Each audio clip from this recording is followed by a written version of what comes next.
VOP TV. Now, you have more than a voice.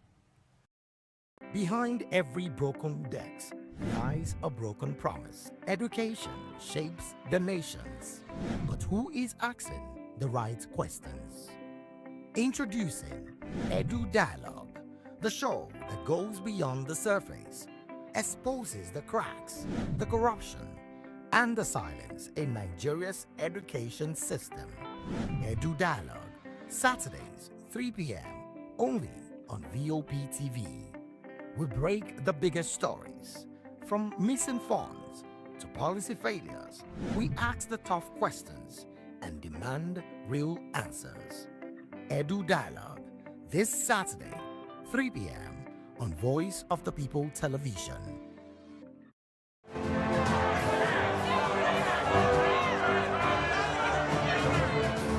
Do you want your voice to be heard? Do you know that you matter in the scheme of things? The People's Voice, the show where ordinary citizens take center stage as we discuss the biggest stories that affect you and I. With you in mind, we facilitate lively discussions, debates, and interviews on the topics that matter most to you and I, from social justice to economic empowerment, education to healthcare, governance, and more, tackling tough topics and amplifying your voice. Join the conversation and make your voice count. The People's Voice. Make your voice count. Hello there, my name is Damilola Ogunsi, also known as the Goldfish. Hi, my name is Chiki Bright Emmanuel. I'm an actor and a filmmaker. Hello peeps, my name is Yomi E. Adejumo. Hi everyone, I'm Paul Utomi. Hi everyone, my name is Stacey Benjamin and this is Voice of the People TV. I need you to keep it locked to VOP TV. See, I'm looking for good entertainment. You want to get good movies, good music, politics, talk shows, sports and entertainment. You really want a channel that gives you everything you need without you having to run around. VOP is where you are. That's Voice of the People. If you're not listening to this, you're not one of us. And you deserve to be killed. Scrap chat. Don't be killed, but watch it. Or I'll find you. And I want you. And you are locked on VOP TV. Don't go nowhere. This is where the juice is. This is where all you need for entertainment, politics, movies, and whatnot. And keep watching VOP TV. So keep it locked because I'm locked already, man, and it's money back guarantee. So you're going to have a good time because I do. And please keep watching VOP TV. I won't want you actually. I beg you, subscribe, watch it. If not, whatever you see. You better not touch that die because VOP is the plot. We encourage you to click on the like button and subscribe to our YouTube channel. We are Voice of the People TV. Also follow us on all our social media platforms. We are at VOP TV Live. Visit our website www.vop.ng for fresh and trending news. Also watch us live on SLTV channel 264, VOP TV, Voice of the People Television. The red carpets, awards, the razzmatazz, music, fashion, interviews, and more. Spotlight on Voice of the People Television. Let's feed you with all the juicy stories in the global entertainment space, bringing you the glitz and glamour as it is hot. Stay tuned to Spotlight, 1 p.m. Monday to Friday. Spotlight on VOP TV. Entertainment like never before.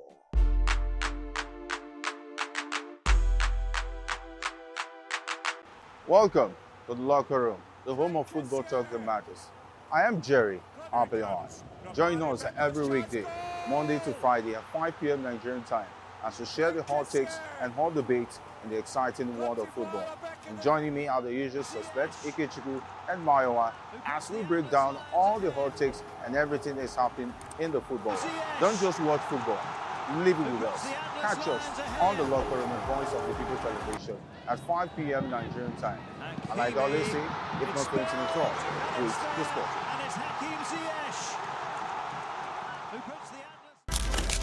In a world where power shifts with every headline. In a nation full of questions, In a world filled with noise, the truth needs a voice.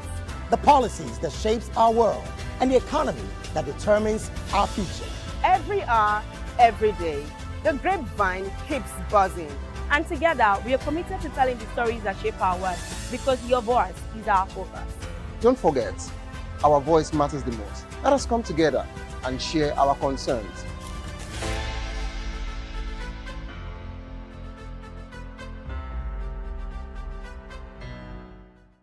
In a world where truth is the ultimate power and opinions scream the loudest, it's time to wade through the noise. Hunger no get tribe! Hunger no get religion! And scan the human interest and trending topics that matter. Stay tuned to The Issues, your plug to the stories making the buzz, from politics to science and technology, social justice, and more. Let's tackle the tough questions and expose the truth. The Issues, on Voice of the People Television, Mondays to Fridays, 8 to 9 p.m. The Issues. Don't just react, understand.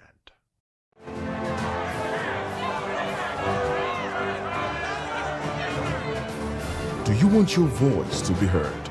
Do you know that you matter in the scheme of things?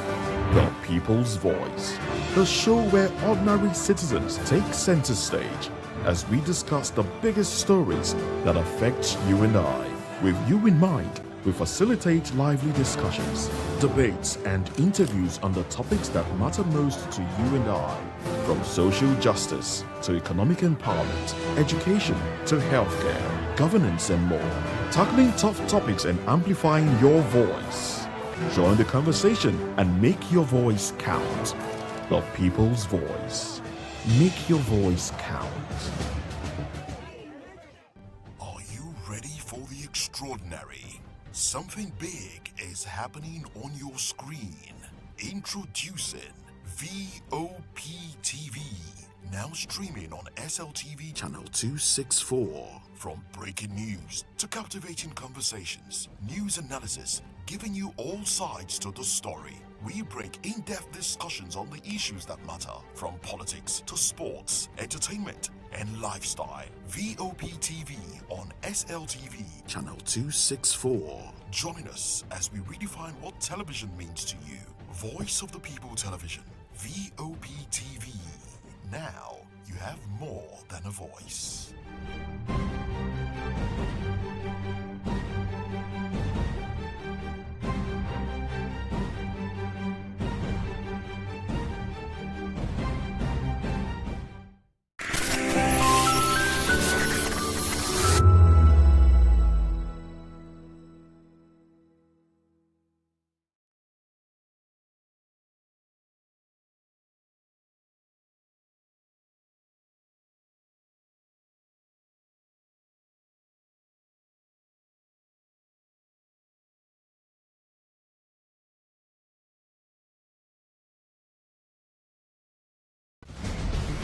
Join us as we drive into the world of politics through insightful interviews with prominent political figures, both serving and former governors, ministers, senators, legislators, party chieftains, activists, and analysts. Get first-hand information into the decision-making processes that affect our daily lives. Highly engaging one-hour program that brings political discourse into focus. I am Chukwuma Okoro. Political Lens, Monday through Friday, 6 to 7 p.m. Join us. In a world where truth is the ultimate power and opinions scream the loudest, it's time to wade through the noise. Hunger no get tribe! Hunger no get religion! And scan the human interest and trending topics that matter.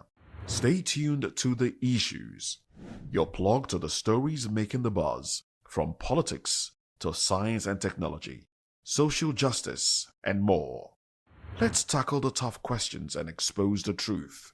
The Issues, on Voice of the People Television, Mondays to Fridays, 8 to 9 p.m. The Issues. Don't just react, understand. In a world where power shifts with every headline. In a nation full of questions. In a world filled with noise, the truth needs a voice. The policies that shapes our world and the economy that determines our future. Every hour, every day, the grapevine keeps buzzing. And together, we are committed to telling the stories that shape our world because your voice is our focus. Don't forget, our voice matters the most. Let us come together and share our concerns.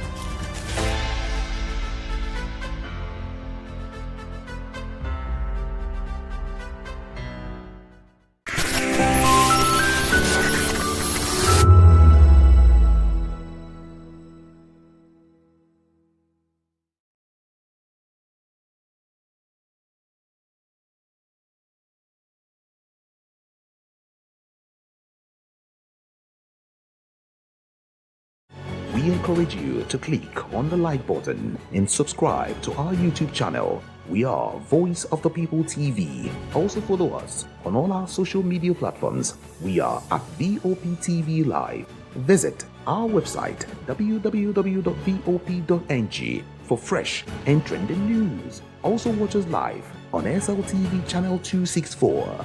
VOP TV, Voice of the People Television.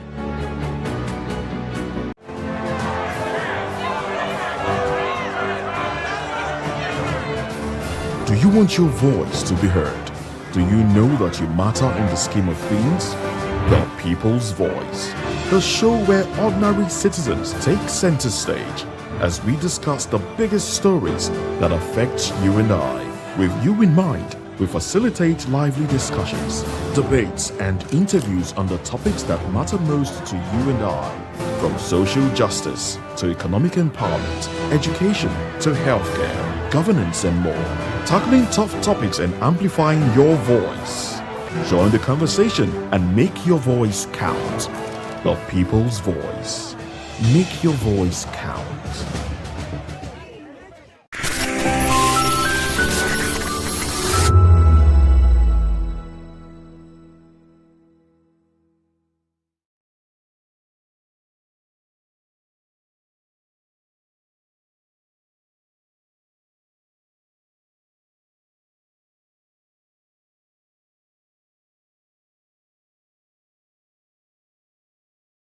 Science and technology, social justice, and more.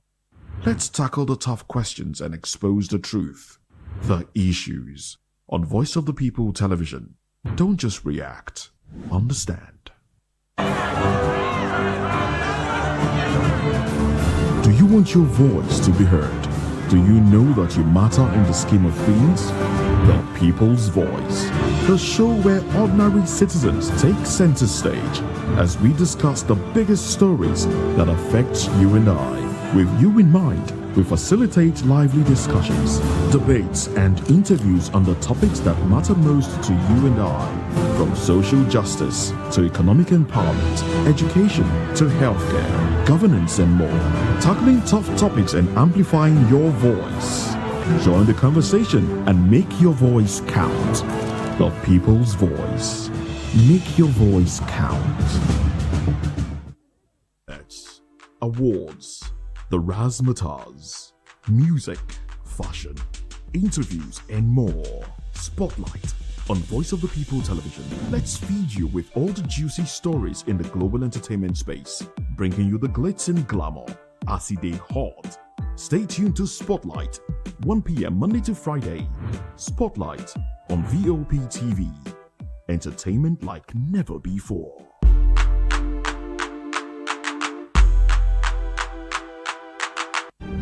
In a world where power shifts with every headlines, news breaks and events happens, we bring you unbiased and explicit information on politics, economy, and state of the nation.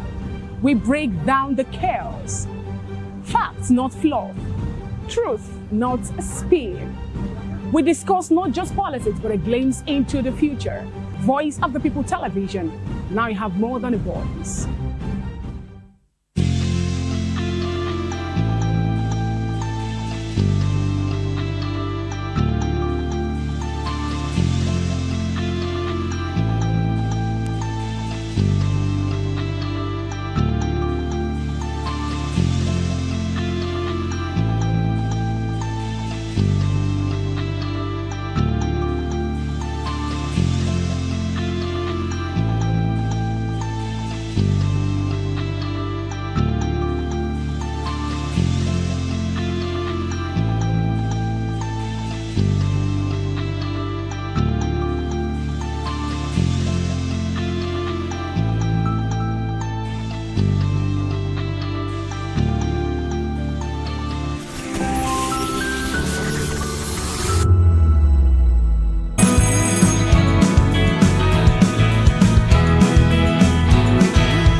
Good morning and welcome to the Wednesday edition of VOP this morning. My name is Jane Ogoye and as usual, it's a pleasure to be here with you. Today we have a lineup of interesting stories that would definitely, some will make you angry, some will make you, maybe you might even lose faith in Nigeria, but we are here to make sense of all of them. So let's go through what we have for today. Senate passes harmonized electoral bill 2026, retains electronic transmission of results with manual backup.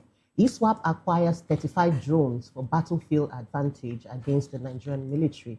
And of course, ECOWAS court has confronted Nigeria over failure to enforce his judgment. And I'm not here alone. I have Mr. Okoro. Good morning. Good morning, Jane. And good morning, Moses. Moses. Good morning to you. Yes, good morning, Nigeria. Good morning, world. I am Moses Humphrey. Now let's get into some of the conversations that Nigerians are having. Now, the Southeast Renewed Hope Agenda has launched a free joint admissions and matriculation board registration exercise for 10,000 students in Ebonyi State. Now, the group said the initiative is part of President Bola Tinubu's broader youth empowerment and education reform drive.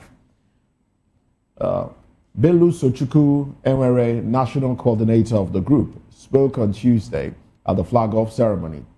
Now, Enwere said the program is designed to remove financial barriers preventing students from accessing tertiary education by buying JAM form for them.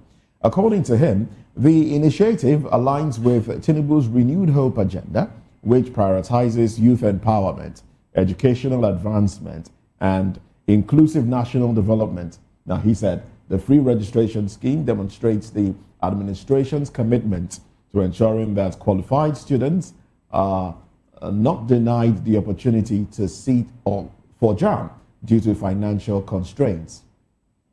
Now, the coordinator referenced recent federal interventions in the education sector, including efforts to stabilize relations between the federal government and the Academic Staff Union of Universities, ASU.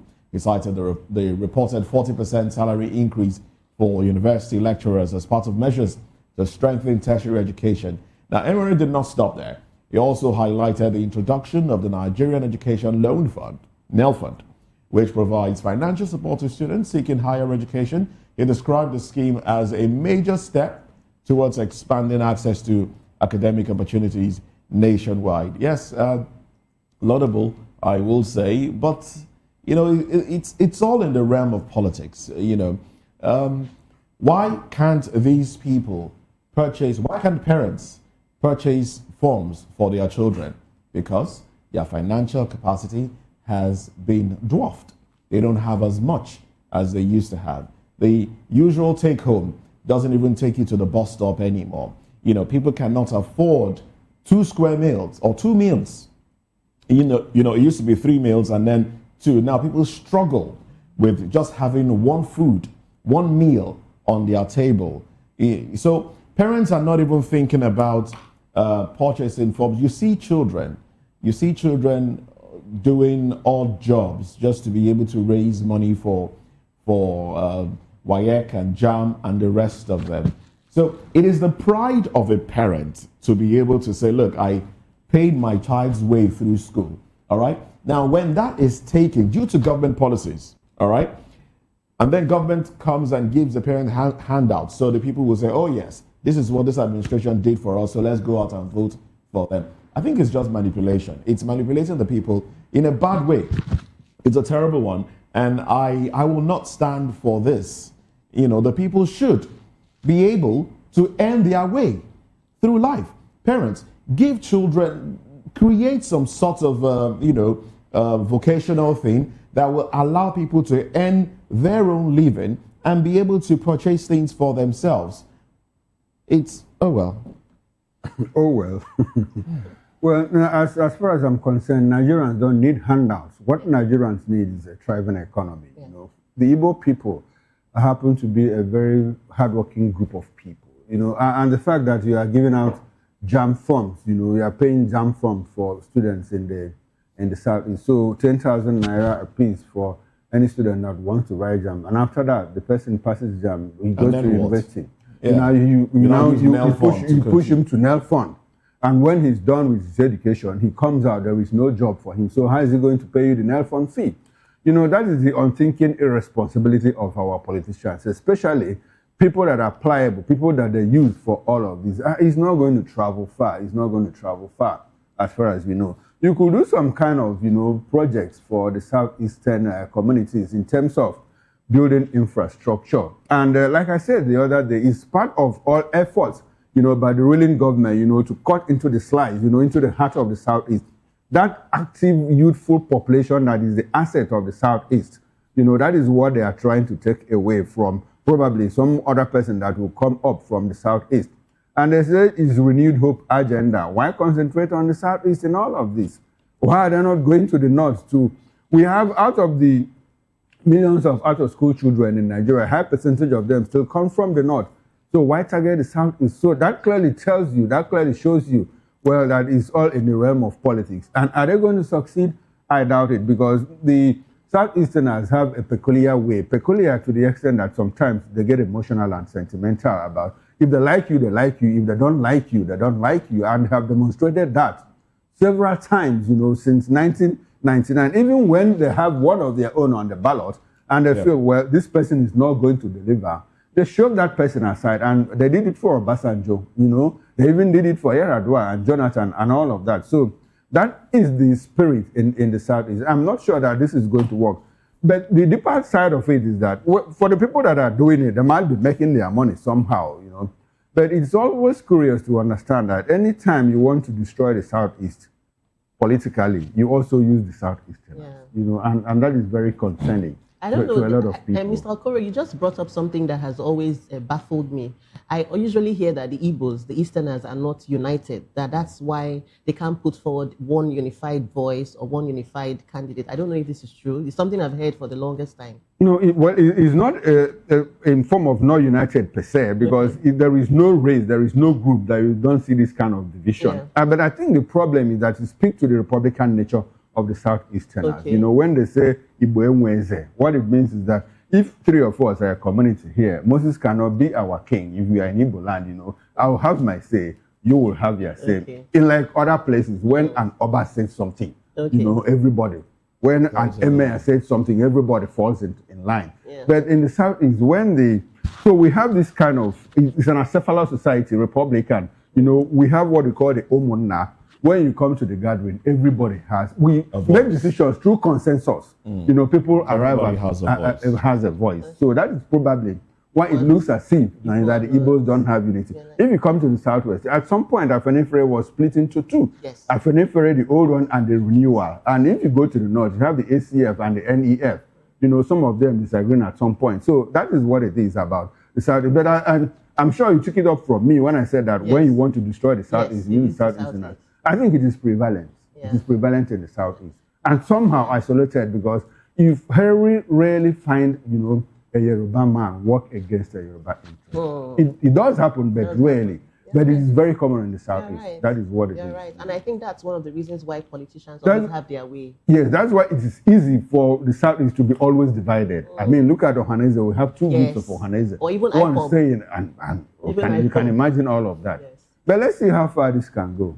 Now let's move on. Okay, Jen, you want to say something? I just wanted to chip in to the first banter, which is what we are seeing is just politics of generosity, which comes up around election periods. So we see free forms. Very soon we'll see free school uniforms. We'll see free buses. But it just begs the question because it's not tackling the root cause. Okay, just like Moses said, you buy them jam forms, right? They will write the exams. Of course, not everybody will pass. Not everybody will go into university. But it's not speaking to the root issues. Classrooms don't have lights. We still have a lot of graduates that have been churned out, yearly, even sent to NYSC. Most of them come to offices and they tell you they are not employable. You still have lecturers clamoring on one side. So it's not enough to just give these lifelines. They are not tackling the basic issue. It's just begging the issue. And all of this is just to curry the favor of the Southeast or their constituents so that they can come back. Curry the favor of the people in general. Because like at the end of the day, we'll come back from where we left off. And very soon, we talked about very soon, you start seeing governors hawking. You start seeing them polishing shoes. Even senators. Even senators too. So anyway, let's move into another story, which is quite interesting. And in the Southeast again, the Enugu State Ministry of Culture and Tourism has commenced the arrest of suspected native doctors operating in different parts of the state in an operation backed by armed officers of the Nigeria Police Force, more like what Chukwuma Soludo did in Anambra. I think that guy is still in detention, up until this moment. Now, a video clip circulating on X shows a bus bearing the inscription of the Enugu State Ministry of Culture and Tourism alongside dozens of armed officers and ministry officials returning from a community with individuals suspected to be native doctors. Well, in the footage, one of the suspects was seen being dragged by security operatives, while another was handcuffed and escorted into the waiting bus. The man being dragged was heard speaking in Igbo, insisting that he had not committed any crime. However, another voice in the background of the video accused native doctors of allegedly using spiritual powers to harm people. The development has sparked reactions online, with some residents questioning the targeting of traditional spiritual practitioners, while others have called for stricter regulation of alleged ritual-related activities in the Southeast. I will just say a little here and hand it over to Moses, because Moses is a social crusader. He understands all of these things. Set up. So, Set up. So, no, he's not set up. He's a social crusader. I like the way he does it about scones, youth and all of that. Now, what bothers me in all of this is within the realms of legality, somebody that is a traditional medicine man, I mean, in our laws, do they recognize voodoo practices? Is it against the law and all of that? Charms and amulets, are they against the law? To be very honest, I have not checked that up, But I do know that in court, voodoo is not admissible as evidence. So if you go to arrest someone now and say he's a traditional medicine man, traditional native doctor, I don't know, except for ritual, then that is a different thing, which is killing, which is murder.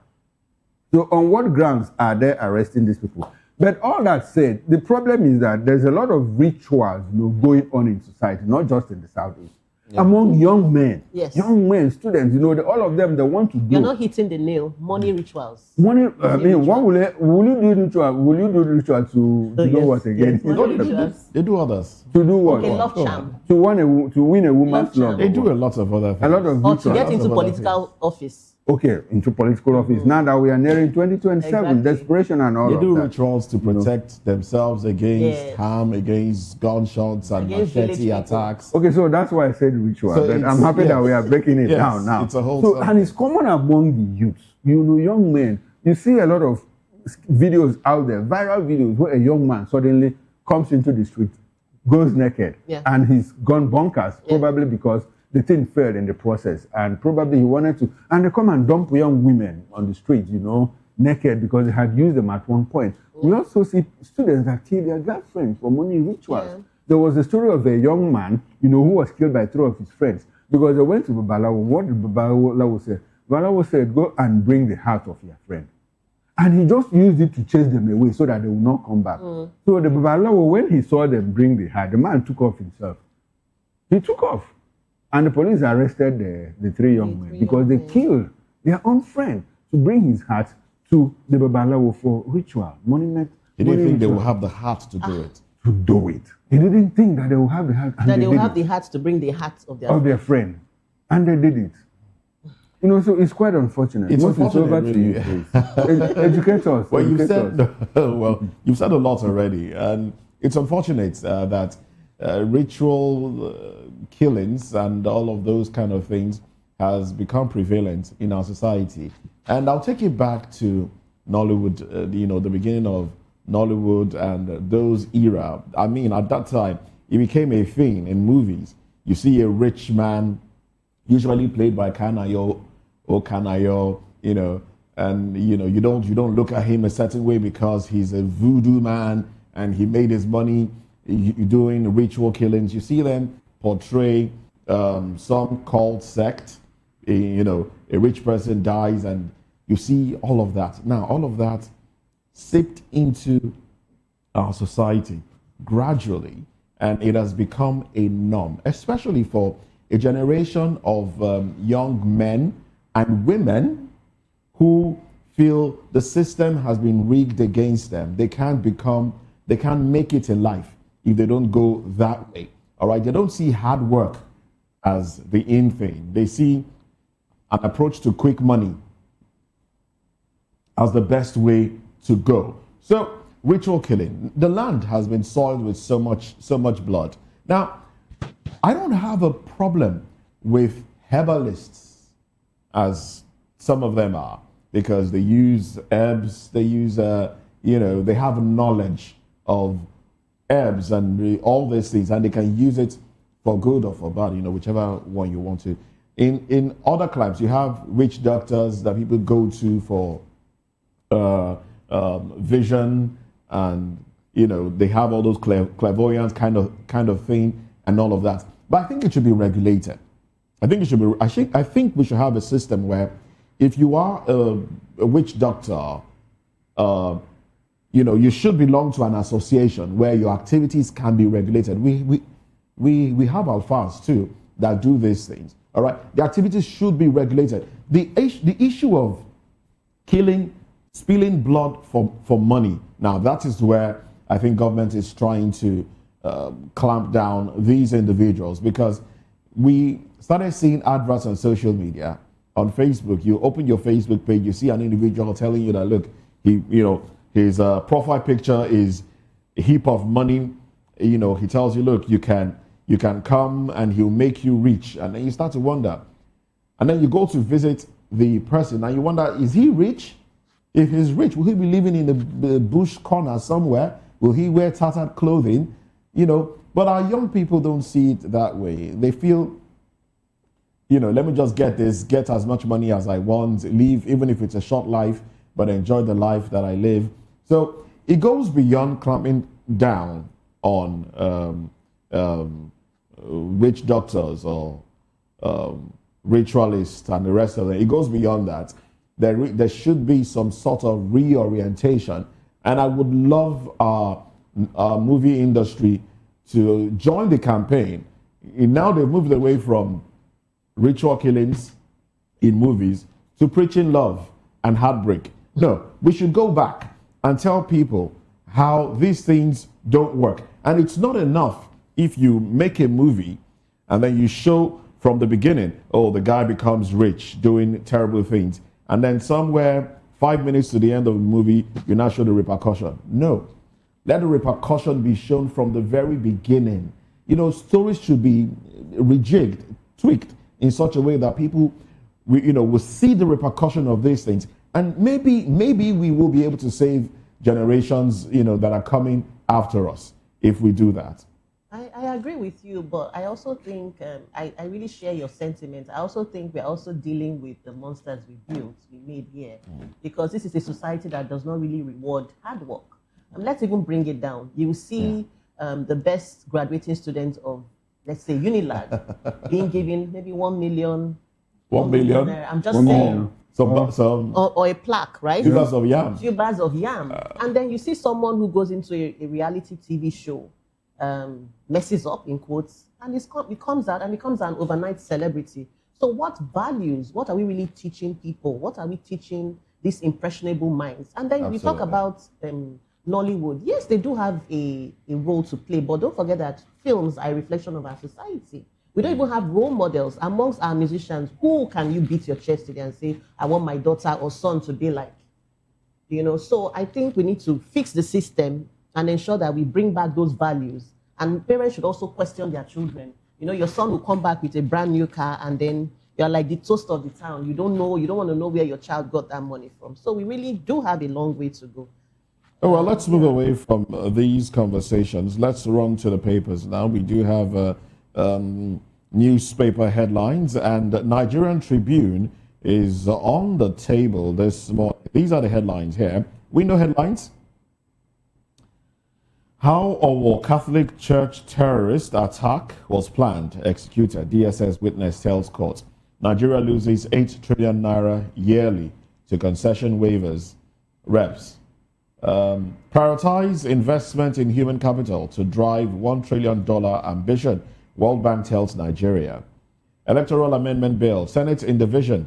Reps in rowdy session as lawmakers pass e-transmission with manual backup. Minority reps walk out on session as Green Chamber reduces timeline on notice of election to 300 days. INEC to review election timeline to exclude Ramadan period. El-Rufai spends second day in EFCC custody.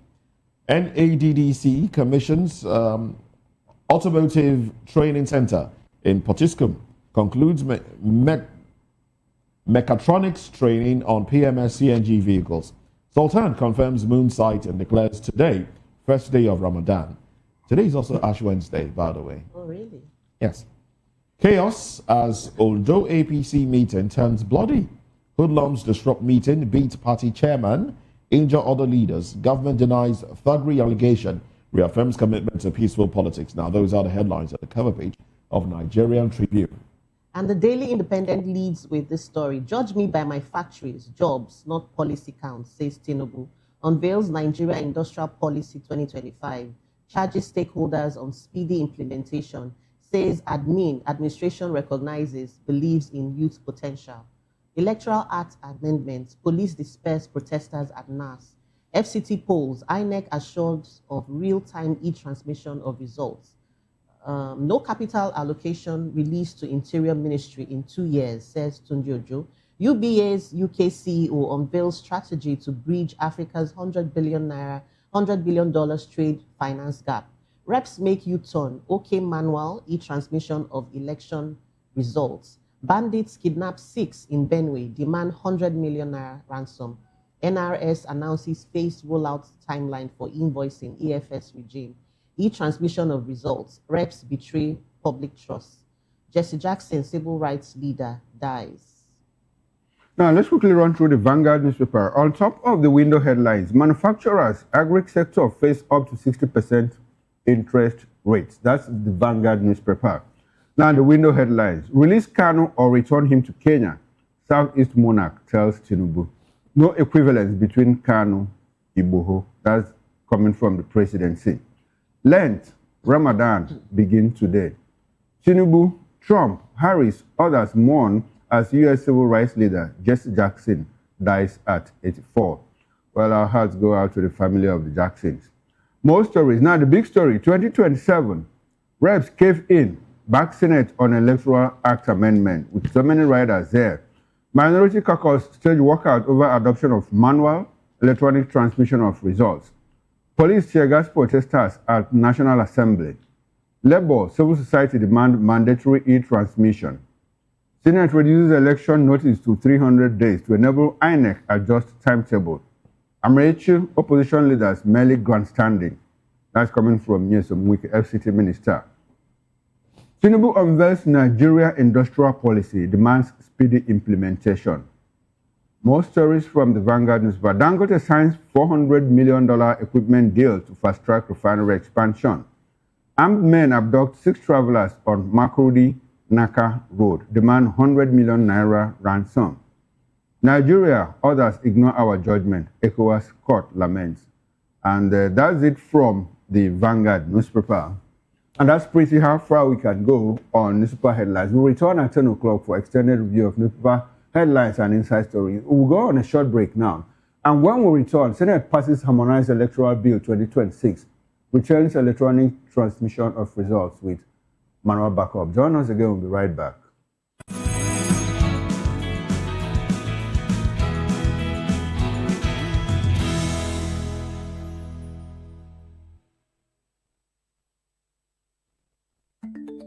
Africa is on the move, a continent of rising voices, untold stories, and powerful transformations. From the streets of Lagos to the heart of Nairobi, from the mines of Congo to the tech labs of Cape Town, the African story is being written every day.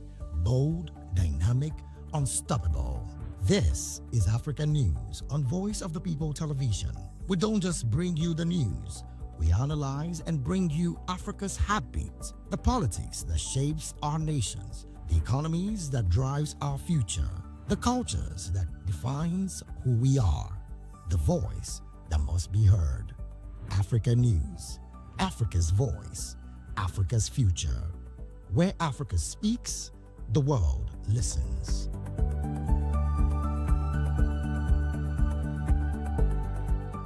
From the views on the street, we go to bed empty hunger, to the blaring horns of a hustling city, the loudest voices of the common man got a medium to be heard. This particular administration, they were coming unprepared. It's not a bad thing to renovate the president's law. Through top-notch programming, unbiased reportage of news, sports, business, entertainment, and cultural documentaries.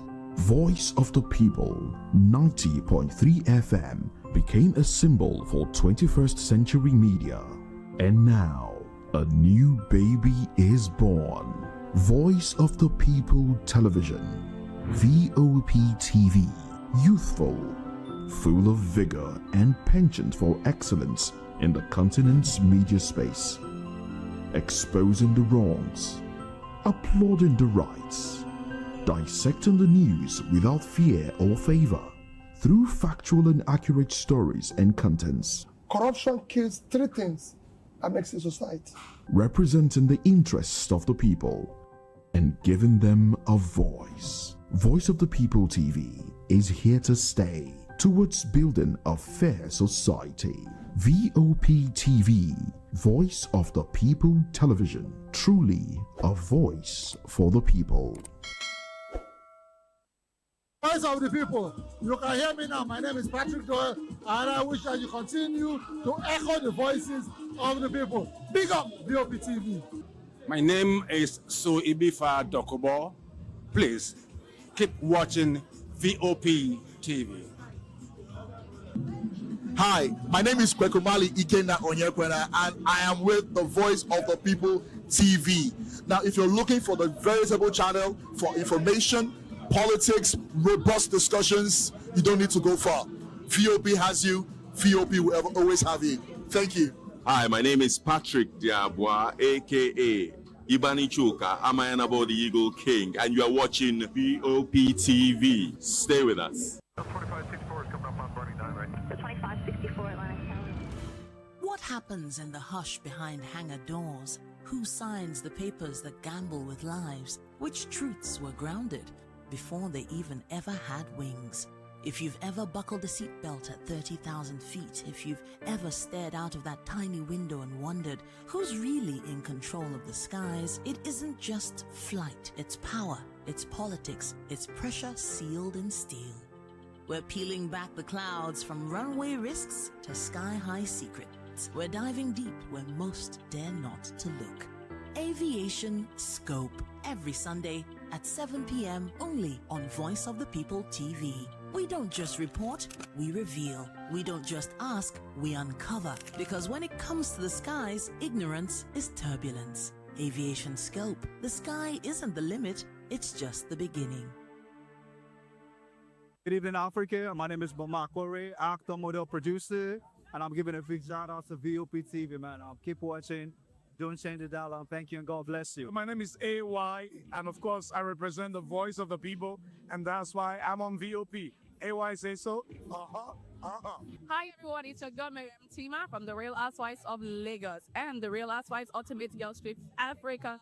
Shout out to VOP, the voice of the people. You already know. Stay tuned, keep watching.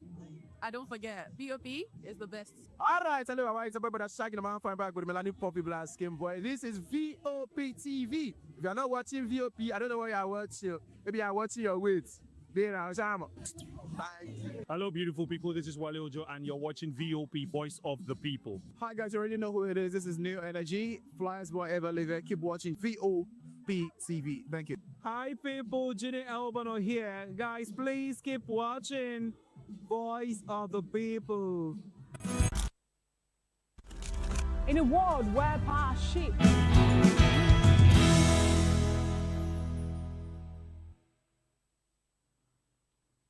Welcome back. This is VOP This Morning. The Senate on Tuesday passed the Electoral Act 2022 Repeal and Reenactment Bill 2026, returning the provisions for electronic transmission of results, while including a fallback clause for the manual transmission if the system fails. Well, before the passage, the upper chamber witnessed a rowdy session over Clause 60, following a demand for a division raised by Senator Enyina Abaribe, senator representing Abia South Senatorial District. While the Senate President Godswill Akpabio initially stated he believed the demand had been withdrawn, prompting immediate objections from opposition senators.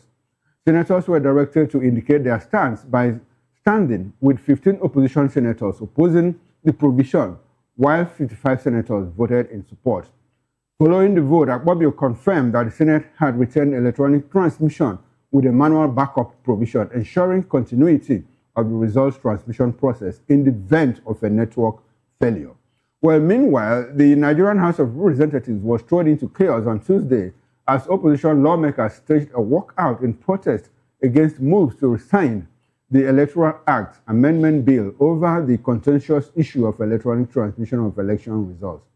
A video circulating online shows opposition lawmakers chanting APC Ole as they staged a walkout. Well, the drama unfolded shortly after Francis Weve, chairman of the House Committee on Rules and Business, moved a motion urging the House to reverse its earlier approval of the bill, which was initially passed on December 23, that is in 2025, last year.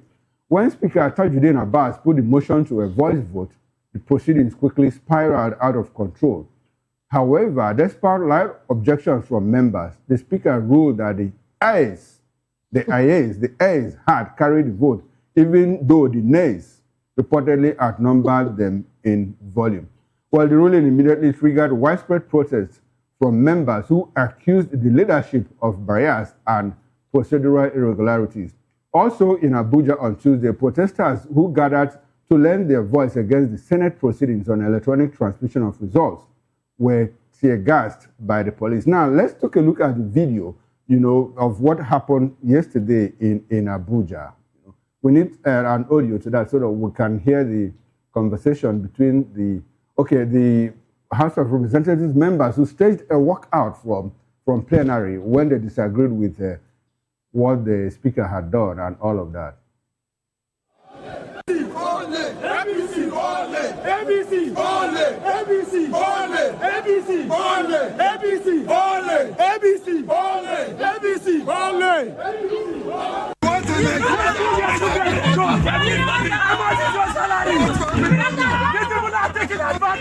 You are a madman! You are killing for shooting that tear gas, you are a madman! We are fighting for that You are shooting at us! You are shooting at us! You are shooting at us! Why did you do so? Why did you do so? Why did you people do so?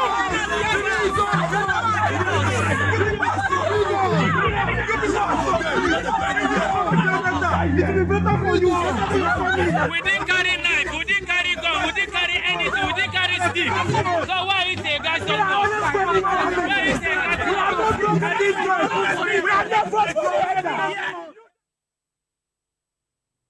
Yeah, and now there you have them. Two clips, two video clips. One from the House of Representatives where opposition members had to stage a walkout shouting APC, Ole, and all of that. And in the front of the presence of the National Assembly, protesters, who were barricaded, they were prevented from accessing the National Assembly. Well, let's bring in our guests. We've been joined in the studio here in Lagos, where we are broadcasting from, by Darlington Agomo. Agomo is a lawyer and political affairs analyst.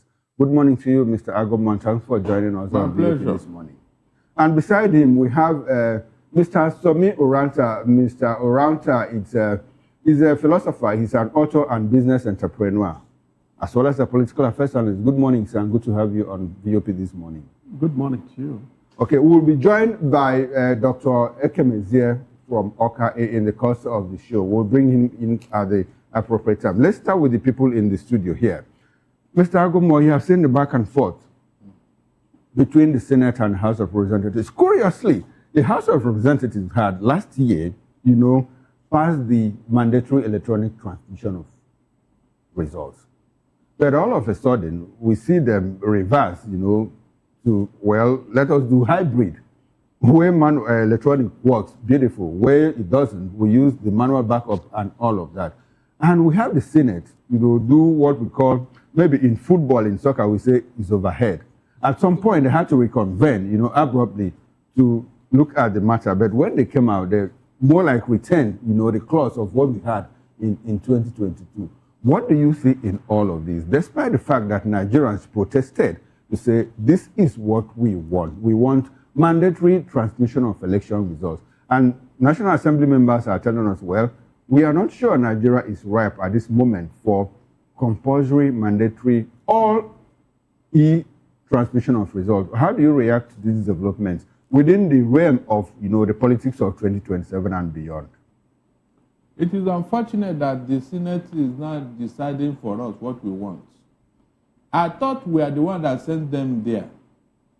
They are representing our interests. And since the collective interest of Nigeria is that they want a mandatory electronic transmission of results, why didn't they follow suit?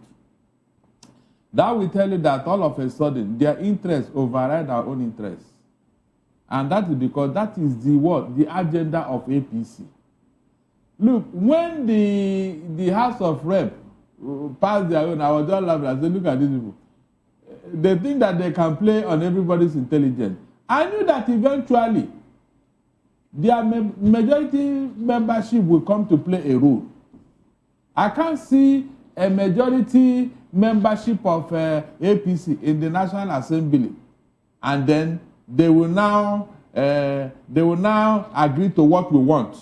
No, at a point their interest will override that of our own, and that is what happened yesterday.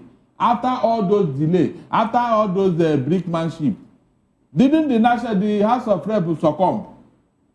And you are telling me that nothing happened before they agreed to what they did. They went back. Mr. Agomo, you have raised quite a few curious talking points here. When you frame it around the APC, I mean, does it look like the APC will remain in government forever? Is it not about Nigeria as a country? They don't care about tomorrow. You know, I've always been saying it, that most times we are the one that create the problem that haunt us. What we are going through today is the decision we took yesterday. I said it here yesterday, that most of the time when people do things, they don't even look at the implication, the future implication. It's the one that start hurting us. We now start looking, who did this? How did we get here? But you knew how we got here. You see this APC, when they leave office tomorrow, they will not remember that, it must be mandatory. That time, the time was not right, but now it is right. Okay, so talking about the time being right or not being right, let's bring Mr. Oranta into this conversation. Now, Mr. Oranta, the people that we send there to go and represent us, apparently, supposedly, they're supposed to be the wise men. In Senate, I think we have 101 or 108 of them. On top of my head, I can't. In the House of Representatives, we have, altogether, I have about 369 of them. Wise men, that over 230 million Nigerians sent to the Congress, the National Assembly, to go and represent us. Now, when we make demands, and these wise men say, well, we have listened to your demands, but it looks like what you are asking for, we are not yet ripe for that. Whose opinion should take precedence? Because we elected them, we say, these are the wise men from around the country to go and represent us. When we have disagreements with them, whose opinion should take precedence? It's unfortunate that in our place they say a messenger does not preach parable. When a messenger now, because they are sent on an errand to represent the people, since all of us cannot go and represent all of us all at once. These few men, about 100 and something in the Senate, about 300 and something thereabout in the House of Rep, about 400, or thereabout. They are supposed to do the biddings of their constituents, what the people want. But unfortunately, most of them have gone there now to do what they want for themselves. But you see, the most important thing here is to preserve the sanctity of the ballot, to ensure that at the polling units or polling booths, that 100 or 20 or 200 do not become 20,000. That as it is here, let it be transmitted directly to the collection center. But they refused, telling us to our faces that we don't matter. They don't care how we feel. Mr. Oranta, let's get to the nitty-gritty of this, because while Nigerians are saying we need compulsory e-transmission of results, many Nigerians are also saying, sorry, we are not ripe for that. So now let me create an analogy. You are a father and you have like 3 boys, and all of them are making demands. And in your wisdom as a father, you understand that, well, meeting this demand for them at this point might not actually, or might put them into trouble in the future. Will you go ahead and acquiesce to those demands? I'm saying that in the fact that we have a group of Nigerians who say we don't have the backbone, the internet connectivity, the network connectivity, the structure, you know, to do e-transmission of results. And some group of people are saying, why don't we for now push for 100% internet connectivity in Nigeria before we talk about using it for our electoral process? How will you deal with that situation? I love the analogy, you know, of a father. But not all fathers are wise. There are some very mischievous, naughty fathers. And foolish ones. Foolish, yes. Stupid fathers, there are. So let's assume he's a wise father. That's an assumption. Okay. But every father will want to do something that will, you know, augur well for the development, for the betterment of the entire household. But you see, this one we are doing here now, this kind of fathers we have here, these fathers have not shown that the interest of the family is at the forefront of their mind. So that's what we are getting. Look, to give us, who will tell you, is there any corner in Nigeria where you go to that do not have POS? No village, that's POS. So that is not the reason. Even INEC have also said that they can do it. For different quarters, they said, look, it's possible. That even when this thing is just like WhatsApp, when you send a message on WhatsApp, it will go, maybe it will not drop. Maybe there's no network. The moment you get to where there's network, the thing will immediately drop. It will deliver. So there is no issue about public good here. It is selfishness, self-centeredness, how to manipulate the system, creating, you know, a leeway so that you can have your way. But we have to remember that, look, the whole world are watching what is happening. And any nation that cannot determine who rules over their affairs, who superintends over their affairs, such a nation cannot be taken seriously within the committee of civilized, well-off nations. So that's why any nation that continues in the way we are going will continue to be backward, retrogressing. Did you know that Nigeria is not recorded as a developing nation? Because when you see the actions we are putting up, it does not qualify us as a developing nation. And for how many years now? 60-something years of independence. And we are still, you take one step forward, you take 10 steps backward. When are we going to get out of the wood? All right, Mr. Agweno, the loophole in our Electoral Act is that section 60 that says that the manual becomes a backup in case electronic fails. So in a high-stakes election, like 2027 election, who determines how, if a system has failed? And then how are we sure that they will not manually switch off in some areas where a particular candidate seems to be winning? How do we even ensure that we limit that rigging as much as possible? Exactly. Because, in fact, this particular point you raised, I was thinking the opposition will go there. That before you can go to manual transmission, there would have been overriding evidence convincingly. I mean, the opposition should be made aware that, yes, we don't have any choice than to use manual. The system would have provided all the evidence you need to go for manual transmission. Not just on your own, like Mahmoud Yakubu did. On a particular election, that's the presidential election, there was a glitch.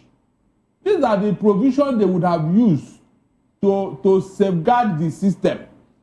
Because this manual, I don't know why they insist on it, because manual is subject to manipulation. Look at the word manual, manipulation.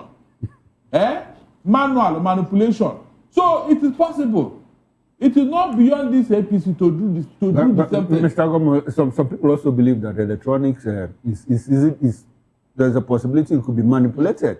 I mean, beside the instance of the hack into the phone conversation of our NSA. Please, let us not go cross the bridge before we get there.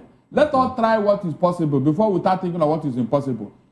When you make your transaction with your bank, does your money go to another place? Is it not where you send it that you go to? Some of them, there are failed transactions that you need to go to bank, and they will tell you they are going to refund in 8 days. Listen, except you do not put the correct account number. That is when it will now go to Moses' account. No, sir, did you hear what I said? But if you put the right... Mr. Agomo, did you hear what I said? At some point, you initiate a transfer.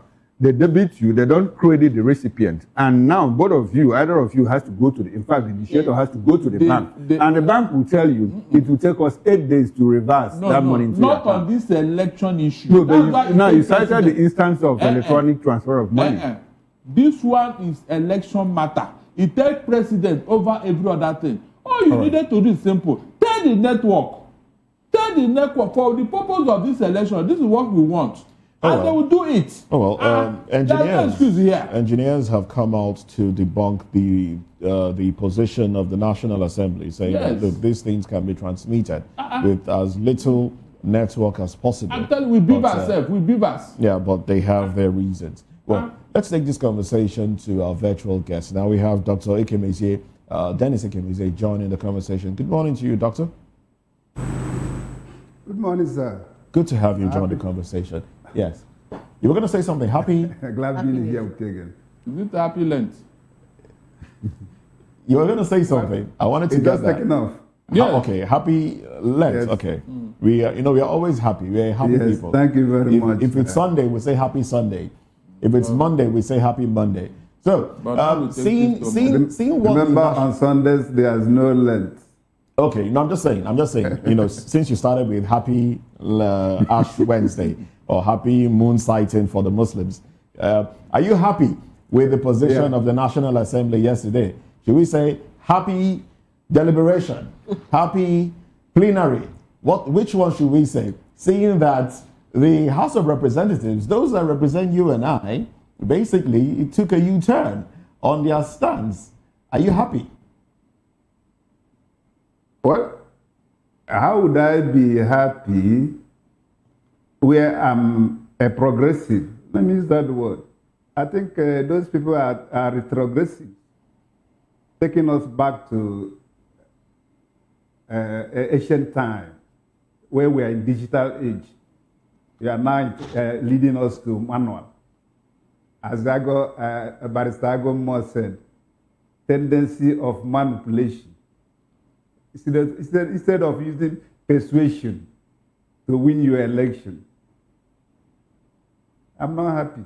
I must say it.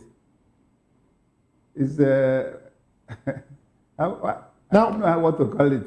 A lot of things. Yesterday, we saw what played out at the House of Representatives, moving away from the Senate itself.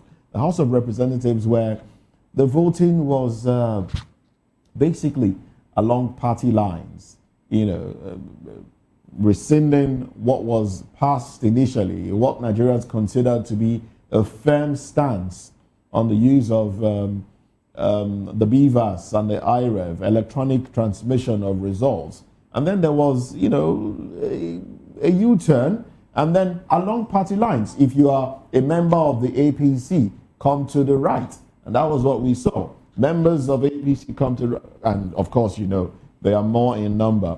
What does that say to the representatives of the people, those that ordinarily should carry the interests of the people, seeing that initial deliberations and when they arrived at the compulsory transmission, civil society groups, Nigerians at large, were involved in that deliberation. And that arrival at compulsory transmission was basically to showcase the will of the people. But then, now that there is a U-turn, to the extent that the minority started chanting, calling APC thief in Yoruba language, how does this make you feel as a Nigerian, really? Should we still have faith in elected officials? Well, very unfortunate that the government is preaching renewed hope. That's the hope of the people yesterday. Of course, you know that the glitch of 2003 made people not to have faith, trust.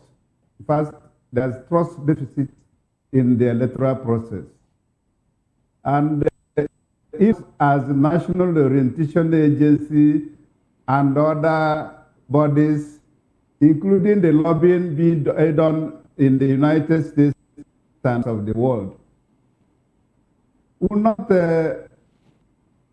see that or believe that this would have happened.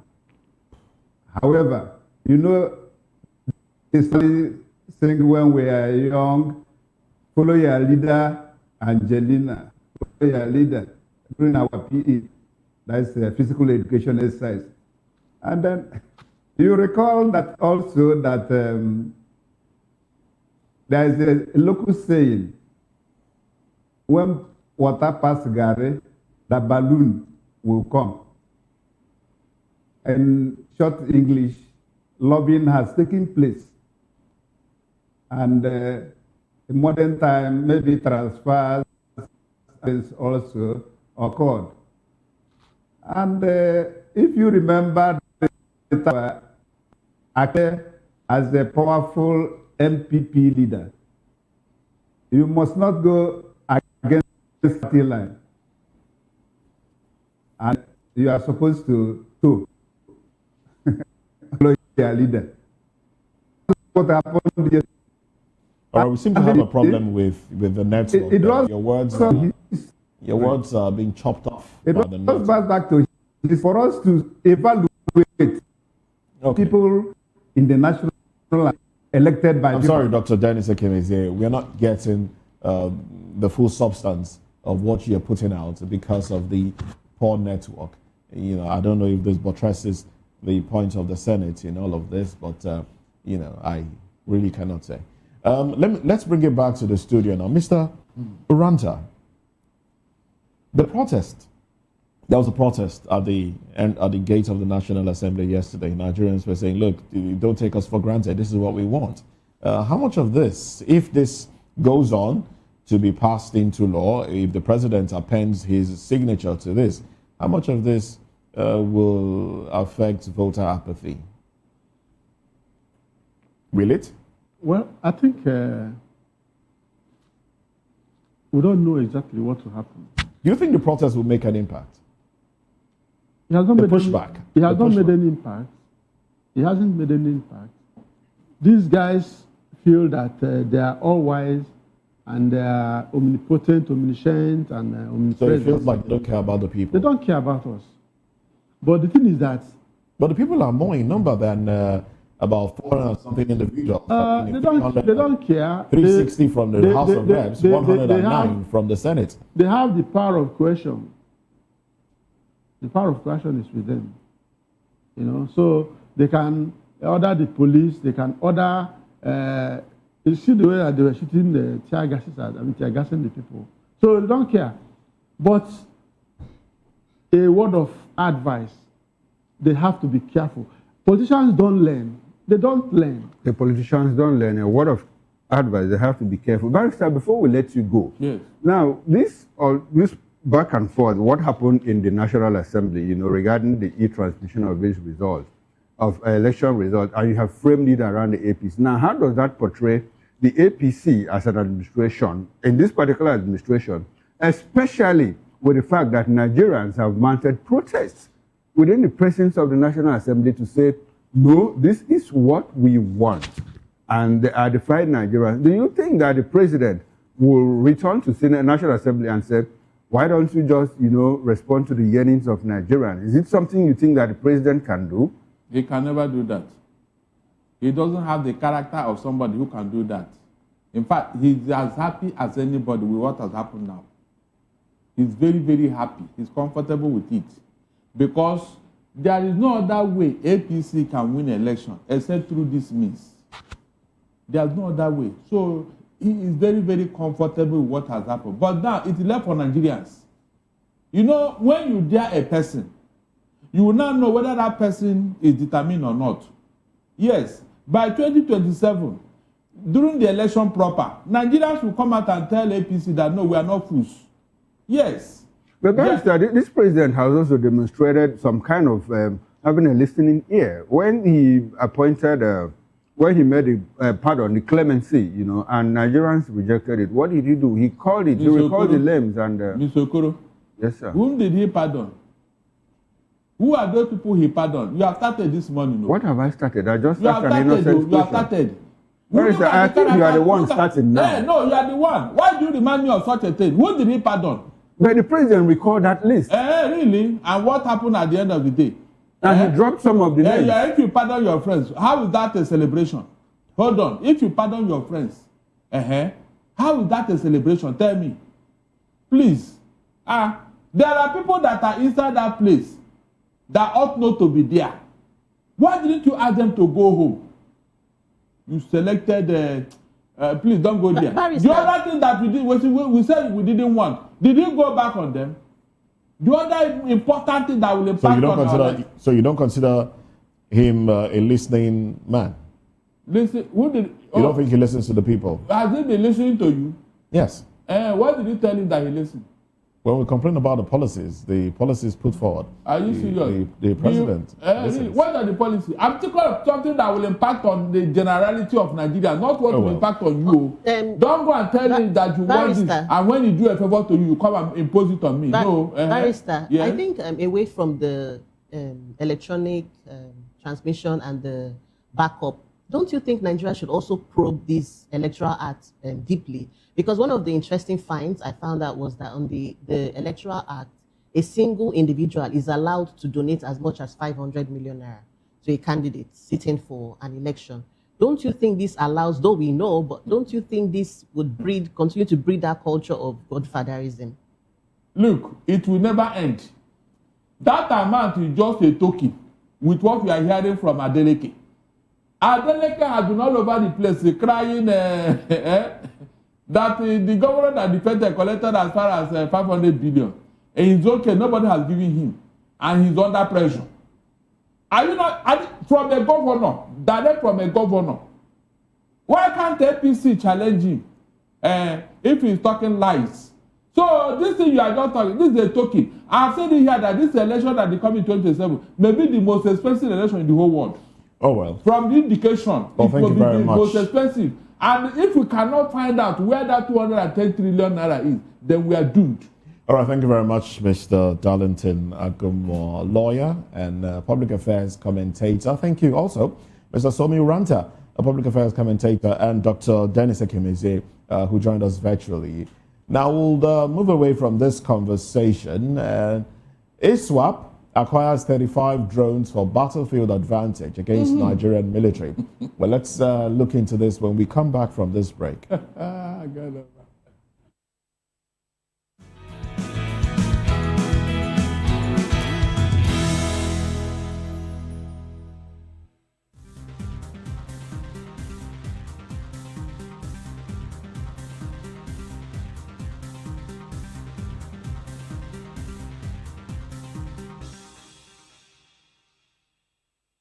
Mr. Ofamiloni, and here's to VOP TV. Keep watching, stay tuned, do not touch that dial. My name is Made Kuti, and you're watching VOP TV. Keep watching. Welcome, my name is Zika Davis. Distinguished ladies and gentlemen, boys, viewers, everybody, boys and girls. This is VOP TV. Do you know what that means? Voice of the People TV. You don't have a voice, don't come here. You better make sure your voice is heard. Ready for the extraordinary? Something big is happening on your screen. Introducing VOP TV. Now streaming on SLTV channel 264.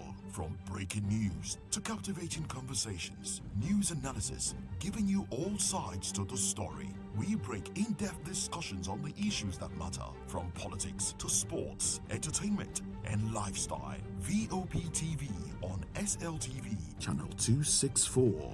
Join us as we redefine what television means to you. Voice of the People Television, VOP TV. Now you have more than a voice.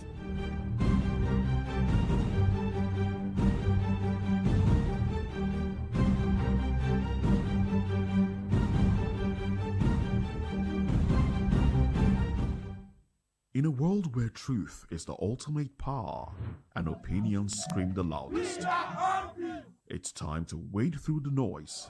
Hunger no get tribe. Hunger no get religion. And scan the human interest and trending topics that matter. Stay tuned to The Issues, your plug to the stories making the buzz, from politics to science and technology, social justice, and more. Let's tackle the tough questions and expose the truth. The Issues on Voice of the People Television. Don't just react, understand.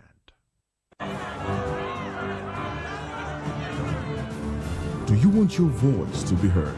Do you scheme of things? The People's Voice, the show where ordinary citizens take center stage as we discuss the biggest stories that affect you and I. With you in mind, we facilitate lively discussions, debates, and interviews on the topics that matter most to you and I, from social justice to economic empowerment, education to healthcare, governance, and more, tackling tough topics and amplifying your voice.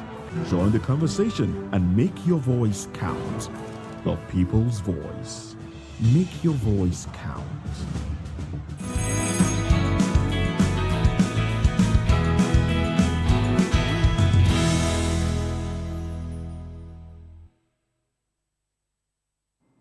Well, thank you very much for staying with us. Now, let's do another conversation. A troubling one, I must say. The Islamic State, West Africa province, ISWAP, has reportedly acquired about 35 commercial drones, signaling a shift in tactics in its campaign against Nigerian security forces. The development comes months after air and drone strikes ordered by Donald Trump, U.S. president, targeted insurgent groups in Sokoto State on Christmas Day 2025. Reports indicate that ISWAP is moving beyond ground-based raids towards airborne capabilities, using first-person view, FPV, commercial drones. Insurgent groups in Nigeria have previously used drones for intelligence and surveillance, but recent acquisitions suggest preparations for offensive operations. Security experts say FPV quadcopters can be modified to carry small explosive payloads and guided to detonate on impact. Now, they warn that the use of such drones could enable repeated and sustained attacks on military formations rather than sporadic raids. Well, analysts also caution that access to multiple drones raises the possibility of coordinated strikes, including the use of drone swarms. Well, ISWAP and Boko Haram have increasingly deployed drones alongside fighters during assaults on military bases, some of which have resulted in significant losses for government troops. Well, we still have with us Mr. Somi Oranta, author and public affairs commentator, and Dr. Dennis Ekemeze, former vice chairman, Nigerian Institute of Public Relations Governing Council, and one-time vice president of the Institute of the Institute, and Mr. Somi Oranta. Now, just the other day, Nigerians were informed that the collaboration between the United States has yielded results to the extent that the United States will deploy some soldiers to Nigeria for reconnaissance, training, and the rest of them. 100 of them, we heard, arrived in Nigeria not too long ago, over the weekend actually, and then we saw movements of copters, helicopters, ammunition into Borno, in Maiduguri, and other parts of Nigeria as well. But now we hear that insurgent groups, ISWAP, Islamic State West Africa Province, have acquired drones. Does it seem like they're getting sponsorship from some international organization? Is that what it feels like? Is Nigeria becoming a battleground for foreign powers that are interested in all of these things? I'm surprised you're asking this question. Yeah, I'm asking so you throw more light on it. Because late Buhari our former president, who is late now, told us that these insurgents, that they are not Nigerians. So asking the question in 2026, whether there are foreign infiltration... if the U.S. is assisting Nigeria to combat these individuals that have invaded our lands, is it okay to say that these individuals are also getting support from some other bodies, in international space that are also fighting to keep them in Nigeria? The question is, what are they fighting for? What is the bone of contention? What is the reason for this whole fight? That Nigerians are killed, slaughtered like what do you think the reason is? I don't know. Maybe, when Donald Trump was talking to one of those events, international events. I mean, America says its reason is to protect Christians. Yes. That's its reason. Yes. So what do you think? Maybe our own reason is maybe the reason here is to make all of us decide one day to become Islamized. Because people like OBJ have stated it, that there is a Fulanization agenda.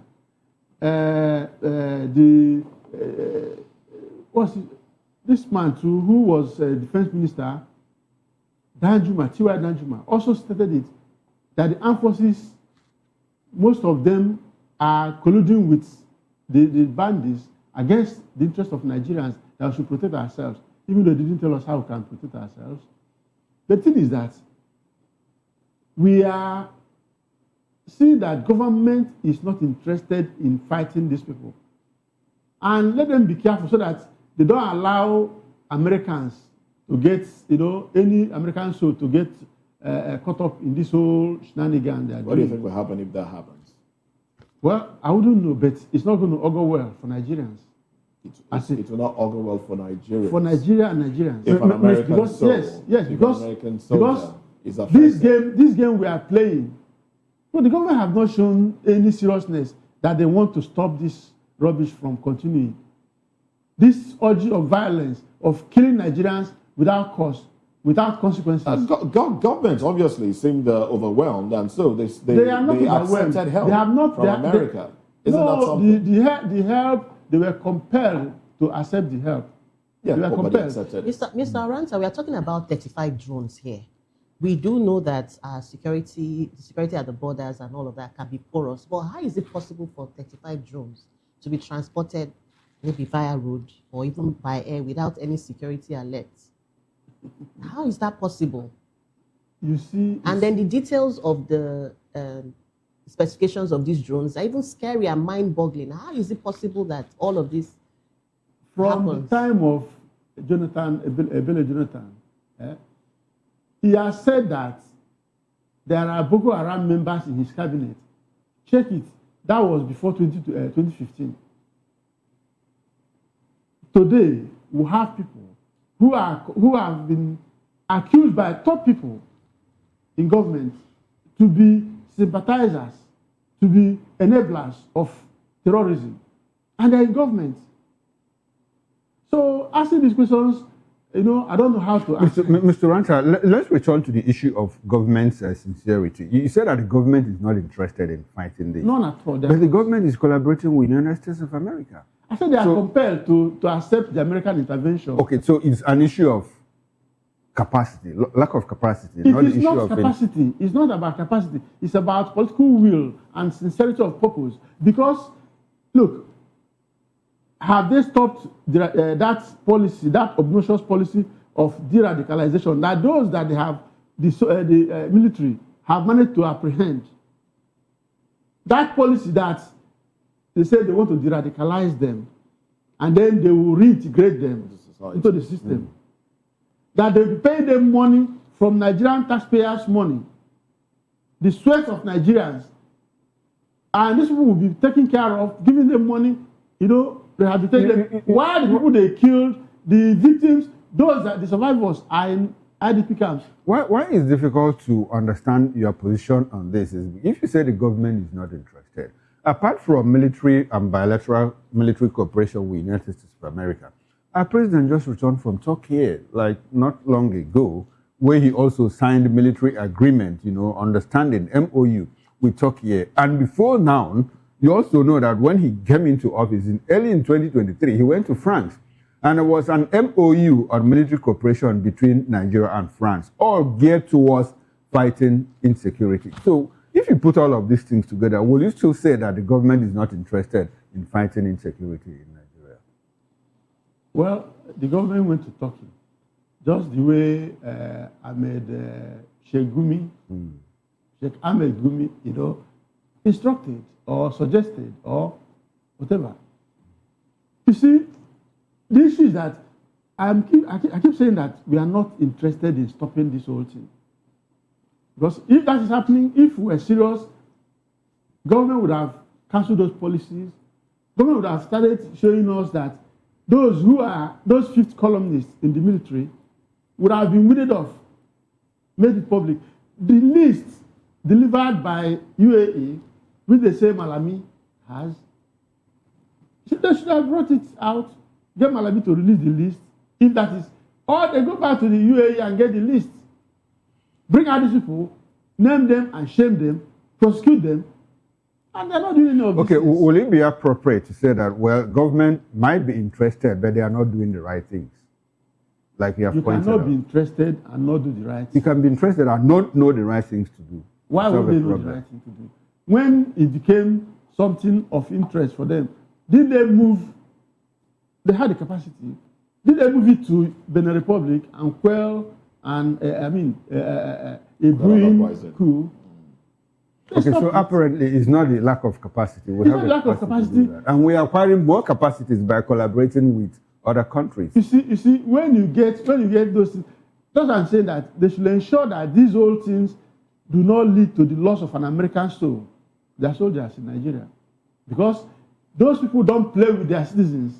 The life of every American is taken so seriously. That was why they came here and went to the border between Nigeria and Niger and rescued an American from the hands of terrorists.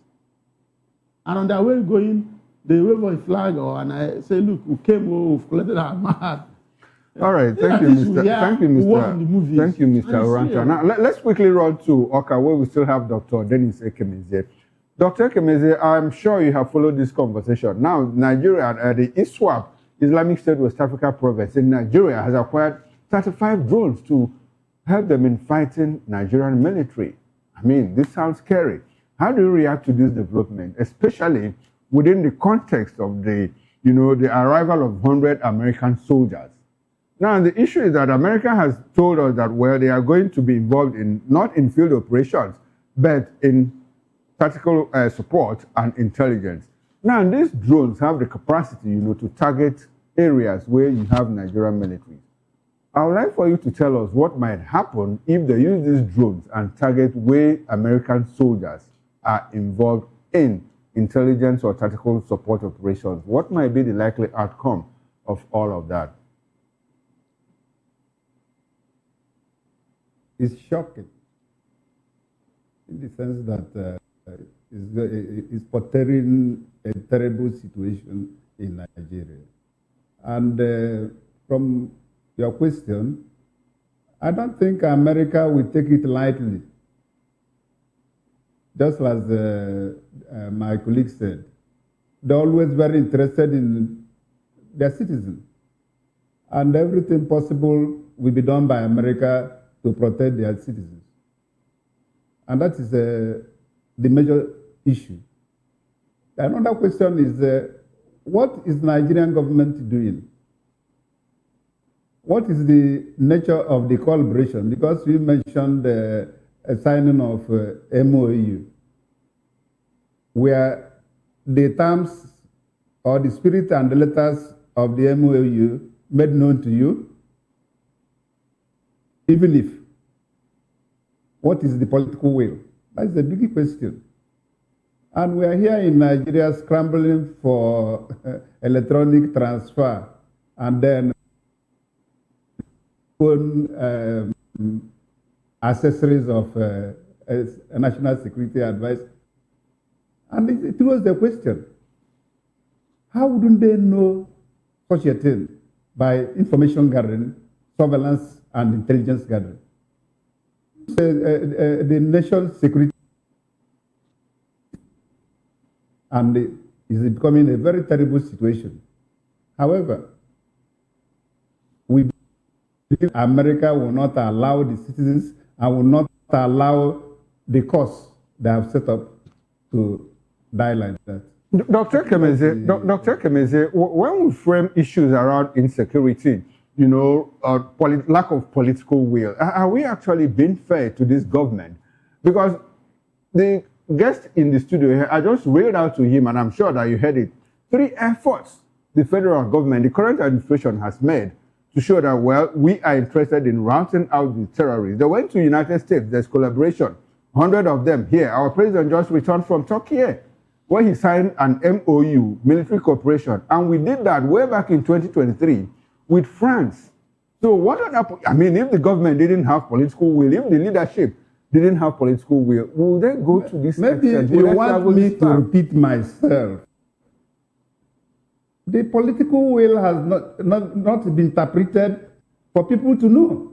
MOU. You can sign MOU, yes, but what is the content?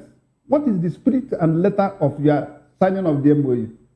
That's the question. Can we take that of the United States of America now? Can we take that of the US? So that was not of America, it was by force, coercion. And you had the first lady doing absorbing the job of external affairs ministers. What are we protecting in Nigeria? Whose interest? Of course, Jonathan said it. There is infiltration. Until those people involved are made known by the government, then we know where their political interest is. It's a game of interest. You want us to say, then to be that Dr. K. Mezier said, who is fooling who? The no, because I mean, talking about United States, and we signed. When you say it was forced, you know, but the soldiers are here now. It's question. And Nigerian government could have as well said. Nigerian government could have as well said, no, we don't want your soldiers, because at some point Nigerians you cannot. Superior power. You are dealing with superior power. I hope you know that. Coercion, persuasion, and diplomacy. This is international politics, my friend. Okay, so you are now saying that America forced themselves, America forced its way into Nigeria. Is that your position? I said you can use persuasion, you can use diplomacy in international military strategy. Okay. So whichever angle you want to take it, the analysis is there. What is political will? Is it not protect the interests of your people? The sovereignty of your nation? We are here in Nigeria discussing electoral transfer. I'm ashamed. Honestly. Let's rethink as Nigeria. All right, Dr. Kemeze, what in your opinion should the government do? Well, because when we keep talking about political will, lack of political will, what will happen? The government, let me tell you. Okay, exactly that. Tell us. Some of them in government are better opportuned than us to do what they know they will do. They know that. If you were to advise the government on what to do, what would your advice be? The security advisor to the president should know or ought to know what to do. Dr. Dennis Ekemeze, the question we are asking is, if you were to advise the government, you're saying they know what to do, but they're not doing it. So what is it that you know the government, what would you do if you were in a position to make decisions like that? What would you do? Then when we reach the bridge, when I reach we have reached the bridge. We have know what I will do. Oh, you basically don't know what you do. Yes. So we shouldn't. I will be in a combatant position if they get into a quagmire, because they are also stuck trying let to let them employ us. Let them call us. Let us make us part of the think tank, and we'll tell them. Okay, so for you, it's about stomach infrastructure. Various capacities. Is that it? I'm not looking for stomach infrastructure. I'm not looking for appointments. You're looking for what? I'm not looking for appointment. I'm not looking for. But you just said they should employ you. But if they need think tank, they know what to do. All right. Thank you very much. Dr. Dennis Ekebe is here. We're trying to, it's not just about pointing out, what governments have not done and the problems of Nigeria. On VOP television, we also try it's a security matter. You don't showcase certain strategies in security matters. Yes, you know that. I'm happy, Dr. Kemezi, I'm happy that you are saying that. Dr. Kemezi, I'm happy you are saying that you don't showcase, some security matters in public. But you want the Nigerian government to open to you the MOU they have with the Americans and with Turkey and with France. With you and myself, people it will be made known to. There are people, yes. And those people that should be made known to, are they telling you that they are not aware? You want me to say it? My friend. All right, then. Thank you very much, Dr. Dennis Ekeme and Mr. Somi Oranta. Let's move away from this conversation. Let's look at what the ECOWAS court is saying. ECOWAS court confronts Nigeria over failure to enforce its judgment. Let's talk about this when we come back.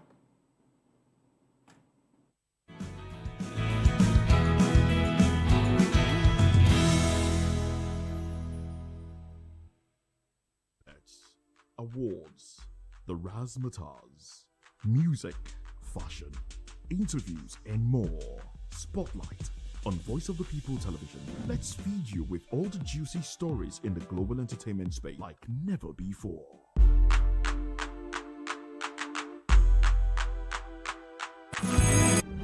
In a world where power shifts its everything.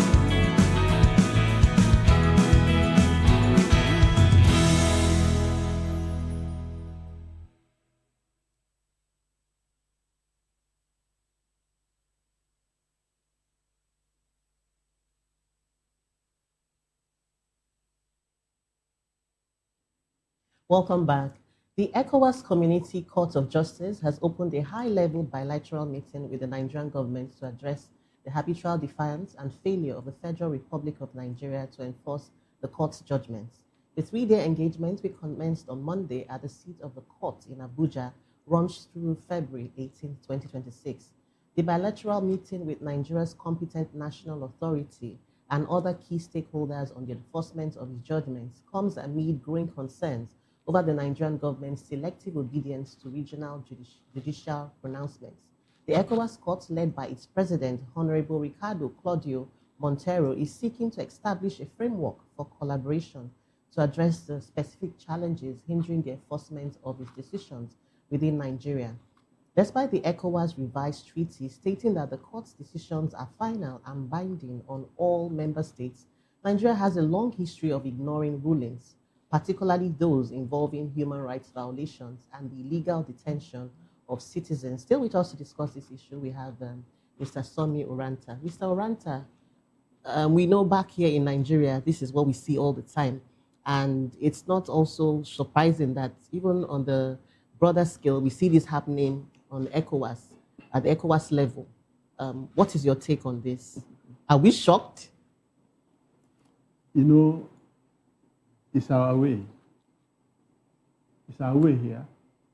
And unfortunately, when we have failed to take caution to get wise counsel at home, we have taken this naked dance to the public. So what are the implications? What are the implications of flouting court orders, especially, locally now? ECOWAS is saying, look, we have given you orders to do things, especially when it comes to human rights issues, but you're flouting it. Nigeria, a member of ECOWAS, flouting judgments from ECOWAS court. What are the implications of this? Nigeria is not just an ordinary member of ECOWAS. It's a very powerful member of ECOWAS. And Nigeria is like the United States in world organizations like United Nations, like the World Bank and all that. That is the role Nigeria plays.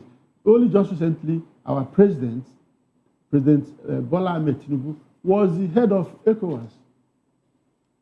And Nigeria is being indicted that we are constantly, or we've been constantly, flouting orders of the court.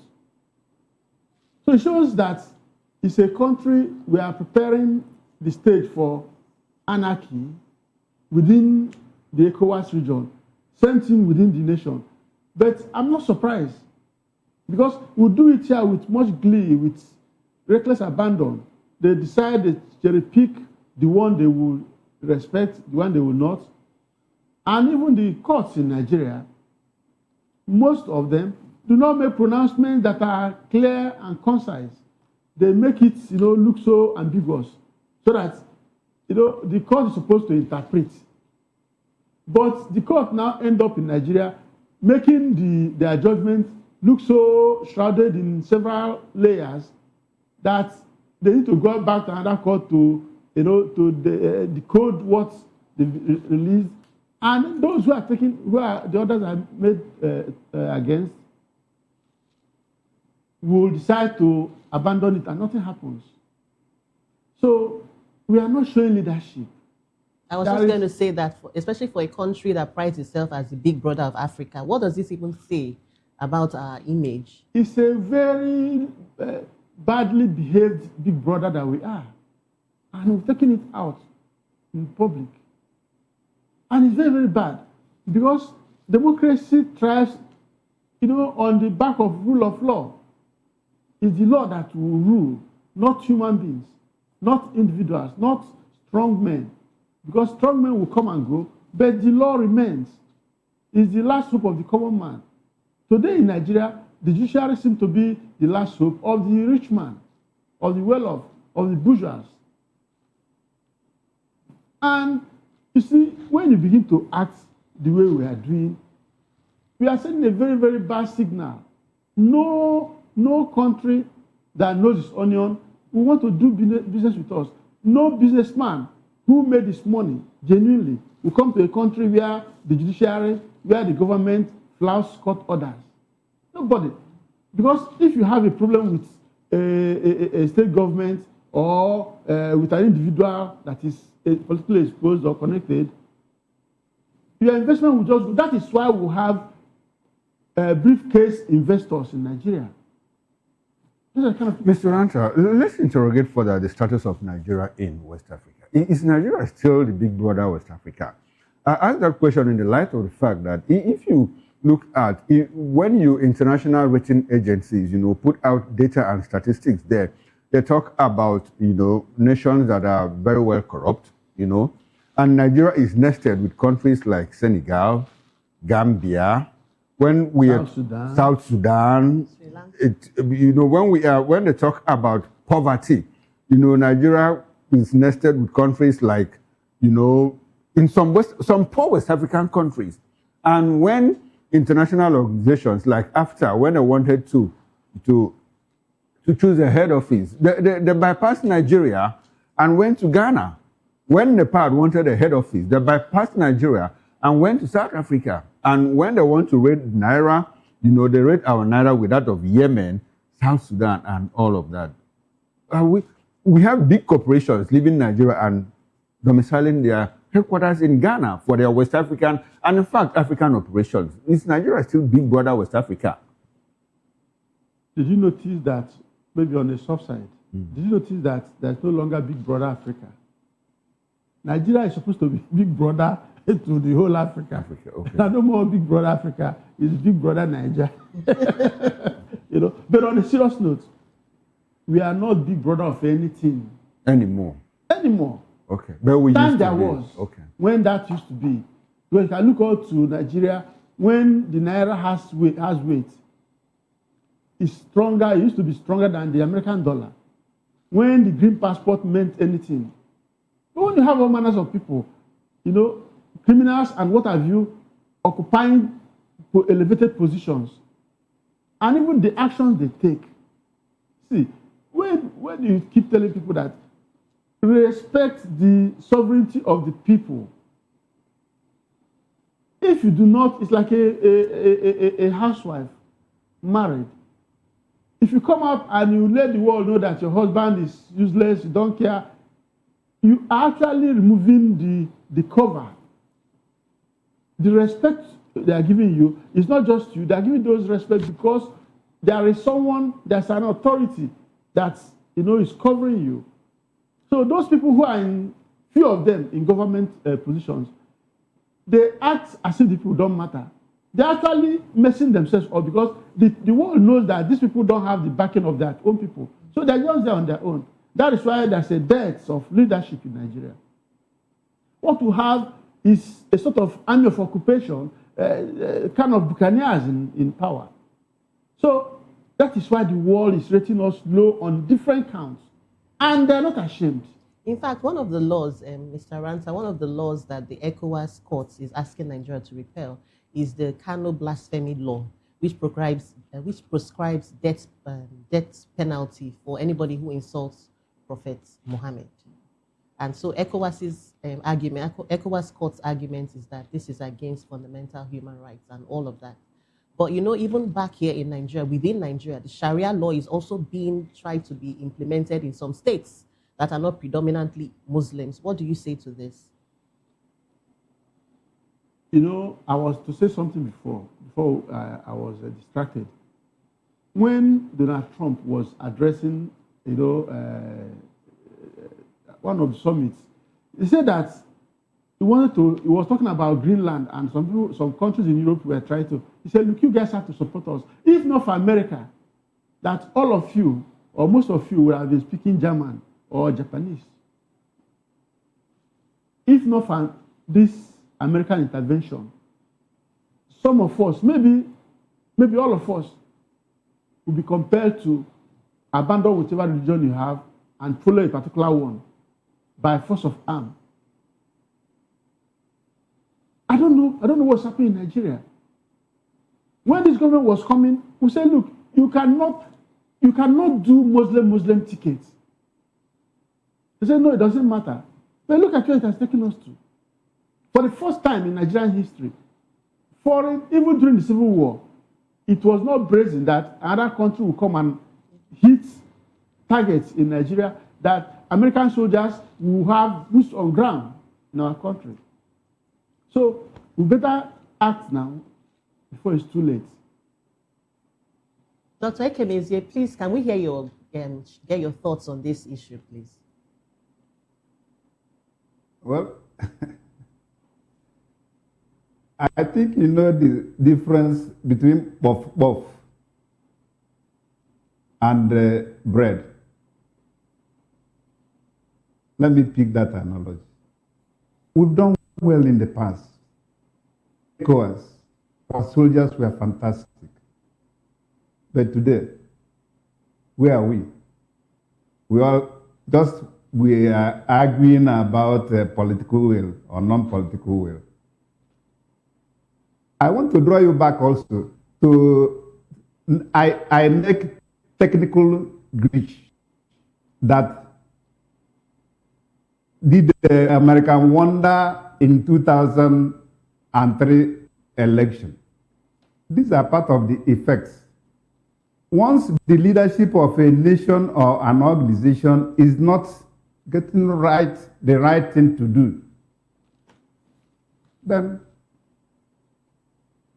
the situation will not be able to be managed. And that's where we are finding ourselves. We are crying that they have already dictated our problems. It's internal. And we are taught in political science courses that internal contradiction in a system,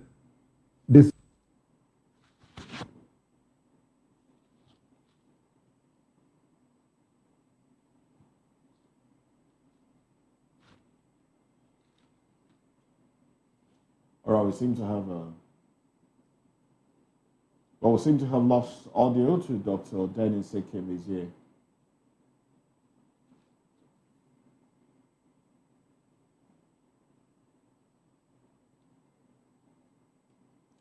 All right, unfortunately, we're being told that we've lost audio to Dr. Dennis Ekemezie and so cannot continue taking his summation there. But well, let's wrap this up now. Let's bring it back to the studio. We have Somi Ranta. Now, Somi, tell us, in concluding now, we're coasting home now. Well, let's bring all the conversations we've had so far. What will be your concluding thoughts from the House of Reps, Senate issues to terrorists,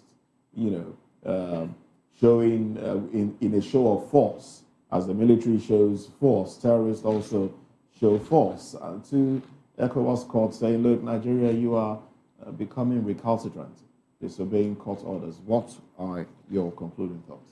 Well, I will start by, or I should end by saying that those who are elected should always, or must always have at the back of their mind that they are representatives of people, and that the true sovereignty resides with the people, and that if they discard the will of the people, those individual wills that made up the general will that they exercise, they are also stripping themselves naked of every manner of authority. It will be in their own interest to listen to the people and do what they want, because you cannot be so sure of anything. Politicians have not shown, they've not shown capacity. They've not shown respect for the rule of law.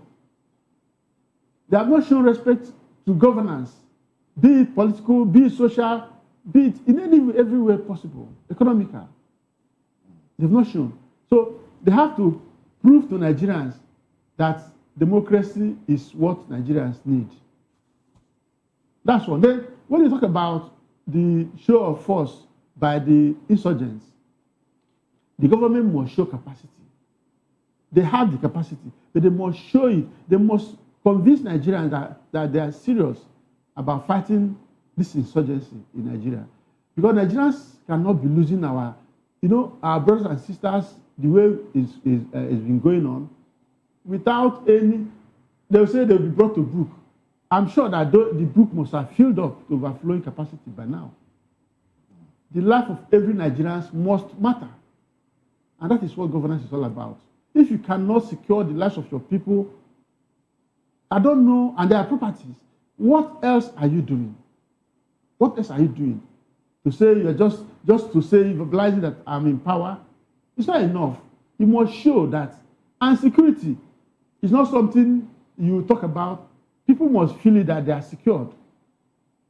So, government must do the needful. By doing away with that, the radicalization policy, reintegration policy, they must weed off all those dangerous fifth columnists that are in this Nigerian military. And then they must name those people, that list, bring it out. Because these people, you once agreed that they are being sponsored, both locally and internationally. We must ensure that those people who are sponsored, at least the ones who know around, they must be brought to book. America just brought out mentioned about 8 names or so. But you cannot outsource those things to others. There's a limit to what somebody can do for you. There are things you will do for yourself, and we must do those things. And finally, on the court thing, this disrespect for court orders, we must show that we are a people governed by law. And when you discard law, the next thing you have on the table is anarchy. So it is left for them, politically exposed people, is it anarchy they want or the law? They must make a choice. Thank you. All right, making a choice. Basically, that's your summation.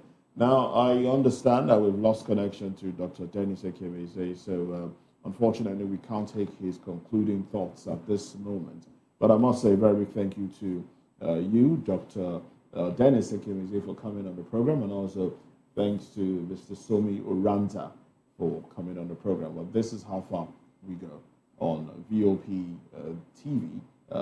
VOP this morning, newspaper review comes up next, and these issues, as troubling as they are, we will continue to, try to make sense of it, try to prefer solution to these issues and help Nigerians understand the options available to Nigerians and what can be done differently.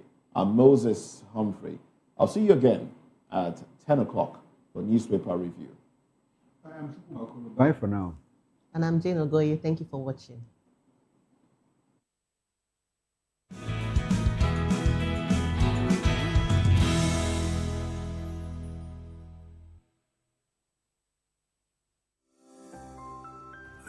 VOP TV.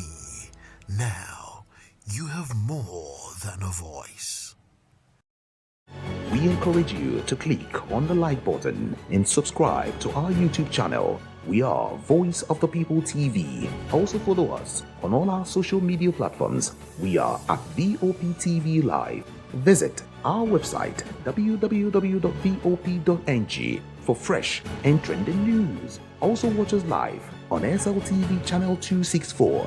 VOP TV, Voice of the People Television.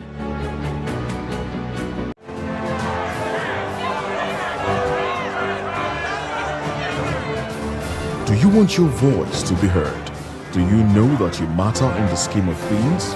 The People's Voice, the show where ordinary citizens take center stage as we discuss the biggest stories that affect you and I. With you in mind, we facilitate lively discussions, debates, and interviews on the topics that matter most to you and I, from social justice to economic empowerment, education to healthcare, governance, and more, tackling tough topics and amplifying your voice.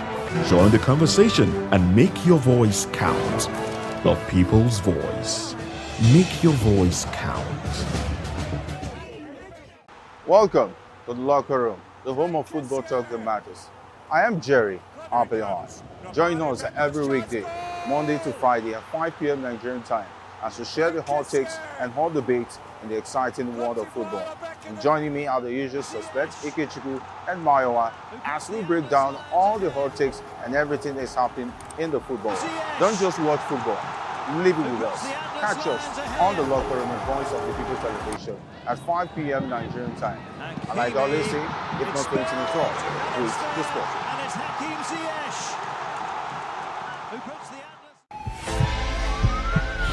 This is Health Check, your weekly guide to better living, smarter choices, and trusted answers.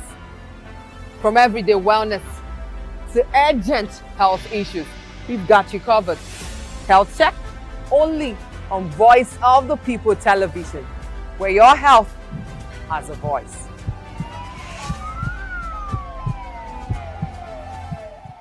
Behind every broken desk lies a broken promise. Education shapes the nations, but who is asking the right questions? Introducing Edu Dialogue, the show that goes beyond the surface, exposes the cracks, the corruption, and the silence in Nigeria's education system. Edu Dialogue, Saturdays, 3 p.m., only on VOP TV. We break the biggest stories, from missing funds to policy failures. We ask the tough questions and demand real answers. Edu Dialogue, this Saturday, 3 p.m. on Voice of the People television. Africa is on the move, a continent of rising voices, untold stories, and powerful transformations. From the streets of Lagos to the heart of Nairobi, from the mines of Congo to the tech labs of Cape Town, the African story is being written every day. Bold, dynamic, unstoppable.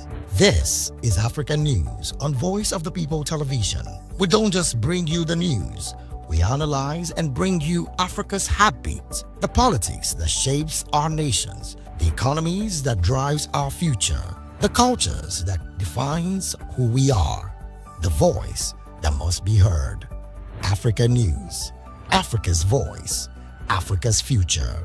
Where Africa speaks, the world listens.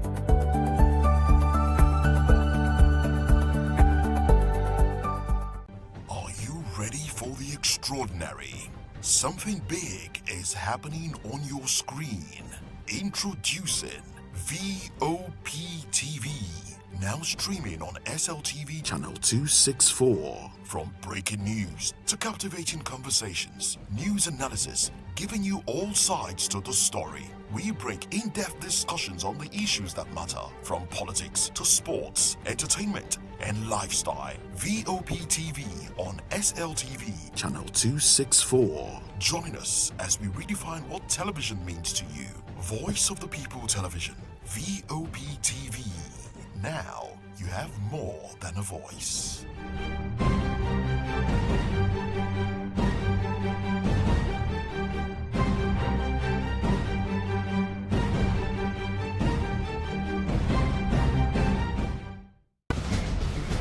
Join us as we drive into the world of politics through insightful interviews with prominent political figures, both serving and former governors, ministers, senators, legislators, party chieftains, activists, and analysts. Get first-hand information into the decision-making processes that affect our daily lives. Highly engaging one-hour program that brings political discourse into focus.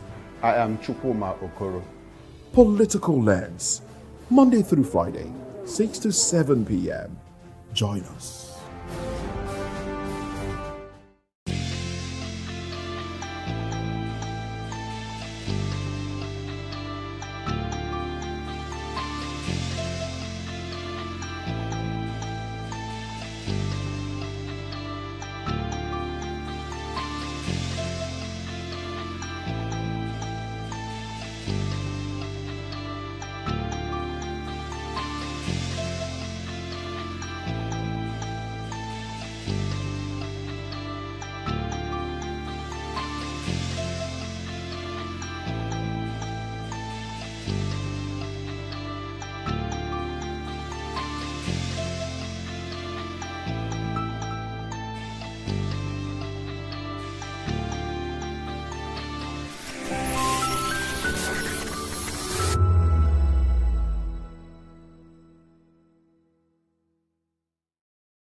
Hello there, my name is Damilola Ogunsi, also known as the Goldfish. Hi, my name is Chiki Bright Emmanuel. I'm an actor and a filmmaker. Hello peeps, my name is Yomi E. Adejimo. Hi everyone, I'm Paul Utomi. Hi everyone, my name is Stacey Benjamin and this is Voice of the People TV. I need you to keep it locked to VOP TV. See, are you looking for good entertainment? You want to get good movies, good music, politics, talk shows, sports and entertainment. You really want a channel that gives you everything you need without you having to run around. VOP is where you are. That's Voice of the People. If you're not listening to this, you're not one of us.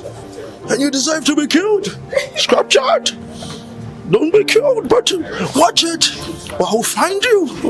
And I want you. And you are locked on VOP TV. Don't go nowhere. This is where the juice is. This is where all you need for entertainment, politics, movies, and whatnot. And keep watching VOP TV. So keep it locked because I'm locked already, man, and it's money back guarantee. So you're gonna have a good time because I do. And please keep watching VOP TV. I won't want to actually, I beg you, subscribe, watch it. If not, whatever you see. You better not touch that dial because VOP is the plot. In a world where truth is the ultimate power and opinions scream the loudest, it's time to wade through the noise. Hunger no get tribe! Hunger no get religion! And scan the human interest and trending topics that matter. Stay tuned to The Issues, your plug to the stories making the buzz, from politics to science and technology, social justice, and more. Let's tackle the tough questions and expose the truth. The Issues, on Voice of the People Television, Mondays to Fridays, 8 to 9 p.m. The Issues. Don't just react, understand. In a world where power shapes with every headline. In a nation full of questions. In a world filled with noise, the truth needs a voice. The policies that shapes our world and the economy that determines our future. Every hour, every day, the grapevine keeps buzzing. And together, we are committed to telling the stories that shape our world because your voice is our focus. Don't forget, our voice matters the most. Let us come together and share our concerns.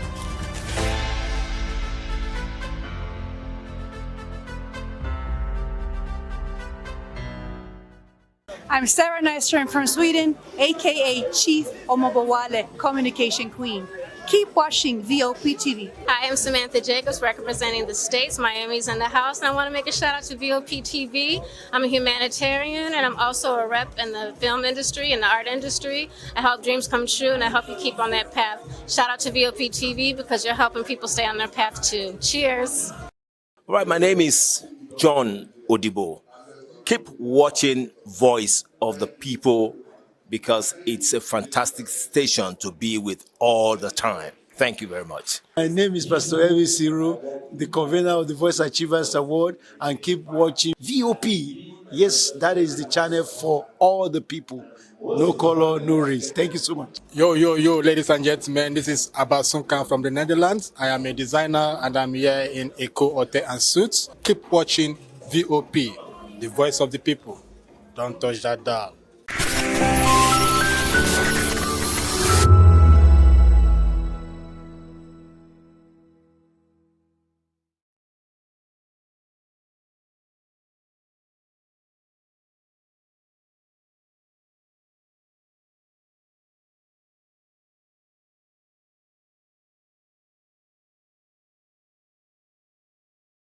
To know the happenings in the maritime sector, join us on the program Maritime Frontiers on VOP TV as we discuss key areas in the maritime sector from aquaculture, maritime transportation, maritime labor regulation, oil and gas exploration, ferry and passenger insurance, marine pollution and prevention, port operations and lots more. Maritime Frontiers, exploring Nigeria's blue economy.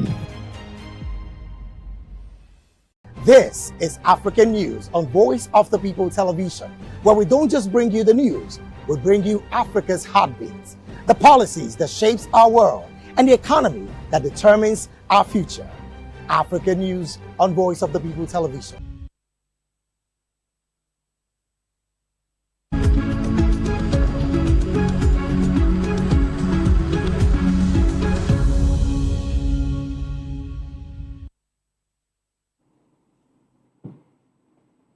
Well, good morning once again. Welcome to VOP Television. This is Newspaper Review.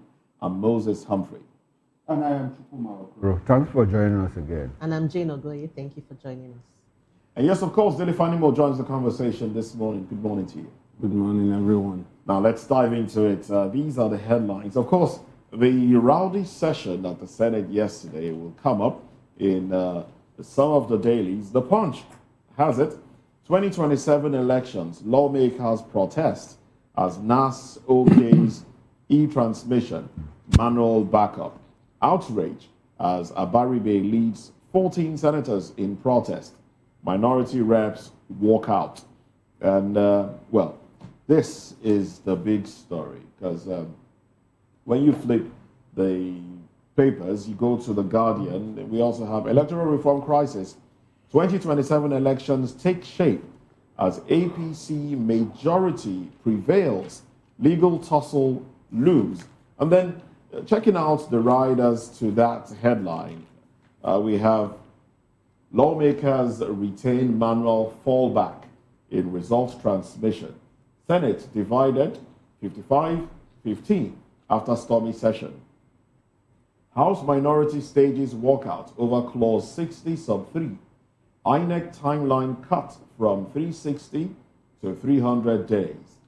Direct primaries, consensus adopted. Indirect option removed. Police tear gas protesters at National Assembly gate. CSOs demand unconditional electronic transmission. Bill heads to Tinubu for presidential assent. All right? And yes, of course. And then this day, report says Senate reopens Electoral Act. House rescinds decision. Aligns with upper chambers on transmission results. Interesting day it is as Nigerians, look at the National Assembly and as this bill goes for presidential assent. So, what are your thoughts on this one? It was an interesting time, interesting thing to watch at the Senate yesterday, where decision was made along party lines. So it wasn't just about the. Now we got a glimpse into how laws are passed. It wasn't just about the yeas and the nays, because the nays were louder, but the ayes still had the say. They had the say, and it got to a time the deputy speaker had to ask House members to stand to their feet in voting. Stand to your feet. In fact, at a point, he said, if you are with the APC, come here. If you are not in the APC and not with the APC, go there.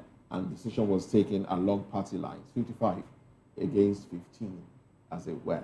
And then, when you go to, so basically, out of 360 House of Reps members, these are the ones that took this decision. What are your thoughts? You see, for me, it has always been like that. It's that's why they say the majority will have their way, and the minority will have their say. So it played out yesterday at the National Assembly, where party loyalty prevailed over national interest. And I'm not really too happy about it. This is why you have to be very careful about who flies your flag for contest. Because for me, how could you have had appreciable number of representatives at the beginning of the National Assembly, and suddenly you now have very significant numbers in opposition in the National Assembly? This is what you get. But it also shows that people are more aligned with party politics than the good of the country. Yes. Because for me, this electronics e-transmission real time shouldn't be a big burden. I think what we should be talking about is empowering INEC to be able to use alternative technology if the service providers, the telecom companies, are not able to service the whole and cover the whole lot, the whole country, then there should be alternative means of handling some of these issues. That should be the concern of the National Assembly at this time, and not voting on. And it's so ridiculous that the House of Reps that was initially on the side of Nigerians suddenly had a U-turn, and now they are also going along with the Senate, which clearly shows that the progress of this country, or otherwise, I've always said it, I've said it more than 100 times, that lies in that National Assembly. Because if this National Assembly are not pro-people members, they obviously are not. That's what I'm saying. Now. Then we're not going anywhere. Initially, they seem to be pro-people, but then when the voice from above came, they decided to switch allegiance away from the people. Because they have this attitude of, what if I am a dissent? Definitely, I will not be given another round of ticket. But for God's sake, there comes a time when you have to put your feet down. Even if you go under in the process, people will align with you. Nigerians will align with you, and you'll be a reference point. For me, I would rather go that way and let people know that at critical moments, I am on the side of the people and not on my own. I'm tempted to ask the question, how will they align with the people when to contest elections, you need to accumulate so much money? To run for elections, you need to accumulate so much money. And ordinary businessmen find it difficult coming down with that amount of money. So they need to rely on somebody somewhere who has money, loose money, to throw around, money to throw around, and that person automatically becomes your go-to when it comes to taking decisions. So it was made obvious yesterday that it's not about the populace, it's not about the people. It's about who, you know, narrow pays interest. the piper. It's about who pays the piper. And that's how decisions seem to be made in this assembly, this 10th assembly. We have joining us Mr. Darlington Agumwo, lawyer and public affairs commentator. Welcome to the conversation. You've been following, so let's have your take, and then Chukuma will have his own take as well. This electronic transmission of results has been overflogged. I think we should be discussing more interesting things. No, but it's in the paper, so we'll talk about it. I know. It's interesting. At least decision has been taken. With tear gassing of protesters as well. I blame the opposition here. Seriously, they are not doing enough. The opposition are not doing enough. Why would no you matter say how, they're not doing enough? no matter they how, walked out yesterday. No, it's not enough for them to walk out. Seriously, they should have mixed things up with this APC, because I know what APC did when they were in opposition. This opposition are not doing 1/4 of what APC did. Seriously, and that's why they have taken them for granted. They are doing things without even caring. They don't even bother with the opposition. They don't bother with the people. They just take irrational decisions that will suit them. Because they know that this opposition, they are weak. They are very weak. Seriously. The things they ought to do, they are not doing it. How many people was there in that National Assembly that were protesting? How many? I expected 2 million. The opposition would have mobilized Nigerians to go and occupy that assembly. Because that was what the opposition did at Ojota in 2012. When they wanted to remove fuel subsidy. Didn't you see what happened at Ojota? So why are they not doing what they... At least shake this APC. Let them know that, yes, we too, we follow. So they are not doing enough, seriously. And that is that's why I believe that this election is already done. We are waiting for results. That is the way it is now. With all this money flying right out, you heard what Adeleke said. That the man said he's under pressure. That people that join were collecting 500 billion. So when money have gone this far, what are you waiting for? You mean those who collect this kind of money, tomorrow they will tell they are not voting for APC again or what? I don't understand. I have been saying it here. Let APC tell us, because it's their regime. Let them tell us where that 210 trillion naira went to. Let them investigate it. We need to know. You cannot tell me that money can just disappear like that, and you are hearing all this amount of money. The election has already been monetized. Let nobody be deceived here. If they cannot get, if they cannot manipulate the vote, they can manipulate the people. It's as simple as that. And nobody will really challenge them. That's the issue. Nobody will challenge them. Because every institution has been compromised. Every institution, every professional has been compromised before 2027. As things stands now. Barrister, but the people are still protesting. The people are still, it's how not many of them? It's not been how many of them? So how many of them? How many? How many of them? I don't think it matters. I don't think the numbers matter. Really? I don't think the numbers matter. That's why they are not bothered. When they see crowd, look, when they wanted to take Lagos State from Tinubu during Obasanjo, I told you here what the man did.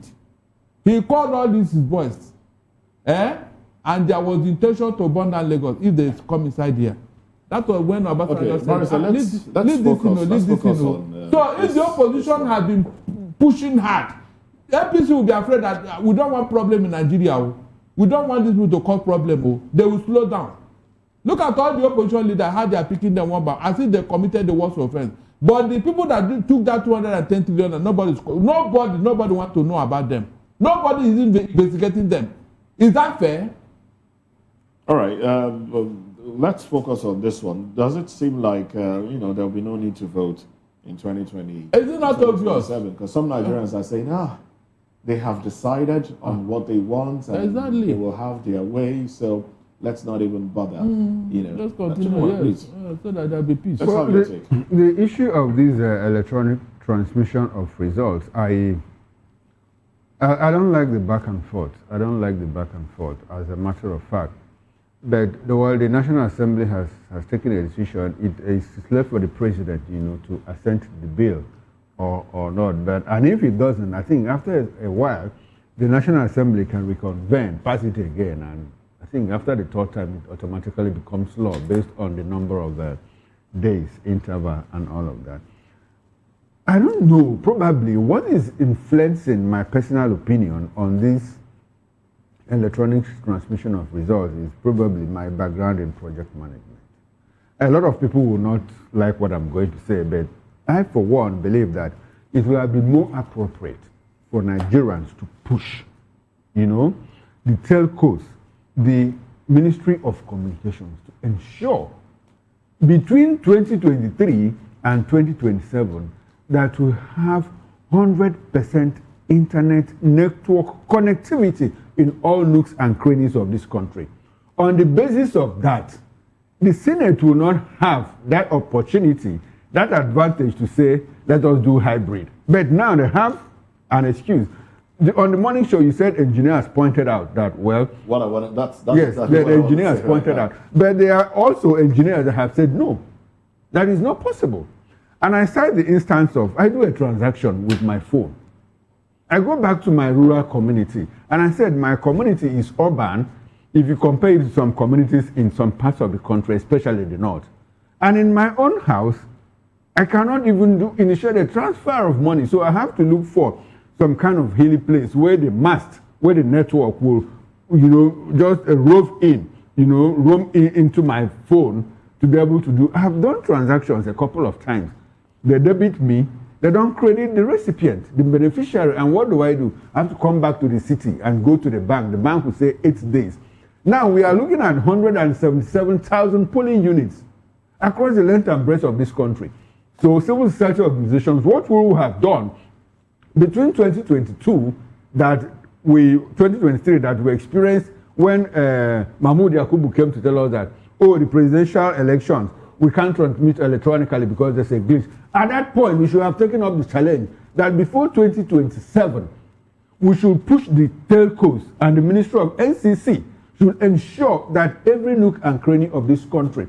At some point, we were told that in all the 774 local government areas, the Ministry of Communications was planning to deploy internet connectivity in all the 774 local government areas. What happened? We didn't push further. Now, in my conversation with some engineers, this is what I was made to understand. That if you use this device, let's say this is the BVAS, you do your thumbprinting and then collation is done here and it's sent. Even if it doesn't show delivered, it is sent. It cannot be retrieved. It cannot be. All right. Yes, it cannot be. Even at that, there is internet booster. That device can even help you to connect anywhere in Nigeria. And then you can now, when you've done that, you can now have your paper where you will now write, okay, this is the collation party A, party B, and all of that. This is what they got. Now, it won't take long. This is SMS data. That's basically what you need, not what you have for bank transactions, which is 3G, 4G, and 5G, as the case may be. The speed. That's not what you need. You need basic SMS data, 2G, or even lesser, can help that transaction go. Now, it will take long between when it is sent and before you talk about meeting up at the collation centers and the rest. It will take long for that information to appear at the IREV. Now, I'm happy that you have still come back to the point that I'm raising. Do we have this? But the bottom line is, it is on the device. It is there. So if you now want to even look at things, try to balance data, you won't have disparity between what you have on paper and what you have on the IREF portal, which you ordinarily would have sent earlier on. Are you also aware that apart from internet connectivity, there are areas where there are no masts, no networks in this country? Are you aware of that? Yes, I am. So this is what I think, in my opinion, because it's like we are trying to build something on nothing. And I go back to my project management background. Sequence, you build something. We have layered, graduated build-ups, the substructure, the structure, then the superstructure. This is what we should have pushed first. Let us get the basics so that there wouldn't be this, we wouldn't be having this argument that we are having now. If we have internet network connectivity in all the 774 local government, it will be an easy ride. But look at what they have done to us now. They are saying, well, we had senators say, oh, even in my own now the Senate president told us that in 9 states that there are no network connectivities. Has anybody gone to check all of that? On the morning show yesterday, we agreed on this table that, okay, if we need to do hybrid, let us even isolate the 9 states and say, we have it on record that in so and so polling units, in so and so local government areas, we are going to use manual transmission because they don't have network connections. You can't go by that because there's no data to prove what Ababi is saying. There's no data. He just said it off the cuff. That's what you think. No. And I'm saying that, assuming, let's even take it for granted that in those 9 states we have network issues. Some people are saying, let's isolate those 9 states. In those 9 states, in the city centers, you might have network connectivity. So why don't we go to the rural areas and name them and say, okay, out of the 176,000 polling units, we are going to use manual for 4,000. And it is given, it's taken for granted. So you go back to, my point is that if we have taken care of this argument wouldn't be here, because in countries that use the electronic voting and electronic transmission of results, they don't have the kind of challenge that we have.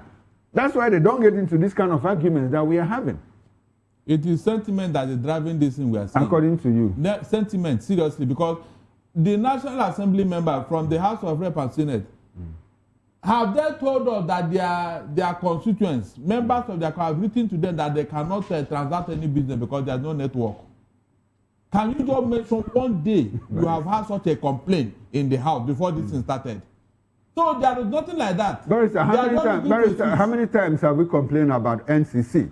About drop calls with NCC. How many times have Nigerians complained? You put a call through, somebody picks the call and the call drops instantly. Good. Listen, if something happens once, that does not mean that it is the general. No, but it's not once. It happens all the time. Nigerians have been complaining. Nigerians have been saying, telcos, you are not delivering, you are charging more money, but you are not delivering commensurate services. True or false? It cannot be at all times. But these things exist. I said for this election, you can give them a mandate that look for this election with that particular. Okay, instead of you giving order, why don't you ensure that there is availability of network? That's my position. Let's get it first. The financial implication, but for this particular election, do this.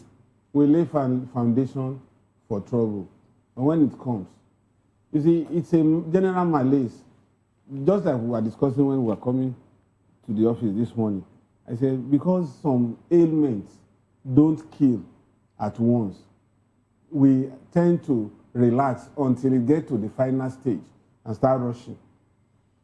You see, the same thing that happened during the build-up to 2023 elections, where nobody took cognizance of the operational clause of BVAS and IREF, until allegations and counter-allegations came up that it was deliberate, that they didn't allow the BVAS to work. And when people were trying to file cases, lawyers that were sleeping suddenly woke up and realized that you cannot hold on to it in the courts because it's an operational tool and not enshrined in the electoral law.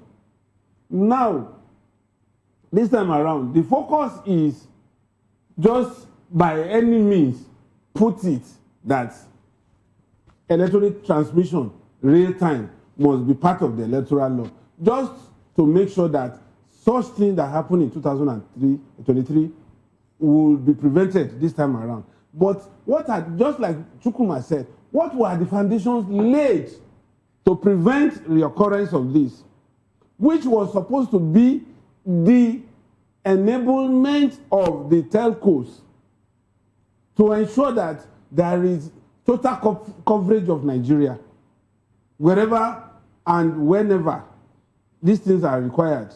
But nobody took cognizance of that. And it's almost getting too late in the day for us to achieve total coverage now, before the next election. And if we don't have total coverage and the National Assembly is goaded into taking this decision of real-time e-transmission, then when there are glitches, we'll come back to it what again. we're talking about now. And then we'll be at the end of the day, we'll be coming back to that square one that we thought we had escaped. It is the leadership that I should blame here. Because if the APC leadership want this to be done, they should have told NCC from even 2023 that, look, by 2027, we don't want any glitch. But since they want to use it as an excuse to rig election, why would they want it to work? That is the issue here. All right. They don't want it to work. So talk from now to tomorrow. As long as it will be to their own advantage, it will never work. Okay, we'll keep our eyes on this development as the days, as more things unfold. And as long as it makes it to the dailies, we'll talk about it. All right, then, let's move away for now. Now, let's touch on this other headline. It's troubling. Earlier in the day, we talked about ISWAP having drones, acquiring 35 drones. And if you look at the capability of those drones, you'll be troubled. You'll be as troubled, if not more troubled, than I am. Well, but let's look at this headline. Niger residents flee to Benin Republic as terrorists invade Bogu again. I'll take the rider and go a little deeper into the story. Senate demands security reset after massacre of 56 in Niger. UN, over 3.7 million Nigerians displaced.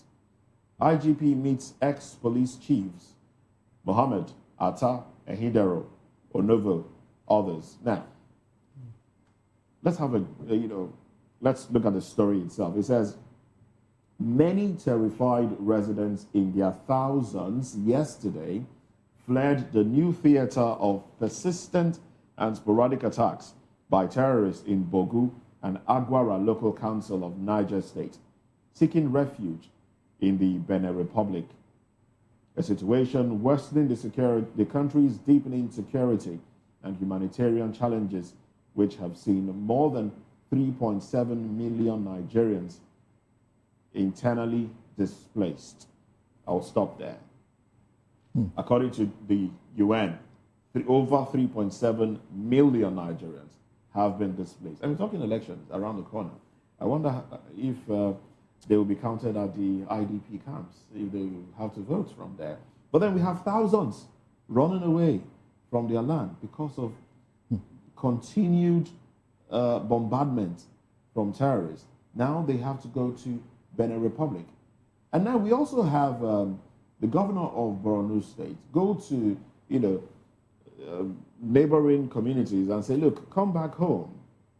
Come back to Nigeria. We will ensure your safety if you come back to Nigeria. But people are saying, how will they even come back when you haven't given them anything to boost their morale, that you're actually fighting insecurity? Gentlemen, I'd like to start with you on this one.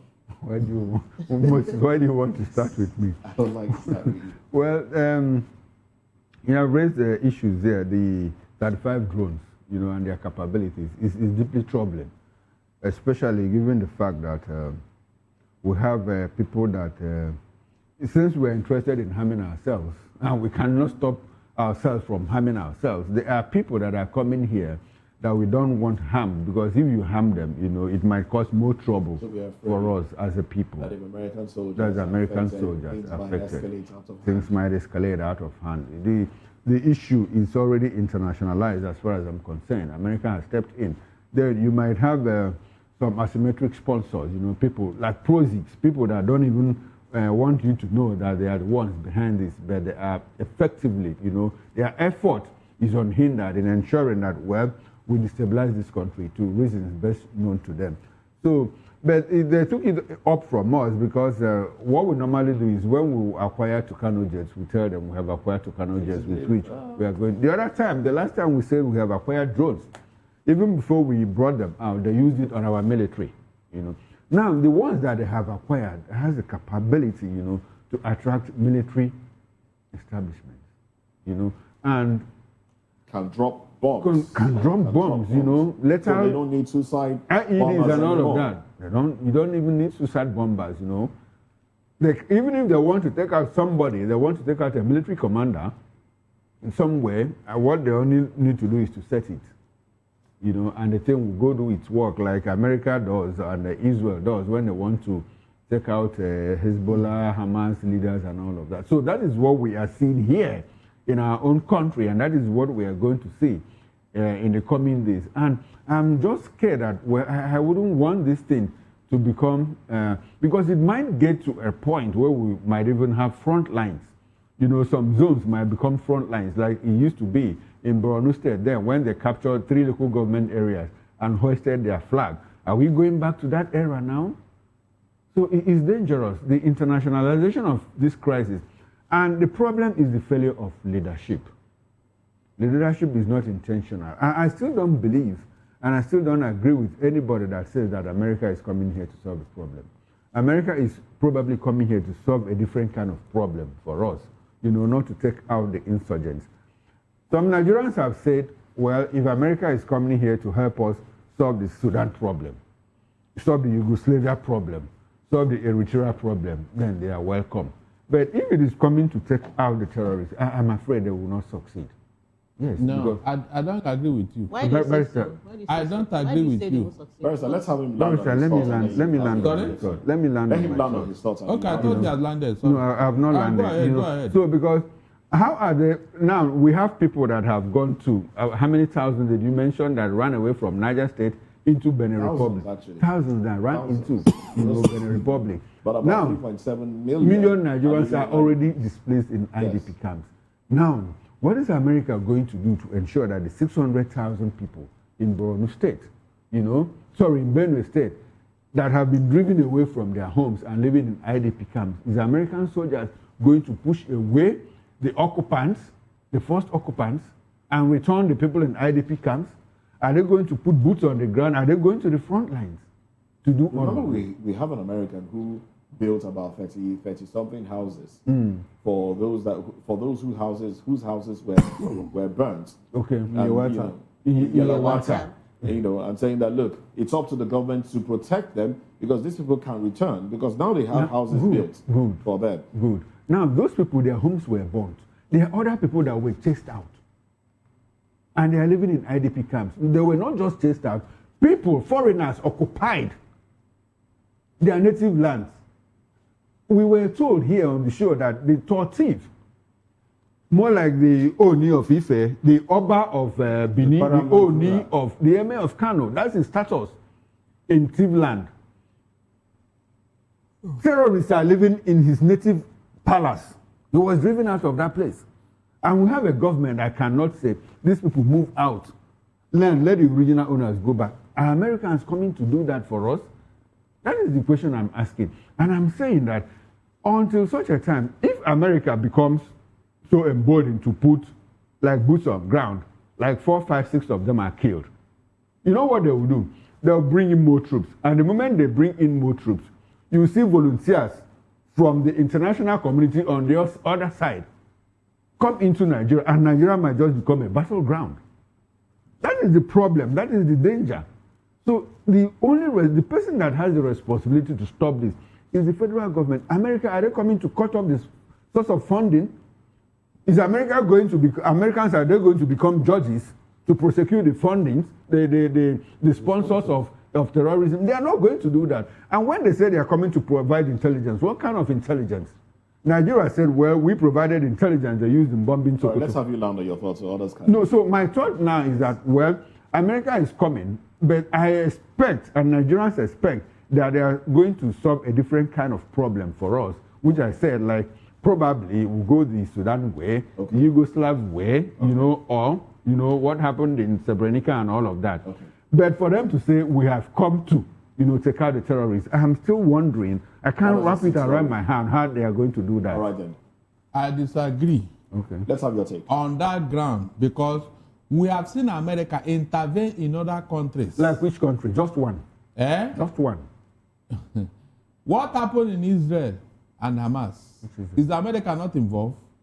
Can you attack Israel today without seeing the American president there? Okay, so Nigeria has become the Israel. Okay, go ahead. Go ahead.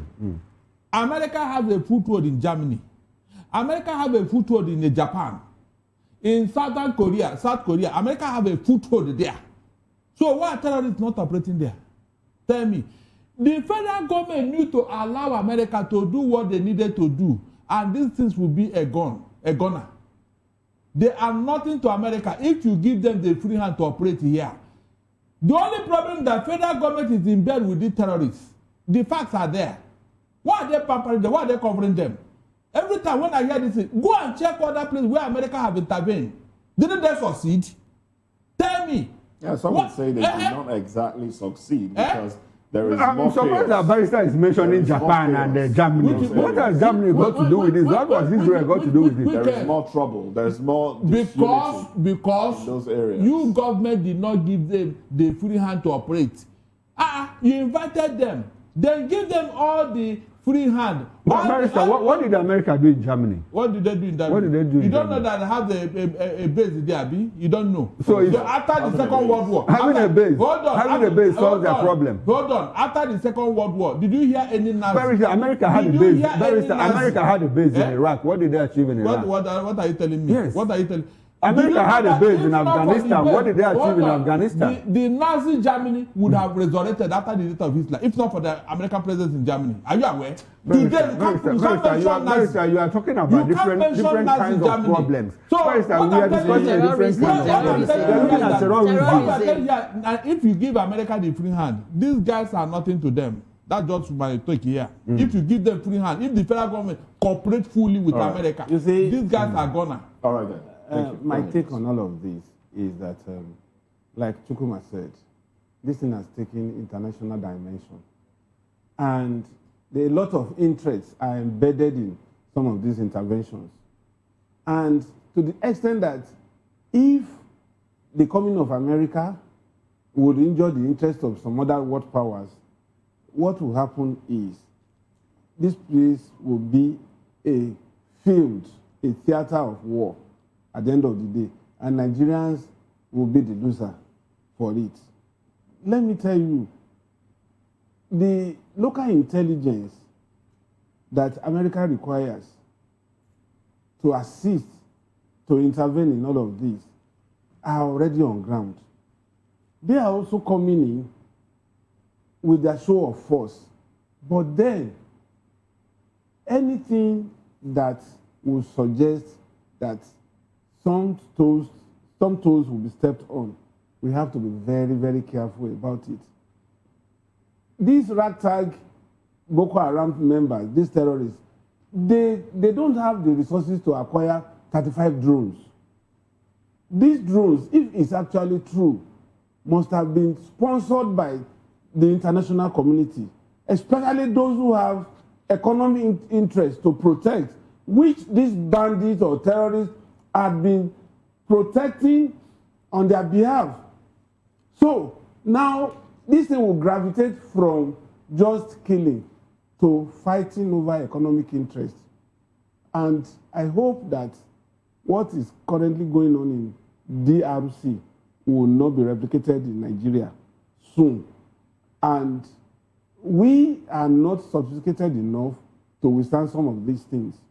You imagine if some other countries in the East will want to square up with America, and probably some Western nations in the world would also want to give support to America. Over what? Is it to protect us from being killed, or to make sure that they are coming for the second round of colonization of this country, and by extension, Africa? So we need to be very, very careful. And some of these inputs that we may think are insignificant go a long way in shaping some of these narratives and where these people will come in and what they intend to do or they don't want to do in the final analysis. So for me, we should also be careful and intentional when we are talking about some of these interventions. You see, my wrap on this issue is that like I'm happy that Barrister said why this thing persists is because the federal government is in bed with the terrorists. And like I said, the only power that can solve this problem in Nigeria is the Nigerian government. Number one is cut off the source of funding. Number two, empower the military. If you empower the military can take these guys out in less than 1 year. Mr. Okoro, let me take you there. It's not that hard. You know, No, they are not empowered. I don't think so. No, you know what I mean by empowered. You mean like we have modes. We have modes there. Okay. We have modes. You know, when they are about to take out these terrorists, someone gives order, pull back. That is the issue that they have. Do you think this is even realistic? Is it possible to even take out those modes? I mean, the complicity, is it possible? It is possible. If there's the willpower. If there's that power, cut off the funding. Try those sponsors. The only power that can stop the funding is America. They can cut off. Who degraded Al-Qaeda? Hold on. Who degraded Al-Qaeda? That you are not hearing about. Is Al-Qaeda degraded? Is Al-Qaeda degraded? When did you heard of what happened to Taliban? What happened to the Taliban? What happened in Afghanistan? What happened to ISWAP? They resurrected. Those ones are what? Ideological. Ideological. So this one is what? The people of Afghanistan want to return that Afghanistan and all that because America was there to help. But what is the meaning of Boko Haram? Boko Haram is not religious ideology. They were not cooperating. That's why America left. But yeah, if we cooperate, they were not cooperating. So we have come back to the issue of government being at the center of the whole of things. That's what I'm telling you. So we all agree that government give them the power. They will do it. Government has the power to do it. Not to give America the power. We have a very weak government. Let's move away from that conversation. There are today in history. You know, before we take a few other conversations, let's look at today in history. I like to go into today in history as reported by The Guardian. When you finish, I have my own day in history today. Oh, okay. Yes. Not a birthday, right? My governor's birthday. Oh, okay. Yes, it's his birthday. My governor will get bad. Even though your governor doesn't know when he was birthday today. But let's look at today in history. Today, in 1977, today's date is what now? 18th? Yes, 18th of February 18th. Okay. Unknown soldiers raided Kalakuta Republic, Lagos home of Fela Anikulapo Kuti, that housed his family, band members, a recording studio, and a free clinic at number 14 Agege Motor Road, Idioro, Mushi. And I'm reading this so our viewers will learn a thing or two from this and take something home as we revisit history. Now, his mother, Fumilayo Ransom Kuti, the first female to drive a car. To drive a car in Nigeria. She was thrown from a story building, from the second story building window, and later died from injuries. And then Fela did a song, about that. And who was head of state at the time? General Olusegun Obasanjo at that time. Oh well, still today in history. And I think Olusegun Obasanjo is from Abeokuta. Yes, now they are from the same Abeokuta. The Kutis are from Abeokuta. Their enmity didn't start today. It will go. In fact, I think Fela attended BBHS as well as Obasanjo. Baptist Boys High School. Baptist Boys High School, Abeokuta. Okay. All right. Okay. We'll talk about that one. That's also today in history in 2018. Barrister, are you listening? Is it? Nigeria freed another 475 Boko Haram suspects following some mass trials in which most cases were dropped for lack of evidence. 2018, today, February 18. Also, 2019, snatch ballot box and pay with your life. President Buhari said at a meeting of All Progressive Congress caucus in Abuja, he ordered security operatives to deal ruthlessly with anyone who attempts to snatch ballot box during the rescheduled general elections on February 23. Snatch and pay with your life. Barrister, that was Buhari of APC. You are just reminding of a history of infamy. That's what you are reading. Isn't it snatch ballot box and pay with your life? So did it happen? Did it happen? Is it his fault? Who is now the arrowhead of this? He gave the order. Did it happen? Did anybody snatch? Because he said the people were prevented from snatching. You didn't hear when he said that if you see anybody with a gun who is not a state actor, you should shoot him on sight. Have they shot anybody? Please, these things are just rhetorics. not it doesn't help our history. All right. Well, it's history. It's something that historians and students of history should know about. All the things they told us. Are they fulfilled? There's this headline here. Jane has a few headlines for us. Mostly, there's no history of restructuring, Abi. Not today. I thought it should be there. No, what the APC said about giving them power. No, we are talking about today in history. Okay. Please, whenever that one come up, read it for me. No problem. I'm interested. 432 billion naira probe. EFCC extends El Rufai's detention as lawyer pushes for bail. Protests rock NAFDAC over sachet alcohol ban. Oh, we're still on this one. Still on that I thought they denied it now. All right, so how do you react to this headline? Okay, okay. Ondo APC chair, go ahead. Okay, Ondo APC chair beaten as party meeting erupts in chaos. And you'll find the Ondo State, the APC chairman on the floor. The Guardian has his picture there after he was beaten. He was lying on the floor, holding his head, of course. Oh well, gentlemen. Let me start off with you, Mr. Fani. Who beat him? Well, you are state APC. Yes. It's not out of the ordinary. That's the way of the politicians. They are only a little shade better than NURTW when they want to contest. And don't forget that Ayedatiwa does not have another time. So there will be many gladiators. So he cares less. He cares less. And apart from that, he doesn't have somebody he wants to install? You see, these people, this is why I always say that we wait a shade too late before we intervene on issues that we have to take right from the onset. It's just like somebody who has a first stage of cancer and you leave it untreated. And you now wait until the third stage when you know that it's terminal, there's nothing you can do again. You start running helter-skelter. This is the beginning of another way of manipulating election. Because once you have that hold on that party at this stage, the next election for Ondo State governorship is just about 2.5 or 3 years away.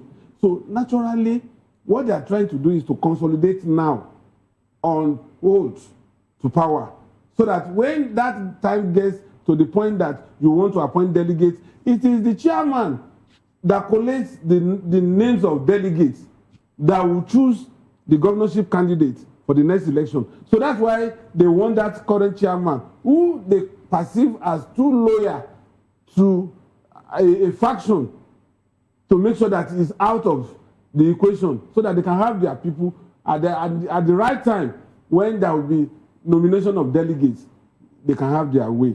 That is exactly what is playing out at this point.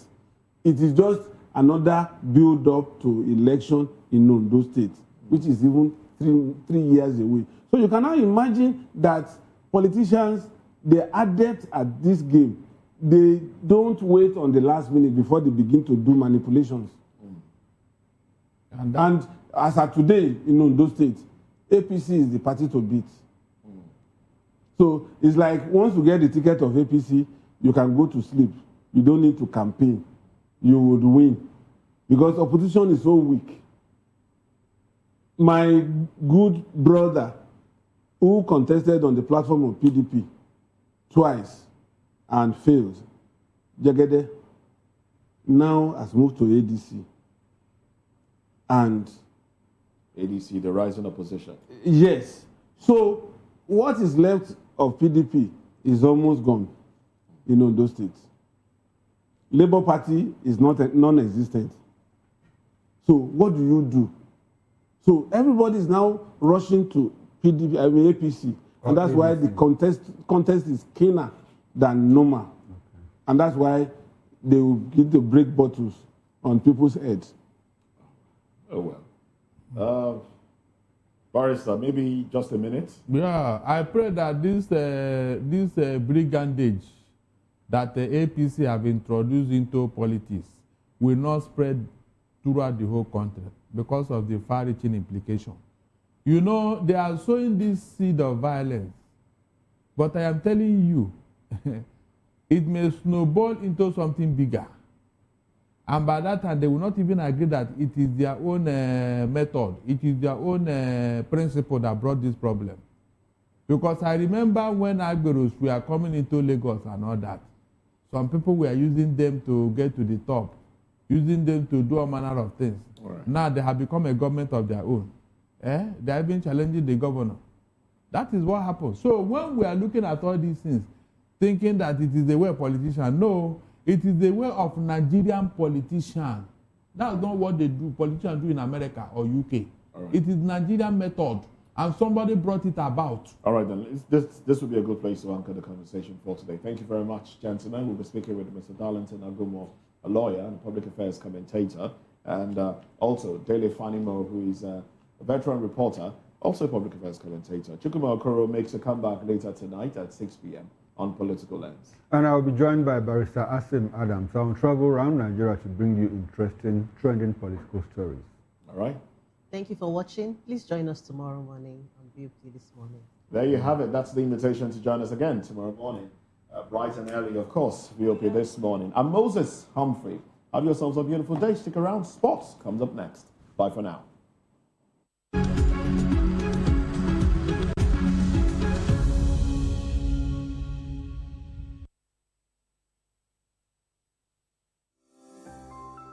VOP TV. Now, you have more than a voice. In a world where power shifts with every headline. In a nation full of questions. In a world filled with noise, the truth needs a voice. The policies that shapes our world and the economy that determines our future. Every hour, every day, the grapevine keeps buzzing.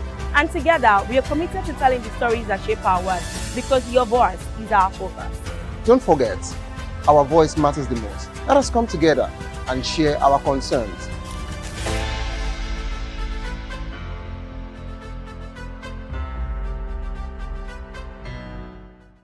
Behind every broken desk lies a broken promise. Education shapes the nations. But who is asking the right questions? Introducing Edu Dialogue, the show that goes beyond the surface, exposes the cracks, the corruption, and the silence in Nigeria's education system. Edu Dialogue, Saturdays, 3 p.m., only on VOP TV. We break the biggest stories, from missing funds to policy failures. We ask the tough questions and demand real answers. Edu Dialogue, this Saturday, 3 p.m. on Voice of the People Television.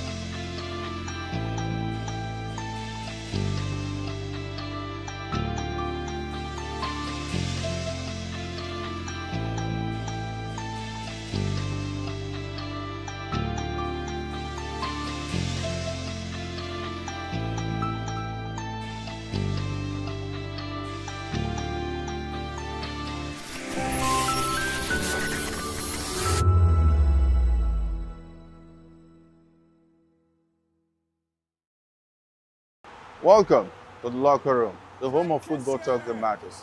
I am Jerry Aviation. Join us every weekday, Monday to Friday at 5 p.m. Nigerian time, as we share the hot takes and hot debates in the exciting world of football. And joining me are the usual suspects, Ikechukwu and Mayowa, as we break down all the hot takes and everything that's happening in the football.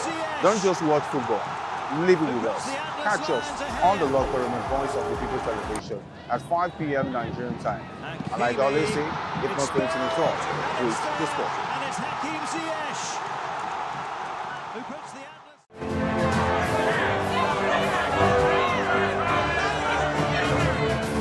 Do you want your voice to be heard? Do you know that you matter in the scheme of things? The People's Voice. the show where ordinary citizens take center stage as we discuss the biggest stories that affect you and I. With you in mind, we facilitate lively discussions, debates, and interviews on the topics that matter most to you and I. From social justice to economic empowerment, education to healthcare, governance, and more. Tackling tough topics and amplifying your voice. Join the conversation and make your voice count. The people's voice. Make your voice count. To know the happenings in the maritime sector, join us on the program Maritime Frontiers on VOP TV as we discuss key areas in the maritime sector from aquaculture, maritime transportation, maritime labor regulation, oil and gas exploration, ferry and passenger insurance, marine pollution and prevention, port operations, and lots more. Maritime Frontiers, exploring Nigeria's blue economy. Africa is on the move, a continent of rising voices, untold stories, and powerful transformations. From the streets of Lagos to the heart of Nairobi, from the mines of Congo to the tech labs of Cape Town, the African story is being written every day. Bold, dynamic, unstoppable. This is African News on Voice of the People Television. We don't just bring you the news. We analyze and bring you Africa's heartbeat, the politics that shapes our nations, the economies that drives our future, the cultures that defines who we are, the voice that must be heard. Africa News, Africa's voice, Africa's future. Where Africa speaks, the world listens.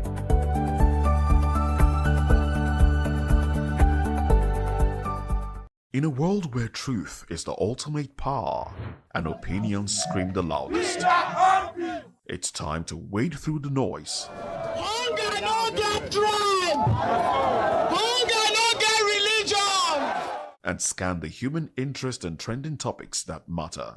Stay tuned to The Issues, your plug to the stories making the buzz, from politics to science and technology, social justice, and more.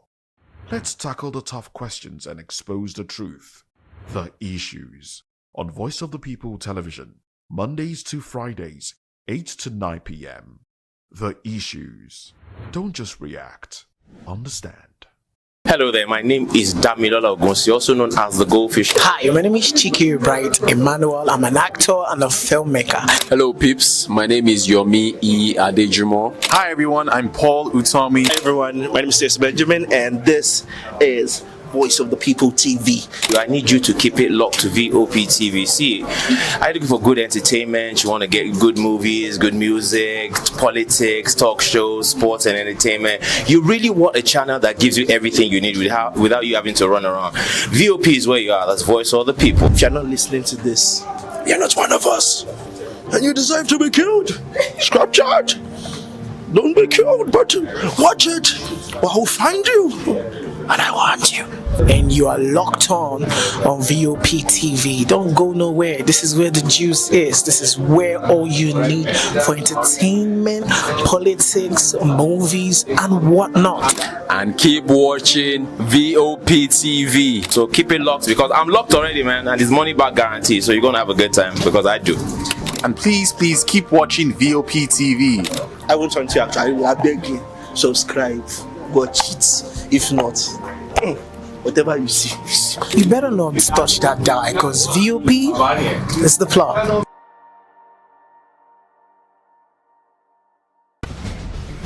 Join us as we drive into the world of politics through insightful interviews with prominent political figures, both serving and former governors, ministers, senators, legislators, party chieftains, activists, and analysts. Get first-hand information into the decision-making processes that affect our daily lives. Highly engaging 1-hour program that brings political discourse into focus.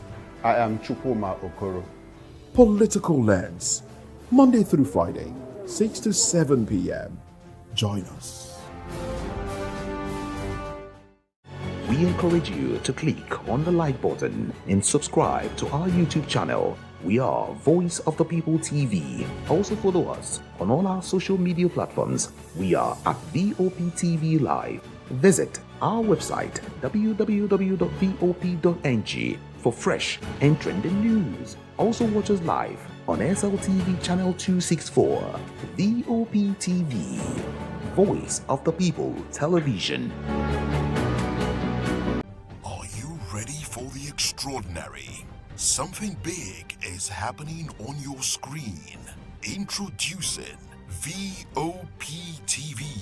Now streaming on SLTV channel 264. From breaking news to captivating conversations, news analysis, giving you all sides to the story. We break in-depth discussions on the issues that matter, from politics to sports, entertainment, and lifestyle. VOP TV on SLTV channel 264. Join us as we redefine what television means to you. Voice of the People Television, VOP TV. Now you have more than a voice.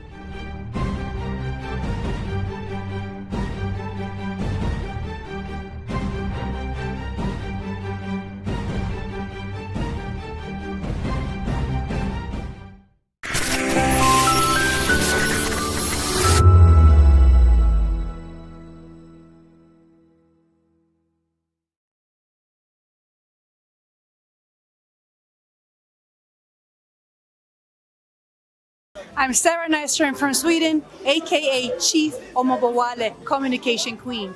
Keep watching VOP TV. I am Samantha Jacobs, representing the States. Miami's in the house, and I want to make a shout out to VOP TV. I'm a humanitarian, and I'm also a rep in the film industry and the art industry. I help dreams come true, and I help you keep on that path. Shout out to VOP TV because you're helping people stay on their path too. Cheers. All right, my name is John Odibo. Keep watching Voice of the People because it's a fantastic station to be with all the time. Thank you very much. My name is Pastor Elvis Siru, the convener of the Voice Achievers Award, and keep watching VOP. Yes, that is the channel for all the people. No color, no race. Thank you so much. Yo, ladies and gentlemen, this is Abasunkan from the Netherlands. I am a designer and I'm here in Eco Hotel and Suits. Keep watching VOP, the voice of the people. Don't touch that dial.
This is African News on Voice of the People Television, where we don't just bring you the news, we bring you Africa's heartbeat, the policies that shapes our world, and the economy that determines our future.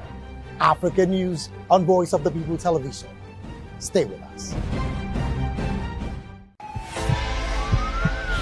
This is Health Check, your weekly guide to better living, smarter choices, and trusted answers. From everyday wellness to urgent health issues, we've got you covered. Health Check, only on Voice of the People Television, where your health has a voice.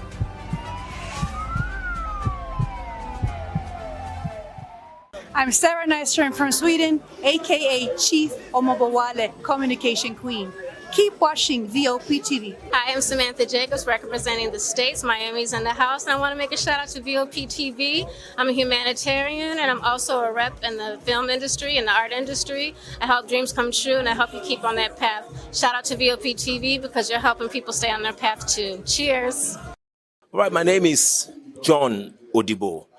Keep watching Voice of the People because it's a fantastic station to be with all the time. Thank you very much. My name is Pastor Electoral, the convener of the Voice Achievers Award, and keep watching VOP. Yes, that is the channel for all the people. No color, no race. Thank you so much. Yo, ladies and gentlemen, this is Abasunkan from the Netherlands. I am a designer and I'm here in Eco Hotel and Suits. Keep watching VOP, the voice of the people. Don't touch that dial.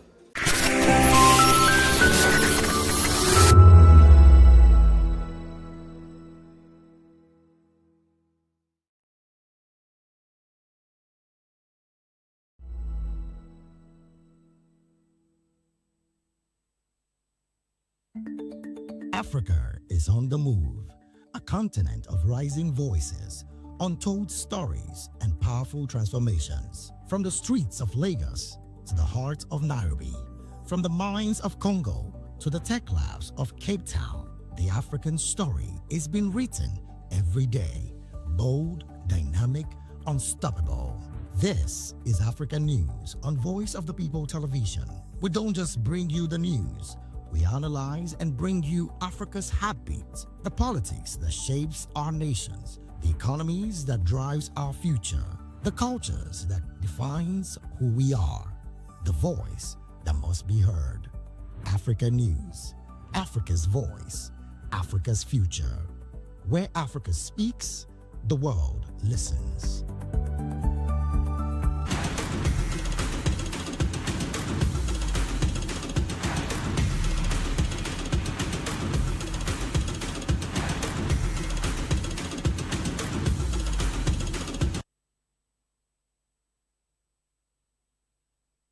Good morning, Amanda. Thanks for joining us this day. Welcome to the Sports Republic show right here on Voice of the People Television, Lagos, Nigeria.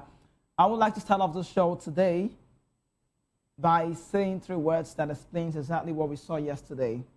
And when I said I was going to do this, someone said, no, this is your opinion, but that's what it is. Just 3 words that says a lot about what we saw exactly at the Champions League game played yesterday between Benfica of Portugal and the Real Madrid of Spain. As a shocking 1, disrespectful, number 2, and then upsetting.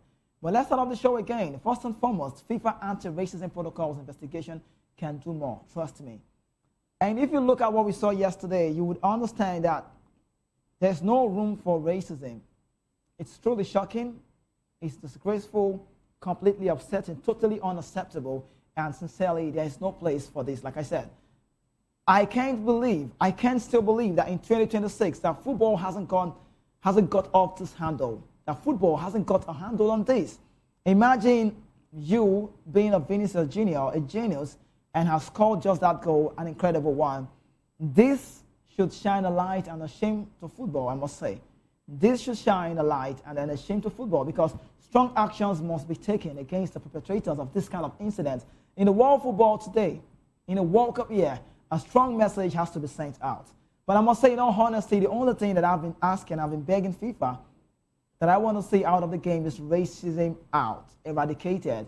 Racism, of course, it's have no place. There's no place for racism on this game. Now, people have said, Gianluca, what's the name, Cristiani at the time has not said a word about that one, will tell you. But if we did see that one, if we see how it goes, as for the Benfica-Argentine game, you would understand. Now, but what happened yesterday, we'll tell you. We will see how it goes as far as Benfica Argentine international Gianluca Cristiani wasn't proud of what he said. If you are proud of what you said or what you say, you should have just possibly got off that jersey off your mouth. Now, I was having a chit-chat with someone before I came on the TV, and he was saying words to me that players do cover their mouth when they talk. We know all of those things. We know. So those things, players do cover their mouths, but they don't do it all of the time. They only do it when they want to say some certain word that's very insensitive, that's very, very deep. But if you know you're not courageous, you don't have the power, you're not bold enough, you shouldn't have spoken, whatever it is. So you rather end up putting your mouth, your jerseys, raising your jerseys up there, and you spoke to someone, which the media has found to be racially abused. And that's the Vinicius Junior. Now, the word says he was called monkey 5 times. we'll look into all of those cases. But I love Mourinho. But his comments on this issue, I must truly say, I am so disappointed because he is someone we listen to. He's someone we respect a lot. But that's, he said yesterday, if you ask me, I'll tell you, that's hypocrisy in the highest order in world football. And for men like Mourinho, who we expect a lot, he shouldn't be saying something like that. How do you go on telling the player not to celebrate a goal he wants after scoring an incredible goal? How do you go on doing that? That's ridiculous, if you ask me. We all saw referee the Leicester crossing his arms, talking about for himself, Leicester crossing his arms to activate the anti-racism protocol and temporarily stopping the match. In fact, let's even talk about the whole incident that transpired yesterday during the match in that Champions League game between Benfica and Real Madrid at the Estadio de Luz Stadium. Before we bring you the review and preview of other Champions League matches, let's start off with this very one. Real Madrid Champions League knockout, you could say knockout playoff tie at Benfica was halted after 10 minutes, or we say halted for 10 minutes. You know, when we saw that incident, Vinicius Jr. initially refused to play on following a comment made by Benfica Argentine international Gianluca Bresciani. Vinicius Jr. had just given Real Madrid the lead when he was confronted by Bresciani, who pulled his shirt up his mouth before saying something to the Madrid star. Now look at this picture.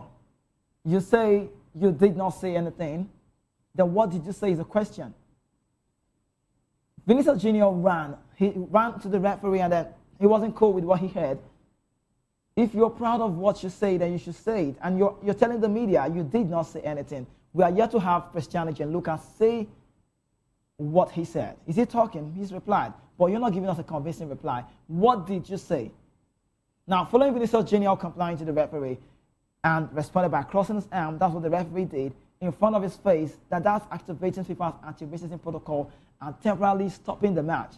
Benfica coach Mourinho was seen trying to console a visibly upset Vinicius Jr. and a member of the Benfica coaching staff was shown a red card during the lengthy stoppage time of that game.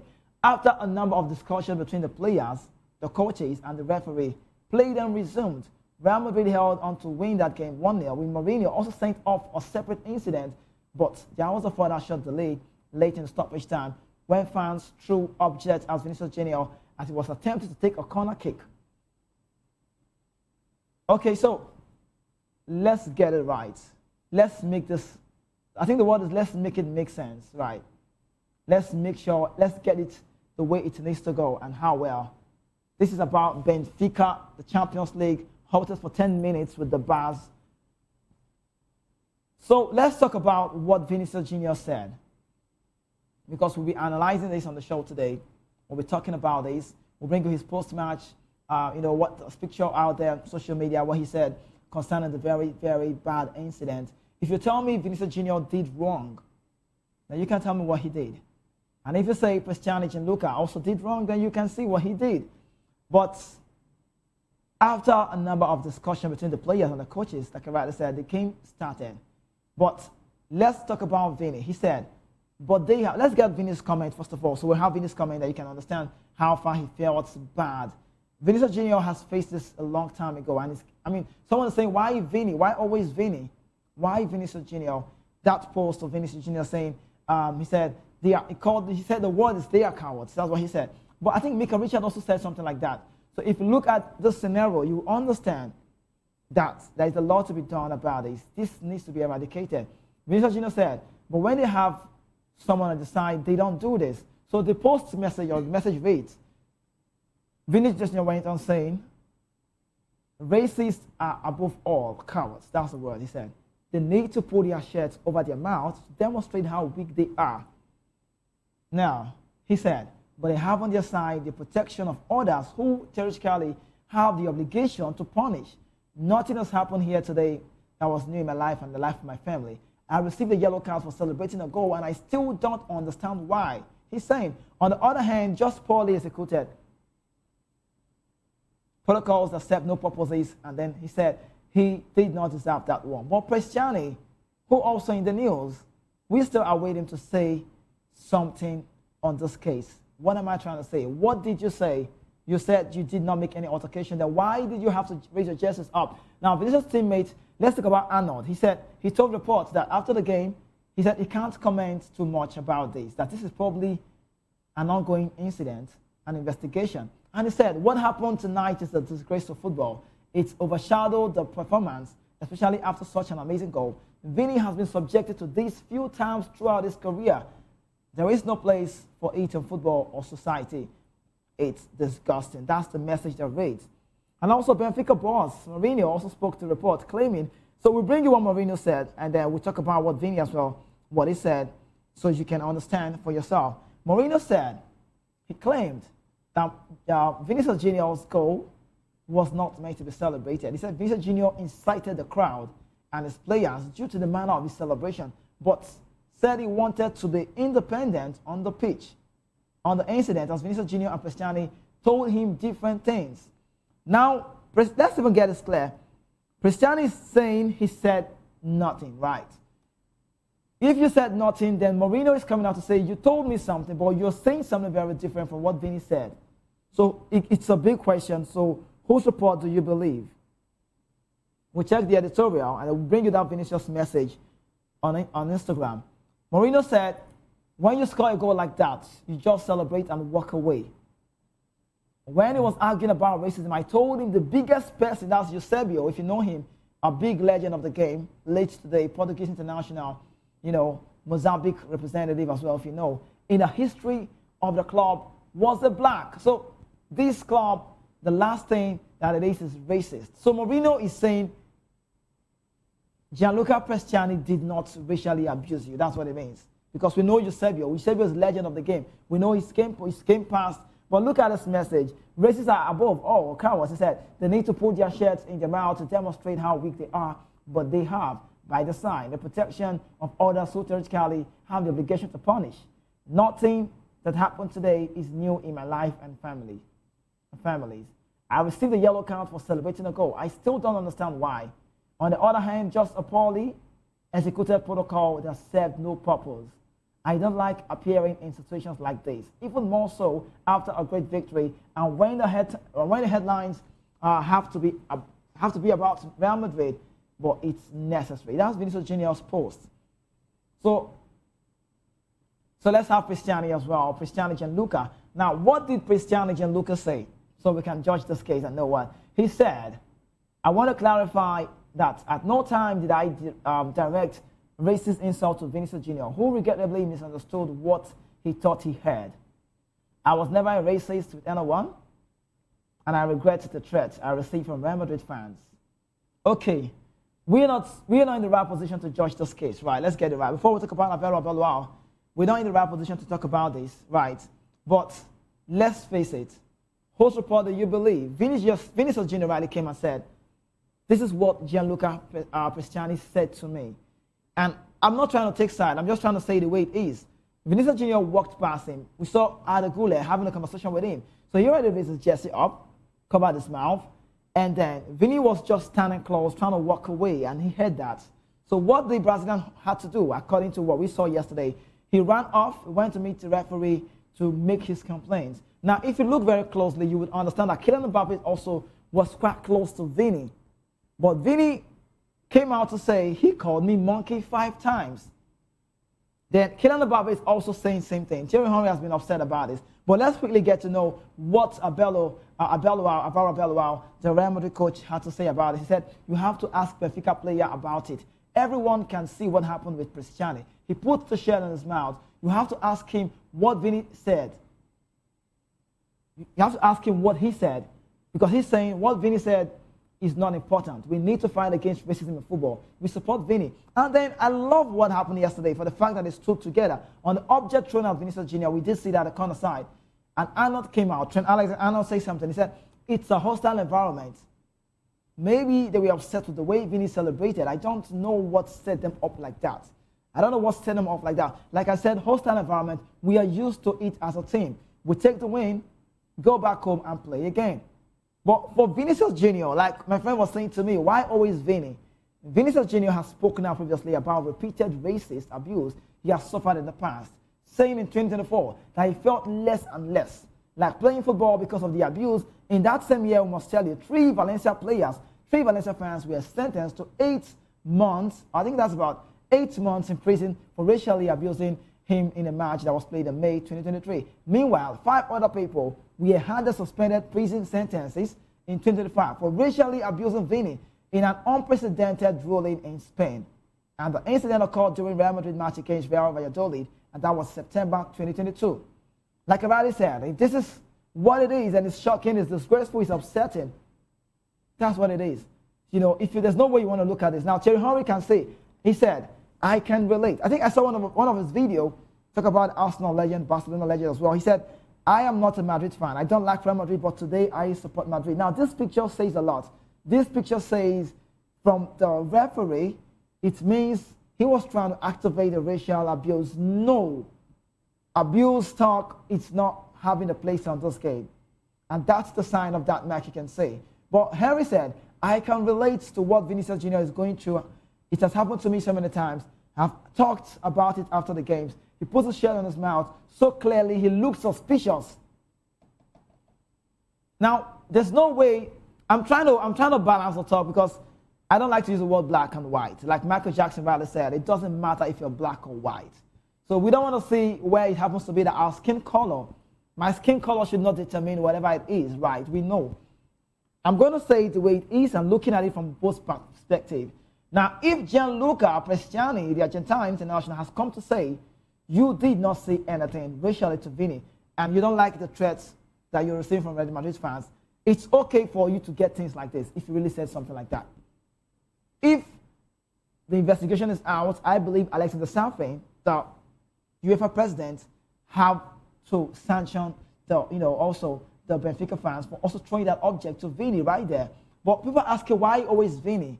That's the question. Arnold came out to say, Prestiani racist insult to Vini has ruined the night. It's a disgrace to the sport. It's a disgrace to society. Well, I'm proud of how everyone reacted and got around Vini. So I want to state it. It's clear. Vinicius Jr. said he was racially abused. He was called monkey 5 times. Kylian Mbappe, some are saying, what do you expect from the Frenchman? He must definitely support his teammates. No doubt. But let's get it from the part where you have come to say, see, there's no way you have to put up this way you do this. There's no way you have to, you're taking out your jerseys and you're placing on your mouth. It's quite different than when you're talking and you're doing this way. It's quite different. We've not seen players a lot of time talking to their fellow players or maybe trying to say words that they know it's not ideal to say on camera because the cameras can actually depict what you say when you're talking. So most time they do this. Messi does it a lot. Fabregas does it a lot. We know a lot of these players, they do this because we know the camera picks what you say. But if you carry your jerseys, it's suspicious. And if you say it's not suspicious, then what did you say? You're only having yourself saying, I did not say it. I did not say it. I did not racially abuse Vini. Then what did you say? Let's get it right. Okay, I don't want to sound like I'm trying to support Vini. Okay, no, I don't want to listen to what Vini has said. Vini just be on the sideline. Okay, tell me, what did you say? Tell the media what you said. If you feel you're proud, you're courageous, you know what you said, and you know it's not bad. Because Henry said, what you said is suspicious. Kylian Mbappe confirmed, saying you called him monkey. But if you want to look at it from 2 aspects, you will say, yes, Mbappe will support Vinicius Jr. We want to say that, right? Let's keep off that talk at the side. Let's keep it at the sideline and talk about Gianluca Prestiani. What did you say then? If it wasn't so bad, then you wouldn't be doing it that deep. So on Mourinho's perspective, why do people feel Mourinho did wrong? I also felt disappointed for a manager who the world respects, who knows will listen to him when he talks. Why would Mourinho come out to say, you don't celebrate a goal like that?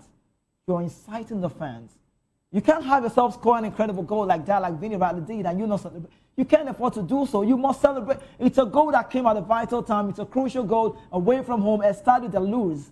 And you're scoring the goal, and you tell me not to, come on, he's a Brazilian, Jogo Bonito, Samba boys, they will dance. That's what they're known for. He will celebrate. See, I'm not a fan of what Vini does most of the time. He talks a lot. Most of the yellow cards he received in his career are via him talking. He talks a lot. He likes this, he welcomes this bull talk. But aside the bull talk, aside them calling you a monkey or whatever racially abusive words you've had in the past, what was wrong with dancing? Okay, now Mourinho said, you shouldn't be the one to take the corner. Why would I not be the one to take a corner? That's quite disappointing. You can't tell me not to take a corner. Trent was standing there, Vini was standing there. You cannot tell me not to take a corner because I'm trying to avoid the fans on a game that was played right that the world can see. So I don't know how you want to paint it, right? But if you talk about it from the right perspective, you would find out that Gianluca Prestiani has a lot here said. Vinny was just close, and he heard it, and he ran to the referee. And he got yellow carded. So what's the reason for the yellow card? So let's make it make sense. Because tomorrow someone is going to be like, Kizike, you're like anything, you're talking about, it's not about my skin color, it's not about this. We've seen, I don't like to use the word white, not white, we've seen Europeans come out to say, now Mourinho has two things he has said. Mourinho is calling the name of Eusebio the greatest. You could say, no, let's say Ronaldo. But one of the greatest, if not maybe second, the second. Ronaldo is the first. Second greatest player, that's my opinion. Some people will say no to that. Second greatest Portuguese ever produced player, Eusebio. And he said Eusebio was a black. Mourinho was trying to be hypocrisy in that way one, because he was covering up Benfica, which I don't think it was necessary. And a lot of people felt like Mourinho could have gotten off Cristiani just to avoid all of this incident. But people are also saying Mourinho is a racist. And people ask a question, if you say Mourinho is a racist, how come he was able to do with the likes of Aviation, Solomon Kalou, Mikel Obi, Didier Drogba? Someone said he was using them. So it's a lot of conversation out there. Mourinho came out to talk about Michael Aviation. He said, Africans love me. Aviation he's my boy, even though he calls me daddy. And his age and mine is quite close. Mourinho told Eto'o, you're an old man. And Eto'o scored and did that celebration in Chelsea. You know, if you remember all of this scenario. So we're looking at it from different perspectives. And someone said to me, I want to quote him, he said, this is not, it's just a personal preference. It's an individual thing. Because I think he sounded like we don't have managers who are racist. But someone said Guardiola doesn't like blacks. They like to say blacks. Well, but Guardiola doesn't like blacks. Well, he had a very bad time with, or he actually had a bad time with him. Also, a European man, Zlatan Ibrahimovic, said he's the least coach, the worst coach that will come before every other coach. So I really would say, Man City, Pep Guardiola, he doesn't like blacks. He's working with Jeremy Doku. It's a City ground that he had. He's working with Semenyo. Come on, let's also get all of those facts right. So, but if you ask me, I'll say just two things, or three things rather. Vinny has always been pulled all the time. If it's about racism, that's what I want FIFA to eradicate from the game, number one. Secondly, Gianluca Prestiani, if you said no word to Vinny, then what did you say? Number three, Mourinho, what he did yesterday wasn't necessary enough. He shouldn't have told Vinicius Junior that you are inciting the fans by dancing. I have the right to celebrate my goal the way I want to, depending on how the goal came. Well, let's talk about other Champions League games before we talk about Nigeria. People ask a question, what's the way forward? The Super Eagles, will they be the World Cup? We will analyze it on the show today. But let's talk about other games that was played yesterday. Galatasaray, Real Madrid, Paris Saint-Germain, Borussia Dortmund, they got all they want in the knockout tie on Tuesday. But we start with the Victor Osimhen side. I felt so bad. You know why? I felt bad because Victor Osimhen's club side won a game at home, even though they did not start so well. It was about the old ladies, the Bianconeris, on top of the game. But later on, what we did say was a different version of it, where Galatasaray came out and stole the show. Quality goals scored by all of these players. Osimhen was on fire as well, but he got an assist, but he didn't find himself among the score sheet. I know how bad it feels for a striker who loves to play the game, who loves to score, whose passion is to find the ball at the back of the net, not scoring a goal in such a game. But we go on and let's get on these. Let's get on these quickly. Now, Galatasaray were the biggest winners of the opening night of the UEFA Champions League knockout phase playoff. But Real Madrid, Paris Saint-Germain, like Riley said, Borussia Dortmund also took charge of their respective towns with first-leg victories. And then let's have a roundup of actions that was played on Tuesday. Galatasaray came from a 2-1 down at halftime to score 4 in the second period, and went on to win a pulsating encounter against 10-man Juventus. Gabriel Sara also called the efforts, called the host into the lead after 15 minutes, but our team Copenenas out the man, former Atalanta player, doubled, turned things around. The Juve midfielder also stopped playing in the rebound before refilling in the first half. Shortly after the break, Noah Lang collides for the close range, and then an hour later, Davison Sanchez headed in. Then Juve, Joan Cabral was sent off for 2 yellow cards. Lang also looked at in the second, goal on that one, and then Sasha Boy, who drilled in 5th, and that one was assisted by Victor Osimhen. So Sarah went home with that very one Man of the Match award. And also, we talked about Real Madrid, where the goal from Vinicius Jr. separated both sides. But on the show today, we'll tell you what's really going on about Nigeria. Don't worry, we're just talking about the Champions League because we want to give you all of the news just as it unfolds. We'll get to that phase. What's the fate for Nigeria World Cup hopes?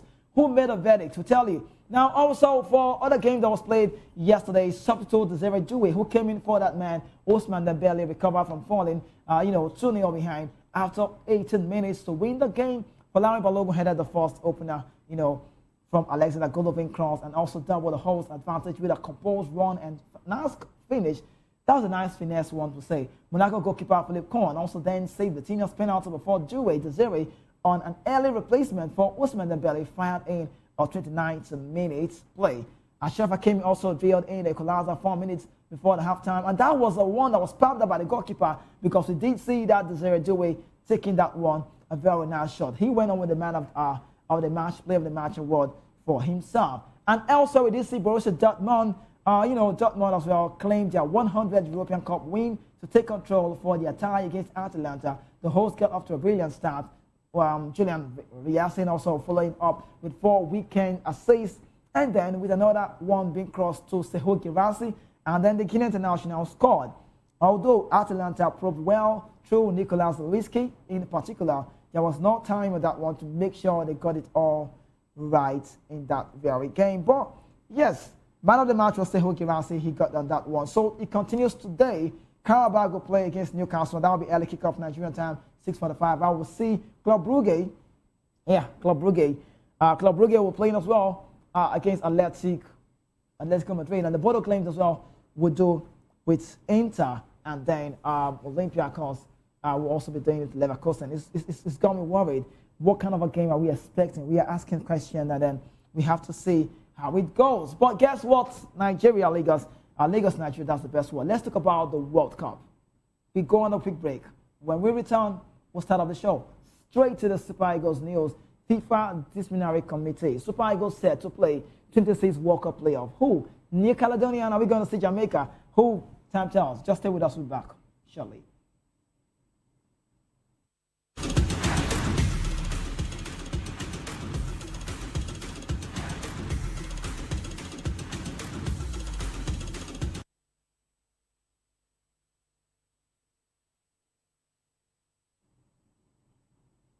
Yeah, welcome back from that quick break. Let's talk about Nigeria. What's the way forward now? Super Eagles news, and people are asking questions, want to know how we can go on from here. Now, some reports and sources have it that the World Cup ticket, which Nigeria Super Eagles failed to secure on the field of play, have been delivered in FIFA's boardroom in Zurich. That's Switzerland. Moving on, this followed a decisive verdict in eligibility dispute between Nigeria and Democratic Republic of Congo, as the World Football Governing Body overturned the playoff result and awarded qualification to the Super Eagles for the 2026 World Cup. The ruling was handed down by the FIFA Disciplinary Committee following a formal protest lodged by the Nigerian Football Federation, NFF, against the Congolese Association Football Federation, that's the FECOFA. Now, moving on, at the heart of this matter, was the best losers playoff match in African qualifiers for the 2026 World Cup. DR Congo had originally secured a 2-1 victory over Nigeria, seemingly clinching the final qualification spot. However, Nigeria challenged the outcome, alleging that a DR Congo player, identified in proceeding as player X, was in a switch process. After reviewing official match documentation, player registration record as well, and correspondence between FECOFA and then FIFA's player status, department, the disciplinary committee established that the player had previously represented another national association at youth level. Now let's talk about this.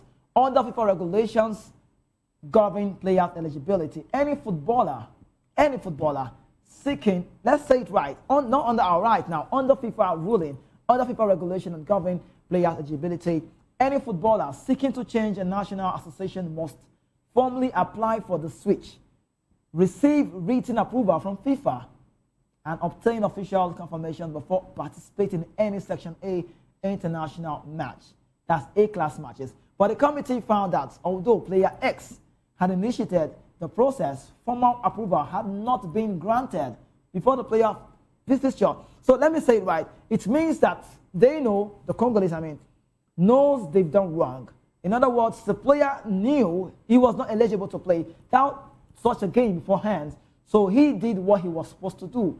But the news is that they did not get a permission. It wasn't granted, that's what it is. So formally, properly, they did what they need to do. But FIFA did not grant that permission. Now, crucially, no provision, or you could say no provisional clearance, have been issued to permit temporary participation. Let's talk about FIFA now. Citing Article 9 of the regulations governing the game, the application of the FIFA statutes, and Article 21 of the FIFA disciplinary code, the committee ruled that DR Congo fielded an ineligible player in an official competitive match. In line with the regulations, the match has been declared forfeited. That's the reporting saying so. Consequently, Nigeria have been proclaimed winner of the Best Losers Playoff round and awarded qualification to represent Africa at the 2026 FIFA World Cup. But the decision marks a major boost for Nigeria football and underscores what FIFA's strict stance on eligibility compliance, particularly in high-stakes fixtures that determines World Cup participation. While DR Congo have been disqualified from the playoff pathway, the Federation retains the right to appeal the ruling before the FIFA Appeals Committee. But in its closing observation, the committee stressed that strict adherence to nationality switch, talking about procedures, is vital to maintaining fairness and integrity in international football, warning that administrative processes still in progress do not justify participation without formal approval. So you understand what I'm saying? While on other reputable force, it's quite scary to talk about.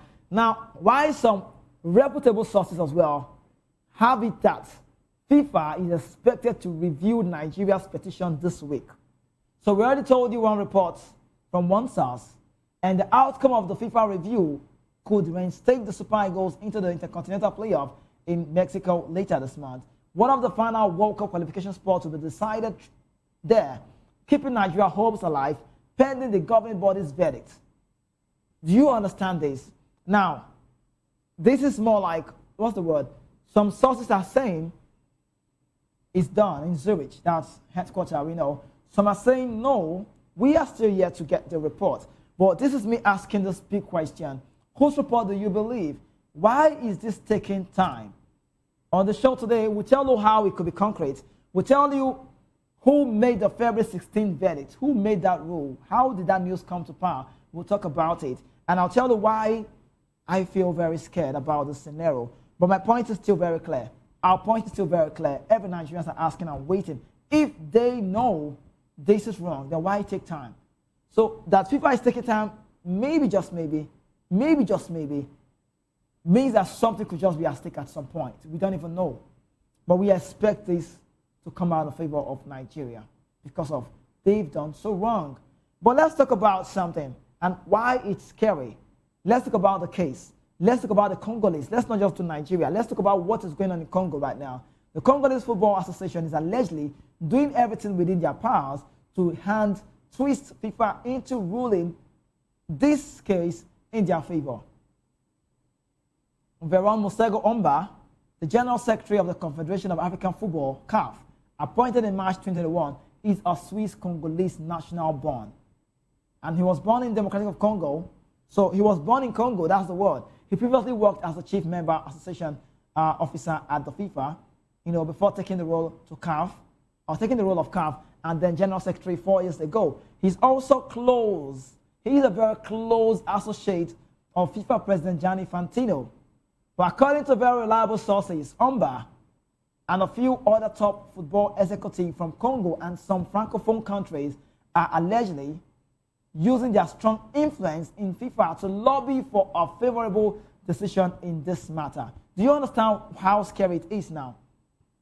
They know the seriousness of this petition, and they are scared that FIFA could decide in favor of Nigeria based on leaked information and available evidence.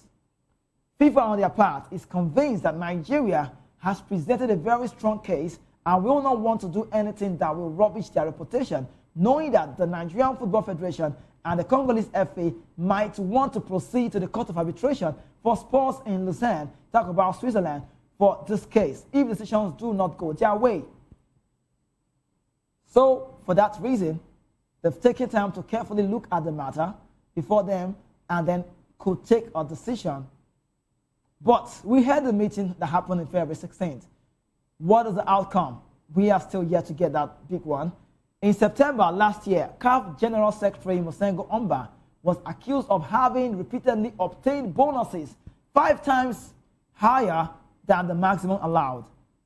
So that's why it's scary. This man you have on your screen have a very big power today. I'd like to say it again. General Secretary Mosengo Omba, the man you have on your screen, was accused of having repeatedly obtained bonuses 5 times higher than the maximum allowed in his employment contract with the Confederation of African Football CAF, but was later cleared of any wrongdoings after thorough investigation. His influence in Africa and world football will come handy for Congo as the nation looks forward to Monday, to the next round, that's the word, possibly Monday, Tuesday, Wednesday, end of the days. We'll see how it goes from there. So it's a very strong one. For any side that gets it right, we'll have to go on taking on a sole ticket for next month's Intercontinental Playoff against the winner of Jamaica and New Caledonia. So that's the news. On their part, the Nigerian Football Federation and the National Sports Commission are not losing any sleep on this matter. They are confident that they have done thorough investigation and provided the necessary documents and a very good vital evidence to FIFA. They also believe that the recent FIFA verdict on Malaysia, this is why it's scary, and this is why I feel like they are wasting a lot of time. They believe that the recent FIFA verdict, just recently concluded on Malaysia, is a clear indication that the World Football Governing Body does not joke with anything that has to do with players' eligibility, especially when they have their documents and evidence on these discrepancies and then the false falsification. Now, what's my fear? Let me say this, my fear. Mosengo Omba and Patrice Motsepe are very good friends. They are very close, and of whom are also very close to Gianni Infantino, who happens to be the Swiss Italian FIFA president. Also, if FIFA twists the law to favor DR Congo, it will set a new precedent for other nations to follow in the near future. That will not be right. If they did wrong, they should be disqualified. It doesn't matter if Nigeria or not, or another country takes the space. That's my opinion. If they've done wrong, they should be disqualified. And also, let me let you know, I'm also not sure FIFA would want to risk a global backlash. If they don't make the right one, they don't make the right law and an unlawful decision on this matter, then it could go at the detriment of the body that governs the game. Now, let's quickly wrap up by telling you this. Now, the last one we should tell you about on the show today, we already told you, the Super Eagles news is the big one. Let's talk about this. FIFA and Congo. Where did February 16th verdict come from? We said the verdict, today is even on the way, 18th already. So they said February 16th, taking it back. We said this is the big one. As Monday, February 16th came and went as a large section. So it's more like it has come and gone. So a large section of the Nigerian football community was left asking where exactly did the belief came from. The belief that there will be a final verdict by FIFA. Where did it come from? But let's say this, 4 days is far, 5 days is far. I feel like we need a response now because for days, reports and social media polls suggested that a ruling was done. A ruling was imminent on Nigeria's appeal against DR Congo over the alleged use of illegible players. The expectation was clear that the decision could somehow reopen a door to the 2026 World Cup race for the Super Eagles. And also, FIFA verdict, some are saying it's a myth. What's the deadline?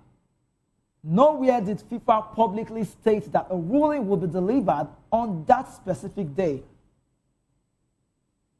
Do you understand it? So it's more like a debunk news. Right. It's more like a debunk news. And I will say it again. Nowhere did FIFA publicly state that the ruling will be delivered on that specific day. Yet the dates spread rapidly, gaining authority simply because it was repeated often enough.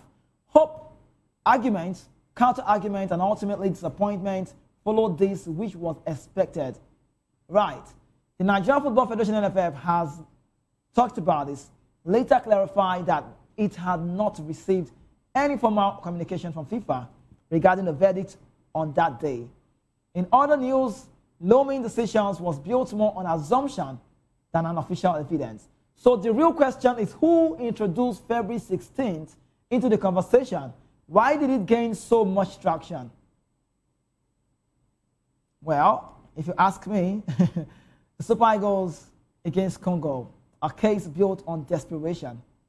Nigeria appeal stemmed from frustration after the playoff loss to DR Congo, which effectively ended the Super Eagles' World Cup hopes. On the pitch, the protest over players' eligibility was seen by many as a last throw of the dice, and also a chance to escape sporting failure through administrative channel. You understand? So we have failed on our part. We failed. I don't think anybody should be serious on this case, and the Nigerian Football Federation. Nobody should be serious, because they know what it takes for you to miss out in 2 consecutive World Cup games. That's how bad it is. So that desperation made fans vulnerable to any rumor that sounded like good news. We want to hear good news now. Now, once the idea of a verdict date appeared, it was embraced almost uncritically. Now, NFL, for me, they are like a medicine after death. That's what it is. I call them the medicine after death people. Why?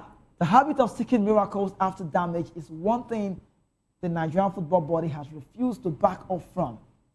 Rather than confronting the reason the team fell short in qualification, attention shifted to paperwork and appeals. A protest cannot fix poor preparation, unstable administration, or the absence of long-term planning. Another World Cup has come, but without, oh goodness me, but without structural reform. Nigeria risks excuses and disappointments. Now, the question is, what should they do? Now, you can understand the reason why they are doing a lot on this case. You can understand. What should they do? What should be the focus for Nigeria Football Federation right now? Instead of chasing verdicts that was never promised. That's the word. It's like a bitter truth. You might not like to hear this. Instead of chasing verdicts that we've not even known the way forward, Nigerian football would be better served by fixing its internal framework. Do your job. Do your job well. Stronger governance, clearer statutes, better football planning matters, and far more for the future. I mean, this could be better off than any hypothetical FIFA ruling. Why can we just, okay, now we are waiting. The truth is there. The truth is uncomfortable, but necessary. There was no February 16th verdict. Maybe there will be verdicts to wait for, but it all looks like a lost case. That's what I feel. That's my opinion. I don't know whose report you believe. I don't know whose report you want to believe on this part, but I'm just looking at it because it's taking long. If it wasn't taking long, then maybe I should be optimistic and be hopeful. But I don't know why the body that governs the game, FIFA, they are wasting time. If FIFA can be wasting time, then anything can come to pass, like a Bible verse, like I say.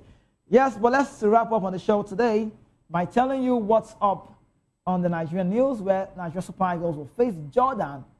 So we are already preparing ahead of time. We're too hopeful. We like to hope. We will not do our work well. We'll come to hope. We too hope. Like our hope, eh? That's why we take the hope. Nigeria for not better. We too hope. If this is the way hope can be done, we too hope. We are now preparing to face Jordan in an international friendly. And I think that will be in Amman during March 23 or 31 FIFA window. The official will mark the first ever senior meeting between the two nations and forms part of Jordan's preparation for their maiden World Cup appearance. Imagine the Jordan side going to the World Cup and Nigeria is not going. They are nicknamed the chivalrous ones. Jordan has been drawn in a demanding World Cup, champions pairing. Argentina also there, Algeria and Austria. So Nigeria's participation in the match hinged on FIFA's ruling over an eligibility protest against the Democratic Republic of Congo. Now, the petition alleges that DR Congo fielded 6 players. But we want to play this friendly match to get ready. But I'd like to say this again.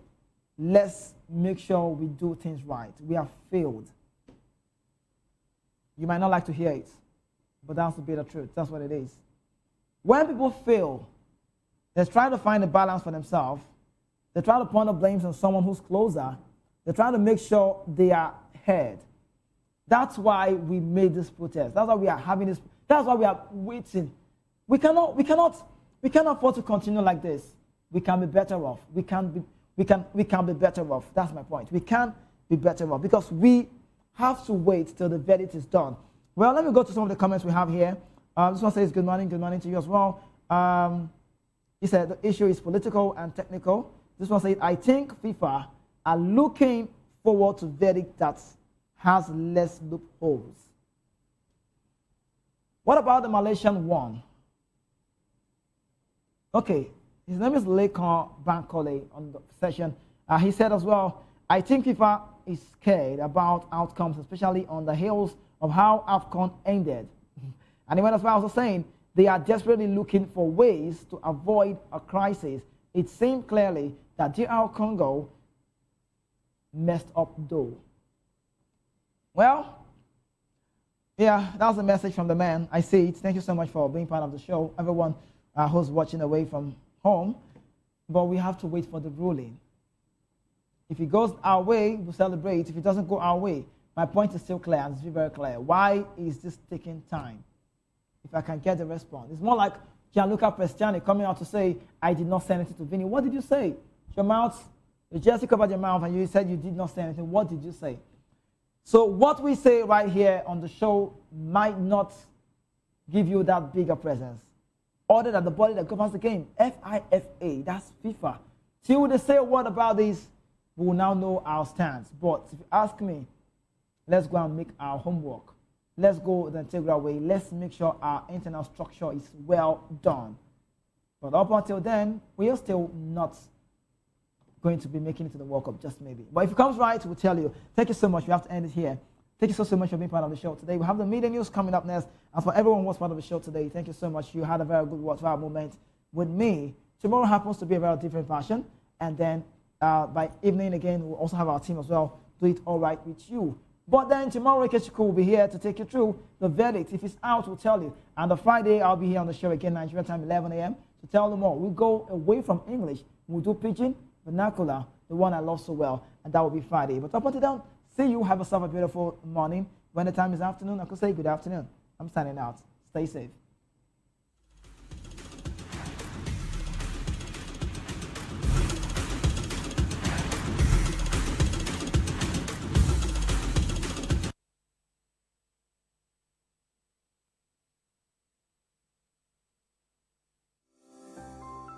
VOP TV.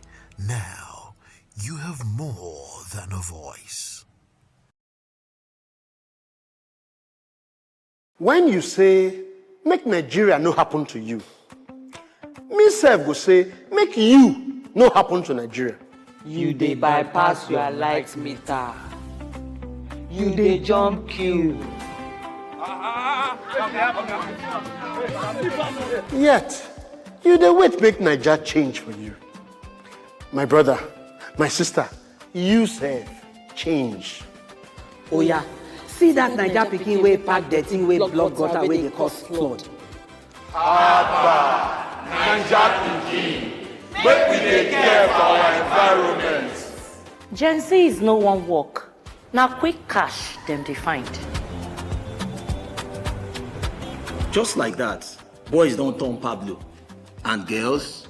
Hablets. Wetin dey happen? We dey argue online, spread fake news with our full chest, divide ourselves on top religion, tribe, and politics matter. But we go dey shout, no unity for Naija. My brother, my sister, unity begins with you. Someone japa, nobody wants stay. But who go fix Naija if no be you? Omo, you go stay o. Naija dey wait for us same way we dey wait for Naija. That the why National Orientation Agency don bring this better ogbonge plan wey go change the game. That na 7 for 7 agenda. 7 promises from leaders and 7 citizen codes. Equality, democracy, entrepreneurship, employment, peace and security, inclusivity, justice, meritocracy. Now the Naija promises. But without our own discipline, duty of care and tolerance, respect and true leadership, transparency we all need, environmental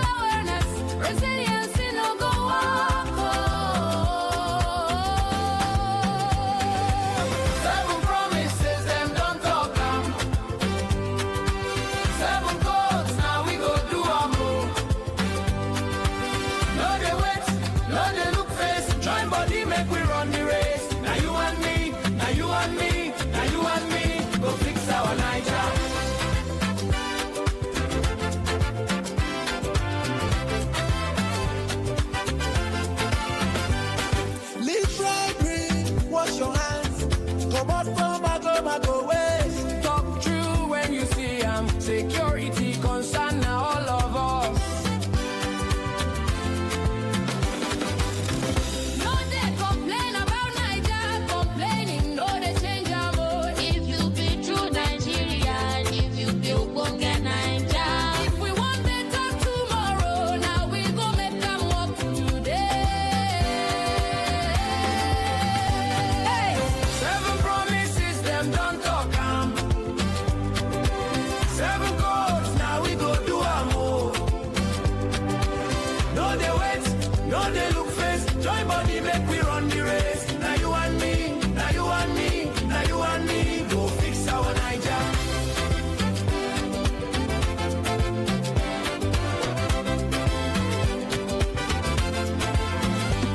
Akwa Ibom, Bayelsa, Cross River, Delta, Edo and Rivers.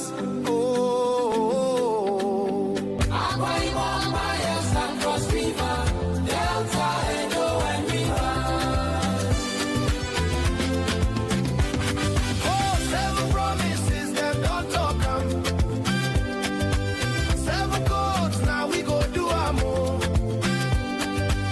No they wait, no they look face. Join body make we run the race. Now you and me, now you and me, now you and me. Go fix our Niger.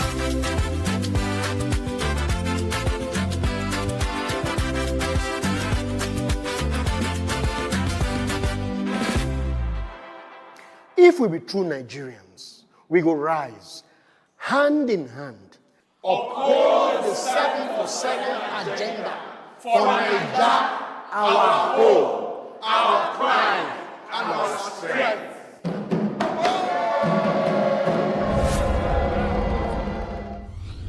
Powered by National Orientation Agency. In a world where power shakes with every headline, In a nation full of questions, in a world filled with noise, the truth needs a voice. The policies that shapes our world and the economy that determines our future. Every hour, every day, the grapevine keeps buzzing. And together, we are committed to telling the stories that shape our world because your voice is our focus.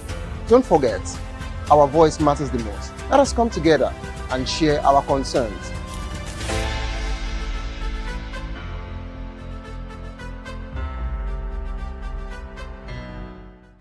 Behind every broken desk lies a broken promise. Education shapes the nations.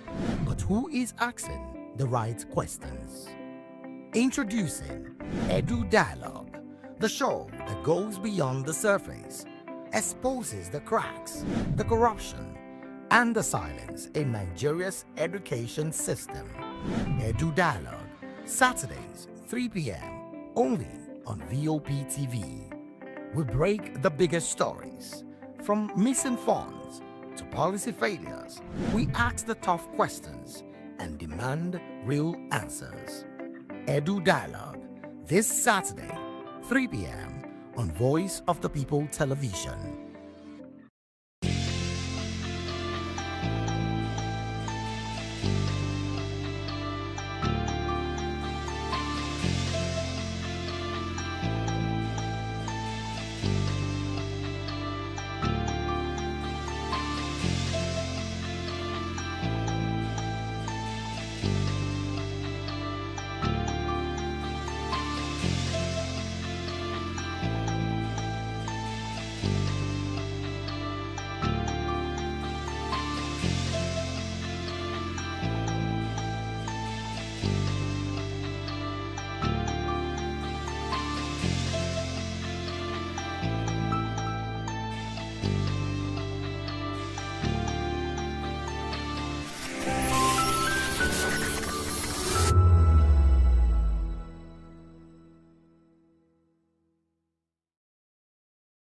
welcome to the locker room, the home of football talk that matters. I am Jerry Aviation. Join us every weekday, Monday to Friday at 5 p.m. Nigerian time, as we share the hot takes and hot debates in the exciting world of football. And joining me are the usual suspects, Ikechukwu and Mayowa, as we break down all the hot takes and everything that's happening in the football. Don't just watch football, Live it with us. Catch us on the Locker Room and Voice of the People television at 5 p.m. Nigerian time. And like I always say, if not going to the talk, please discourse. And it's Hakim Ziyech who puts the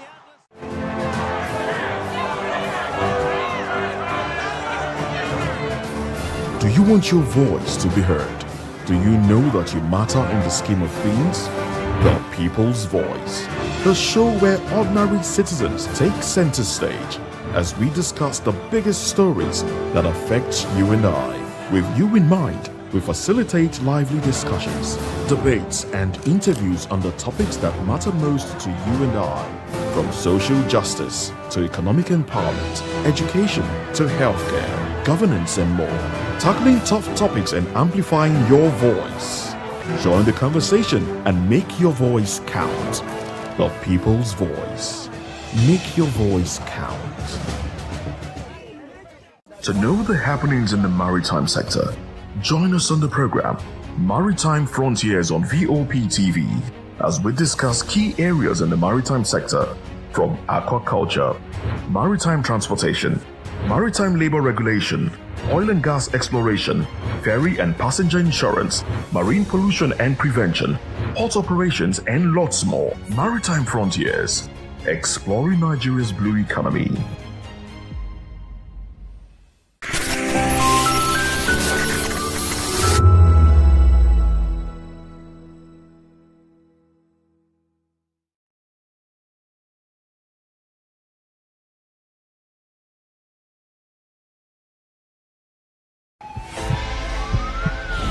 This is Health Check, your weekly guide to better living, smarter choices, and trusted answers.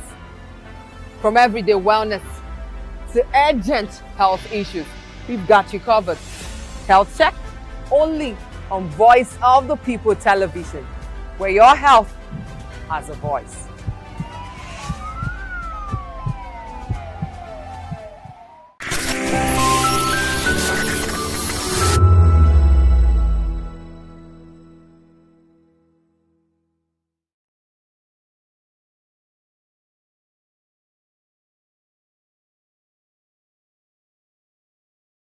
Shapes meets every headline. In a nation full of questions. In a world filled with noise, the truth needs a voice. The policies that shapes our world and the economy that determines our future. Every hour, every day, the grapevine keeps buzzing. And together, we are committed to telling the stories that shape our world because your voice is our focus. Don't forget, our voice matters the most. Let us come together and share our concerns.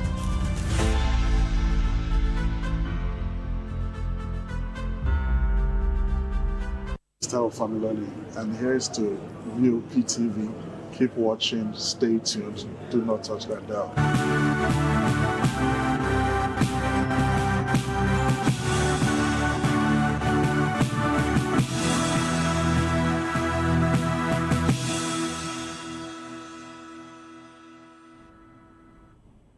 Well, hello and welcome to the Midday News and Voice of the People television. I am David Edwin.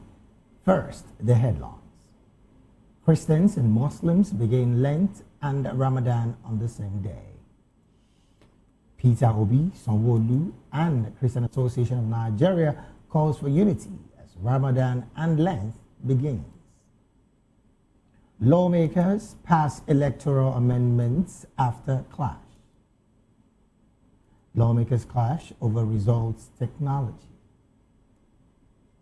PDP lawmaker slams reps process. Peter Obi condemns tear gassing of protesters, calls for electronic results transmission. In business, Ndimasa commits to developing Nigeria's shipbuilding sector. And in the world of sports, Nigeria, Cameroon renew rivalries ahead of WAFCON. In entertainment, Rosie Morer denies snatching Tonto DK's husband.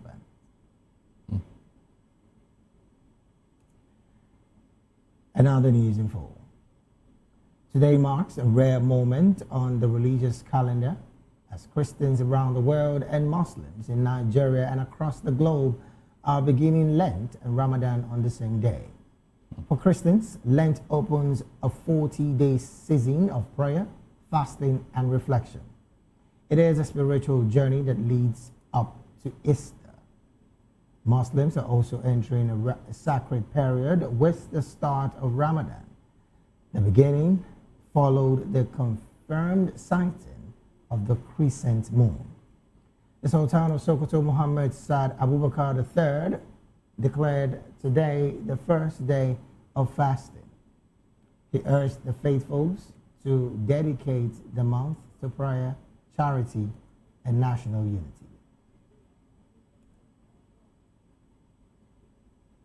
Meanwhile, former Labour Party presidential candidates Peter Obi, Lagos State Governor Babajide Sanwo-Olu, and the Christian Association of Nigeria has called for unity, prayers, and national renewal as Ramadan and Lent begins simultaneously. They describe the period as a rare spiritual convergence that calls for reflection, sacrifice, and shared responsibility. Peter Obi said the coincidence of both fasting season is symbolic, describing it as a powerful reminder of shared values across faiths. He urged Nigerians to go beyond prayer by showing compassion, supporting one another, and working collectively for national renewal amid economic and governance challenges. Also, Lagos State Governor Babajide Sanwo-Olu described the period as significant, saying the alignment of Ramadan and Lent reflects God's design for peace and unity. He encouraged Lagosians and Nigerians to use the fasting season to pray for the nation and promote tolerance, peace, and good conduct. Meanwhile, the Christian Association of Nigeria, in a statement signed by its president, Archbishop John Eloko, said Nigeria is facing serious social and economic challenges, including rising living costs, unemployment, and insecurity. CAN called on leaders to ensure effective and transparent policy implementation and urged Nigerians to reject division, violence, and misinformation in favor of unity across faiths and ethnic lines.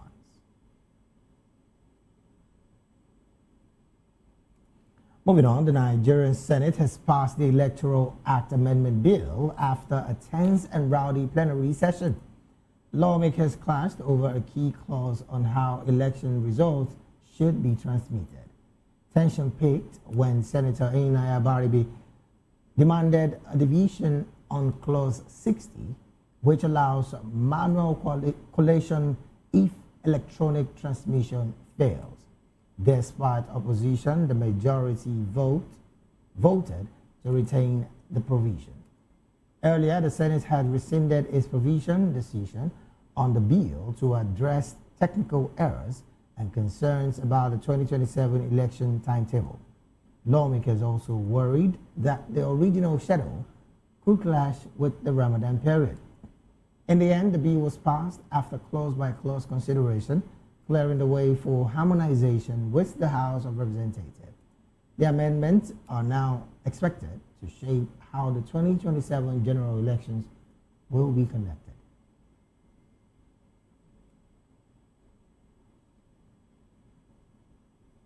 More so, Nigeria's Senate has amended the Electoral Act Amendment Bill to shorten the statutory notice period from 360 days to 300 days. This change effectively gives INEC an extra 60 days to adjust its election timetable. The adjustment aims to prevent a clash between the elections and Ramadan. INEC had initially set February 20th for presidential and National Assembly polls and March the 6th for governorship and state assembly elections. Debates in the Senate also focus on Clause 60, which deals with results transmission. While some senators called for mandatory real-time electronic transmission, the body retained a provision allowing manual submission if technology fails. Senate President Godswill Akpabio said the decision ensures elections can proceed smoothly, even if in the event of technical issues. Lawmakers emphasized that the revision supports transparency while accommodating Nigeria's religious calendar.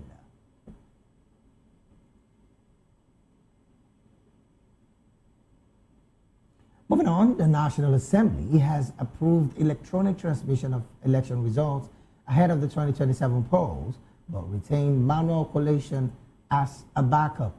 That decision sparked protests, heated debates, and walkouts in both chambers.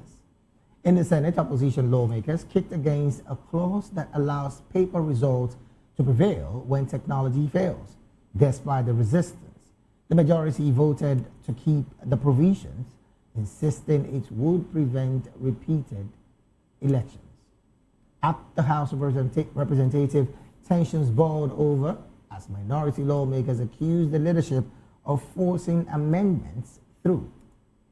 They eventually staged the walkout, demanding that electronic upload be mandatory without exemptions. Outside the National Assembly complex, protesters joined by former Minister Obieze Kwesili condemned the move, warning it would weaken electoral transparency. With barely a year in the 2027 elections, the controversy has reopened fresh arguments about trust, technology, and democracy in Nigeria.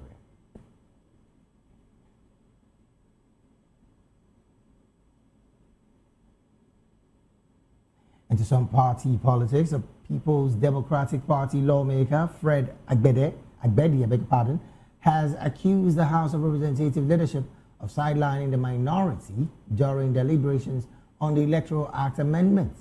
He says what started as a healthy debate later turned into a partisan exercise. Speaking to journalists in a television program, Agbedi argued that lawmakers were denied the right to be heard, leading to the rowdy scenes on the floor. According to him, democracy allows the majority to decide, but the minority must still have its say. He also alleged that the ruling party later directed its members to vote as a bloc, despite earlier agreements across party lines on real-time electronic transmission. Agbedi insists the final outcome fell short of public expectation and weakened confidence in the process. Meanwhile, protests have continued at the National Assembly complex, with activists demanding mandatory real-time transmission of election results. Despite the tension, the House passed the Amendments Electoral Act, retaining manual collation where electronic transmission fails.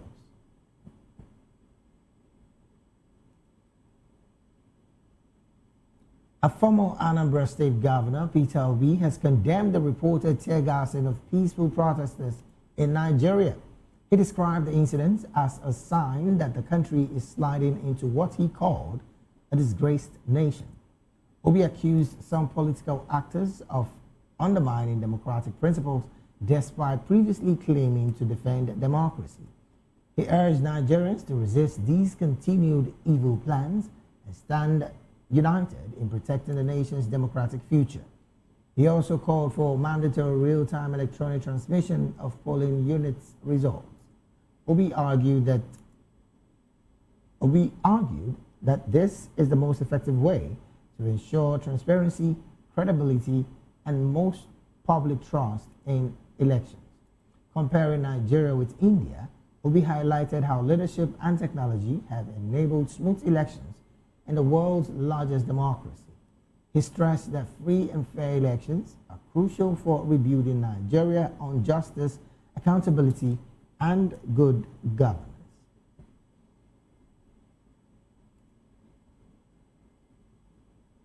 Meanwhile, ahead of the 2027 general elections, stakeholders are calling for greater youth participation in Nigeria's politics to prepare the next generation of leaders. The call was made at a town hall meeting in Abuja themed Power Back to the People, highlighting the importance of democracy and youth engagement. Our correspondent, Jimo Ugirima, reports. Become more politically involved. The Directorate of Political Affairs, Department of Political Affairs, Peace and Security Economic Community of West African States, ECOWAS, decry the idea of inviting the youth to the table rather than having the tables themselves. He added that Senegal, Zimbabwe has done it. Nigerian youths need to move away from youth inclusiveness to building the future around the youth across the country. They must own the table. Yes, they may lack experience, but nobody learns to drive by sitting in the back seat. If you sit down watching political stakeholders doing whatever they are doing, and you say that I'm not part of it, at the end of the day, who's coming to lead you? Those people that you have not voted for, you don't even think about voting for, but at the end of the day, they are the ones coming to rule you. So it's very important for youths to participate in the democratic processes. The executive director of ALTES called on the Nigerian political leaders to put in place structures to accommodate more youth before, during, and after the election. He stressed the need to groom the younger generation to aid the seamless transition of leadership from the old breeds. Excluding youth voices from reform advocacy, this risks perpetuating systematic weaknesses. Our goal basically is to strengthen Nigeria's democracy by mobilizing Gen Zs, basically young Nigerians, to advocate for credible, inclusive, and transparent electoral reforms. Some of the panelists who spoke stressed on the need for consistent engagement with government at all levels to ensure that its policies and decisions are youth and gender responsive. I think we have policies, and these policies are meant to protect the citizens. But what we've seen over time is that because implementation is very poor or nothing at all, citizens are oftentimes discouraged. The youths, most especially, have to think about how they can be part of the government, not even actually who the law is made for. Because those people you felt that are the politicians today fought their way up there. And when they get there, they are able to make a policy that favors them. It all boils down to corruption. Because INEC as an electoral body, when we all have expectations for INEC, and we know what INEC is meant to stand as, an independent body. But then there are people in this independent body, in air quotes, that are corrupt. If you elect leaders and you let them roam free, you let them roam well, without trying to hold them accountable, without paying attention to policies that are being formulated in the country, without paying attention to governance as a whole, and then you have people who would always only further their own interests. They, however, called on all stakeholders to play their roles to build a Nigeria that Nigerians can be proud of and call their home. Jimo Ogrima, reporting for VOP TV in Abuja. Well, thank you so very much, Jimo, for that report. Moving on to other stories, the National Orientation Agency has reaffirmed its role as the federal government's principal communication agency, highlighting its nationwide grassroots presence and daily engagement with citizens. Director General Lanle Isaonidu made this known during an interview at the headquarters of the Federal Road Safety Corps in Abuja. He said beyond radio, television, and social media, NOA officers engage directly with communities, visiting motor parks, markets, meeting traditional rulers, and attending town hall sessions to educate citizens. Issa Onilu emphasized that the agency was established by law as the government's central communication bridge. He added that when agencies like the FRSC partner with NOA, it is not a favor, but the discharge of its statutory responsibilities.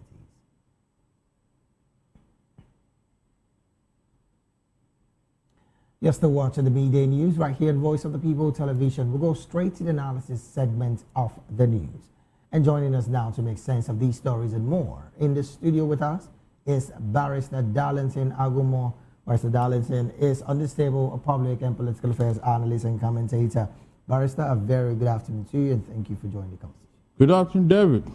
And how are you? I'm fine, very well, thank you, Barrister. How are you doing as well? I'm okay. All right, let's also bring to the fold Mr. I beg your pardon, Cleric Sheikh Abdul Fattah Sulaiman. Sheikh is also a public and political affairs analyst.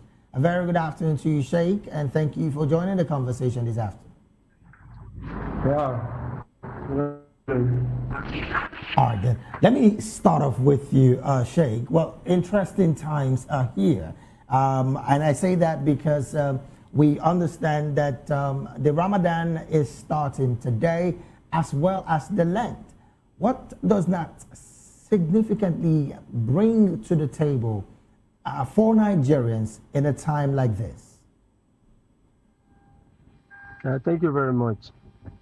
The reason for Ramadan is to purify mind and cleanse anything like bad behavior and bad act in humanity. So it really have a positive impact in the life of humanity. So Ramadan is very good. A lot of things that it will take off from your life, like waywardness and so on. So the significance of Ramadan is to purify, cleanse, and make someone to think straight, most especially to move closer to the Creator, Almighty Allah. That's the significance of Ramadan. All right, then. Well, Nigerians at this point, we truly want to also find out from clerics like you, how much of being vocal is clerics like you who, again, should be talking to government officials who definitely would be hearing you say in a time like this where the purchasing power of Nigerians has totally reduced. Things are not going the same way that they thought it was going to be. Insecurity all around the country. What would you say to such Nigerians and, of course, to the leadership of the country at a time like this? The problem we are having is that those that can speak to them, they are not privileged to meet with them. If someone like me can talk to the leadership of Nigeria, I think they need to go for a spiritual orientation. The spiritual orientation will correct the evil and the bad mind of some politicians. Most of them doesn't have the heart of goodness, which needs to be corrected. It's not about talking. They place all the cleric. They allow them to talk, in which what they want to do is behind their mind. So what they really need now is you allow them to go for a kind of orientation about God, about the importance of good deeds, because most of them doesn't believe that there's a time they call thereafter. So I'm advising a cleric like me to seek the opportunity of this month to speak to the leaders so that they can reason with the citizen. That's the only way. All right, most of them don't go to a sitting of spiritual something. So that's the problem we are having. Those that can speak doesn't have the privilege. Those that have the privilege doesn't speak. Now, that is a bit disturbing, if you ask me, because just like you said earlier, those that can speak, again, who are also clerics like yourself, are not saying anything. Isn't that an evidence of the fact that Nigerians also is losing faith in clerics who are close to the leadership of the country that are not speaking at all? The problem we are having is that I feel is the problem of selection. They are selecting the cleric they want to see. They want them to be closer to them. Anyone they know that this one can talk too much, they will not allow the person to move closer to them. That's the problem. Once you don't want to listen to someone that can talk, so there's no reason, you don't need to disturb ourselves. That means they are not ready to learn. It's only those that are ready to learn that you teach. Those that are not ready, that this is the person I want to hear his voice. This is the person I want him to talk to me. So the person they are expecting them to be closer to them, they are not ready to talk to them because they know each other. So that's the problem. The voice that can talk has no privilege. So that's it. All right, then. Well, before I let you go, there is also the conversation about what you said earlier, and that they should, I'm talking about the leadership of the country, should go for a more spiritual cleansing. Some Nigerians will bet to differ because some of these people, on a constant yearly basis, visit the Holy Land and still return back doing almost the same thing that they were not doing before, and that is on the part of not being concerned about the people. Do you truly think that Nigerians would want to toe that direction to say that this leadership needs to go for another spiritual cleansing, or do you think the leadership needs a total overhaul, as it were? What they really need is orientation. No matter how old you are, if you are not balanced spiritually, psychologically, you need to be placed on a lesson. You need to be placed on orientation. Once they are not ready to learn, they cannot get it right. The only way in this country is to allow the real spiritual guidance. I'm not talking of those that they want them to be with them. They should allow the voice that can speak the truth to their hearing to talk. Once that is not done, we'll just be going forth and back. We are not going to get it right. We've used our brain, we've used our knowledge is not working. We need God Almighty Allah to intervene so that we can get it right in this country. All right, then, Sheikh, before we get to some political matters, in 30 seconds, what do you have to say to Muslim faithfuls who at this time are also hoping that the Holy One clearly does something different for them in a time like this, going into the Ramadan? What do you have to say to them in 30 seconds, please? Because of our time. My advice to the Muslim is to go and learn about the religion, Islam. If you want to learn, you have to select the lecturer or the teacher or someone that will put you through. It is not everyone that is talking that you should listen to. There are a lot of lectures online now. There are not what to be listening to. All right, so you need to learn. You seize the opportunity of this month to learn and select who is going to be your lecturer or your teacher for you not to go astray. Because dressing like a cleric, acting like a cleric doesn't really matter that is real cleric. That is it. All right, then. Thank you so very much, Sheikh Abdul Fattah Sulaiman, for joining the Midday News Analysis this beautiful afternoon. It was a pleasure talking to you. Thanks for having me. Thank you so very much. Now let's come to some political matters. Barrister, thank you so very much also for staying by. Well, then again, there is also the part of the Lent, which is for Christians. Peter Obi clearly have asked that Nigerians at this time not only pray for her leaders, but also act right. Barrister, what's your position with this statement from Peter Obi to both the leadership and, of course, the citizens? The citizens have a role to play and the leadership. And what exactly did he tell them? What exactly did Peter Obi say? Well, he also did tell them to, of course, live a good life and, of course, hold their leadership accountable as well. David, we have been seeing so many Lent and so many Ramadan periods over the years, and things have not changed. That is just the truth. The Western world that built their country, they did not build it through prayers. It is through what? Diligence, sincerity, truth, due process. That is what will build a nation. Not these things that we are doing here, going to Mecca and going to Jerusalem. We are not getting it right.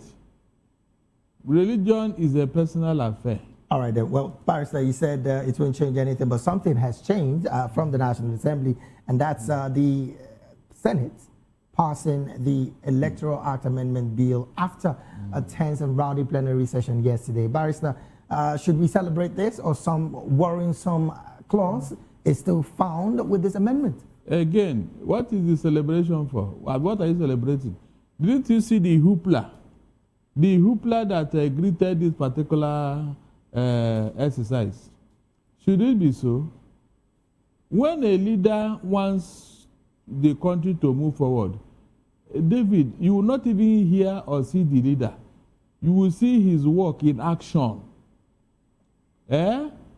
You mean it is so difficult that both the House of Rep and the Senate, they cannot pass this bill the way the public, the way the people want it, without anybody protesting or do whatever. But Barrister, some people say this is the beauty of democracy, where everybody does not have to agree. Sometimes we disagree to agree. No.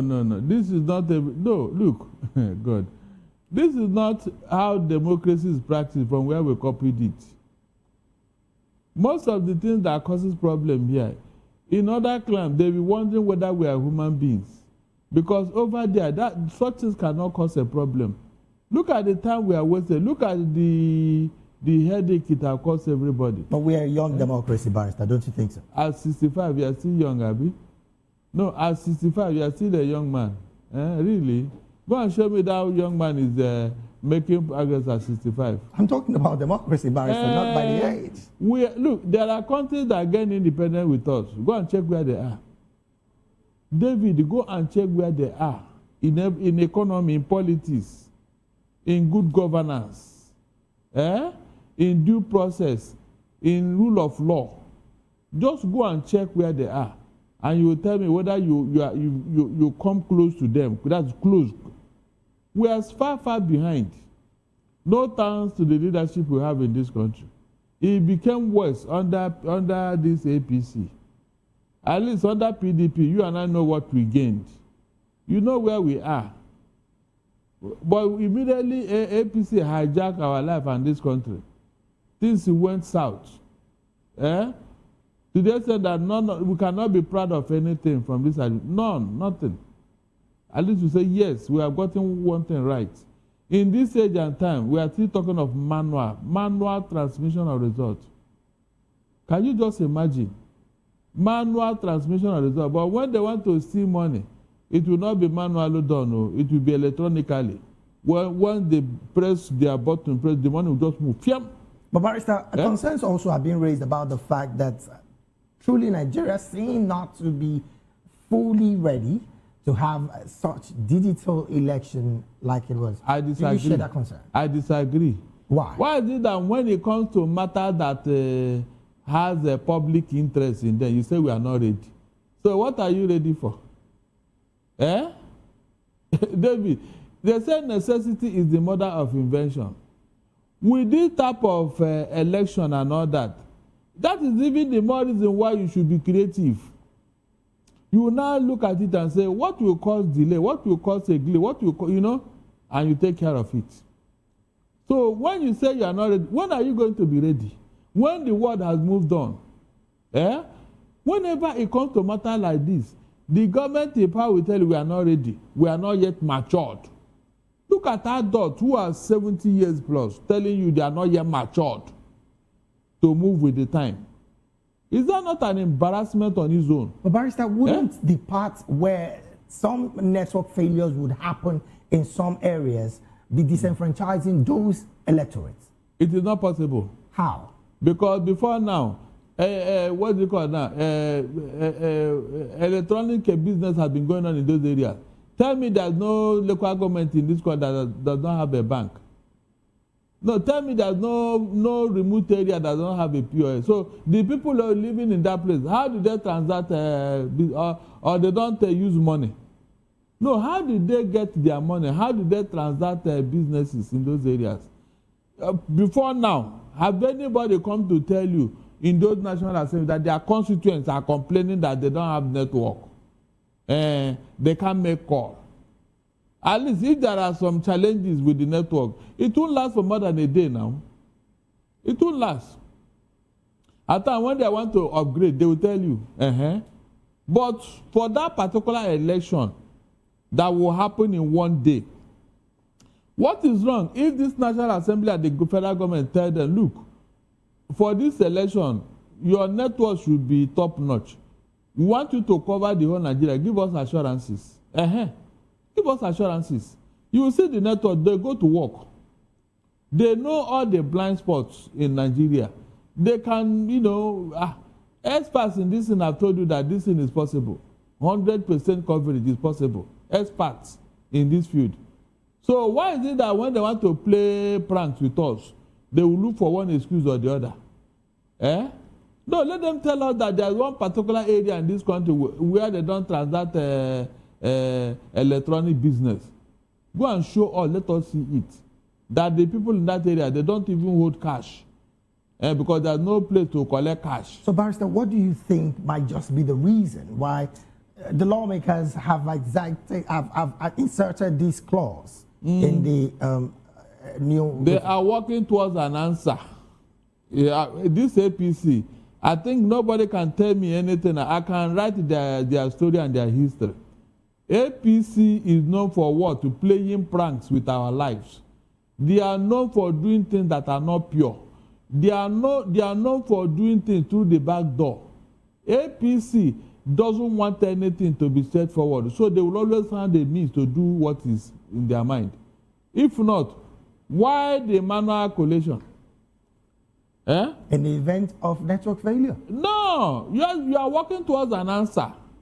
Why can't you wait until we get to where there is no network and we see that throughout the whole day, no network? Yes. Let us get to that point before we start crossing it. So you are telling me now that this APC, on that day, they will not tell you that there is no network all over the country, so they will resort to manual abi. And you know what that means?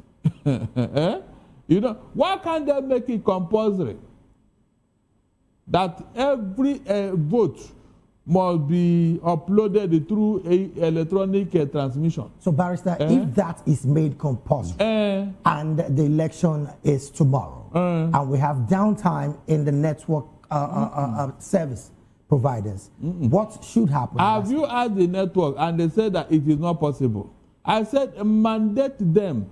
Tell the NEPA, tell the networks, tell everybody that will play a role. Look, we don't want any glitch here. Can't you give such order? Let the NCC come and tell us that they cannot cover the whole country. Let NEPA tell me that they cannot provide light on that day. Then they will tell me what happened. No, these are issues now. Let the networks come and tell you that they don't have the capacity to cover the whole country. But because they don't want things to go, in a straightforward manner. That's why they are not talking. That's why they are keeping quiet. Give the networks mandates that this is an election. Don't joke with it. You must cover every place. That's just what I'm saying. Tell the NEPA man, the power minister, look, there must be light to power these systems. Is it not possible? All right, then. Well, Barrister, let's also talk about another part of the amendment bill, which, of course, shortened the statutory notice period from 360 days to 300 days. This clearly, brings effective change and gives INEC an extra 60 days to adjust its election timetable. Should we see this as another avenue for INEC to do better in the next election? It will not help in doing anything. In fact, it will not bring the needed change. Because this INEC had the opportunity of doing the right thing since last year. Why can't they even wait until this matter of electronic transmission of results is sorted out? Why are they in a hurry? Why are they going back and forth? Why can't they wait before this latest order will come and, they are playing with our lives. They are playing with our future, with our destiny here.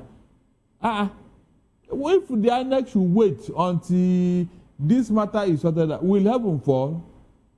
60 days is just, 2 months. 2 months. What difference will it make in the election? Tell me, just what difference? No, what difference will 2 months make when the thing is not emergency? They are just playing pranks here. Well, Barrister, another conversation that seems to be of major concern here is the funding for INEC. You think INEC would get what they asked for, because they're asking for close to £1 trillion, about 837 billion is what INEC is asking for. Money cannot be a problem here. But that's because most of the things we used in the last election, yes, most of them are still there. Most of them are still there. The only thing that will bring about changes is transportation, because they don't have their own permanent vehicles. Is the hiring transport and then the personnel. Is that not the only place where I can say, okay, money will go in? Apart from that, all other things are almost there. Printing of ballot, there may be changes because of the timing and all that. So I don't see any outstanding changes that will warrant too much money like that. Besides, 800 and what billion? Almost a trillion naira. What are they going to do with all this money? No, tell me. Because the beavers they bought, all of them have gone bad. But there will still be the need for upgrades of those beavers. So this is what I'm saying. So most of those things are there. They are there. You don't need all this money. But then, Barrister, there's also another major concern about a stipulated budget and the released fund for that budget. Now, you would recall that the Minister for Health and Social Welfare, Mohamed Pate, did say that what he got for 2025 was nothing short of 36 million naira from the 218 billion that was appropriated in that year for his ministry. So the conversation about how much is to be released and when it's going to be released, don't you think that's another conversation that we should be talking about now for INEC? No. This is politics. David, you don't know how this will work. They cannot withhold any fund. This is politics. All the money will be released. This is politics, and that is where their forte is. They will make sure that everything that INEC needs, they give it to them, so that they can elect them back to power. In matters like this, they don't waste time, David. They don't waste time. As for the man, look, when that news broke and the health minister said what he said, David, I was shocked for 5 minutes. Seriously, I didn't believe it. I was thinking maybe Bayo Nonoga or anybody from the place will say it's a lie. 36 million out of 200 and something billion. Yes. For health. For health. That means indirectly these people want all of us to die. That's the truth. They want us to die. They are not interested in your health. Can you just imagine a scandal of the highest order? Look at the difference, and you are blaming the hospital, blaming everybody. Meanwhile, you are not done the needful. Look, if I were those health workers, I would just close shop. Let them come and run it themselves. Quite unfortunate. I'm telling you, really, because this election thing, don't deceive yourself. They will release all the money. They will. All right then. Well, because of our time, really, this is where we have to draw anchor on the analysis segment of the media news. We've been talking with Barrister Darlington Agumore, who is a public and political affairs analyst and commentator. Once again, thank you so very much, Barrister, for being here. My pleasure. We'll take a very short break right now. When we return, more stories on the media news will be up next. Please do stay with us.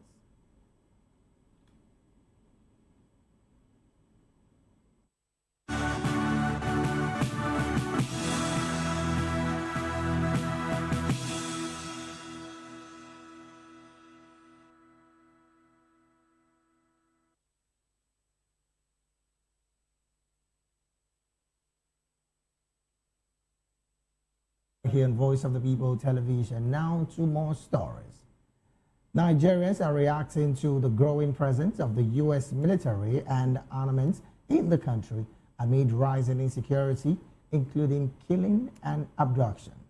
A cross-section of residents in Oka, Anambra State have welcomed the move with caution and optimism.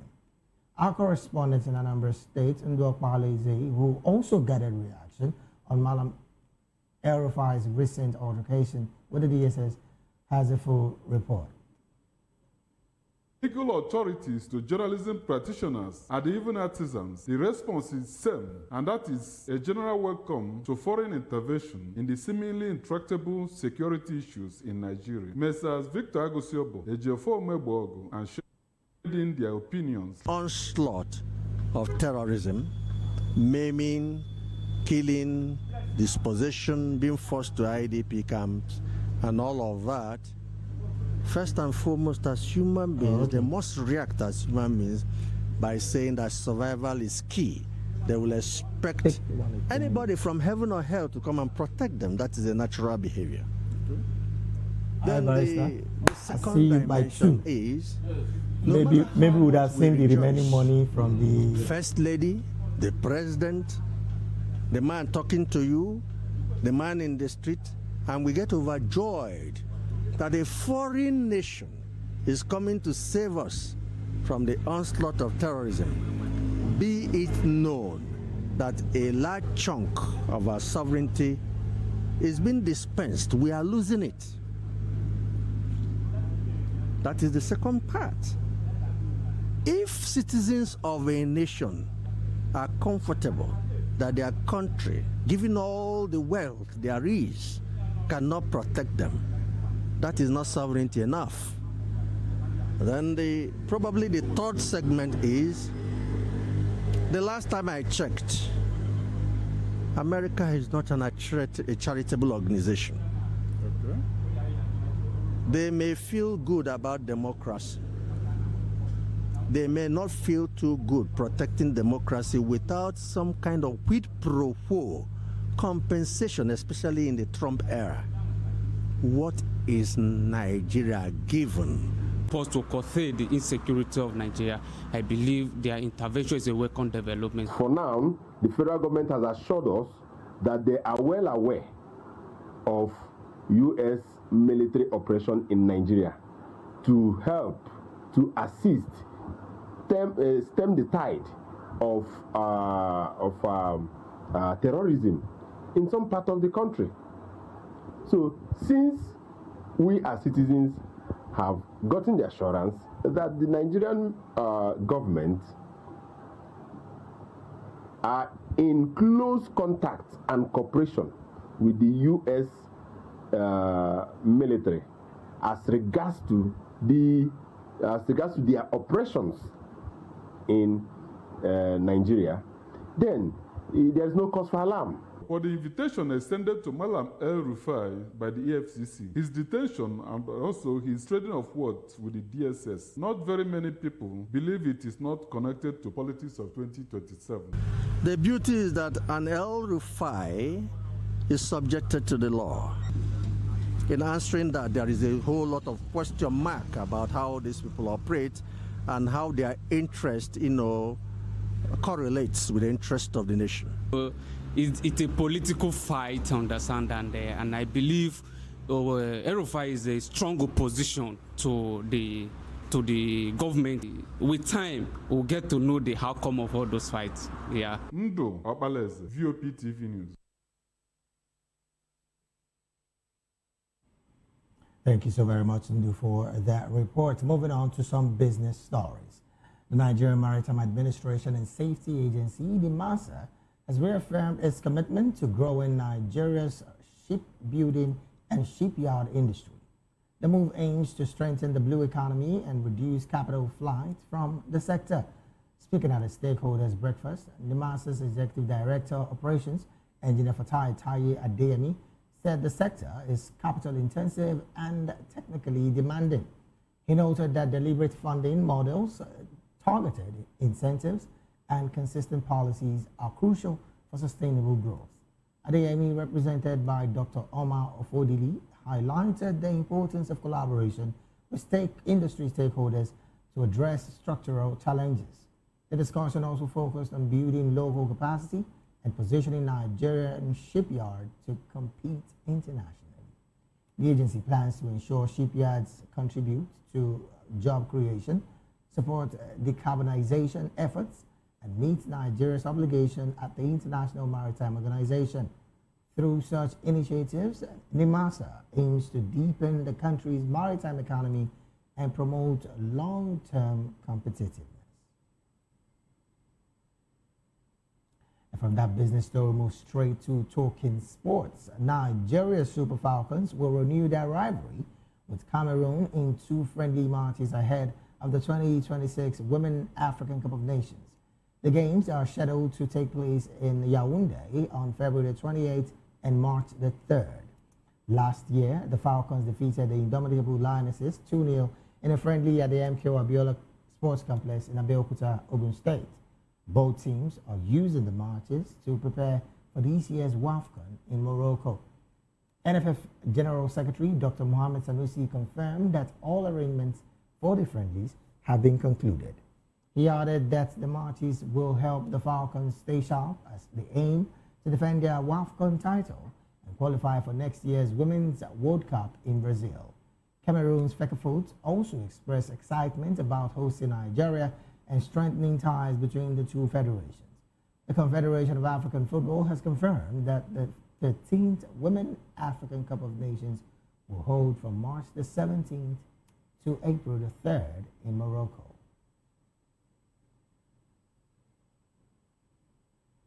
And from that sports story, we'll go wrapping up with entertainment. Nollywood actress Rosie Munera has dismissed claims that she snatched her husband, Olakunle Churchill, from fellow actress Tonto Dike. She said the rumors are false and completely unfounded. In a video on Instagram, Munera insisted that she never knew Dike personally and was never introduced to Churchill by her. She challenged anyone with proof to come forward. The actress also said social media users fabricated a story and that she and DK were friends before her marriage. According to Rosie, her relationship with Churchill began independently of his previous marriage. She described the allegation as funny but annoying and reiterated that nothing like the snatching narrative ever happened. Rosie asked the public to stop spreading false claims and focus on verified information. And with that entertainment story, we've come to the end of the meeting news right here on Voice of the People Television. Do want to subscribe to our YouTube channel. On YouTube, we are at Voice of the People TV, and on all other social media platforms, we are at VOP TV Live. Thank you so very much for being a part of this broadcast. I am David Edwin. Do have a good afternoon.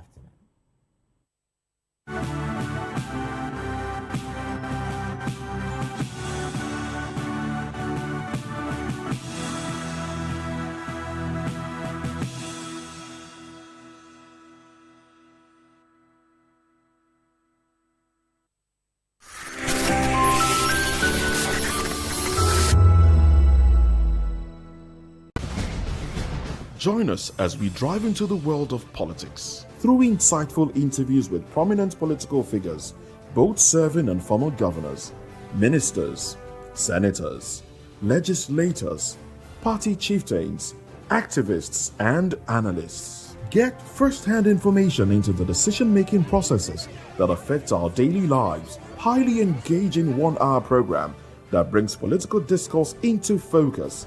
I am Chukwuma Okoro. Political Lens, Monday through Friday, 6 to 7 p.m. Join us. We encourage you to click on the like button and subscribe to our YouTube channel. We are Voice of the People TV. Also follow us on all our social media platforms. We are at VOP TV Live. Visit our website www.vop.ng for fresh and trending news. Also watch us live on SLTV channel 264, VOP TV, Voice of the People Television. Africa is on the move, a continent of rising voices, untold stories, and powerful transformations. From the streets of Lagos to the heart of Nairobi, from the mines of Congo to the tech labs of Cape Town, the African story is being written every day. Bold, dynamic, unstoppable. This is African News on Voice of the People Television. We don't just bring you the news, we analyze and bring you Africa's heartbeat, the politics that shapes our nations, the economies that drives our future, the cultures that defines who we are, the voice that must be heard. Africa News, Africa's voice, Africa's future. Where Africa speaks, the world listens.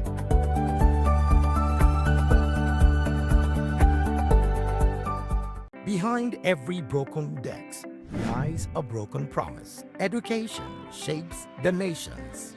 But who is asking the right questions?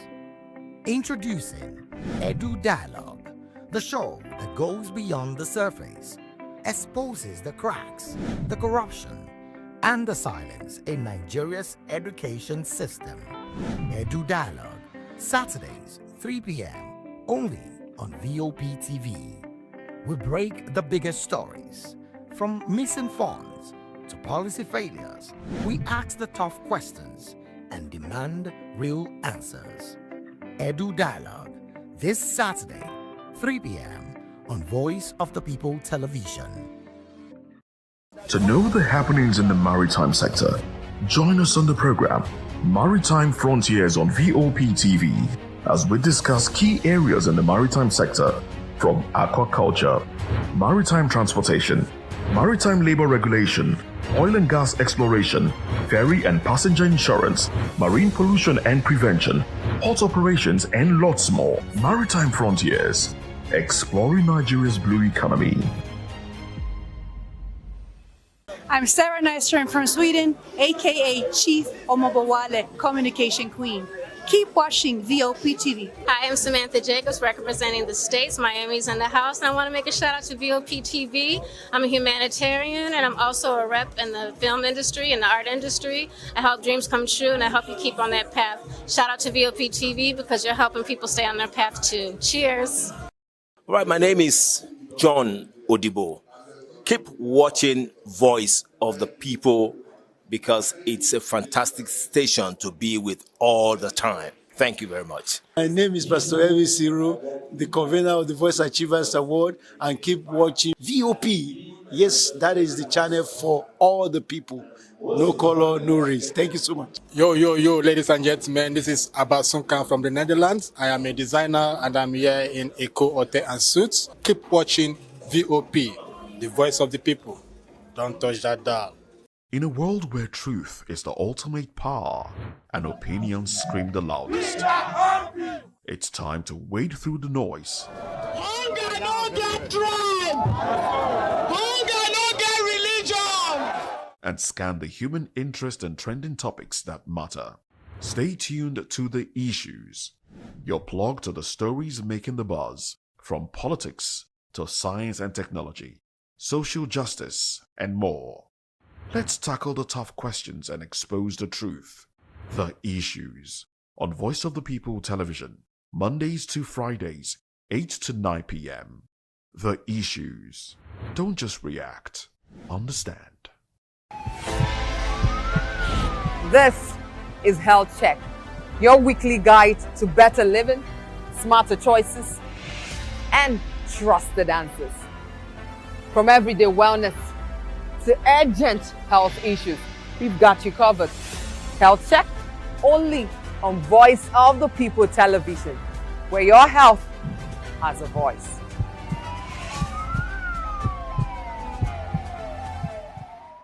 Are you ready for the extraordinary? Something big is happening on your screen. Introducing VOP TV. Now streaming on SLTV channel 264. From breaking news to captivating conversations, news analysis, giving you all sides to the story. We break in-depth discussions on the issues that matter, from politics to sports, entertainment, and lifestyle. VOP TV on SLTV channel 264. Join us as we redefine what television means to you. Voice of the People Television, VOP TV. Now you have more than a voice.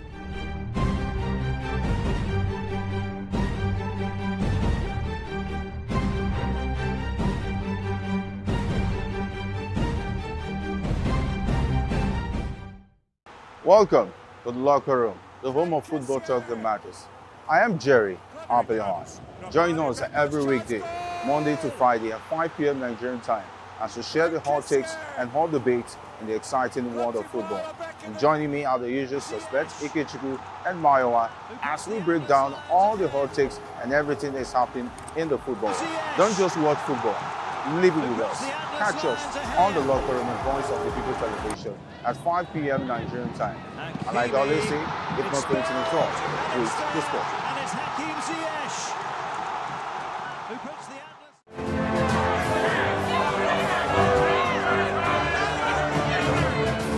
Do you want your voice to be heard?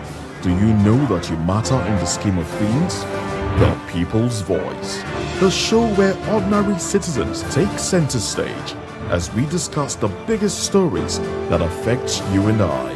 With you in mind, we facilitate lively discussions, debates, and interviews on the topics that matter most to you and I. From social justice to economic empowerment, education to healthcare, governance, and more. Tackling tough topics and amplifying your voice. Join the conversation and make your voice count. The People's Voice.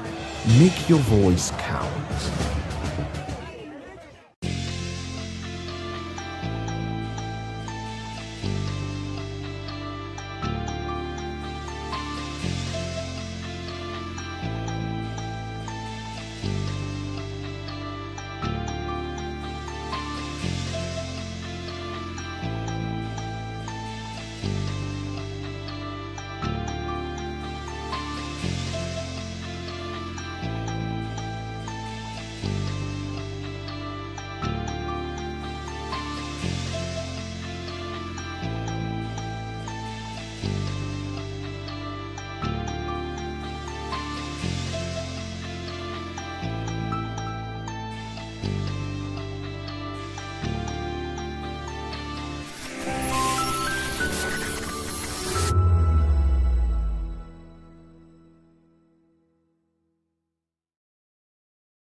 And welcome to the Spotlight Show on VOP TV, the place where stories come alive and voices matter. This is the show where we shine the light on creativity, culture, style, music, and purpose-driven people who are shaping the world around us. And how are you all doing? I hope you are staying blessed and energized today, because trust me, it's a new day. I'm talking about Wednesday. It's an Ash. This is Ash Wednesday, and I hope you went to church.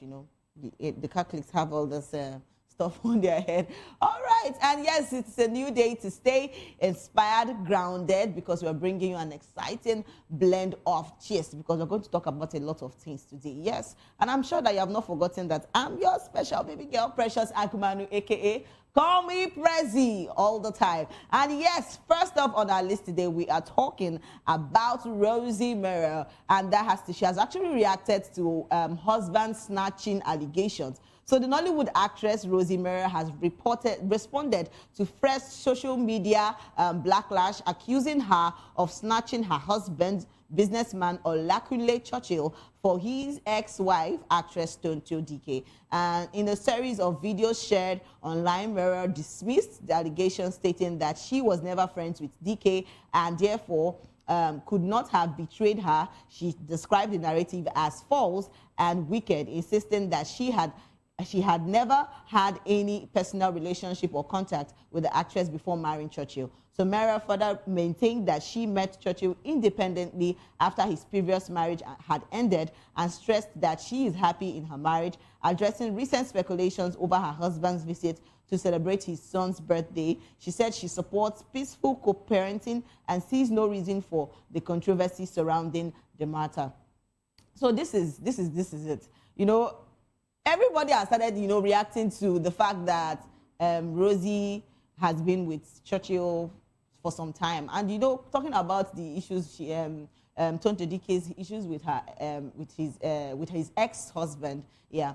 And it's a lot since 2017. And people are now, you know, coming out to say, because Churchill actually was there for the son's birthday, which he just celebrated recently. And people are now saying, oh, that Rosie is a husband snatcher. A lot of people are calling her husband snatcher, saying a lot of things. And my thought is like, why? Because maybe because Tonto Dike has, you know, turned a new leaf, and everybody is seeing the transformation in her life, being transformed with the word and changing her, you know, the way she was before. And I think there has been a change where she is, you know, reconciling with her ex-husband. And this is actually a good thing, because everybody was happy for Tonto Dike. But where this kind of thing can they happen? They say, now people are now like blacklashing, what's her name, Rosie, coming out to say, oh, that because she has actually known Tonto Dike for a while, and right now that she actually snatched Churchill from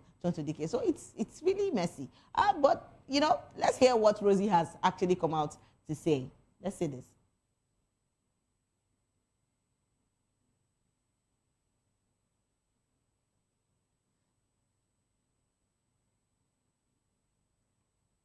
Let's see the video. You know, it's a lot of things. What I'm still saying, I'm still talking about relationship. See, basically, people don't know that relationships are, people don't really know that relationships are something that you do with somebody that you are in love with. See, no matter say both of una start together, no mean say una go still end up together. A lot of things happen. Yeah, a lot of things happen this time around, and people, you know, overlook the fact that, oh, as they start, they sweet, but who knows how the ending will be. Do you get what I'm trying to say? So it's a lot of things. People, you know, fall out of love. That's why they say love is not enough. Yes, it is not enough. So, but let's hear what Rosie has actually come out to say. Let's see this. Something very important. You know, it's been a while now. I've been seeing so many comments, like people will tag me to comments, people will, you know, share things with me. I'll see bloggers would post stuff. And I mean, don't get me wrong. I know these bloggers, they feed off lies and they feed off all these news they make. So I can't really blame them. But I blame all these gullible followers that just choose to believe lies and to believe anything they see. I mean, that also is whatever. But today I just want to tell you guys one thing, just this one time, so it can be on the record. I was never my husband's ex's friend, not to talk of best friend. I've never met her. I've never seen her. She doesn't have my number. I don't have her number. She's like 8 to 9, 10 years older than I am. And I've read comments where people have sent to me that I was her best friend, or she introduced me to her husband and I snatched him or something like that. I know it's not funny, but it's been funny to me for a very long time now. And someone said to me that you're busy laughing, but people have carried the narrative that this is what you are and this is what you've done. And today I'm telling you guys, you're hearing it from the horse's mouth. If anyone has proof, you know, of otherwise, I mean, I dare you to bring it out. I was never friends with anyone. I don't even know her. I've never met her. And yeah, so when I see comments like, you know, she's your best friend, she introduced you to her husband and you snatched him, you're so wicked, you're so this, nothing like that happened. I met my husband separately from, you know, that other life that he has. The two don't even go hand in hand, yeah. That being said, secondly, I would like to address something very important. You know, it's been a while now. I've been seeing some.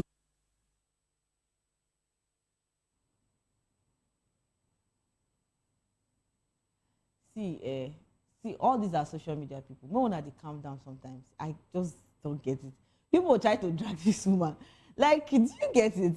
She is living in peace with her husband. And Churchill and Tonto Dike have already actually decided that, oh, things have happened in the past, they've reconciled. And they've also brought out that responsibility that, oh, we are going to take care of our son, despite we are no longer together.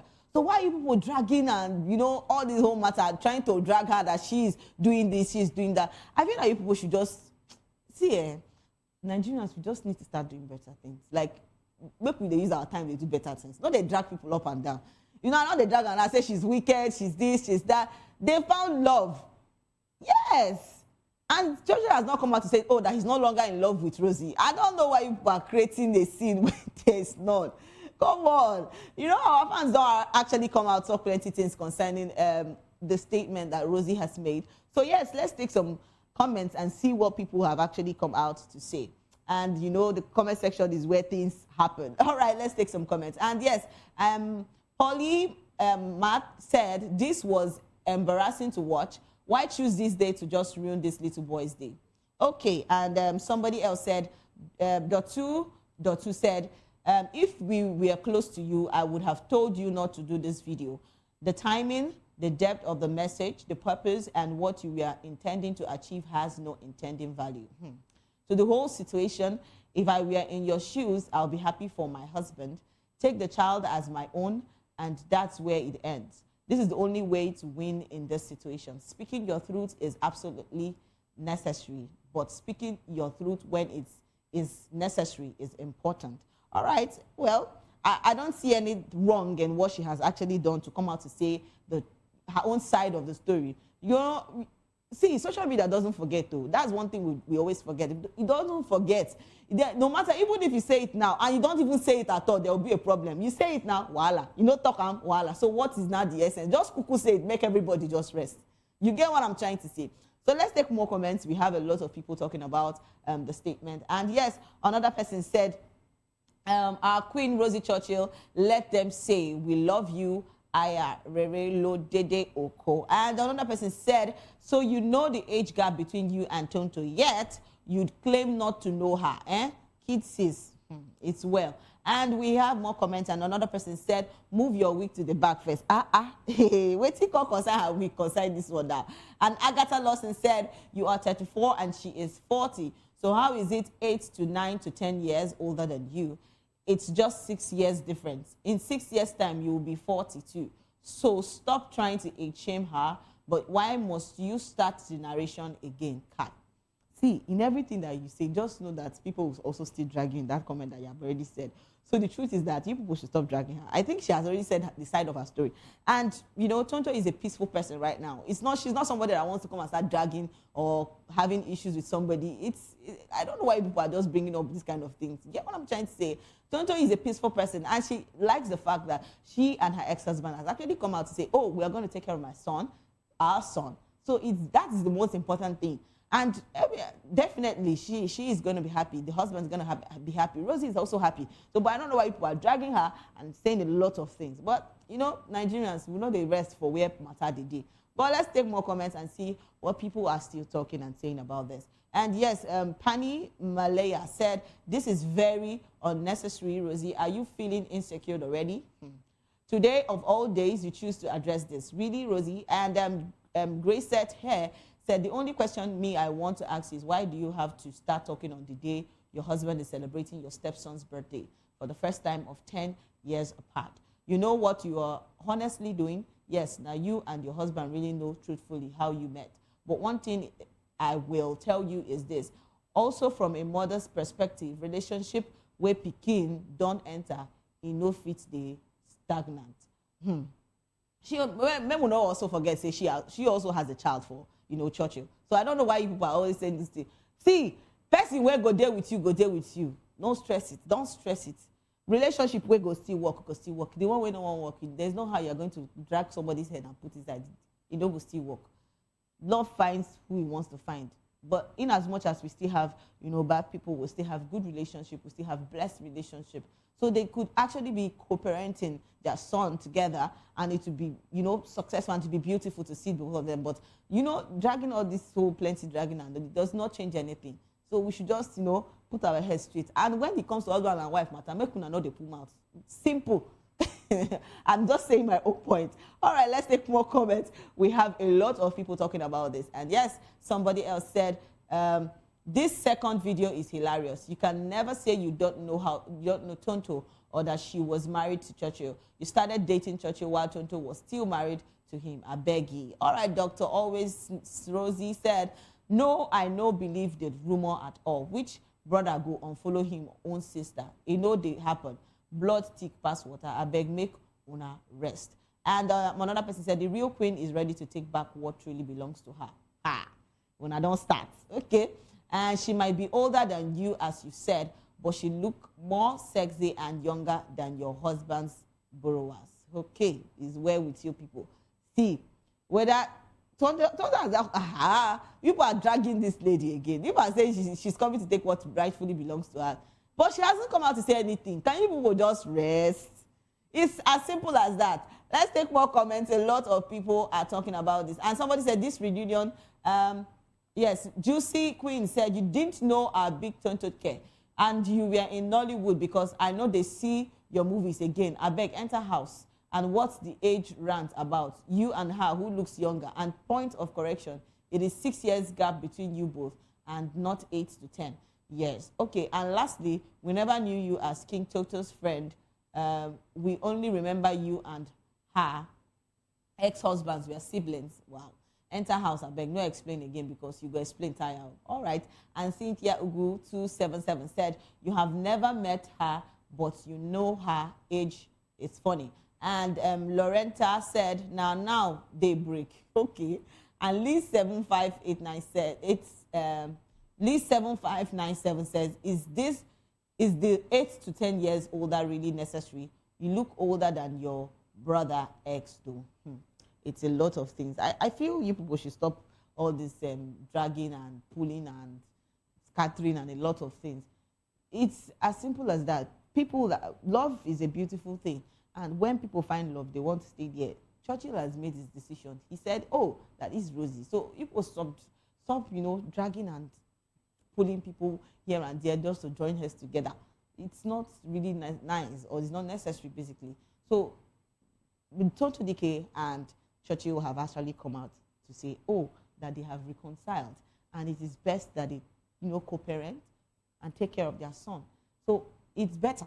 So I don't know why people are always dragging, pulling, doing a lot of things. It's not necessary. Leave the young lady alone. You people are dragging her. That's why she has actually come out to say these things. And even when she has said it now, you people say, oh, it is unnecessary to say this. It's very, why would she do that?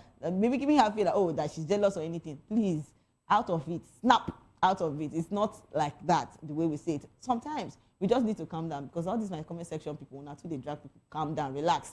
You don't be so big.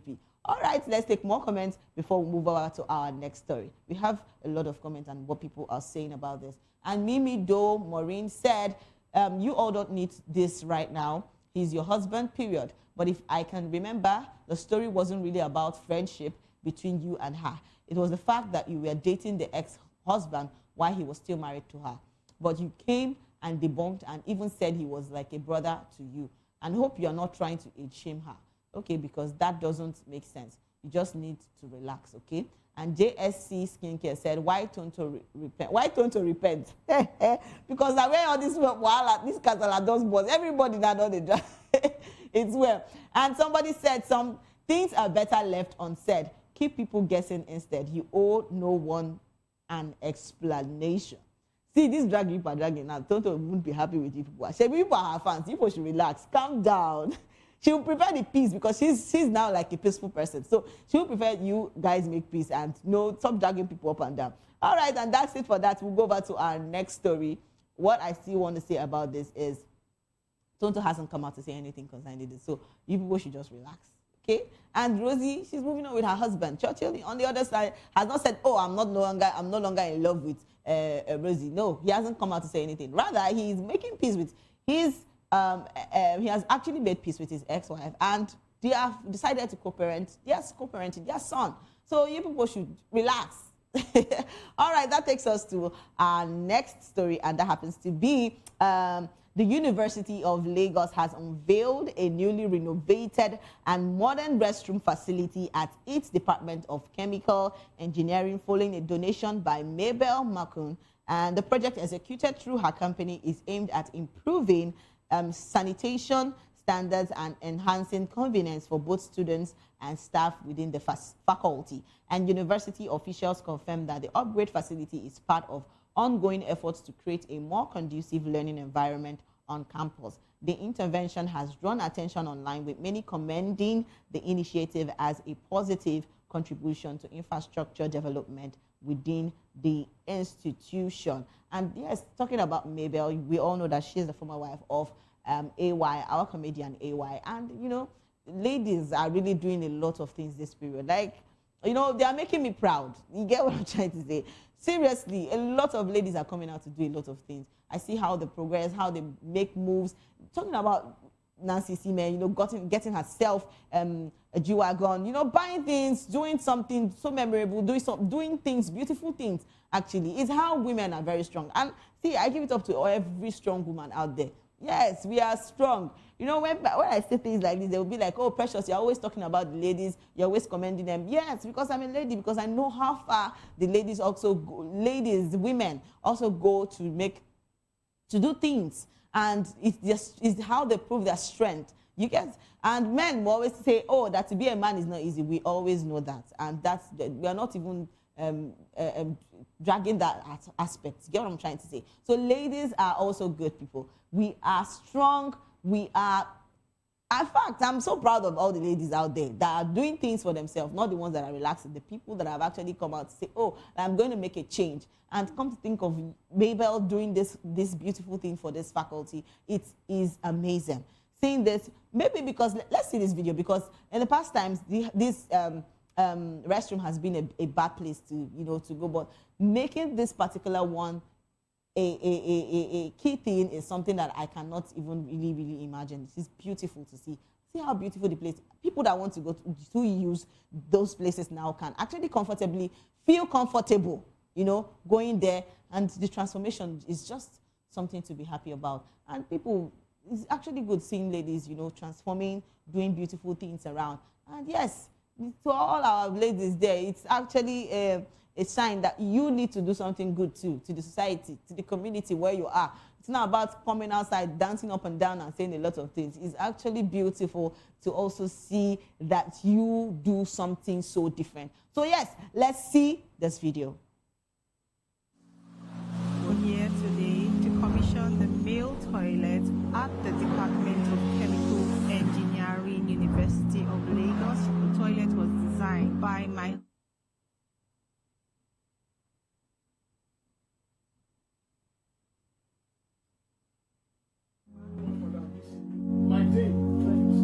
if we're going to train students to be gentlemen and ladies, then the environment must be such that it encourages them to be. And so when he showed me those toilets, I was happy. So I want to thank you. Thinking us worthy for you to spend your money.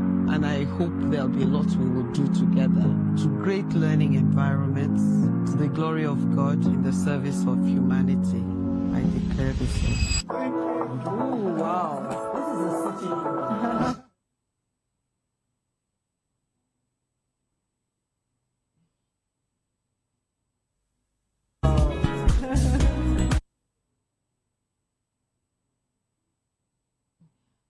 All right, this is actually beautiful. Seeing this is beautiful.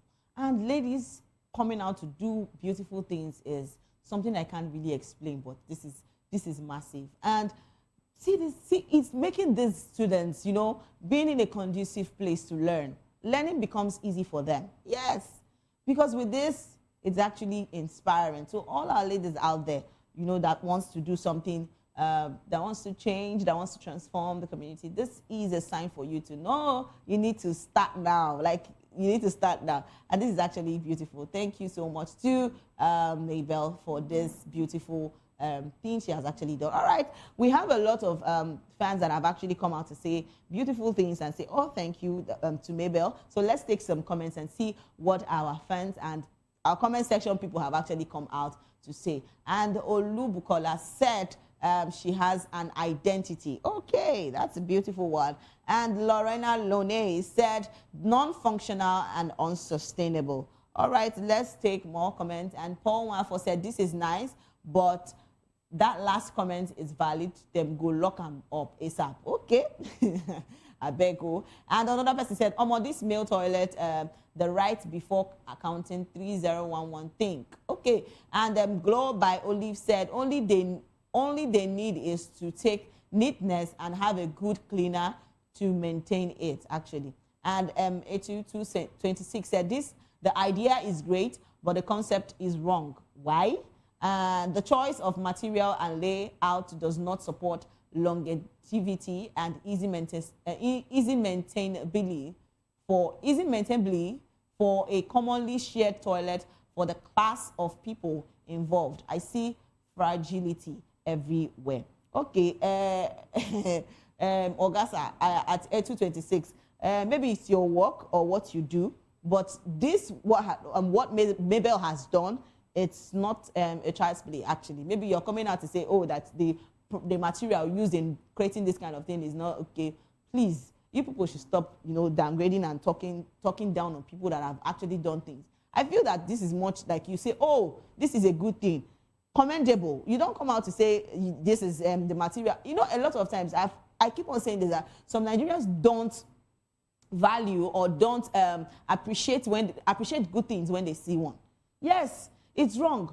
Instead, they try to say something that is wrong to just shave off that thing you've already done. It's crazy. I think we should just start doing better. If people do good things, you congratulate them. If they achieve good things, we congratulate them. We commend them. It's not, you don't keep doing things like this.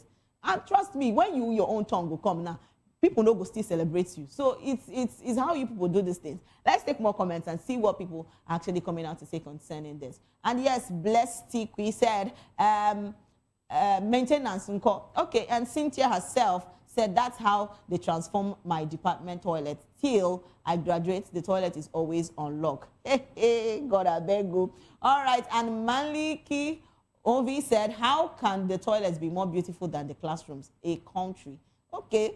And another person said, the Ijebu girl said, you people are used to suffering. Substandards delivery. Yeah, it's true. It's only people that talk like this that are, they too like poverty. I'm sorry, but that is the truth. More than they calm down. And good things are good when you see them. Let's take more comments. And we have a lot of comments and people are talking about this. Let's take more and more comments to see what people are saying about this. And Vicky Brady said, public toilets are not the people using it, are humans and deserve better health care and good environment. So I think she deserves a praise for delivering a good service. Yes, and knowing the students deserve better. Now it is left alone for the school management team to make sure it's always clean and always teach the students how to keep it clean after use. And yes, Rodi Mr. said, misplaced priorities. There is no maintenance culture to keep this up. Absolutely waste of resources. It is never a waste of resources. And Omo Bonale Koyo said, they will lock it and lecturers will only have access to it. It's a lot. And somebody said they should have a good maintenance system or structure. Renovating is big work, but maintenance is bigger work. But I always say this. Okay, basically we're talking about the maintenance. Definitely, while they were building it, there must have been procedures where they will have people maintaining the place. But it's actually beautiful to see that she is doing something good, and it's commendable. So people that come out to say, oh, that because the materials that she used are not good and the place we're talking about, yes, when I will still talk, that is just how people are. But what is good, and what is commendable is commendable. We should just give her her flowers, please. It's very important. Let's take more comments before we move over to the next story. And yes, another person said, white, okay, it's absolutely beautiful. She make them maintain them. Now it be the thing. Okay. And another person said, now boarding schools maintain the standards of toilet. Talk more of Unilag. Well done. Okay. And Amaka, the fixer, said, this one hasn't traveled much, because how would you say public toilets should look this good? Okay, and official Queen Cassie said they will soon lock the toilet and start charging 1K to urinate and 2K for number 2. Either way, thank you, ma. All right, it is what it is. What I'm still saying is that Mabel Macron has done a good work. And yes, she has done really something that is memorable, that people would students will see the environment more conducive and more comfortable for them to learn. And, you know, using good toilets, because all these things, we're talking about hygiene. Yes, because if people use dirty and dirty toilets that are not good, causes infection, it causes a lot of things. Students start on sick and the rest of them. So for her to actually have that idea to create something like this, it is beautiful to see. And when we see good things, we should also appreciate good things. And yes, it's beautiful. So people that are always saying, oh, she did this, she did that, she didn't use good materials, please, now where the money reach, now they go do. If you get the money, if you have the money to do good things, why don't you come out to do it? Why drag people when they have actually done good things? It is good to also commend people when they do good things. And yes, and that's it for that. We'll take a short break, and when we come back, we'll still have more juicy gist to talk about. Please don't go anywhere. Stay with us.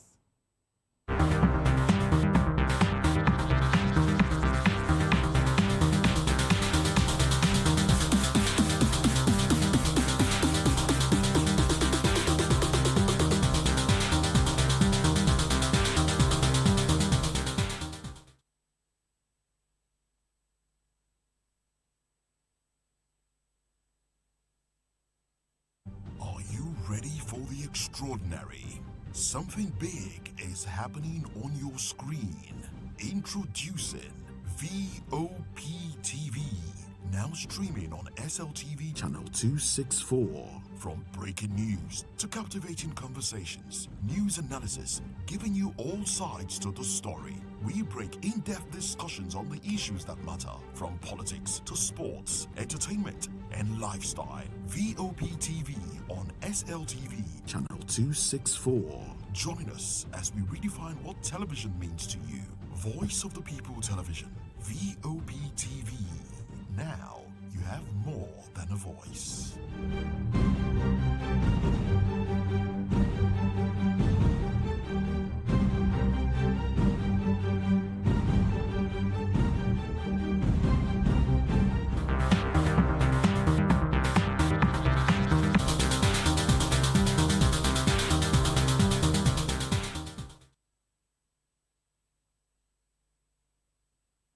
And yes, welcome back to the Spotlight Show. And yes, this is happening on VOP TV. And I'm sure that you have not forgotten that I'm your special baby girl, Precious Agumanu, a.k.a. Call Me Prezi. And we'll be talking about a lot of things. People that are transforming the world, people that are transforming places, people that are making changes, people that are doing beautiful things. And yes, that is it. That is it. And yes, our next story, we're talking about Destiny Etiko. So there has been a video and a picture that has been, you know, speculating online that people are saying, oh, that Destiny is getting married, Destiny is this, Destiny is that. It's a lot of things. But before I say anything, let's see Destiny's pictures, because she actually came out to post something, and a lot of people have actually come out to say things concerning this. And yes, so Nollywood actress Destiny Etiko has stirred speculations about a potential marriage following her Valentine's Day social media post featuring a misery man. The romantic photos shared online caught the attention of fans and friends, with some offering congratulatory messages hinting at wedding plans, while the identity of the man has not been, you know, publicly confirmed. So despite the buzz, Destiny Etiko actually came out to post the picture, and reports of her getting married remain unverified, and we are still looking at that. But come to think of it, she is actually pulling a stunt. Everybody is like questioning, oh, she should get married. And I've seen a lot of congratulatory messages of people saying, oh, she's married and this is it. But come to think of it, see, if truly this is it, it is actually beautiful, because me, I'm going to be happy too. A lot of people are actually expecting these celebrities to, you know, give us this ring, give us this. But it's actually beautiful to see that. And two of them just fit. Seriously, may we just talk, when we see good things, may we just talk the truth. The both of them really are so cute. All right, you see, when love finds you, please hold that love. It is very, very, very important. And talking about Destiny Etiko, she has always been this person that her movies have been making waves, and a lot of people really love seeing her on screen, you know, making a lot of movies and doing best of her these days, because our movies are really, you know, are really pulling it out. And yes, let's take some comments and see what people have actually come out to say concerning Destiny Etiko's And let's take some comments and see what people have actually come out to say. And Crown Pros Collection said, now for this wedding, Fedi go carry you. And Pleasant 9878 said, nah lie. I take no. Okay. Berry Favor said, all right. And we have a lot of comments. Let's take more and more comments. People are really surprised and like, oh, this is good news. And we can't wait for the wedding. All right. And Mayor's Blessing said, so she's later settled for spiritual. Seriously, why you people? Hey, God, they see. Sometimes, when we find people where they, when we look for haters, most of them are in our comment section because they can never be happy for people that are doing things. Like, okay, if Destiny is getting married, this is what you will come out to say. This is crazy. All right. And Jane Kadek said, oh, look, okay, oh, is well. And somebody said, Stanley, stand one place. Oh, Wahala boy in the chat. Okay, oh, let's take more and more comments. A lot of people are talking about this. And somebody said, it's the hairline for me. Okay. Somebody else said, congratulations. And Osai Ovie Success that said, what is the title of the music? I hope the song will be good though. All right. And Stanley on top said, I am disappointed in you. And Stanley and Osai Ovie, I don't know this banter between the both of you, but you people should just continue. All right.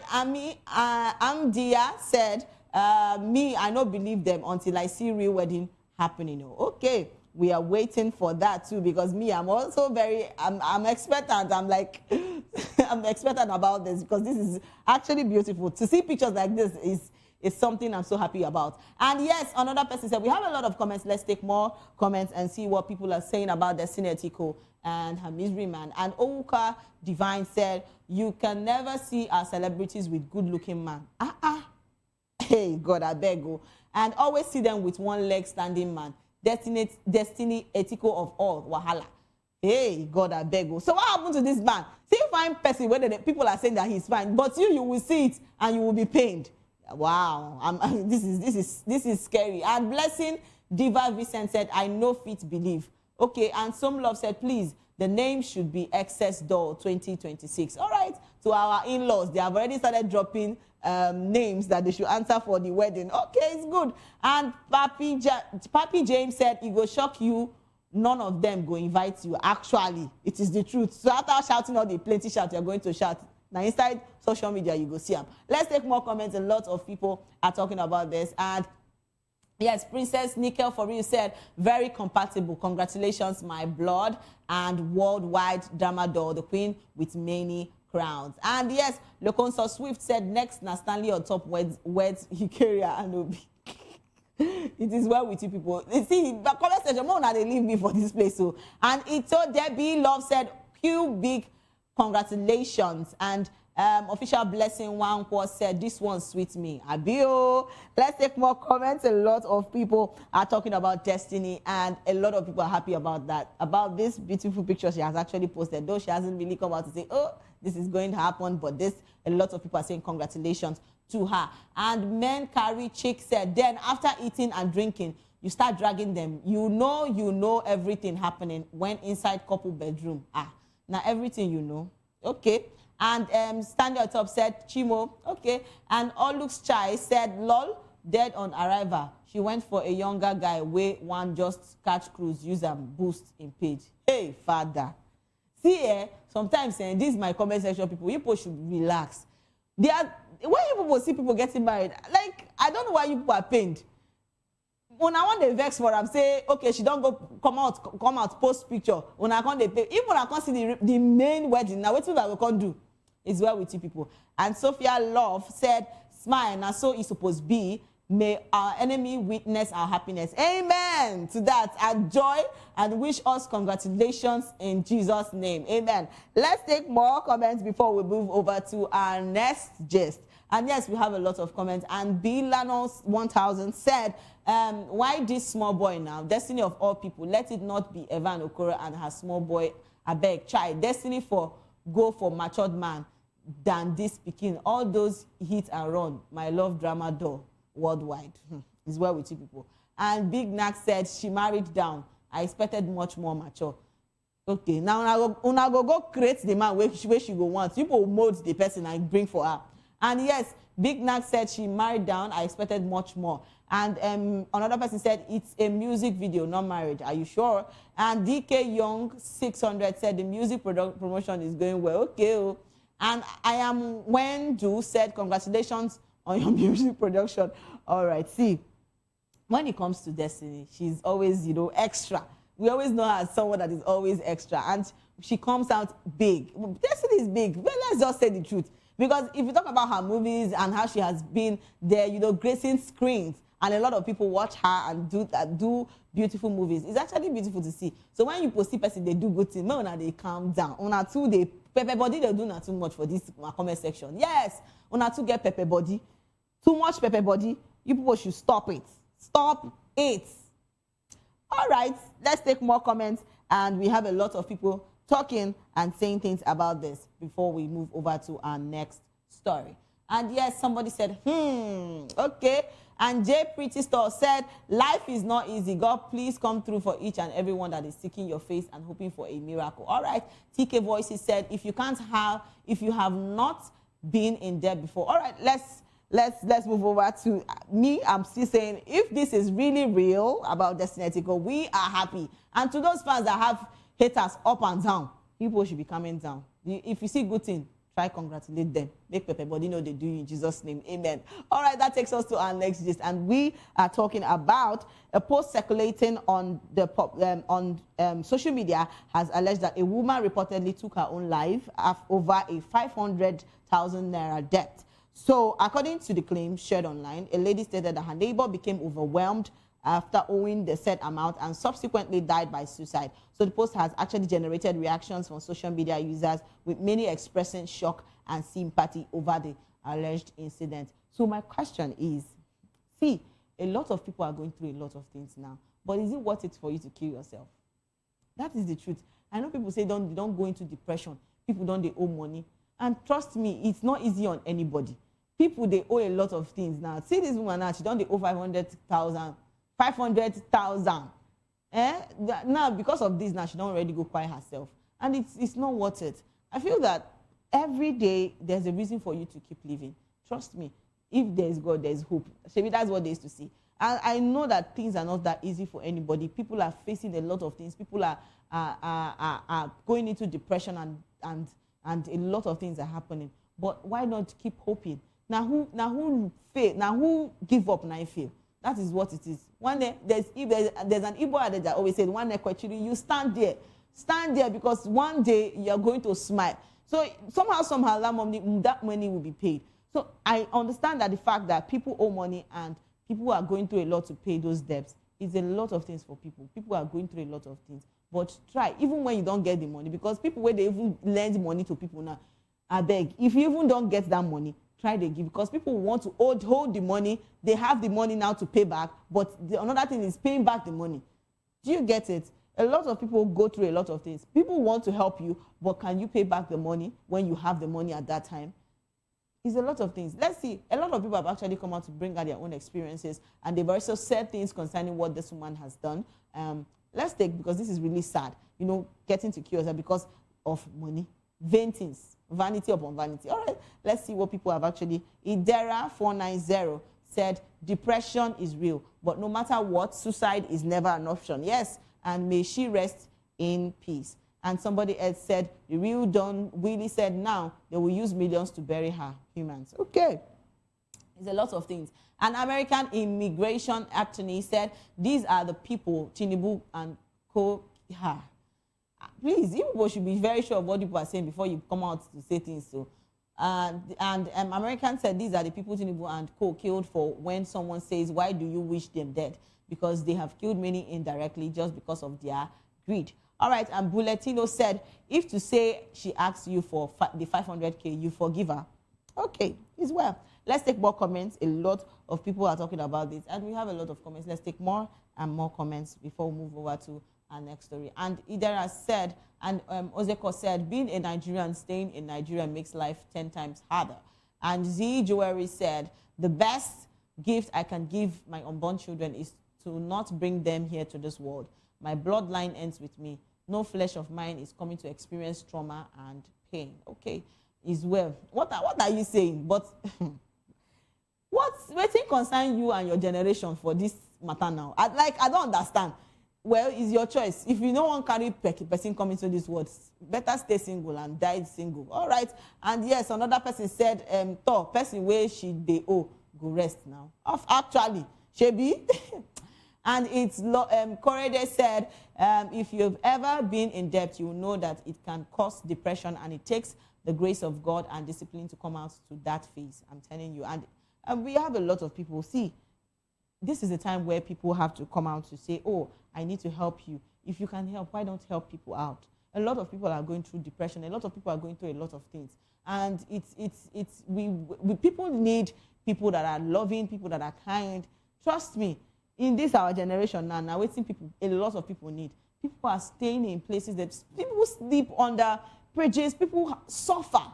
So if there's a way you could help, please do help. Don't come and start talking or saying plenty bad things and causing them more pain, to inflict more pain on people. Because trust me, waiting they do stuff, you're even killing them the more. Let's take more comments. A lot of people are talking about this, and let's take more and more comments. And somebody said, if she has reached out, many would have give her sorry. The country is hard kind of answer. And please let her rest in peace and stop disturbing her transition to a better existence. So at Juma, are you trying to say that what she did to herself is the right thing? Oh God, I beg you. Some of my comment people, una need Jesus. All right, and another person said people are seriously going through a lot. May God help us all. Go easy, man. All right, and somebody said, honestly, I am broke with this. The real ones who need little help don't get it. So sad. R.I.P. to her. And official Doreen 22 said, people are going through a lot, but you wouldn't know. It's a lot of things. I just pray that, our family gets the strength to bear this, because it's a lot of things. I don't see, suicide is not an option. Okay, if you're owing money, definitely somehow you just need to work and make those people know. See, if you're owing people money, just speak to them, tell them, see, they owe you money, and people where they owe, more they calm down, not they drag people. Because when putting somebody in this kind of condition now, money you know go stick see.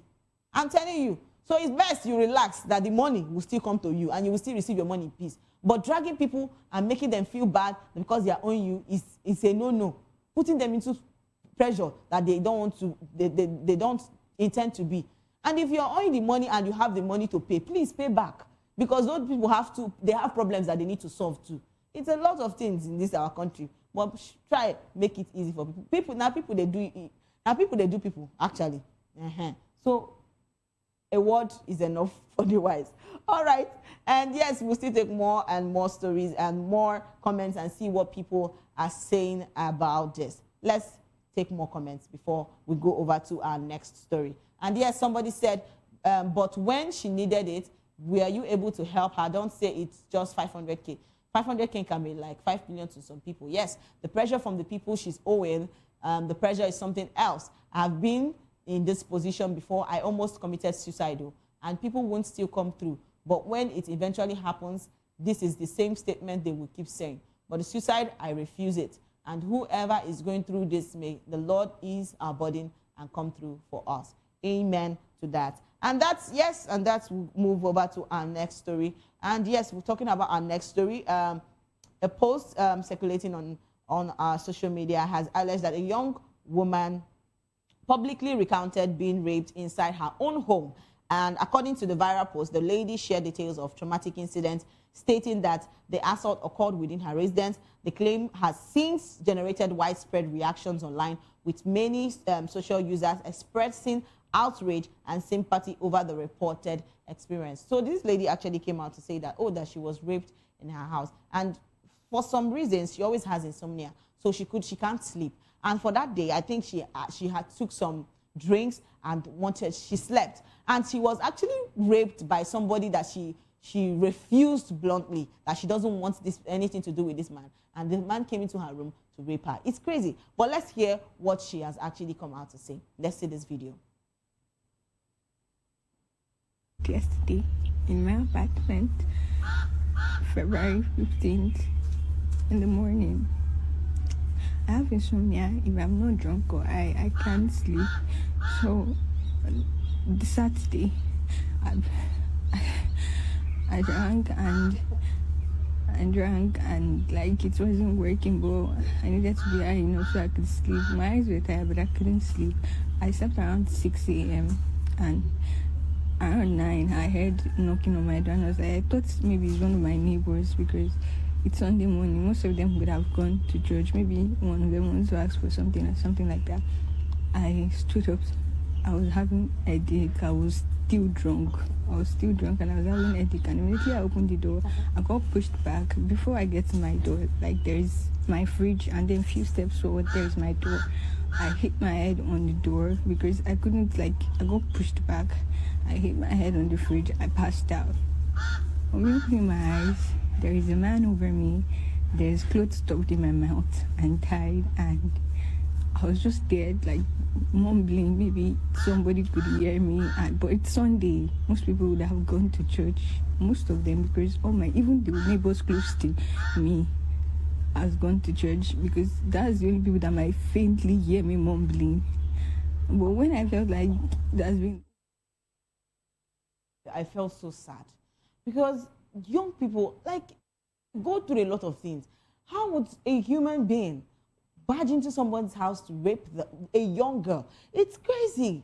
I feel, you see, things like this has to be put in check. Security is one of them, because a lot of people are living lives that really feel so sad. It's crazy to see this kind of thing happen, and for people to come out to say, "Oh, that this story that she's saying, that she faked the story, she's lying about the story." How can you people think? How do you people even think? Because I mean, for her to even say this, she's even actually bold to come out to even say this, because a lot of people go into depression after this. Is a lot of things. I feel like comment section have actually come out to say a lot of things concerning this lady's ordeal. Well, let's take a few comments before we take a break. Let's see this. And yes, Prettiest Neye said, nobody deserves this trauma. Telling you, sending you hugs, stranger. And Queen Uju said, I've seen it, I've said it countless times. If they don't start cutting off this rapist manhood, they won't stop. And Title Lopez said, even if justice was served, she might never heal again, except God gave her peace that transcends her understanding. It is only God that can comfort her. May she find peace and comfort. Actually, this is really sad. I just pray that God still strengthens her to, to come over this, because it's really painful. Rape is not something any young lady should, any lady to experience, because I don't know why men will also actually, I don't want to drag men now because they will say, Precious, it's not everybody, they will start dragging me. I'm saying this basically for bad men, manipulative ones at that.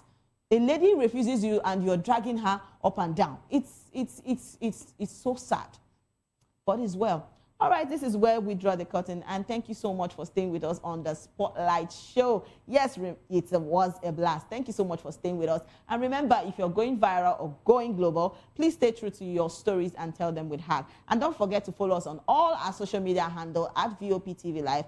And yes, subscribe to our channels for more exciting episodes and updates. Until next time, I am Precious Agmano, aka Call Me Prezi. This has been Spotlight. Catch you next time. Bye for now.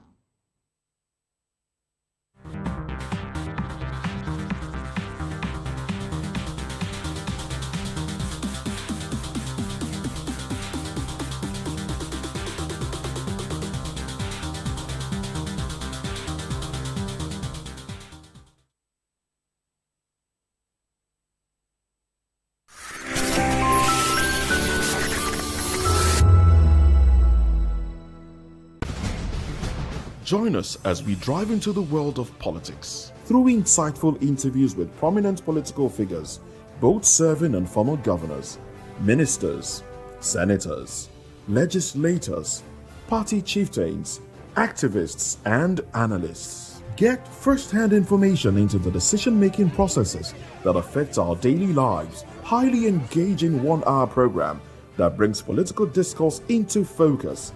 I am Chukwuma Okoro. Political Lens, Monday through Friday, 6 to 7 p.m. Join us. We encourage you to click on the like button and subscribe to our YouTube channel. We are Voice of the People TV. Also follow us on all our social media platforms. We are at VOP TV Live. Visit our website www.vop.ng for fresh and trending news. Also watch us live on SLTV channel 264. VOP TV, Voice of the People Television.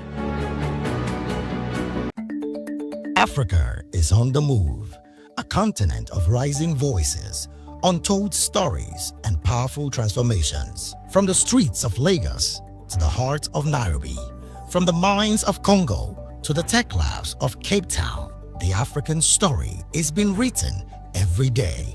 Bold, dynamic, unstoppable. This is African News on Voice of the People Television. We don't just bring you the news.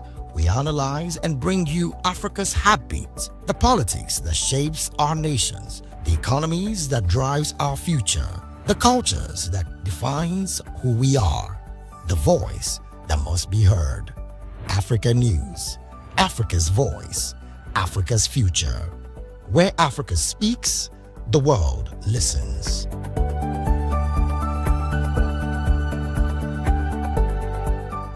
Behind every broken desk lies a broken promise. Education shapes the nations.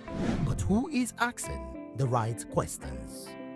Introducing Edu Dialogue, the show that goes beyond the surface, exposes the cracks, the corruption, and the silence in Nigeria's education system.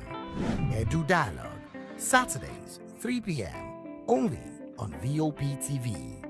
We break the biggest stories, from missing funds to policy failures. We ask the tough questions and demand real answers. Edu Dialogue, this Saturday, 3 p.m. on Voice of the People Television.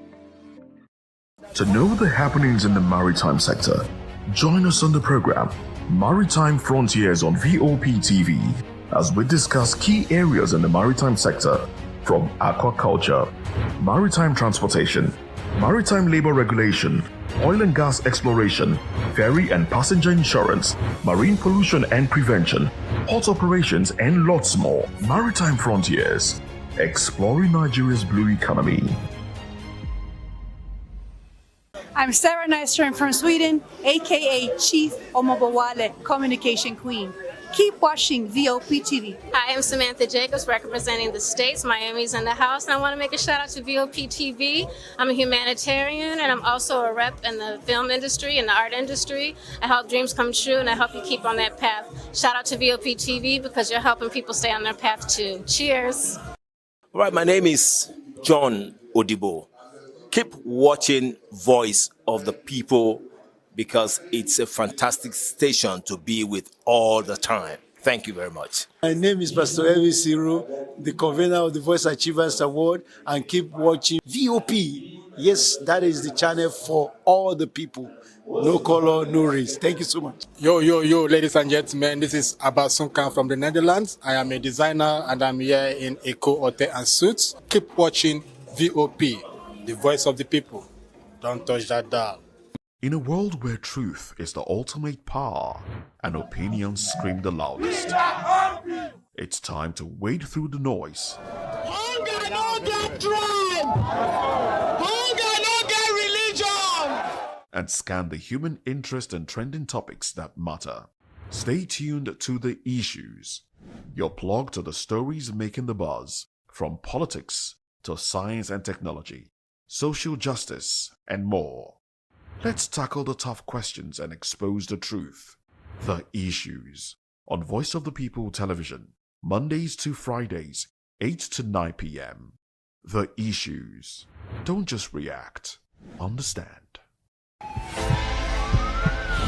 This is Health Check, your weekly guide to better living, smarter choices, and trusted answers. From everyday wellness to urgent health issues, we've got you covered. Health Check only on Voice of the People Television, where your health has a voice.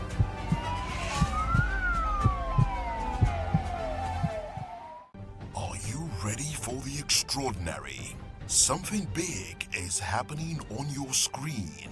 Introducing VOP TV.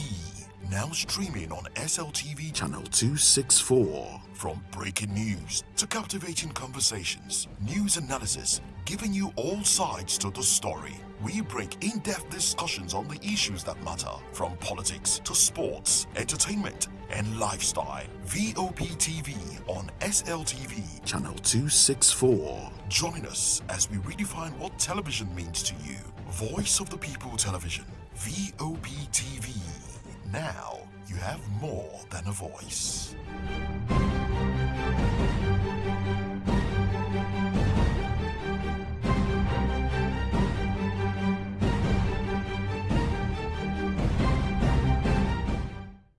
Welcome to the locker room, the home of football talk that matters. I am Jerry Aviation. Join us every weekday, Monday to Friday at 5 p.m. Nigerian time, as we share the hot takes and hot debates in the exciting world of football. And joining me are the usual suspects, Ikechukwu and Mayowa, as we break down all the hot takes and everything that's happening in the football. Don't just watch football, live it with us. Catch us on the locker room and Voice of the People Television at 5 p.m. Nigerian time. And like I always say, if not going to the talk, please discourse. And it's Hakim Ziyech who puts the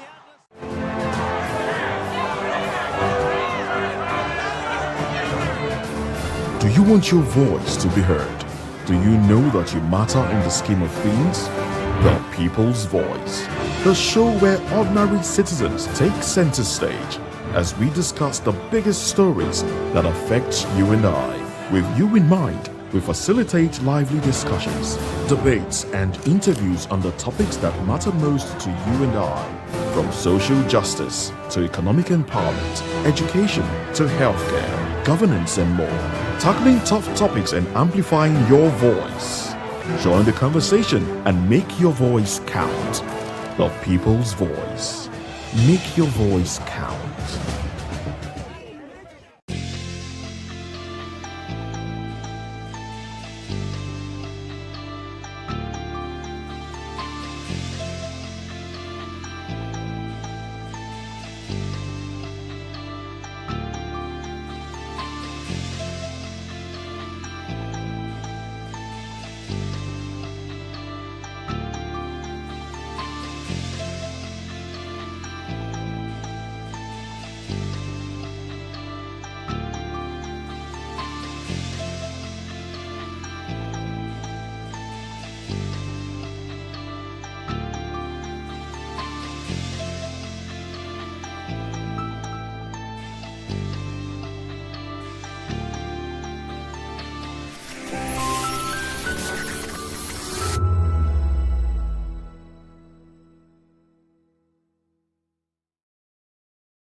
Hello there, my name is Damilola Ogunsi, also known as the Goldfish. Hi, my name is Chiki Bright Emmanuel. I'm an actor and a filmmaker. Hello peeps, my name is Yomi E. Adejumo. Hi everyone, I'm Paul Utomi. Hi everyone, my name is Stacey Benjamin and this is Voice of the People TV. I need you to keep it locked to VOP TV. See, I'm looking for good entertainment. You want to get good movies, good music, politics, talk shows, sports and entertainment. You really want a channel that gives you everything you need without you having to run around. VOP is where you are. That's Voice of the People. If you're not listening to this, you're not one of us. And you deserve to be killed. Scrap chat. Don't be killed, but watch it. Or I'll find you. And I want you. And you are locked on VOP TV. Don't go nowhere. This is where the juice is. This is where all you need for entertainment, politics, movies, and whatnot. And keep watching VOP TV. So keep it locked because I'm locked already, man. And it's money back guarantee. So you're going to have a good time because I do. And please keep watching VOP TV. I won't want to actually, I beg you, subscribe, watch it. If not, whatever you see, you better not touch that dial because VOP is the plot.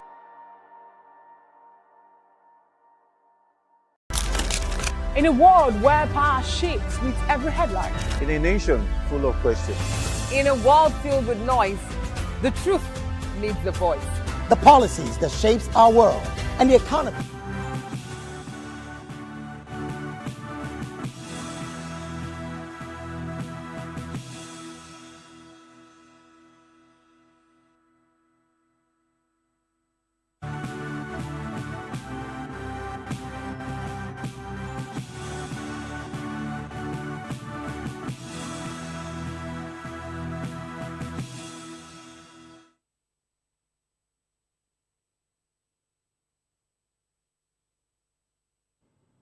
Well, hello and welcome to the African News and Voice of the People television. I am David Edwin.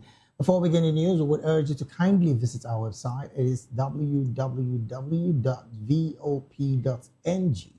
for fresh and trending news stories. We begin the African news from the story where the Court of Justice of the Economic Community of West African States, ECOWAS, has accused Nigeria of refusing to comply with its decision, lamenting that 80% of its judgment could not be enforced.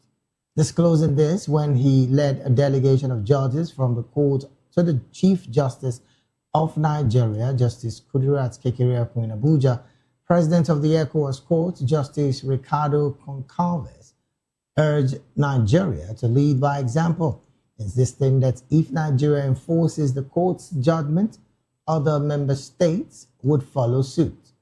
Blaming the lack of political will for the many verdicts that have remained unexecuted, Goncalves said the visit was to solicit the CGN's support to ensure the enforcement of government and judgment of the ECOWAS court in Nigeria. Responding, Kekereekun commended the regional court for what she described as its landmark and impressive judgment on enforcement of fundamental human rights in the sub-region. While acknowledging the importance of enforcing the court's judgment, she implored the delegation to come up with guidelines that will facilitate the implementation of verdicts by member states. Meanwhile, President Yoweri Kaguta Museveni of Uganda has warned that leaders who intimidate or manipulate citizens repeatedly repeat the authoritarian behavior of the country's former ruler, Idi Amin. Drawing parallels between past authoritarian rule and contemporary political conduct, he urged leaders to embrace service and moral persuasion rather than coercion.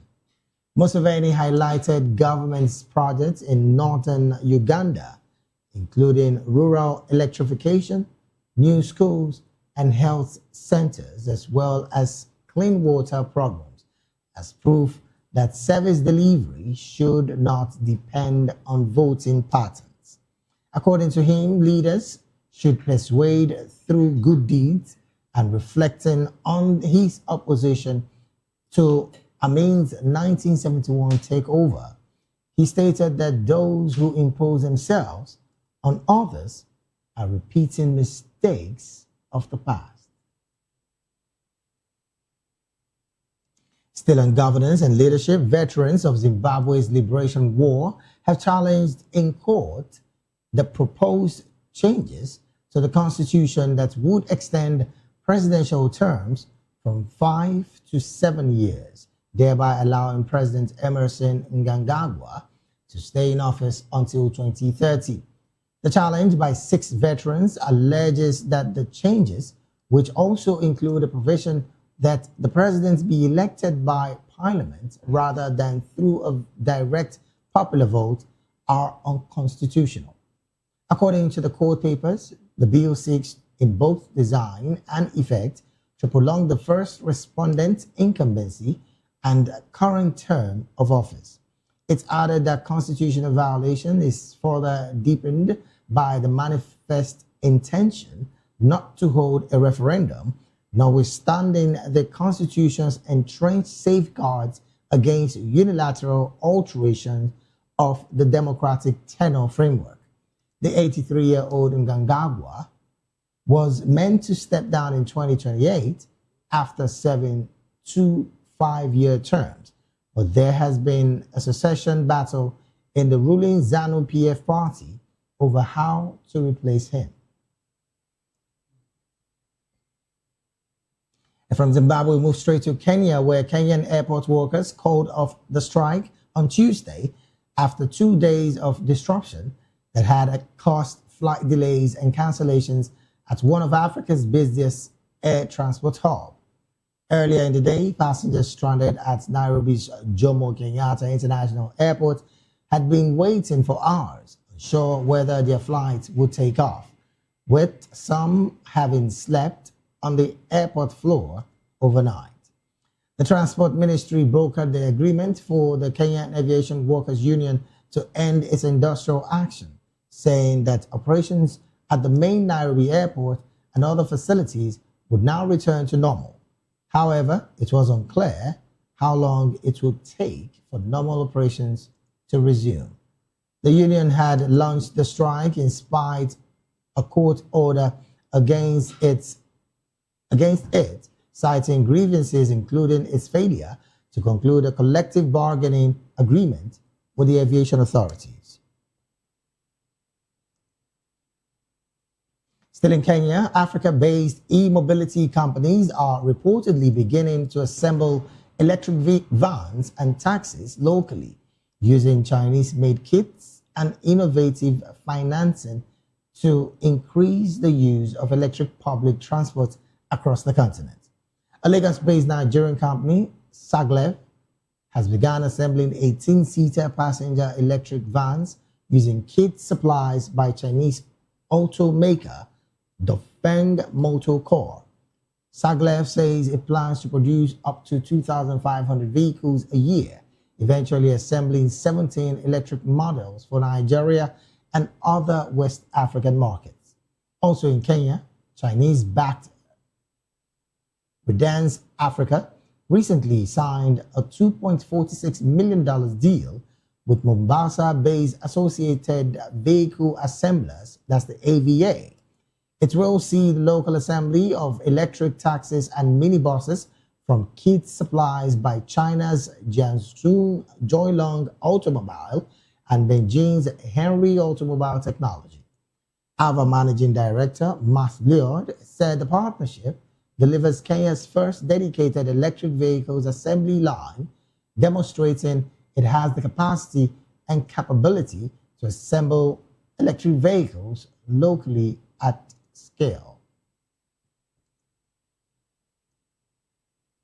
In another development, the International Organization for Migration, that's the IOM, said a fire in a displacement camp in Sudan's North Darfur state has left no fewer than 60 families without shelter. The UN agency said the blaze, which cause had not yet been identified, erupted at Al Omda camp in the Tawila area, destroying about 50 shelters and partially damaging others, adding that the displaced families were moved to open areas within the same locality. Thousands of internally displaced persons reside in Al Omda in makeshift shelters constructed from wood, straw, and other highly flammable materials.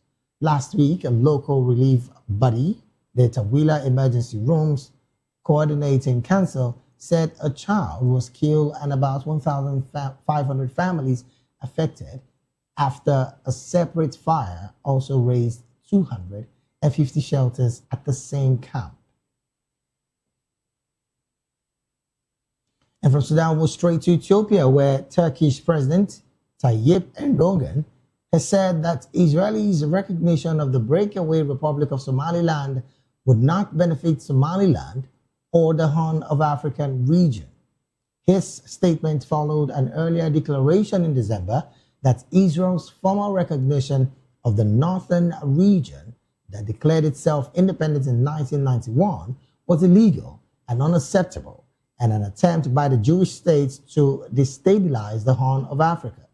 Addressing newsmen in Addis Ababa during his visit to Ethiopia, Erdogan said Turkey values the sovereignty and territorial integrity of states in the area where Ethiopia is located. According to him, his country believes that regional countries need to find solutions to the problems of the region and for the Horn of Africa not to become a competition field for foreign forces. A member of the North Atlantic Treaty Organization, Turkey has increased its influence in Africa in recent years, training Somalia's security forces and supplying development assistance in return for a foothold on the key global shipping route. Ankara has also developed close ties with other regional countries, including Ethiopia. Well, away from that report, the Council of the European Union has extended its arms embargo on Zimbabwe by 1 year till February the 20th, 2027, in an annual review of its sanction on the Southern African nation. However, it lifted all remaining provisions related to travel bans and asset freezes on individuals and entities following the 2025 delisting of Zimbabwe Defense Industries, which was the last remaining entity on the list. In a statement, the EU said it remains constructively engaged with Zimbabwe and looks forward to deepening the bilateral relations across a broad range of areas of mutual interest, including on trade and investment. It added that the measure's effectiveness would be monitored in light of any future development. The Council first imposed sanctions and an arms embargo on Zimbabwe in February 2002 due to serious and systematic violations of human rights, including political violence and what it called a reign of terror that resulted in deaths and displacements.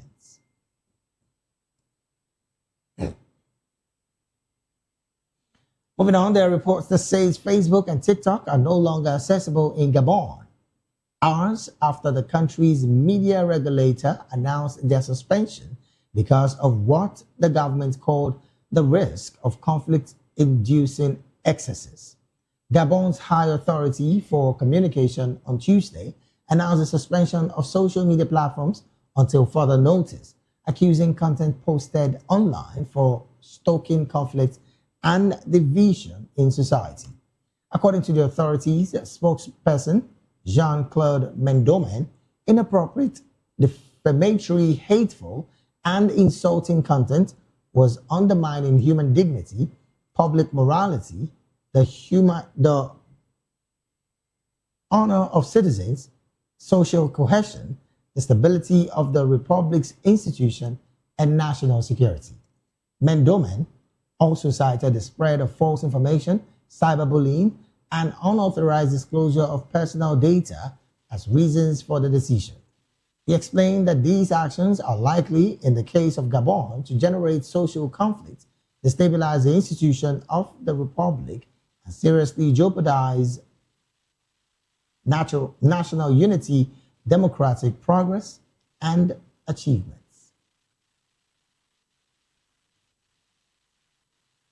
Meanwhile, Amnesty International has disclosed that a phone used by prominent Angolan journalist Teixeira Candido was infected with surveillance software from spyware vendor Intelexa for a brief period in May 2024.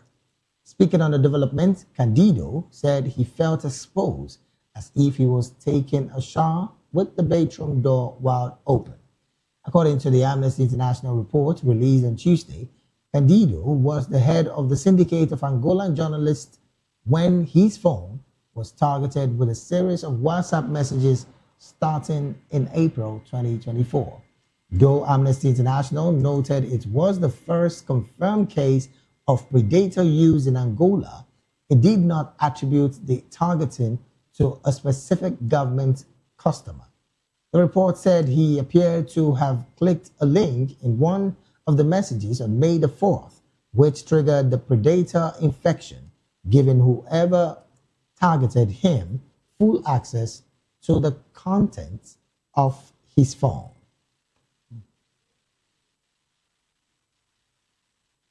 You're still watching the African news right here on Voice of the People television. We'll go straight to the analysis segment of the news.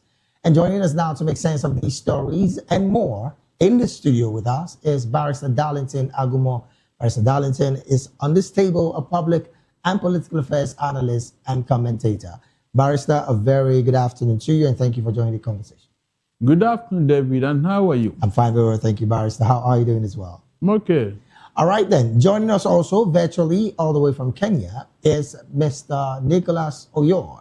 Mr. Nicholas is a human rights activist and Secretary General of Free Kenya Movement.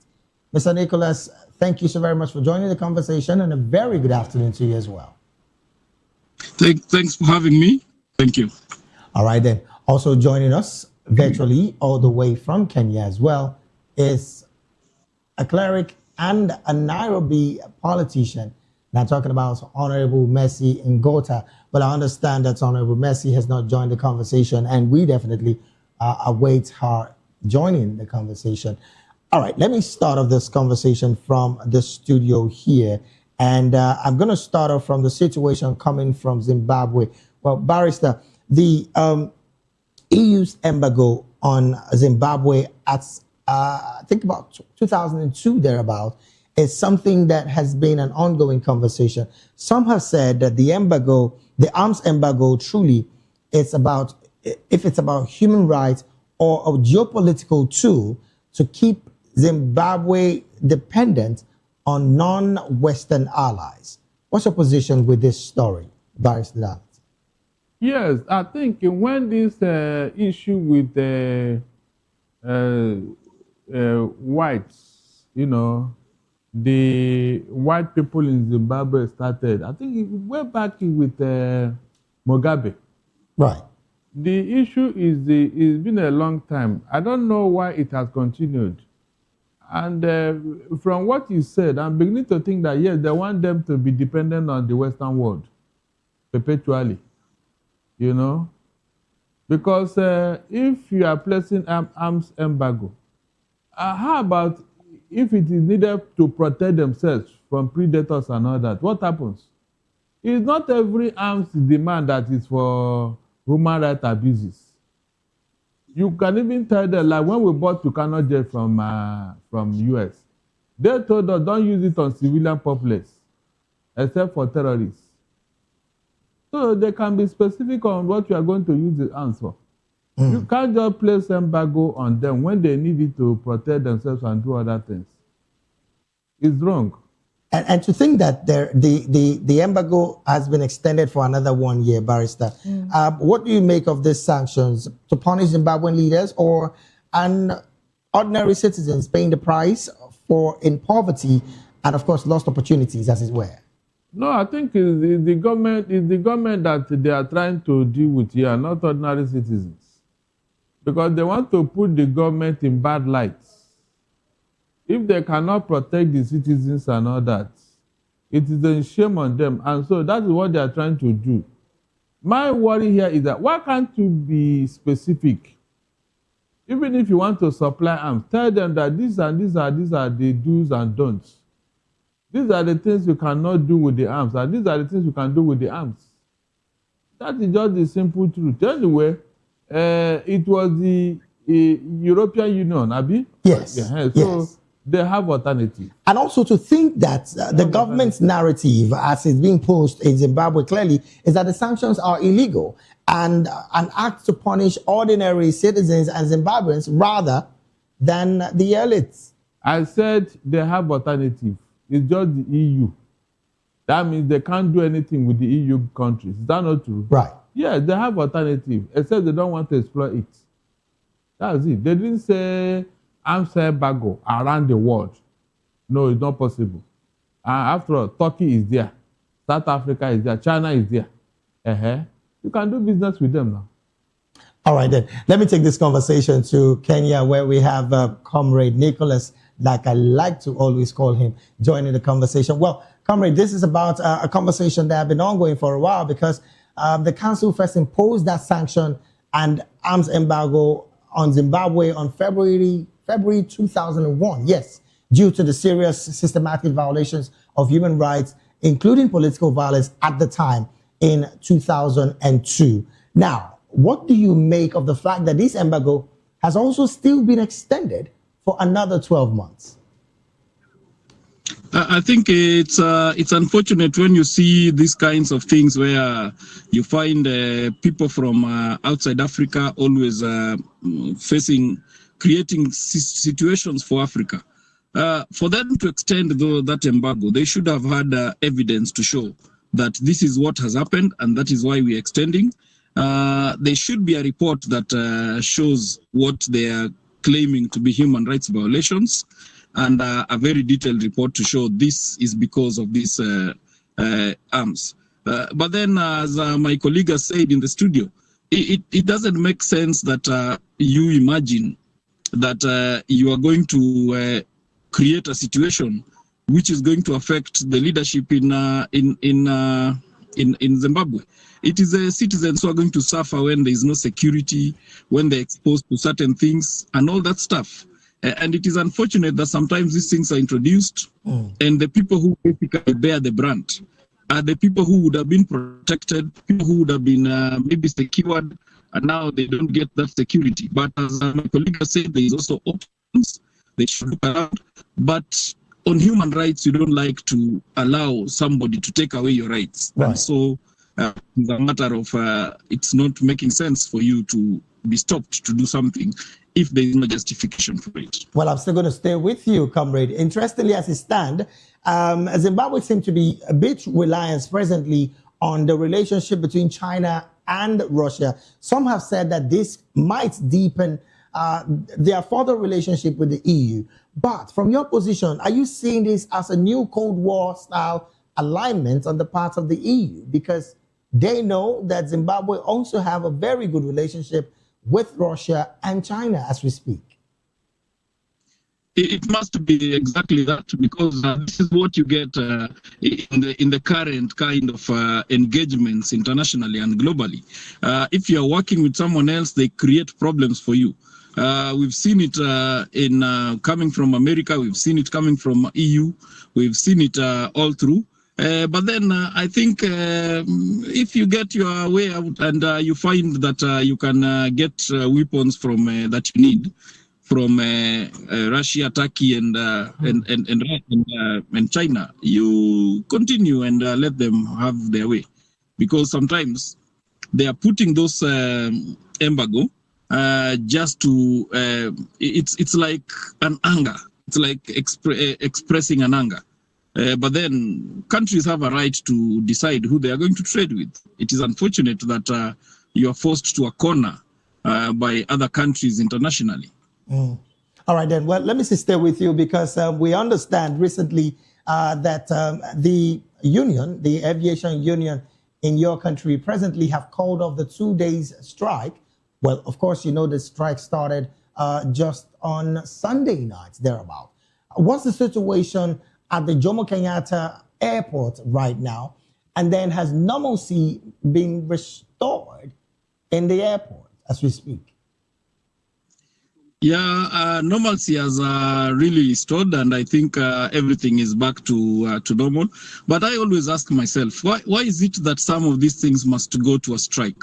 Why do government allow these things to reach a strike level so that they can engage? Is it that this is some of the discussion, call it negotiation processes? If this is their way of negotiation, I think they should change that stance of negotiation. You should not allow things to go as to a level where it now becomes as bad as this, so that now you can realize that you have to come back to the table. It is not fair to the travelers and the economy of the country and people who rely on that airport. It's a very busy airport, that one. It's the largest airport in Eastern Central Africa.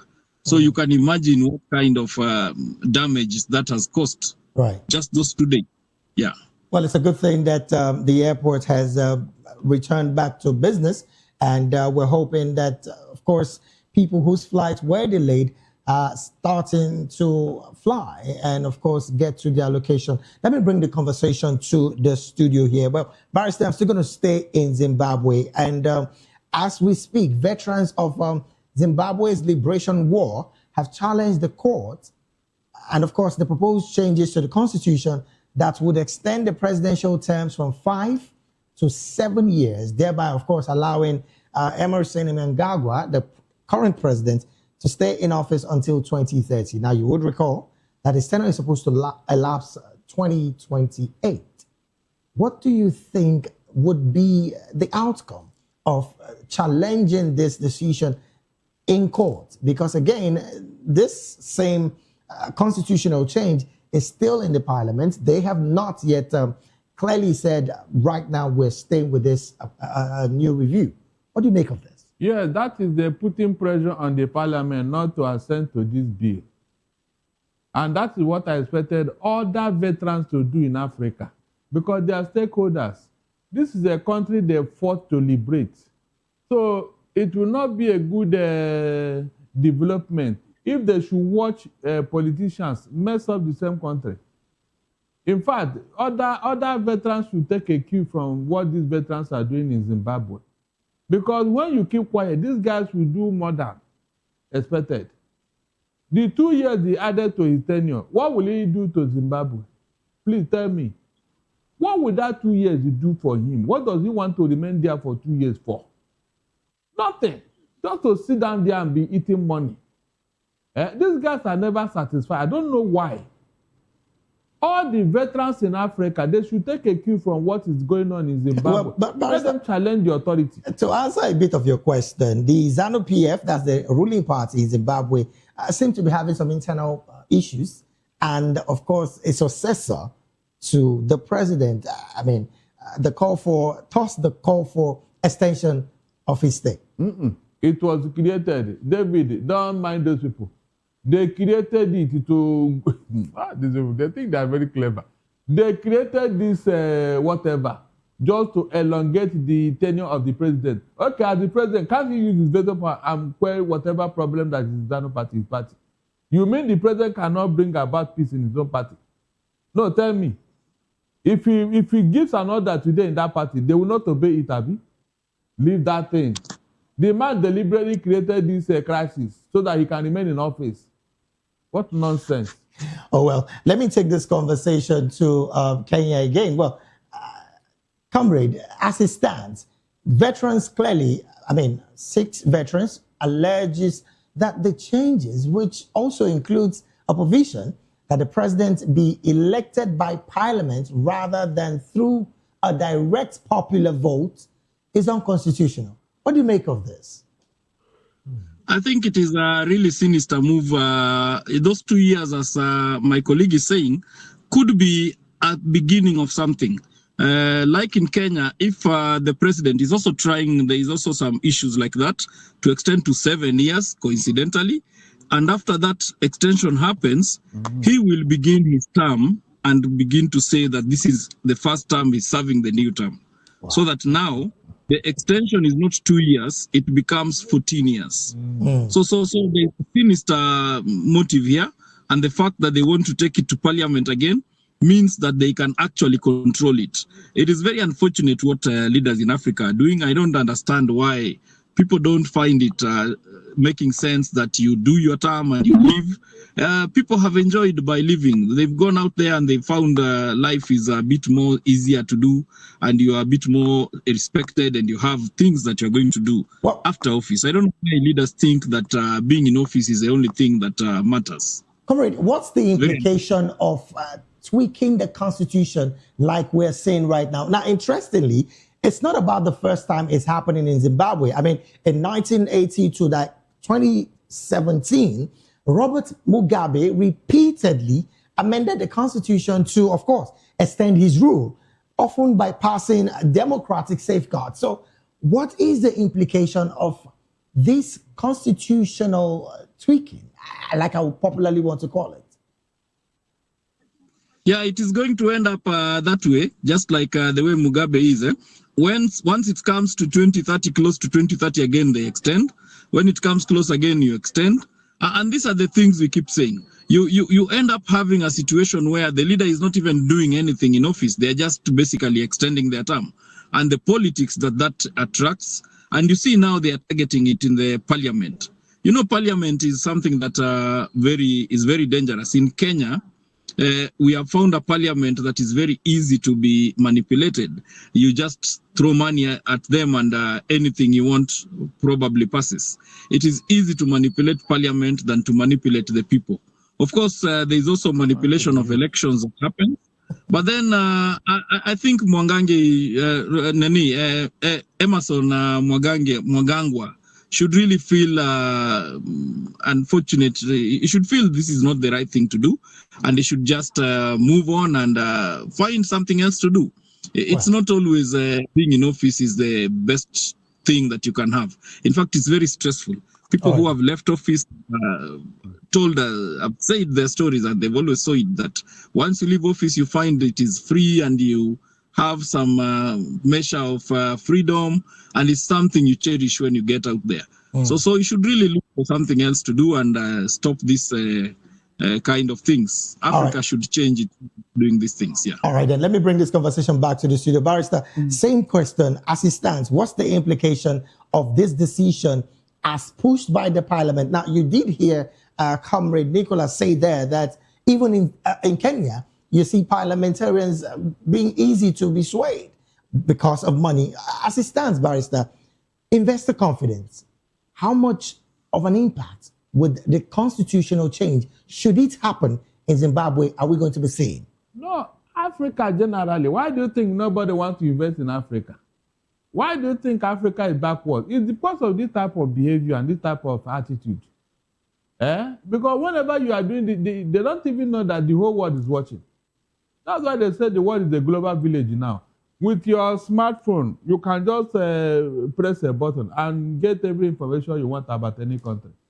And so when they read all these things, they will just be laughing in their privacy and be, these people, are they human beings?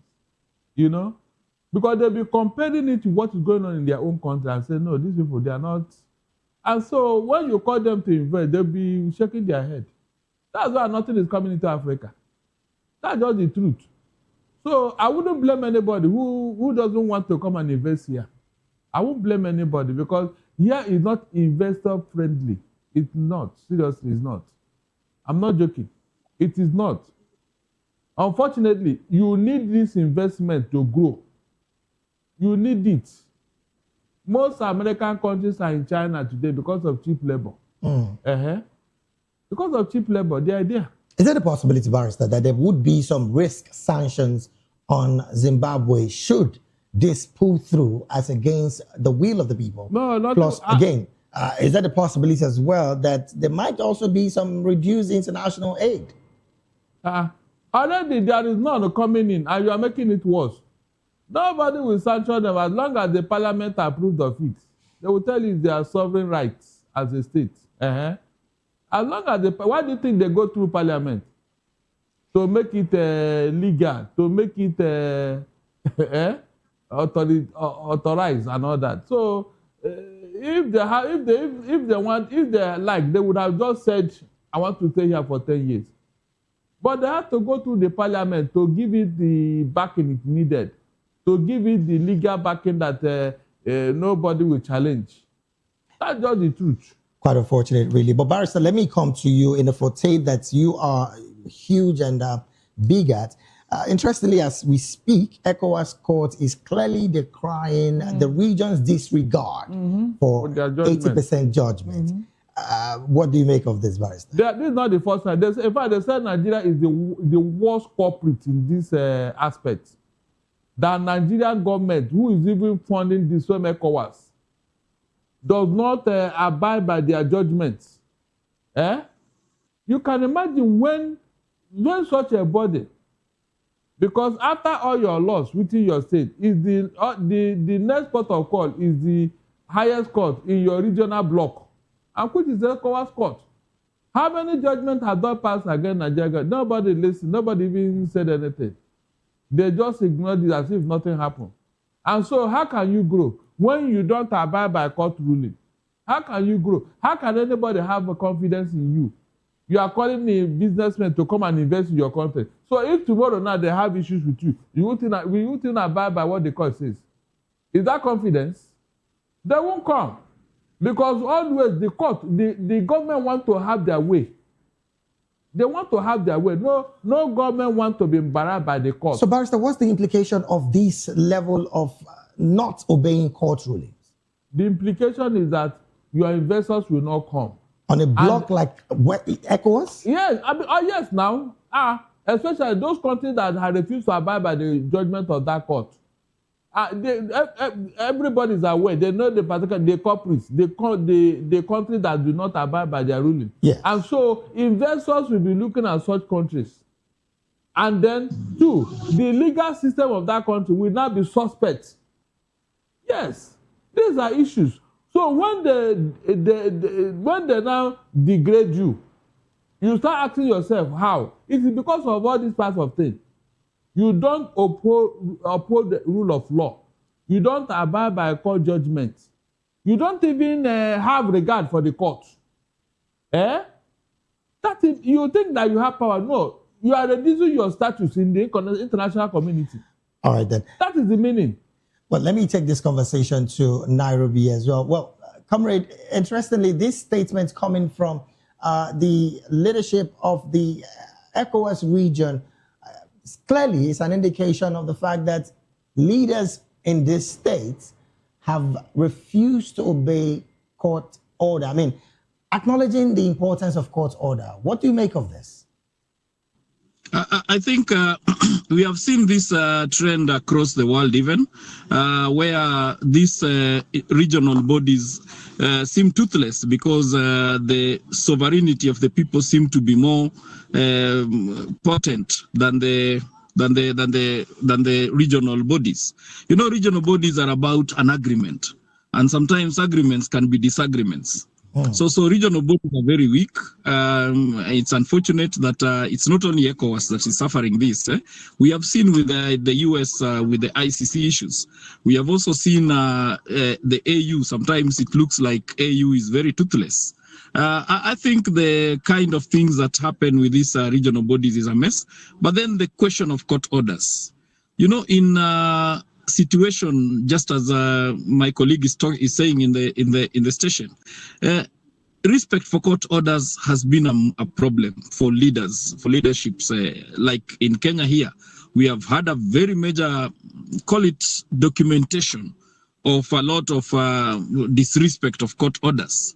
One of the things that is facing one of the presidential candidates, aspirants right now, when he was the Minister for Internal Security, was that he used to seem to be like he didn't respect court orders. And now he's being told that now you're on the other side, you want to run for office, and you have to tell us about those things. He's now being held accountable for those court orders that they did not respect. So really, the question of court orders in Africa is a major disruption. It is causing problems because people cannot actually trust you, because it means that the entire process of the court can happen, and you can actually just come and decide, no, you're not going to do anything. But this again tells us about the question of power power dynamics in leadership, because there is a judiciary, there is a executive, and there is a parliament. My thinking, and the way it's supposed to be, parliament is supposed to be the main house and the biggest house. And then probably you'll talk about judiciary because it protects the entire group. Then now comes to the executive. But the thing has turned the other way around. It is the executive that seems to have the powers to do anything they want and run away with it. So really it's something that because they have the military. So it's really important that we get to a situation where African arrangement of leadership and governance come to a point where things like judiciary can enforce those orders. It is important that they have possibly their own, call it police, judiciary police that can actually take action when you refuse to follow orders. All right, then. And parliament be able to support those things. If you are a leadership that has not followed a court order, you should actually find yourself in a situation that you are removed from office. All right, those are then. things that we must enforce in Africa, yeah. Well, quite unfortunate, we're out of time, but I would want you to chime in maybe 30 seconds. The situation coming from Uganda, where President Yoweri Kaguta Museveni has warned that leaders who intimidate or manipulate citizens repeatedly are repeating the authoritarian behavior of the country's former ruler, Idi Amin. You know, I'm smiling. I found myself in the wrong side of Museveni. I wonder what he means, because I need to understand if he's seeing himself. This is, for me, a case where you are doing something and you don't want others to do. Because when we talk about elections in Uganda, we are continuing to say that those elections were not free and fair. And then he says these things. You wonder what he means. But okay. Maybe there's something when people say that age also has a problem.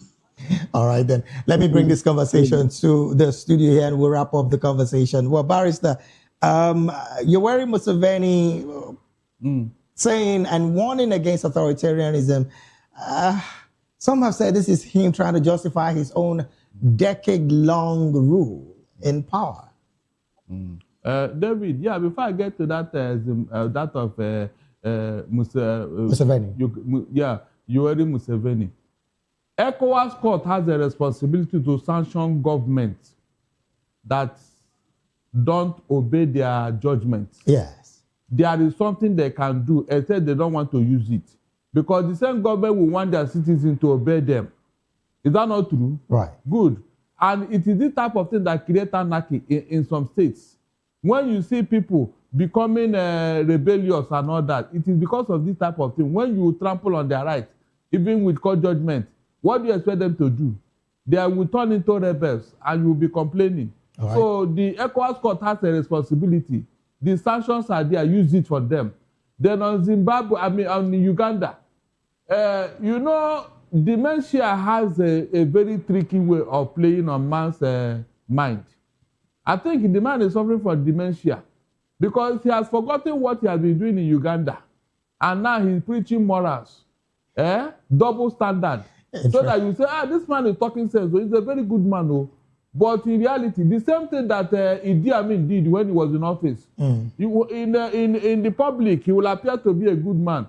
When they call the Mayamungu, say, come and, oh my, I don't want to remember what that man did. Well, in the public, he will appear to be a good man, but behind closed doors, he's the devil. So let him go ahead. Because of time, really, this is where we have to draw anchor on the conversation. But I would say President Yoweri Museveni should first do the charity from his home, where his son is the head of the military and, of course, has done and said several things that is supposed to be. What did they do to that musician? Bobby Wine. What did he do to him? Anyways. Leave that thing, Jerry. I want to say a big thank you to all of our panelists on the analysis segment this beautiful afternoon. We had with us Barrister Darlington Agumo in Nigeria and also virtually Comrade Nicholas Oyo. Thank you so very much for being a part of this conversation, always. My pleasure. Thank you for having me. All right, then. We'll take a very short break right now. When we return, we'll be looking at African business stories and sports. Please stay with us.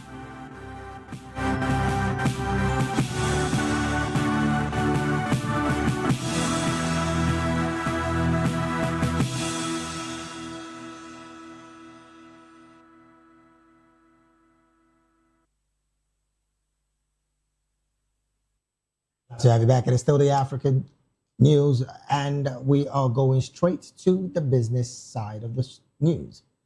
The Ghana's finance ministry says the government has paid 10 billion cedis, that's about $910 million in interest under its domestic debt exchange program, that's the DDEP. It stated that the payment marks the 6th coupon settlement since a restructuring began as the country works to emerge from its deepest economic crisis in a generation. In a statement, the ministry explained that the payment was intended to reassure both domestic and international investors, strengthen market confidence, and support the country's credit outlook, while also promoting stability across the financial sector. It added that the latest settlement in the second full cash coupon payment with no payment in kind component, which reflects improved fiscal capacity and a stronger sovereignty position. And to wrap up the African news, we go straight talking sports. Vipers SC were held to a 1-0 draw by NEC at St. Mary's Stadium in Kitende on Tuesday. The result cut their lead at the top of the Ugandan Premier League to just 2 points. Milton Karisa puts Vipers ahead in the 7th minute following a precise pass from Abdul Watambala. However, NEC responded in the 75th minute when Warren Bully headed home a set-piece delivery from Emmanuel Kulunga. In other fixtures, Entebbe UPPC edged Mbarara City 1-0 thanks to Ambrose Kikozi's strike just before halftime. The win moves Entebbe into 3rd place on 34 points, while Mbarara remains below them. Meanwhile, Police and Mahimba United drew 1-1 at Royal Spark, while Police stay 4th, with Mahimba climbing to 5th position following Eric Nyongwitono's late equalizer. And with that sports story, we've come to the end of African news right here on Voice of the People Television. Do also subscribe to our YouTube channel. On YouTube, we're at Voice of the People TV, and on all other social media platforms, we are at VOP TV Live. Thank you so very much for being a part of this broadcast. I am David Edwin. Do have a good afternoon.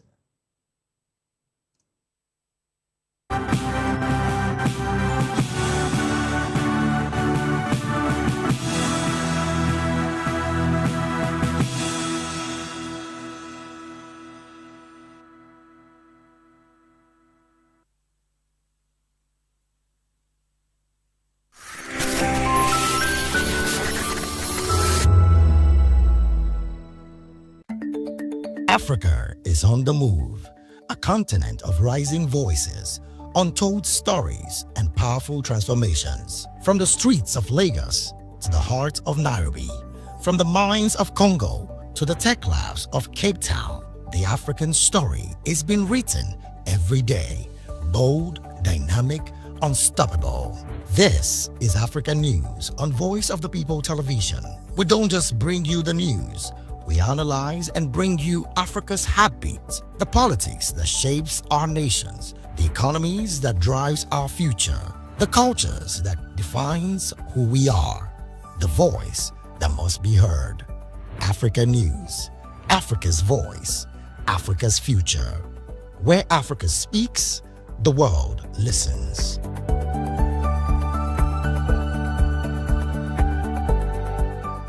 Behind every broken desk lies a broken promise. Education shapes the nations. But who is asking the right questions? Introducing Edu Dialogue, the show that goes beyond the surface, exposes the cracks, the corruption, and the silence in Nigeria's education system. Edu Dialogue, Saturdays, 3 p.m., only on VOP TV. We break the biggest stories, from missing funds to policy failures. We ask the tough questions and demand real answers. Edu Dialogue, this Saturday, 3 p.m. on Voice of the People Television. To know the happenings in the maritime sector, join us on the program Maritime Frontiers on VOP TV.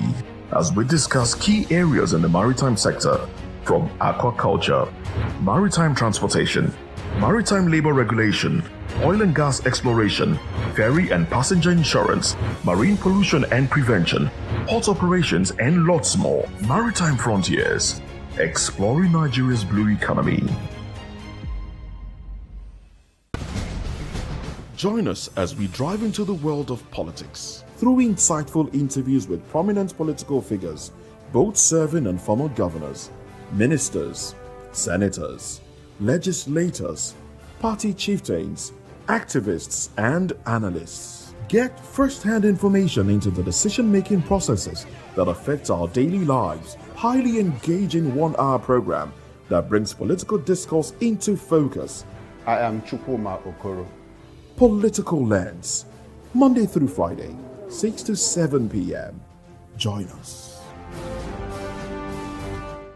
Hello there, my name is Damilola Ogunsi, also known as the Goldfish. Hi, my name is Chiki Bright Emmanuel. I'm an actor and a filmmaker. Hello peeps, my name is Yomi E. Adejumo. Hi everyone, I'm Paul Utomi. Hi everyone, my name is Stacey Benjamin and this is Voice of the People TV. I need you to keep it locked to VOP TV. See, I'm looking for good entertainment. You want to get good movies, good music, politics, talk shows, sports and entertainment. You really want a channel that gives you everything you need without you having to run around. VOP is where you are. That's Voice of the People. If you're not listening to this, You're not one of us, and you deserve to be killed. Scrap chat. Don't be killed, but watch it, or I'll find you, and I want you. And you are locked on VOP TV. Don't go nowhere. This is where the juice is. This is where all you need for entertainment, politics, movies, and whatnot. And keep watching VOP TV. So keep it locked because I'm locked already, man, and it's money back guarantee. So you're gonna have a good time because I do. And please keep watching VOP TV. I won't want you actually. I beg you, subscribe, watch it.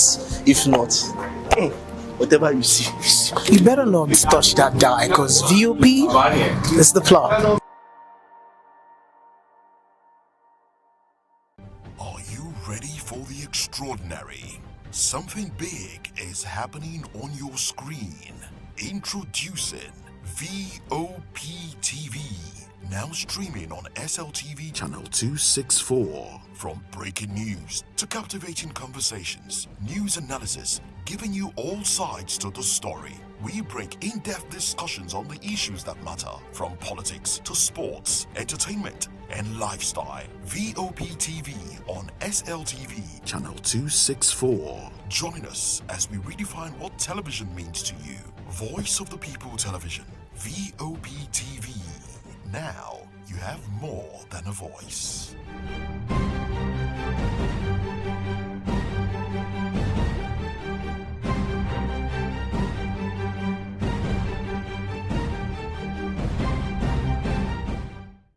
Welcome to the locker room, the home of football talk that matters.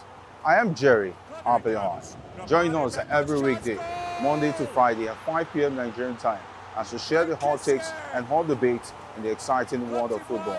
And joining me are the usual suspects, Ikechukwu and Mayowa, as we break down all the hot takes and everything that's happening in the football. Don't just watch football, live it with us. Catch us on the locker room and Voice of the People Television at 5 p.m. Nigerian time. And like I always say, if not going to the talk, please discuss. And it's Hakim Ziyech who puts the This is Health Check, your weekly guide to better living, smarter choices, and trusted answers. From everyday wellness to urgent health issues, we've got you covered. Health Check only on Voice of the People Television, where your health has a voice.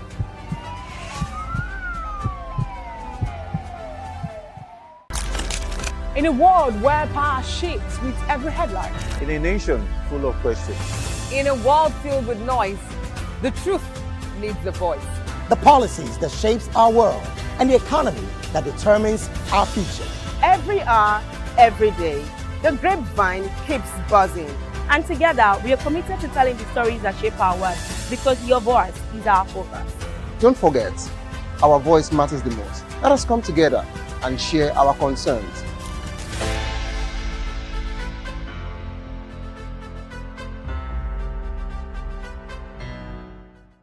In a world where truth is the ultimate power and opinions scream the loudest, it's time to wade through the noise. Hunger no get tribe! Hunger no get religion! And scan the human interest and trending topics that matter. Stay tuned to The Issues, your plug to the stories making the buzz, from politics to science and technology, social justice, and more. Let's tackle the tough questions and expose the truth. The Issues, on Voice of the People Television, Mondays to Fridays, 8 to 9 p.m. The Issues. Don't just react, understand.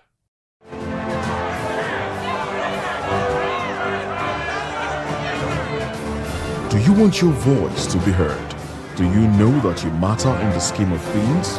The People's Voice, the show where ordinary citizens take center stage as we discuss the biggest stories that affect you and I. With you in mind, we facilitate lively discussions, debates, and interviews on the topics that matter most to you and I, from social justice to economic empowerment, education to healthcare, governance, and more, tackling tough topics and amplifying your voice.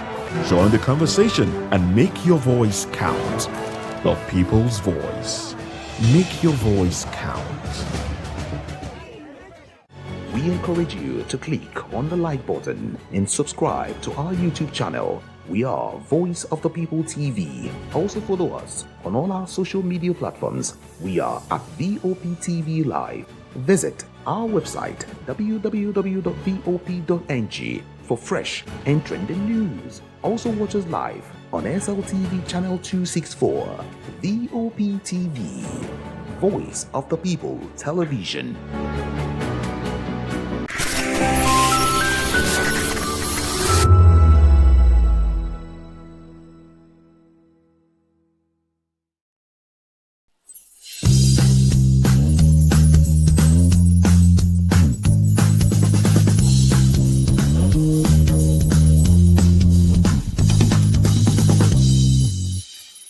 Good afternoon, ladies and gentlemen.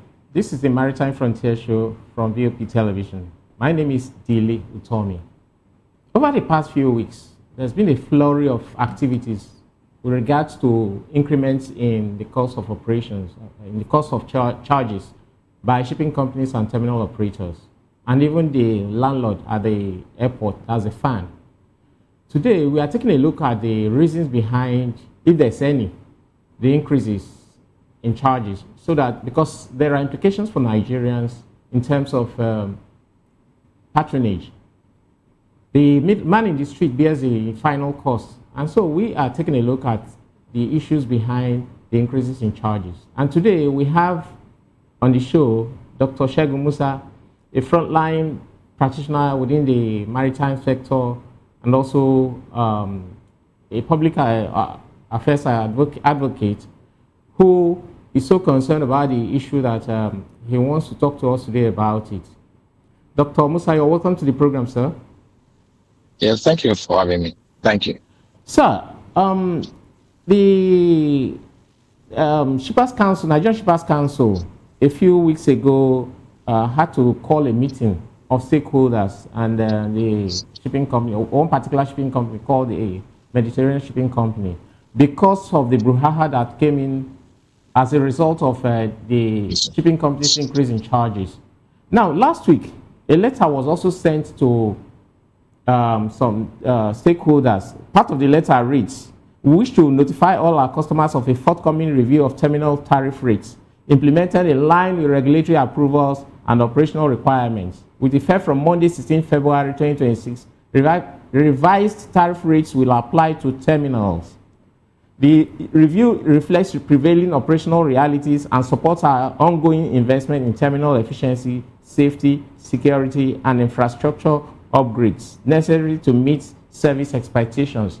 This is a letter. This is part of what the letter says. The letter from the TICT to stakeholders that they are going to start effecting a terminal charge increase come Monday, the 16th of February.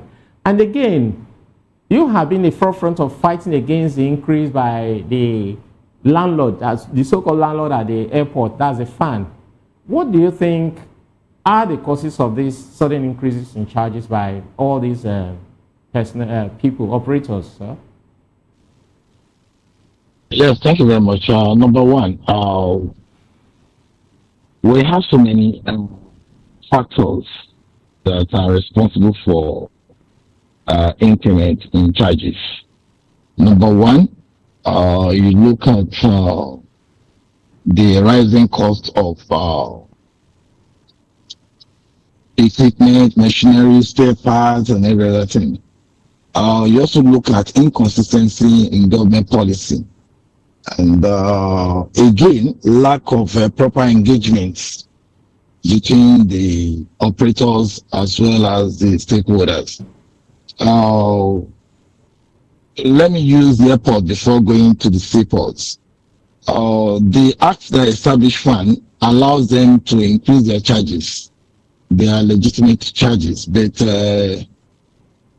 despite that, it also provides that there must be a proper engagement with the stakeholders so that they can negotiate and look at the reality that will justify any increments. Again, part of the crisis at the airport is due to the fact that fund didn't actually engage according to the rules. And immediately they start engaging. The matter was resolved immediately. And looking at the shipping company increment and charges, I think is still the same. We need to look at how do we properly engage the stakeholders so that whatever necessitates the increment should be adequately addressed in such a way that stakeholders will reason, and they will also reason, because the essence of relationship between the operators and the stakeholders needs to be mutual. But if it is not mutual, then something is fundamentally wrong. I think increments should also be agreed upon.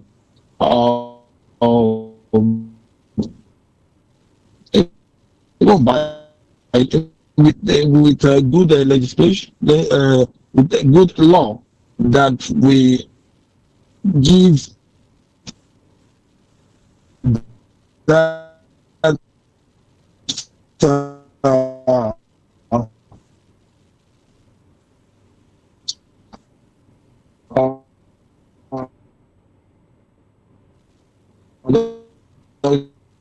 give that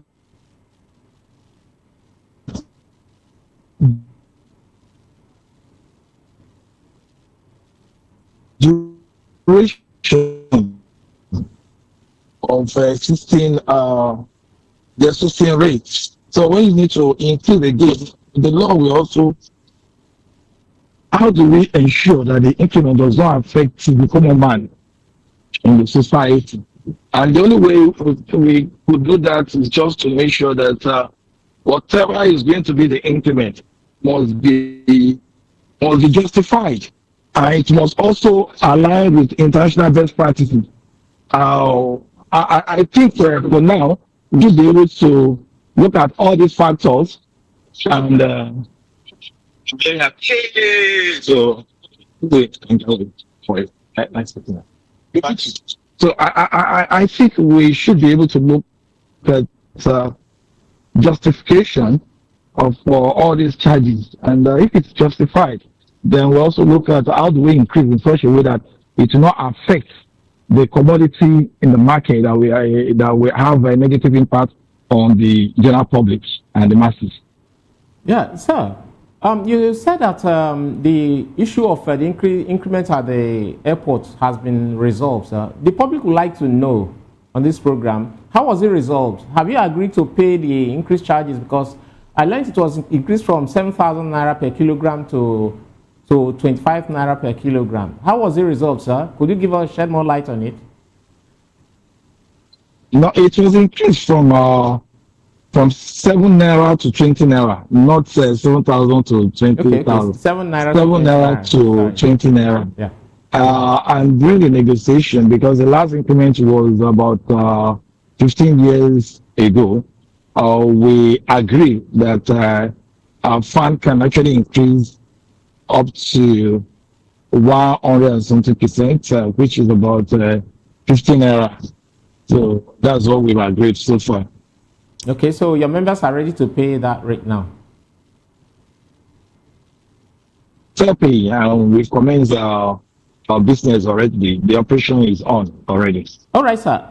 Talking about the part of the letter that I've read part of it now, the one from the TICT, one of the shipping terminal operators, the letter to stakeholders. What do you think about it?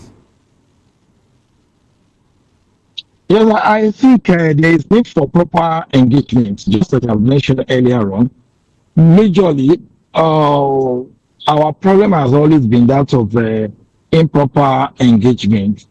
You must make the public and the stakeholder reason why you have to increase, and that increment must also be justified, and it must not have a negative impact on the economy and on common man. If it's justified and it's mutually agreed, I don't think we have any issue. Are you saying that you've not had any kind of stakeholders engagement between yourselves and the TICT? Not for now. Not for now. Okay, and what is have they gotten any kind of approval from the economic regulator to effect any increase in charges?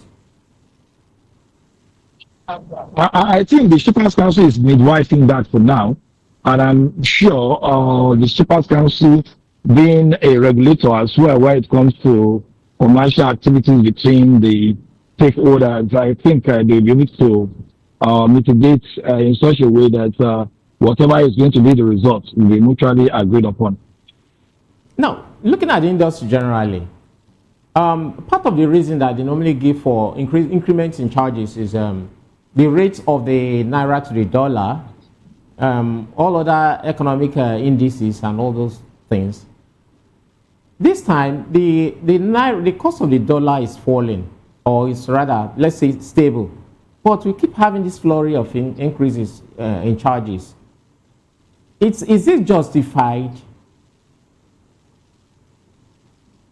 Yes, well, part of what we're going to do during the negotiation is to also look at the decline in the sharp increase, the initial sharp increase in dollar rate, and we use all these as part of our tool for negotiation.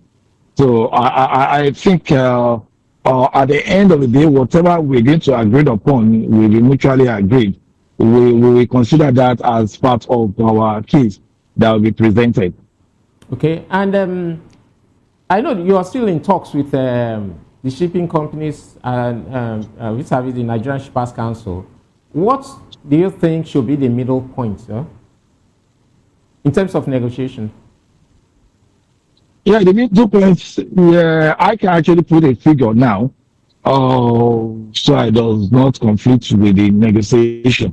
But what I can say is at the end of the day, whatever will be agreed upon, will mutually agree. Okay, and when is the next meeting between yourselves and the Shippers Council and this shipping company, sir? We're actually looking at Monday. We're hoping to hear from the Shippers Council. That's the 16th of February. You said Monday, sir, the 16th of February. Yes, yes.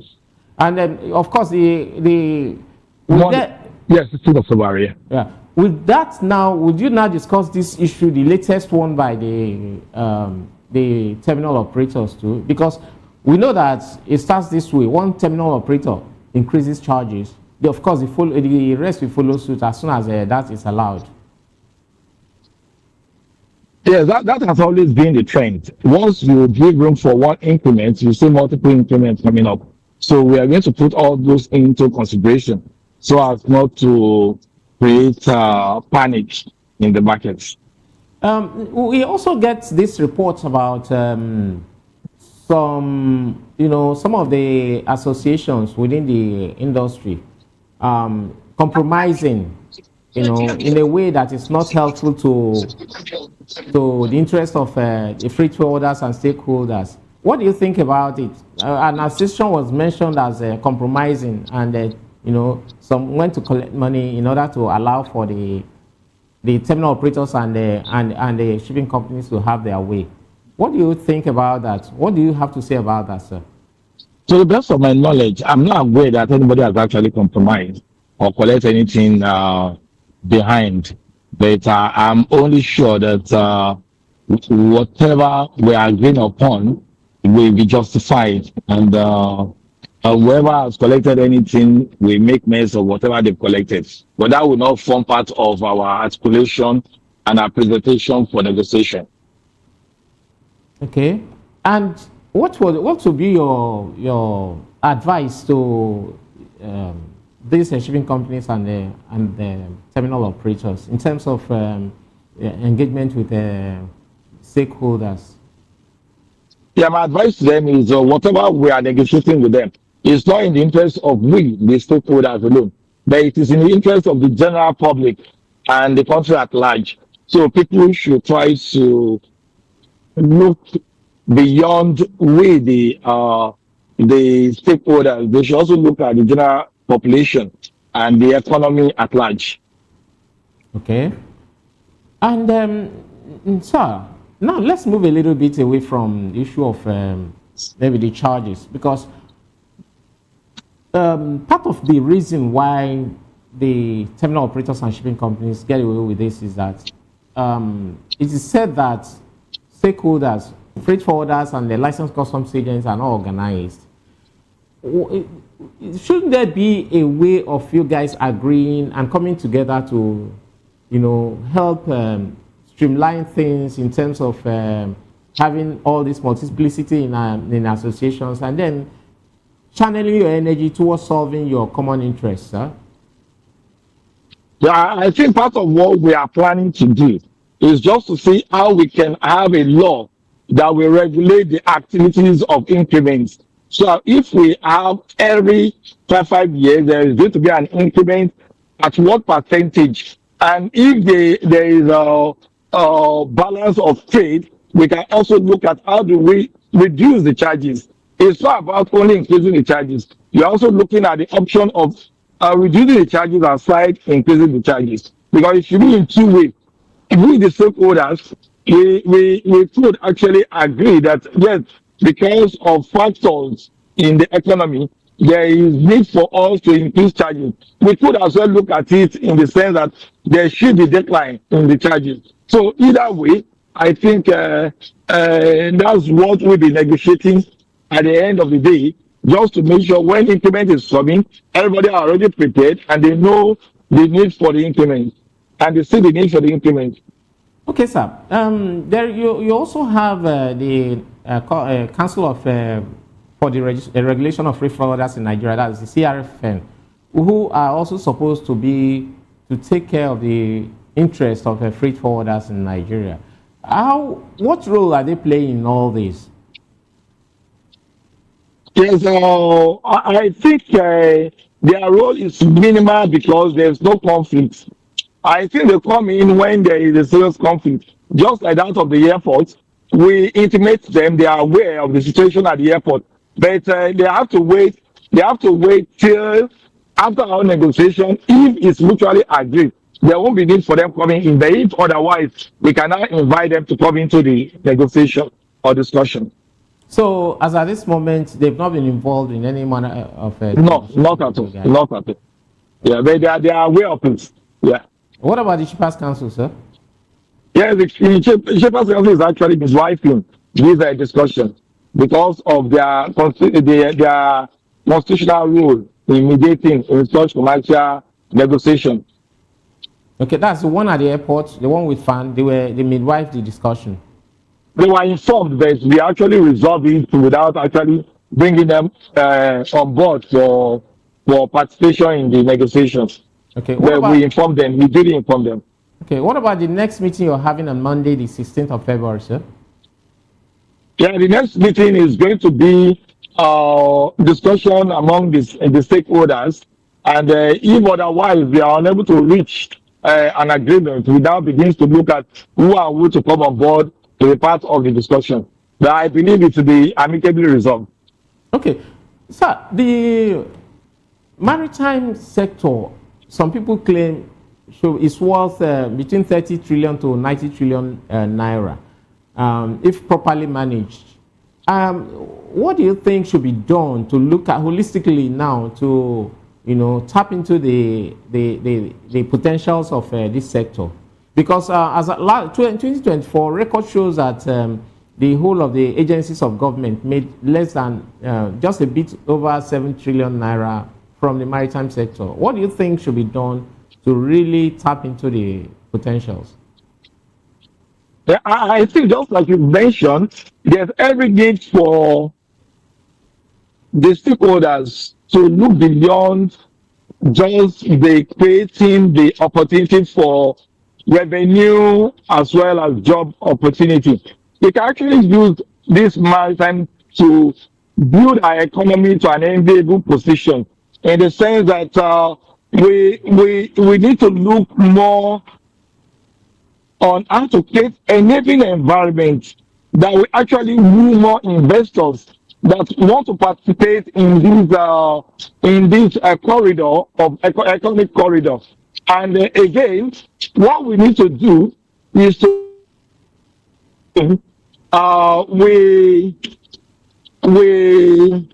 we carry everybody along, and the industry needs to be policy driven. It should not just be an industry that is only generating revenue, but must be policy driven. If it's policy driven, whatever needs to be done that we boost the economy and encourage investors will be properly addressed. I think it must be policy driven, so that nobody comes tomorrow to bring a regulation that will conflict with the interests of the industry as well as the economy at large. It's more the policy driven. And yes, so in this area, the economic regulator has a very important role to play. I learned that the bill that was submitted to the president to assent to the Imperial Act, they are still looking at it.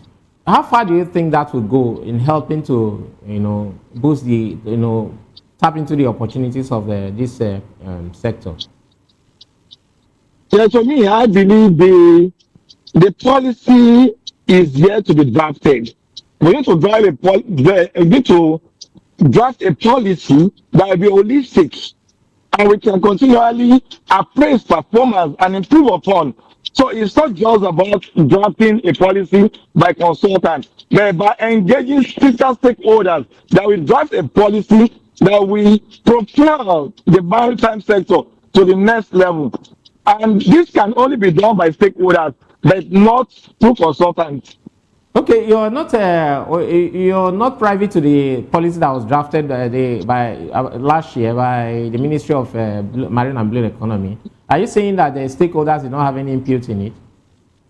It was actually drafted by consultants, and we've always been of the opinion that whatever policy that will drive this physical sector must be stakeholders driven, and they must actually participate in the drafting of such policy. And we should also be able to integrate the national interest in the policy drive and draft. Okay, what would you like to see in the policy, sir? The specifics. Yeah, the policy must be holistic, that we enhance symbiotic relationship among all the modes of transportation, and also carry every stakeholders together in such a way that the interaction will be symbiotic and it will be holistic and it will be complementary. Okay, what about the areas that have not been touched in the maritime sector? A large part of the maritime sector has not been tapped into.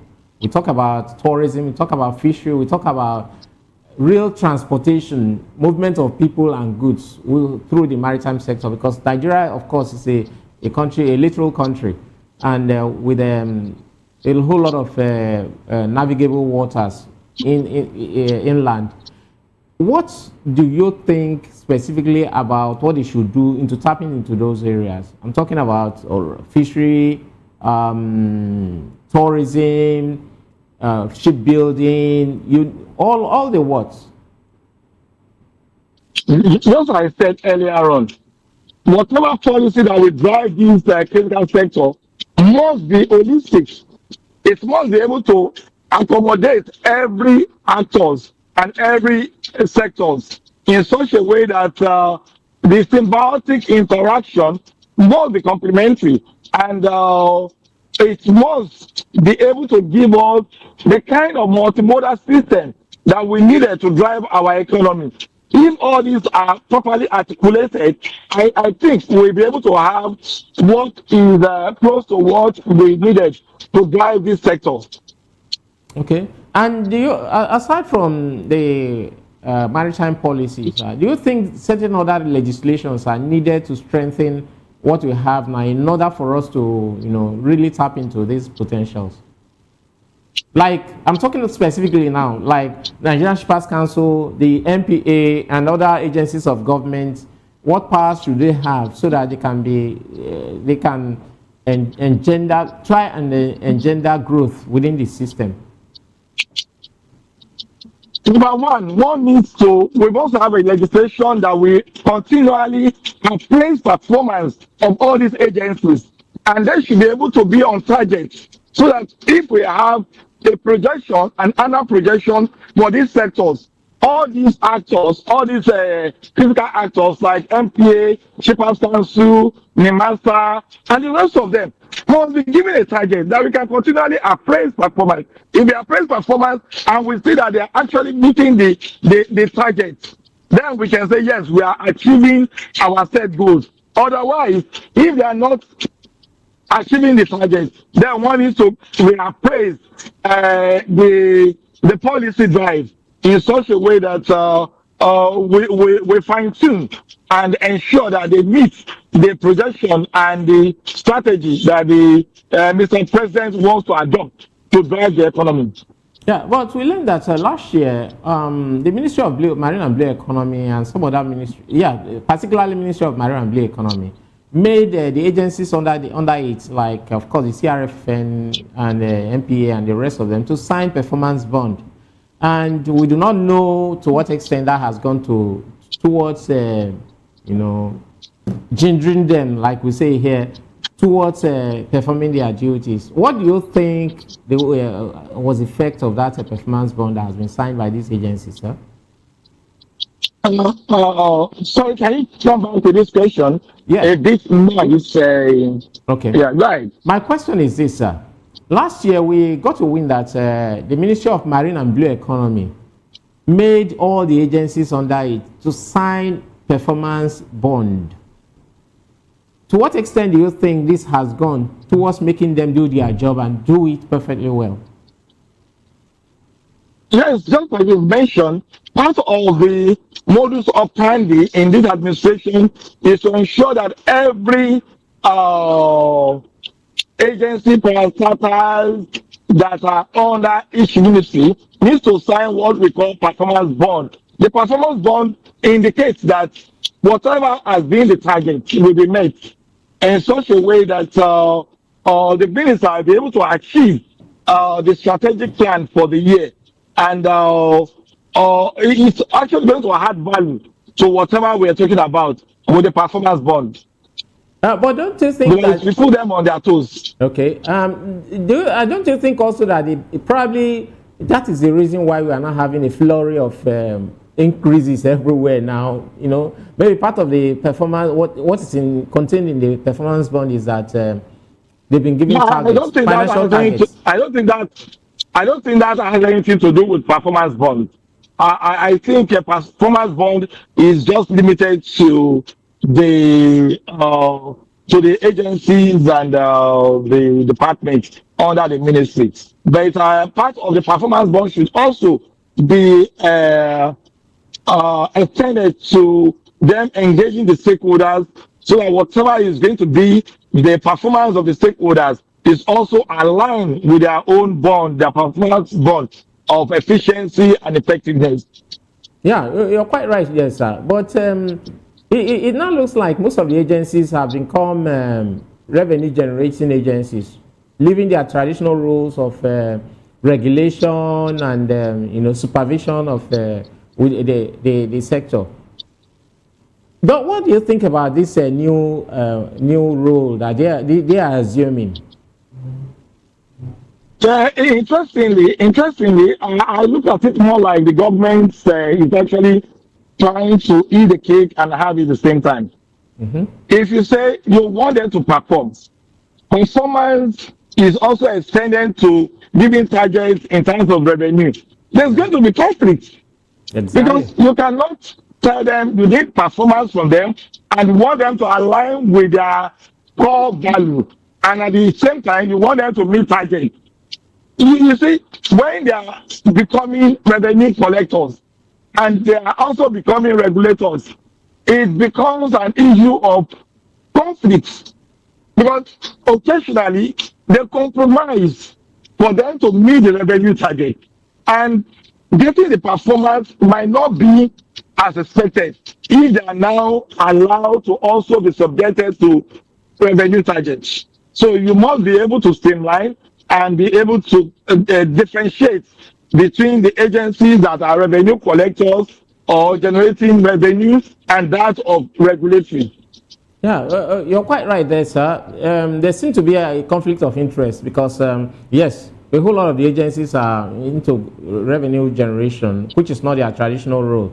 Do you think there should be a specific agency that is in charge of regulation, strictly regulation, while the others do some other jobs underneath, like maybe in the case of custom trade facilitation and the rest of them. And then the regulatory agency does only one agency does strictly regulation, while the others can do other jobs, including revenue generation. Do you think it should be, the job should be shared that way, so to speak? Yes, because of the economic situation in the country now, our government is actually looking at how to generate more revenue to finance the budget. So, by extension, all the agencies have also been given targets to also generate revenue. So, when you have such conflicts, you have to balance between the revenue generation and proper regulations. Otherwise, for you to maximize revenue, you have to compromise some regulations that's supposed to be strictly adhered to. And when you begin to see a situation of we have a target, and we also need to defeat in our regulation, well, you say how to balance it. It's either you go for the strict regulation or revenue generation. So you have to balance in between. So yeah. I think that's where the conflict lies. Yeah, of course, that seems to have weakened the regulatory aspect of what they are doing. So that's why I'm asking the question. Why don't they just have an agency that does strict regulation, while the others do some others, including revenue generation? Why is it possible for government to do that? Yes, we have agencies that are actually, we have some agencies that are actually revenue generating agencies, and we have one that has strict, very strict regulating agency. We have some that are very strict regulating agency. Yeah. Okay. Now moving forward, sir, let's go back to the issue of the brouhaha within the industry as regards increments in charges. As a person, as a practitioner, what would you recommend strictly for, because we are running out of time, for the government to do and your fellow stakeholders? Yeah, I see the relationship between the government and the stakeholders must be symbiotic, it must be interactive, it must be engaging, and we must see ourselves as partners in progress and not just partners alone. We must partner in such a way as to prepare the industry to the next level. We cannot continue working at different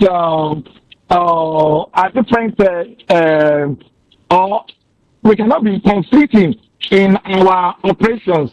Majorly, part of our challenges has always been that of government, the state actors and the non-state actors working across purposes in such a way that most of the time we conflict on many issues, whereas we're supposed to be complementing each other in our performance, in our engagement, and in everything we do.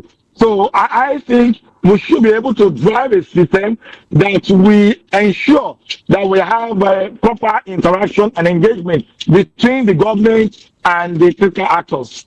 Yeah, my last question, sir. It borders on the welfare of stakeholders. You guys have been agitating for a percentage of the revenue that you help to generate. How far do you think this should go, and what percentage do you think should be given?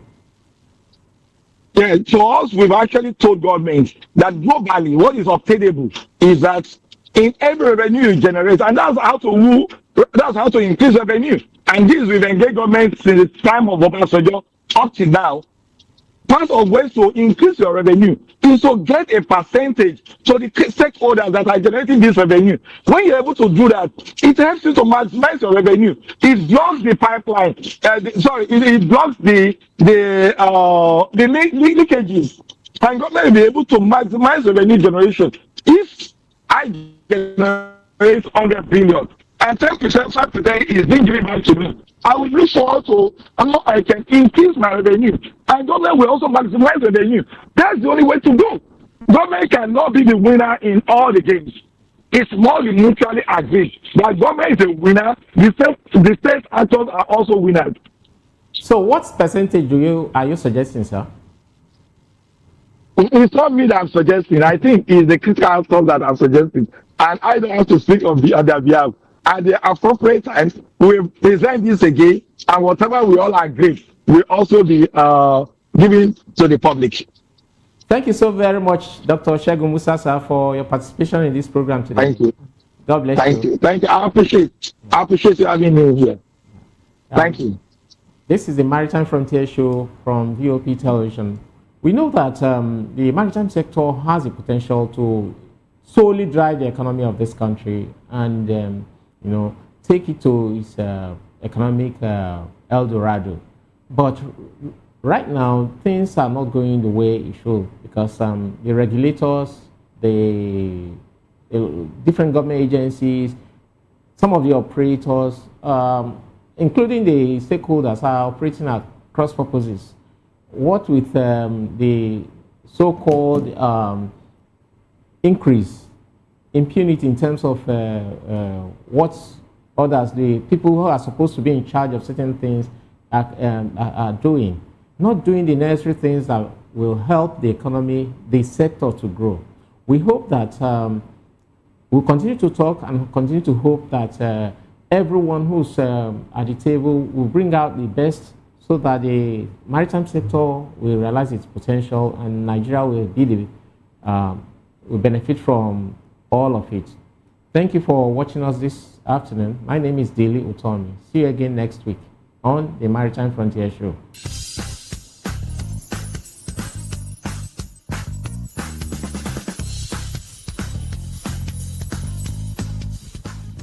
To know the happenings in the maritime sector, join us on the program Maritime Frontiers on VOP TV as we discuss key areas in the maritime sector from aquaculture, maritime transportation, maritime labor regulation, oil and gas exploration, ferry and passenger insurance, marine pollution and prevention, port operations and lots more. Maritime Frontiers, exploring Nigeria's blue economy.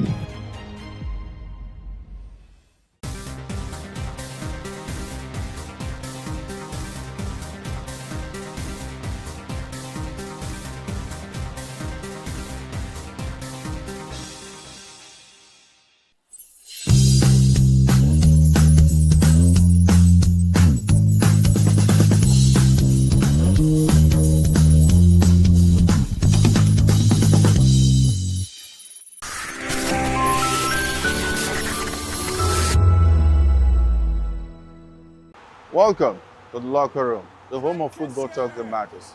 I am Jerry Aviation. Join us every weekday, Monday to Friday at 5 p.m. Nigerian time, as we share the hot takes and hot debates in the exciting world of football. And joining me are the usual suspects, Ikechukwu and Mayowa, as we break down all the hot takes and everything that's happening in the football. Don't just watch football, live it with us. Catch us on the locker room and Voice of the People television at 5 p.m. Nigerian time. And like I always say, if not 20 minutes off, please discourse. I'm Sarah Nystrom from Sweden, aka Chief Omobowale, Communication Queen. Keep watching VOP TV. Hi, I'm Samantha Jacobs, representing the States. Miami's in the house, and I want to make a shout out to VOP TV. I'm a humanitarian, and I'm also a rep in the film industry and the art industry. I help dreams come true, and I help you keep on that path. Shout out to VOP TV because you're helping people stay on their path too. Cheers. All right, my name is John Odibo. Keep watching Voice of the People because it's a fantastic station to be with all the time. Thank you very much. My name is Pastor Electoral, the convener of the Voice Achievers Award, and keep watching VOP. Yes, that is the channel for all the people. No color, no race. Thank you so much. Yo, ladies and gentlemen, this is Abasunkan from the Netherlands. I am a designer and I'm here in Eco Hotel and Suits. Keep watching VOP, the voice of the people. Don't touch that dial.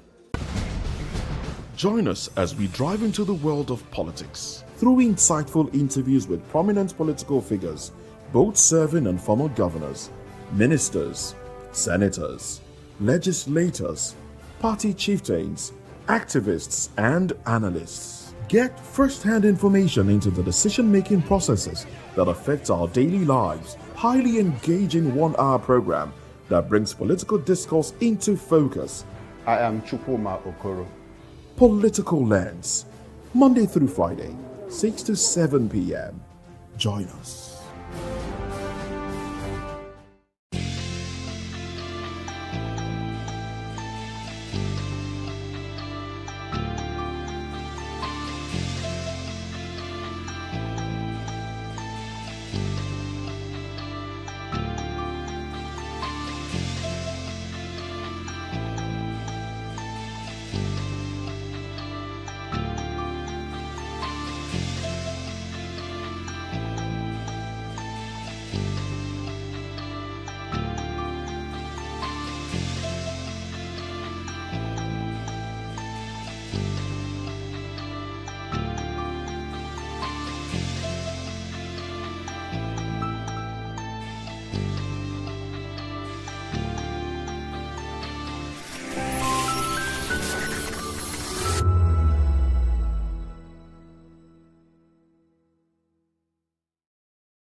Hello ladies and gentlemen, welcome to GT Fashion Weekend, and we are live here at the Landmark Center where we'll be bringing you everything sweet and trending and people looking gorgeous. And today is day one and people are ready, coming out in their beautiful attire and looking so elegant. So stay tuned.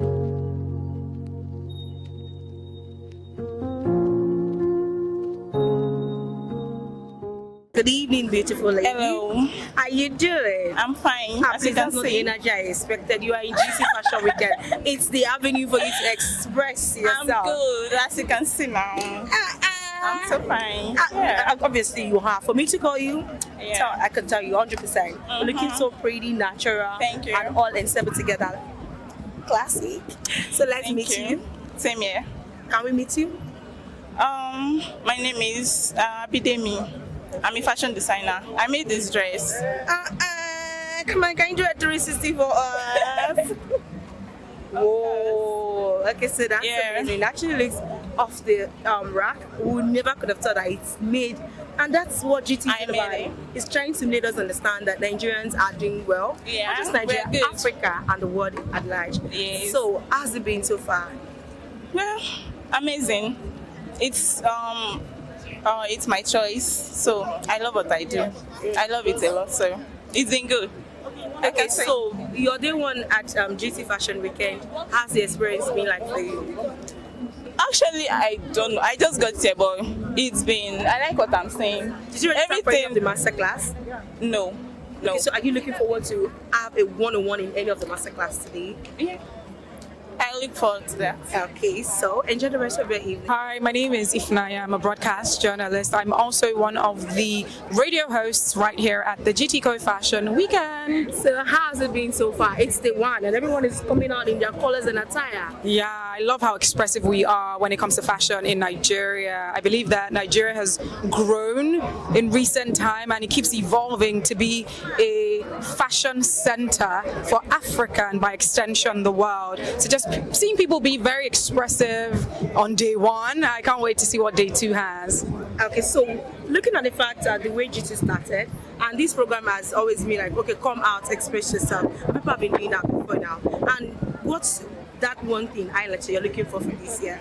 I'm looking forward to the master classes because one thing I love about the GTCO brand is they ensure that they're giving you premium quality. They are looking through the beauty fashion industry within Nigeria and then Africa and then globally. You know, the current masterclass, Melissa, I believe, all the way from Detroit. So I love that they're bringing quality to ensure that they're impacting knowledge as well. Okay, thank you very much. To enjoy the rest of your evening. Thank you. Oh my goodness, you look breathtaking. This is actually thank you. Well put together. So can we meet you? Thank you. Can we meet you? Mature. What do you do for a living? I'm a fashion stylist and a designer. You represent what? Thank you. So, how's the experience of GT Fashion Week for you? I mean, this is GT Fashion Week. We always expect the best, and they always come with the best. You know, you look around and I feel good about it though. I always feel good about fashion. So this one is not different. Okay, so as a fashion stylist, what has it been so far? Looking at the aesthetics that people are putting together, excluding yourself, because it seems you came to win the whole Grammy Award here. No, to me, I feel like there are no rules to fashion, and certain people have different things they represent. Okay, so I feel like fashion is a platform where you come and explore yourself. To me, it's more like art. Okay, so I see certain people, they dress simple, but I would say this is not cool because that person now has something that he or she's trying to show. So looking at the whole environment, I think people just did their thing, and it really makes sense because we're not here to look alike. Oh, definitely. Okay, so we're here to come with our own personalities. You feel me? And you could tell that people's personalities are shining through what they're wearing. Sure. And yours is giving hold money vibe. Something like that, yeah. So like, I like the boomers generation. So I love to transition to the old school and vintage kind of lifestyle, you know. And it's actually very amazing.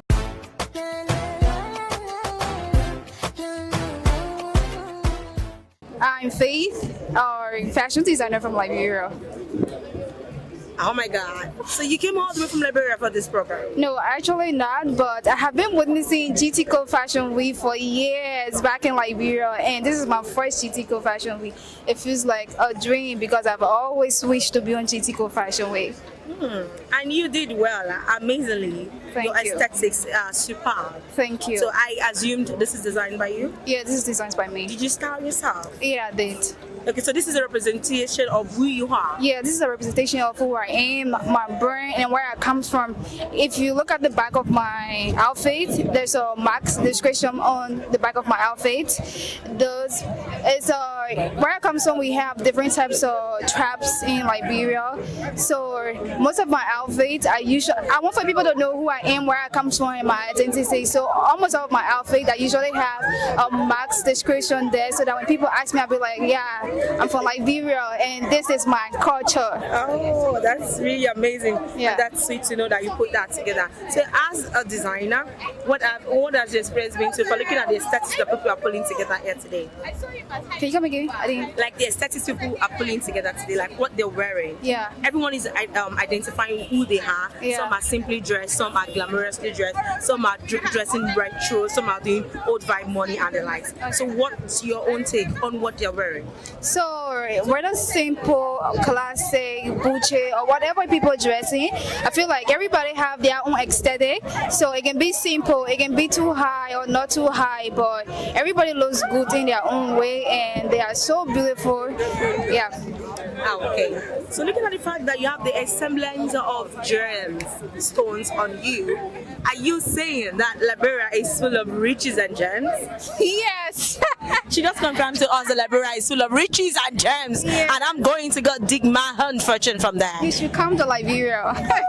Is that an invite? Yes, you are invited. Okay, thank you very much. We hope you enjoy the rest of your evening and the day 2 of GT Fashion Weekend. Okay. So have an amazing and a blast time. My name is Taiwo Olatunji or Layomi. I'm a model and a 3D artist. And yeah, I just came here to have fun, look around, see fashionable people, like-minded people, and yeah, that's basically what I'm here. That's good to know. What inspired your outfit? My teachers. It's honestly like an office siren look, and I just like pinstripes. I really love the patterns. There isn't really much that inspired the jewelry. I just like this because it's really cool. It's giving Halloween vibe. Yeah, it's like a Halloween vibe. Yeah, so that's basically what inspired it. It's just nice and clean. Very clean. I must agree with you. You know, looking at a lot of people wearing a lot of things today, I could see some having confused fusion in their outfits. But for you, I give you that clean check because this is well assembled and it's giving classic. So thank you very much for representing well. So where are you from? Like are you Nigerian? Yes, I am. I'm a Nigerian. So is this your first experience with GT Fashion? Yes, this is my first time here. So how does it feel? It feels great. I think what I like the most is that I'm seeing a lot of like fashionable people that isn't just limited to my phone screen. Like I'm not just seeing them on Instagram. I'm seeing them. Okay, you people actually dress well in real life, like him. They're everywhere. So yeah, that's just nice to see. Okay, so thank you very much. We hope you enjoy the rest of your evening and enjoy probably your day too if you're still gonna be here at GT. And we might still catch up with you. Yeah. My name is John Ikechukwu Agoha. I love that. The way you sound. So what do you do for a living? I'm a gospel artist. That's what I do.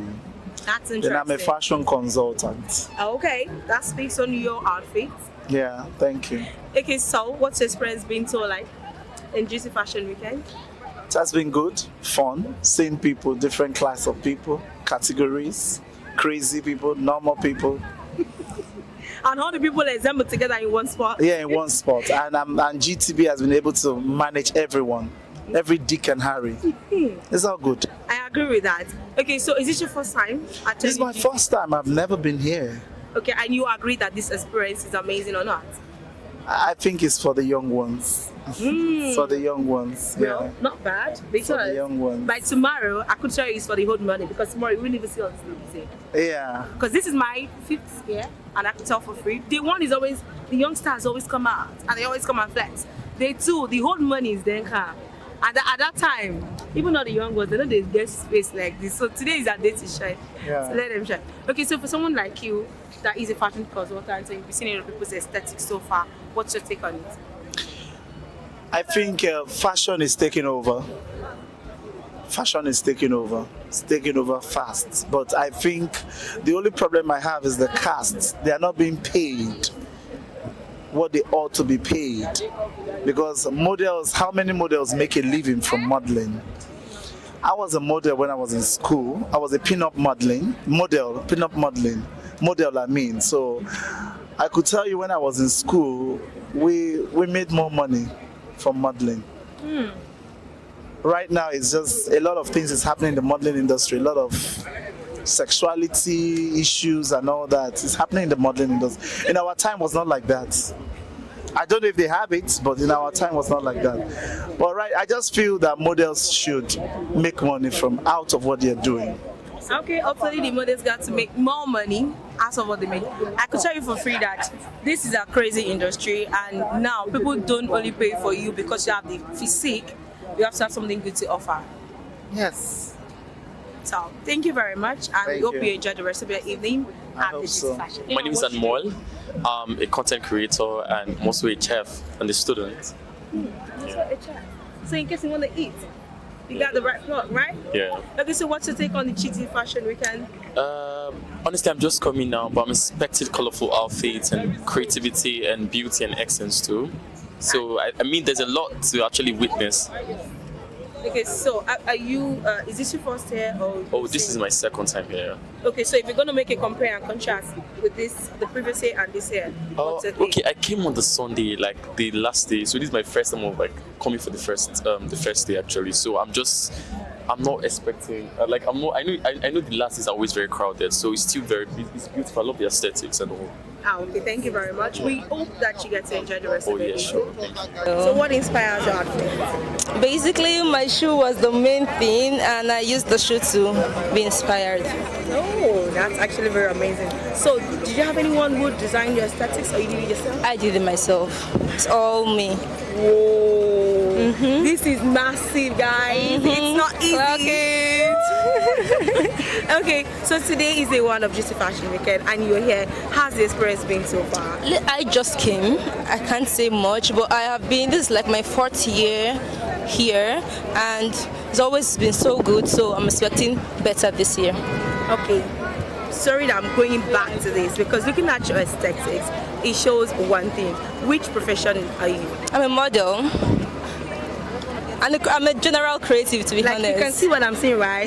You agree with me? I'm a general creative. Okay, so as a model, what's your take on GT Fashion Weekend? I feel like it's the best thing since sliced bread for us models and creatives. I can't even lie, because you don't get to showcase your style that much in this country, and a place where you are allowed to do that. Anybody can be anything today, and the days where we have the GT Fashion Model Week, it's like one of the best things ever. Okay, so let's kindly introduce yourself. I am bee, like the insect, and I do bite. That's really amazing. Thank you for the wonderful evening. Enjoy the rest of your evening. My name is Liz Fashion. Oh, so what inspired your outfit? I did. I inspired it, and this is actually my brand that I'm wearing. Liz Fashion World. And it's the fact that you're representing the color of GT. Right. Like I literally just planned this outfit, but when I was about to leave the house, I said, "Oh, it's GT's color." This deserves an award. Right. Honestly, GT should give me an award. You deserve it. Thank you. And looking at your aesthetics, it's well put together. It's actually bold and it's pretty and classy. So if you would say, rate yourself on a 1 to 10. I would rate myself 100, of course. 100 out of 10. I agree with you, because this. Trust me, when I saw you from afar, I'm like, oh my goodness, who is that beautiful, gorgeous lady? And your hair, the whole aesthetics, your lip especially, is quite popping, and it makes it stand out, and it makes me feel like this person understands fashion. Yeah. And I could see from afar. I didn't have to ask you what you do for a living. Right. I could see from what you're wearing that, oh, this is who this person is, and you represented well. So looking at GT Fashion Weekend, how do you feel about it? I feel good. I feel really good, and the fact that I get to see a lot of people, witness a lot of fashion styles, it makes me feel good, honestly. I feel good. Don't mind me, this is not me. This is the fun part of her.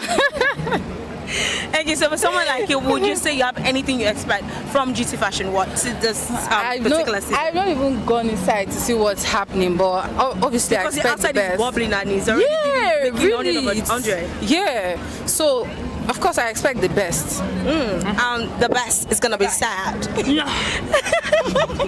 So we're gonna say enjoy the rest of your evening and enjoy the rest of your day at GT Fashion Weekend. Hello, Your Royal Majesty. Hello, how are you doing? I'm fine, thank you very much. Can we meet you? Yeah, I'm the modeling king. I project fitness, culture, and royalty. I mean, as an African, I represent all the kings in Africa, and in fact, all over the world. You know. Oh, so we have king of all kings in flesh. I agree with that. Okay, so what inspired your outfit? Yeah, it's just the African masculinity. The goal was to project, every African young person or African man are warriors. So it's to project that warriorness, in the public, So and then mixing it with the culture and then with the royalty and all, to just make the vibe more interesting. And that's why they call me the modeling king. So this is like the modeling king brand. Yeah. Okay, that's very nice. Okay, so what do you do for a living? What I do? Yeah. I mean, as I said, I'm a king, so I represent all the kings. And aside from that, I'm doing the entertainment, fashion, models, and I do a couple of things on the side, like business, In case you don't know, it smells rich.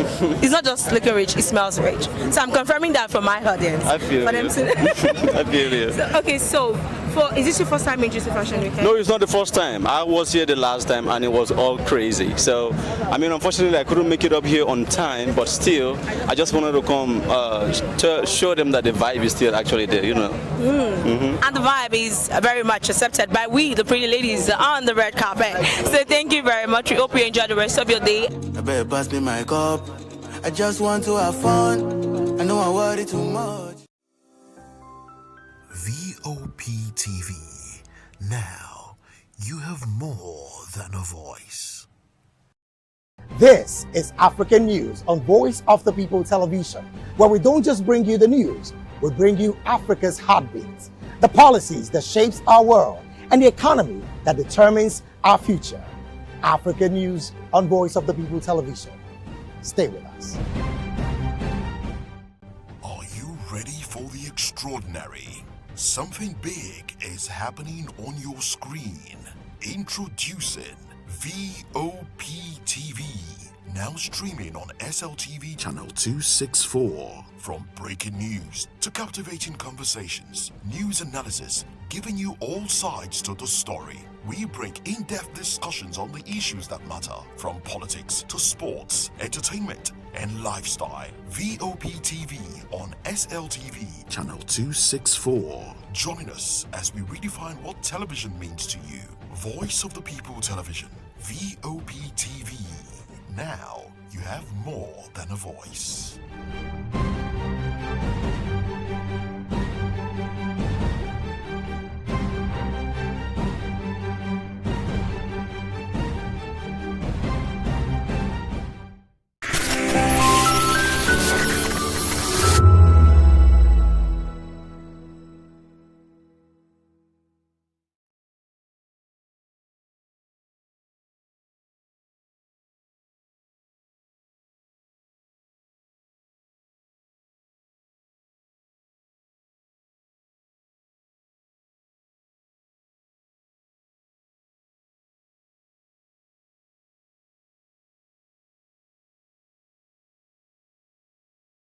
Are you ready for the extraordinary? Something big is happening on your screen. Introducing VOP TV. Now streaming on SLTV channel 264. From breaking news to captivating conversations, news analysis, giving you all sides to the story. We bring in-depth discussions on the issues that matter, from politics to sports, entertainment, and lifestyle. VOP TV on SLTV channel 264. Join us as we redefine what television means to you. Voice of the People Television, VOP TV. Now you have more than a voice.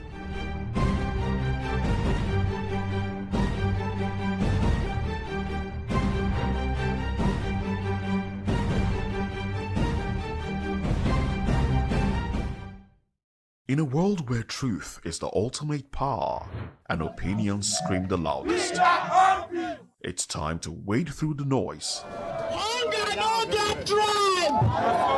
Hunger no get religion! And scan the human interest and trending topics that matter. Stay tuned to The Issues, your plug to the stories making the buzz, from politics to science and technology, social justice, and more. Let's tackle the tough questions and expose the truth. The Issues on Voice of the People Television, Mondays to Fridays, 8 to 9 p.m. The Issues. Don't just react, understand.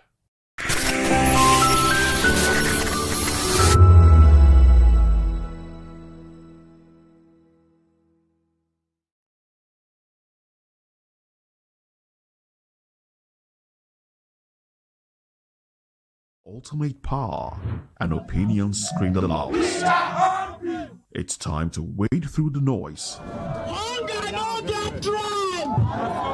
Hunger no get religion! And scan the human interest and trending topics that matter. Stay tuned to The Issues, your plug to the stories making the buzz, from politics to science and technology, social justice, and more. Let's tackle the tough questions and expose the truth. The Issues on Voice of the People Television. Don't just react, understand.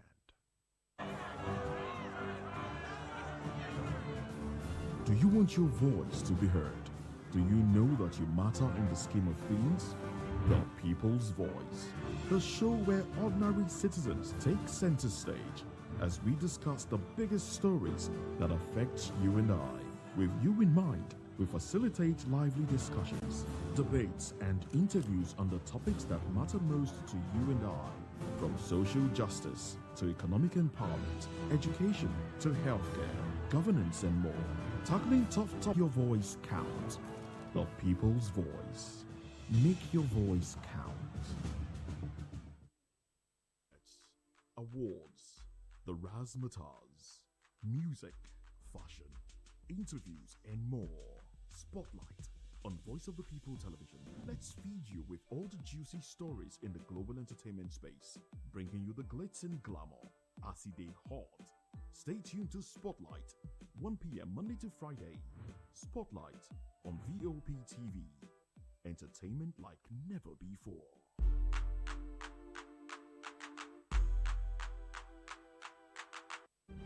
In a world where power shifts with every headlines, news breaks and events happens, we bring you unbiased and explicit information on politics, economy, and state of the nation. We break down the chaos. Facts, not fluff. Truth, not speed. We discuss not just politics, but a glimpse into the future. Voice of the People Television. Now you have more than a voice.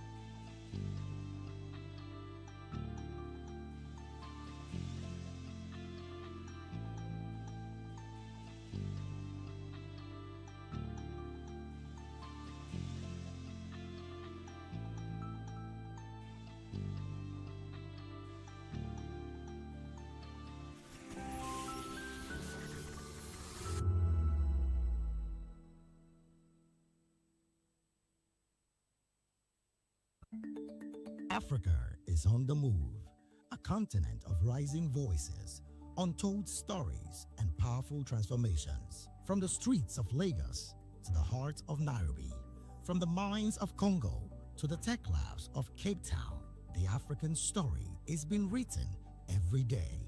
Bold, dynamic, unstoppable. This is African News on Voice of the People Television. We don't just bring you the news. We analyze and bring you Africa's heartbeat, the politics that shapes our nations, the economies that drives our future, the cultures that defines who we are, the voice that must be heard. Africa News, Africa's voice, Africa's future.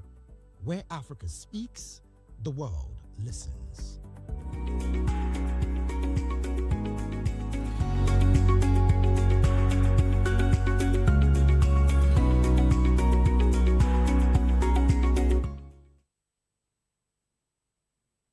Hello there and welcome on board. Yes, it is People's Voice on Voice of People Television, where certain stories shape the narrative. And of course, today we're dissecting a major story that is dominating the headline, sparking conversation across the nation. National Assembly approves e-transmission of election results with manual backup. Okay, so we've been, am I going to say we've been angry? Some have been, smiling. And some have been, it's been a mixed feeling. And the reason why I said some have been, angry and some have been smiling is because some people have actually said that they were not expecting anything less from the National Assembly. They knew that they wouldn't actually, totally kick off the manual backup.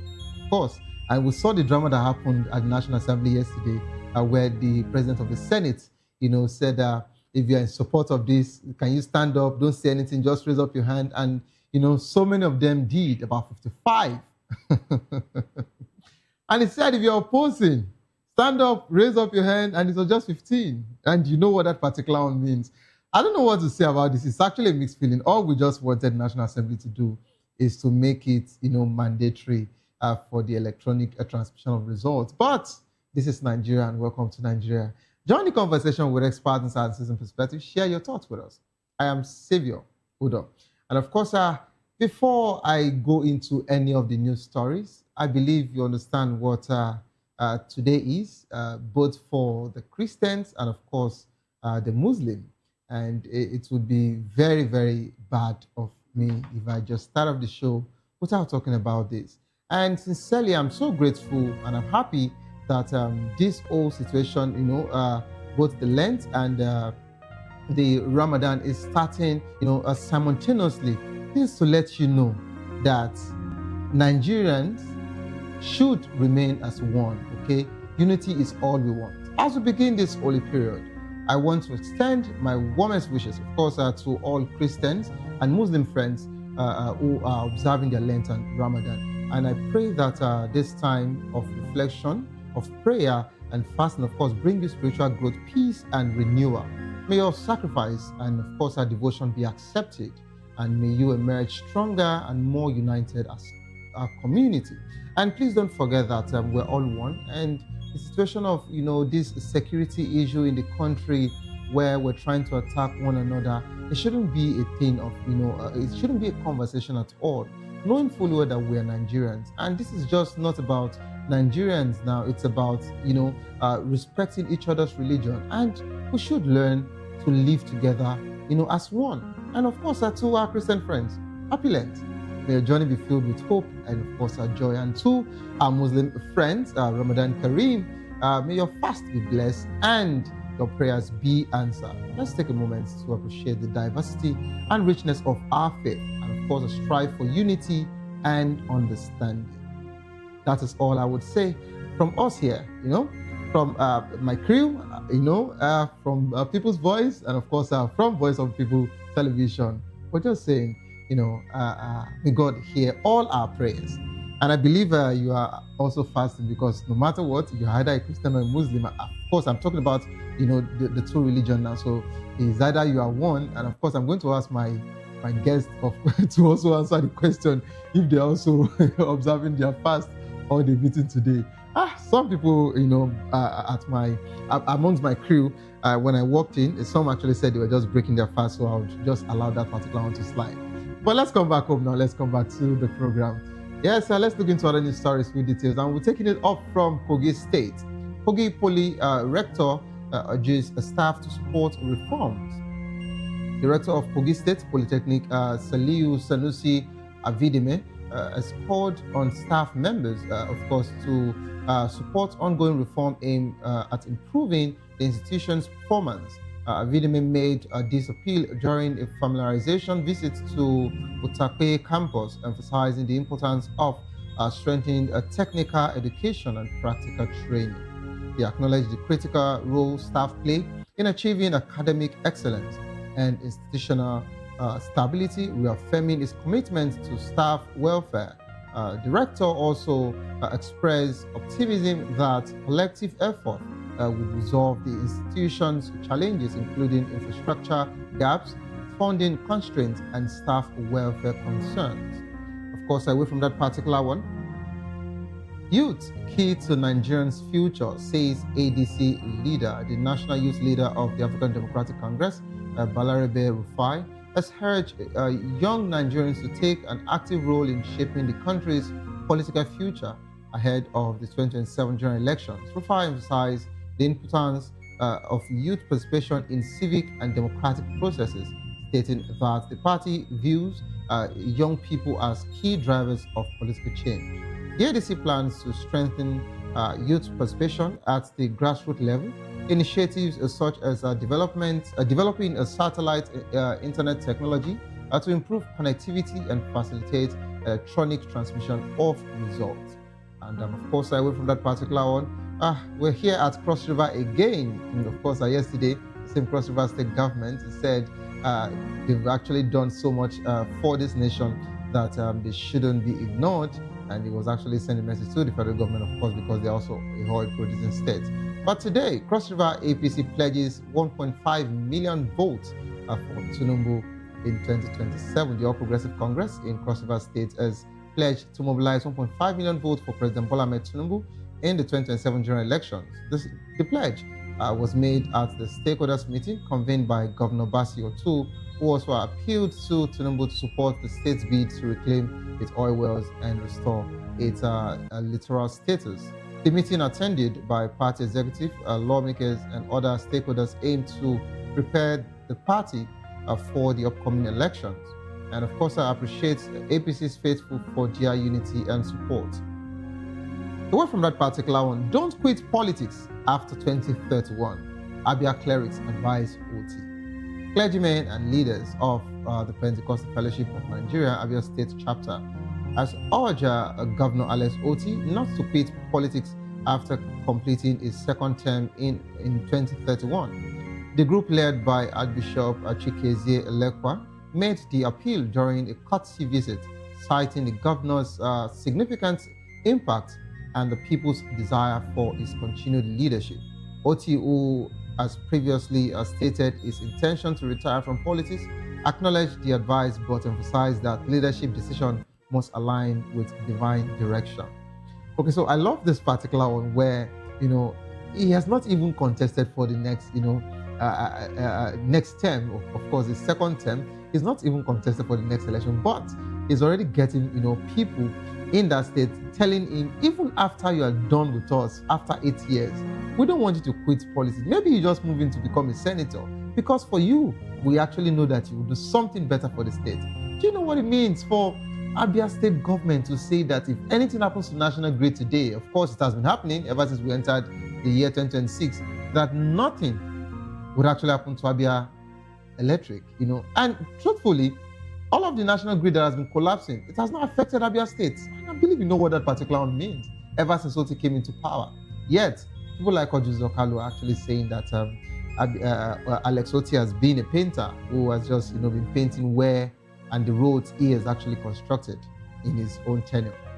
But it is okay, the work would actually speak for itself. Let me just borrow the word, from the, general politicians, go and verify. So, away from that particular one, ghost workers faced a March pay cut as federal government closes audits. The federal government has given unverified workers in the civil service a final 2-week window to regularize their status or face pay suspension from March 2026.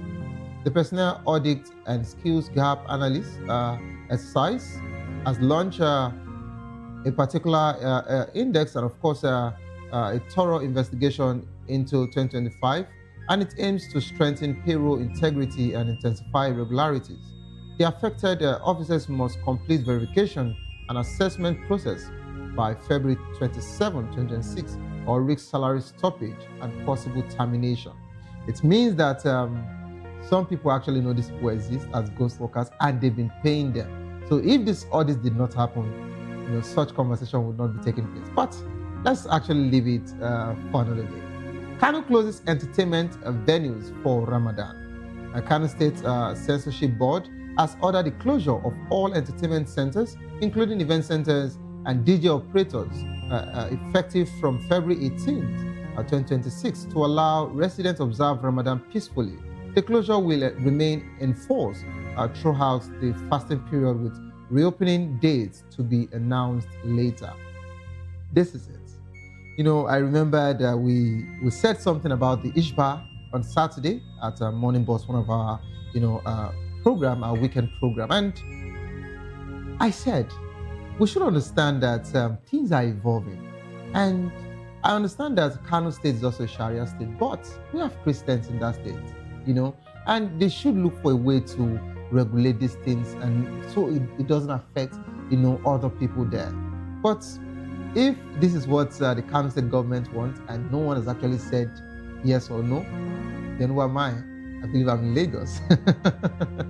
So let me just keep these thoughts to myself. To join the conversation, kindly call the number 09044732605, 09044732605. Follow us on social media at VOP TV Live. You can use the hashtag People's Voice on VOP TV. And of course, on YouTube, we're Voice of People TV. Kindly hit the subscribe button, and together we can make our voices heard. It is time for us to go on a quick break. As soon as we return, we'll be taking the most talked about conversation in Nigeria, to be precise. National Assembly approves e-transmission of election results with manual backups. Don't go nowhere, please. Stay tuned, I'll be right back.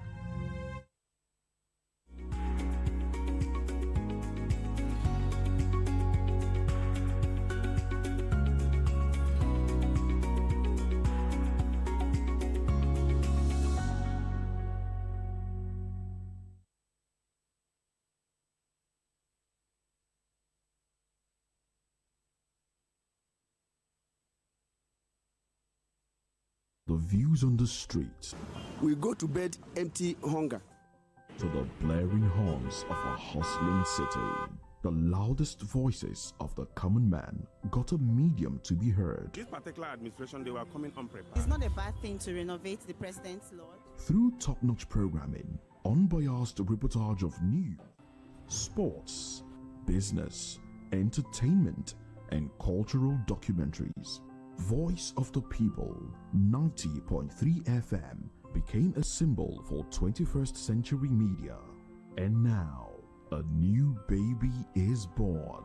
Voice of the People Television, VOP TV, youthful, full of vigor and penchant for excellence in the continent's media space, exposing the wrongs, applauding the rights, dissecting the news without fear or favor, through factual and accurate stories and contents, Corruption kills three things that makes a society.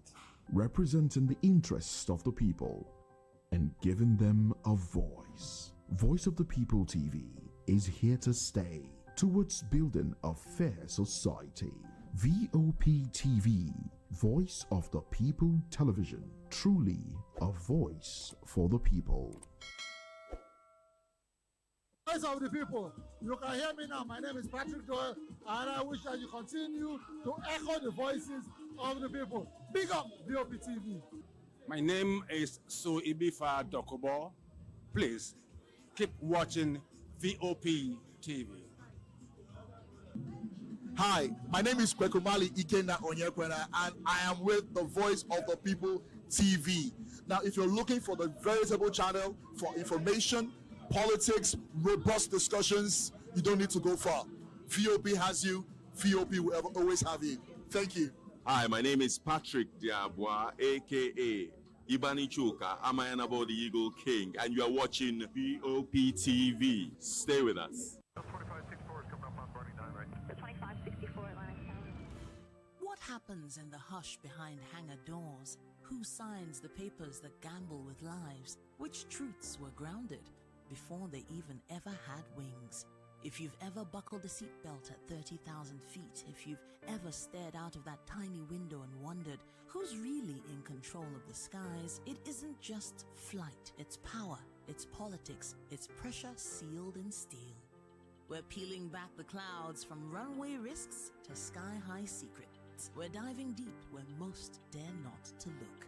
Aviation Scope, every Sunday at 7 p.m. only on Voice of the People TV. We don't just report, we reveal. We don't just ask, we uncover. Because when it comes to the skies, ignorance is turbulence. Aviation Scope, the sky isn't the limit, it's just the beginning.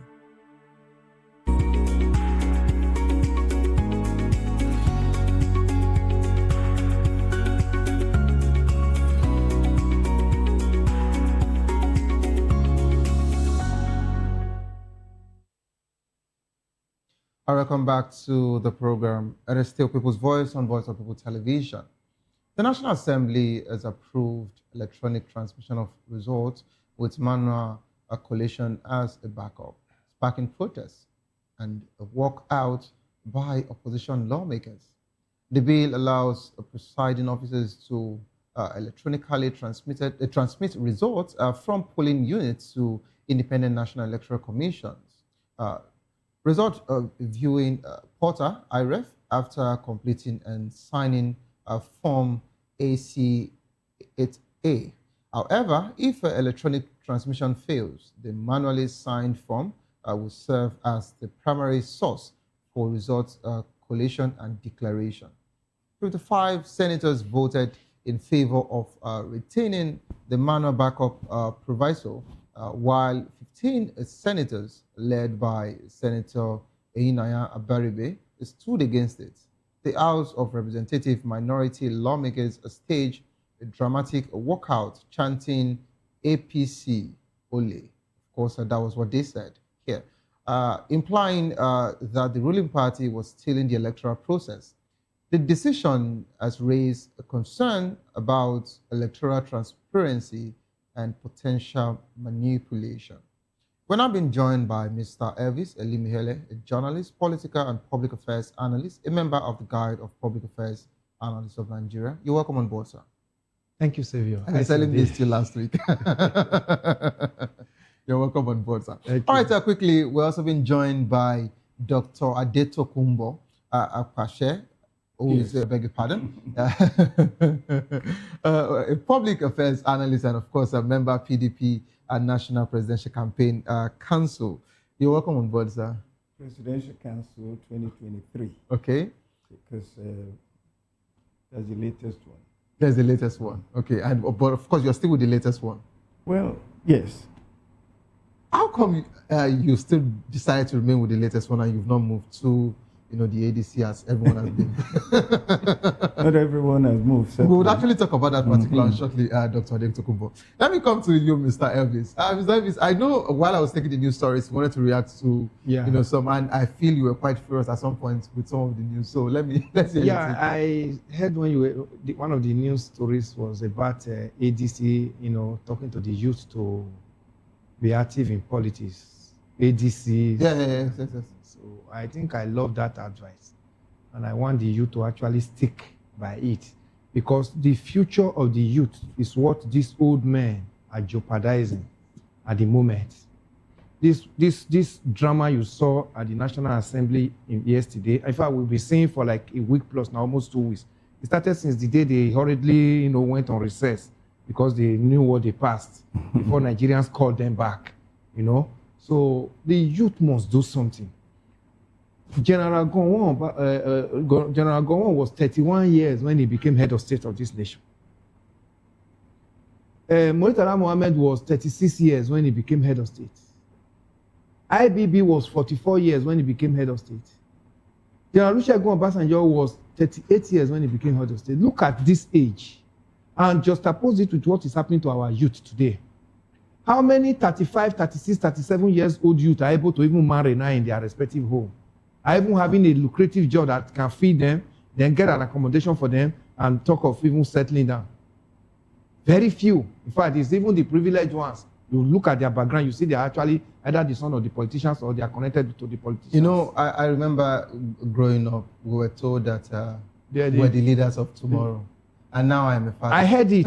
And you are. Yeah, I am today. People like you are grandfathers and now I'm a father. And they told me then that we're the leaders of tomorrow. That's why I'm telling the youth so now.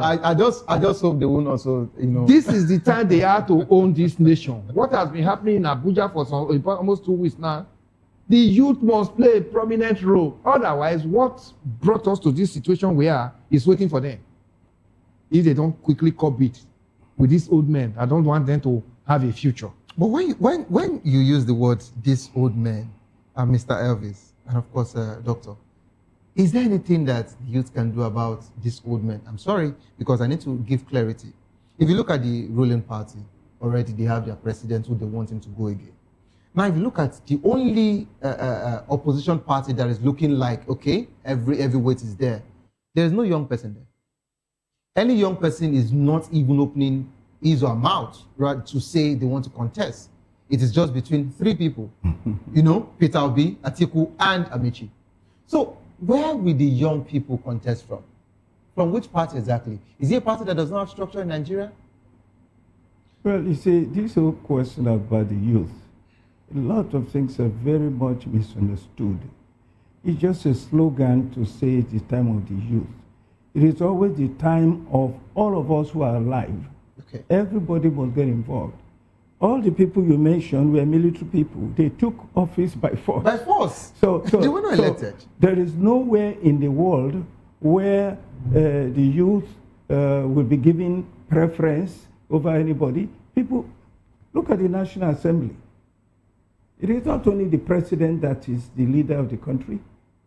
Look at the National Assembly. There are many young men and women there. It is not people by old people.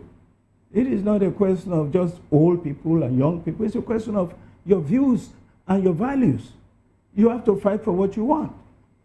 Many of the members of the National Assembly, whether in the Senate or the House of Rep, are in their 30s and 40s and early 50s. They are alive and well. So this thing is not about youth. I was in, well, I left the PDP at one point, I think 2016 or 2017. We were trying to form a coalition of United Political CUPP. I'm sure you remember that. Mm. So we went with all these other I think groups. that's where you have Dr. Chief Ame. Conference of United Political Parties. We had all these about 20 or 30 groups. When they all came together, I went with Professor Tunde Adeniran and Professor Jerry Gana to the SDP. When we got to the SDP, I became the organizing secretary for the SDP in Lagos State before I eventually emerged as the candidate for governor in Lagos State for SDP. I spent a lot of my time because, you know, I'm a professional teacher. Yeah. I'm from the University of Lagos. So I work with young people all the time. Look, there was nothing I didn't do to bring young people into the SDP. They didn't want to come because the SDP didn't have money, it didn't have structure, it didn't have this. Look, please. I have children, I have family, young people. It's not about how young you are. Your values. We must push that values. And if you're young and you are determined, when did these people, all of these people in the National Assembly, when did they get into office? Some of them in their 30s. Some of them in their 30s. So it's not a question of, look, they grow old in corruption. That's what happened. It's not as if when they were young, they were honest. Many of them are so dishonest. So let's call a spade a spade. Okay, Doctor, let me quickly say this. For those of the young politicians that we're seeing in National Assembly today, don't forget that so many of them we can actually, trace them to see how they served the Godfather before they were given the opportunity, handing them the tickets to actually go into that particular offices. But today, the youths are saying, we don't even want this old Godfatherism thing. Look at what's happening in Rivers. And not only that, did you notice that Kogi State is not making so much noise, unlike the way Kwankwaso is hot now. But of course, Kogi State presently, as we speak, is actually being ruled by a former governor. This Adodo, who is there presently, is just there. If you look at any of their functions, he doesn't even sit all the time in the major seat of a governor. Our structure is very faulty. That is where the problem is. It is not a question of young and old. Okay. It's a question of young ideas and archaic ideas. So, for instance, I can tell you that all these issues about, like him, all of us are with the progressive movement, even though we are old men. So it has nothing to do with that. What will young people do? No, doctor, don't call yourself old man. You're still looking very, very handsome. Where will you young people, let me tell you, where will you, let us take the ADC, any party you want to talk about. For instance, in PDP, for instance, our potential candidates, if they win the primaries of the party, will be in their 50s. So we have young people in the PDP. It is possible. But if you go to the ADC, what happened in the ADC? All people who had money, they went to take over the place. They had already taken money. When did Atiku get into politics? He was a young man too. When he was in Constance, he was a young man. When he became governor, he was a young man. Yeah. So everybody is young at one point or the other. All right, since this is not the main conversation, but Mr. Ives, I just wanted to... Doctor, what I'm emphasizing is they have to show interest. Sure. That's the area you made mention of now. Yes. Show interest. If you show full interest, you will be able to also garner some people who have the same like mind with you into it. Not staying at the back and allowing these people who we've known all the years, to actually take it like their own birthright.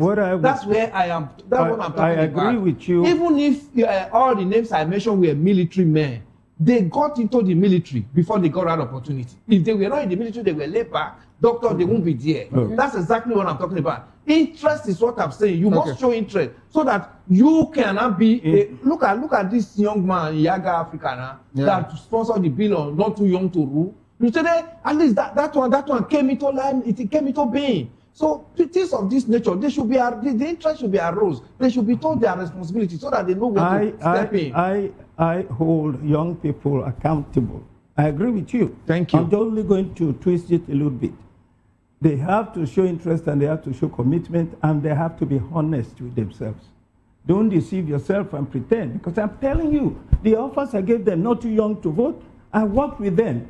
When it came time for them to come and help a party and take over the party, wanted money. They wanted a party that already had money. I am telling you today that if you call some young people who are active, unless they are honest, you know, I tell my students, I say, look, my friend, be honest, don't deceive yourself. If you are after money, if you are after immediate gratification, you're not going to achieve anything. You have to show commitment. First the interest, but the commitment. The sacrifice must be made. But you say those young people took over, the sacrifice. That's exactly what I'm saying. They must do doctor. So see, when you talk about this particular sacrifice, you know, for some of us, we actually laugh because we've heard this particular conversation, you know, over and over. I remembered during the 2023 elections, before the elections in 2022, in Abuja, I heard some youth, you know, coming out from a particular hotel, which I don't want to give them a cheap advert. You know, they came out of a particular hotel with Mr. Peter Obi, you know, and of course he also hosted all of the state's Labour Party chairmen there, you know, and some of my friends, Salako, you know, it was part of them then, who was their chairman in Lagos, and I remembered some of them chanting a particular thing, and when I asked, you know, our comrade Salako, I said, what happened? He said they were angry because they expected after the meeting, you know, Mr. Peter Obi was meant to tidy all of them with, you know, brown envelopes.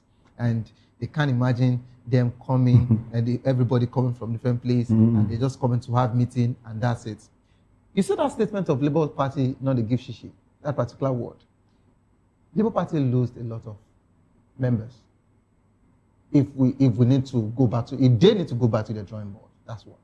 Secondly, you see the situation of when you ask the youth to come rally around and see how to build, you know, a formidable party, and they tell you they want money. So the truth is, the youths, so many of them don't have jobs, and now they've actually gone as far as acquiring so many skills, especially tech, you know, and other things. When you ask them to come and work for you, they expect it to be transactional.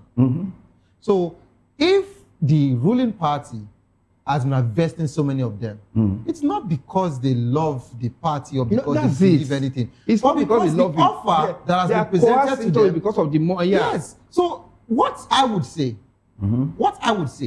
since the opposition party or maybe the government has not put so much in place, why don't the formidable party look for a way, you understand, to balance it so as to have this youth? A few of them are actually protesting today.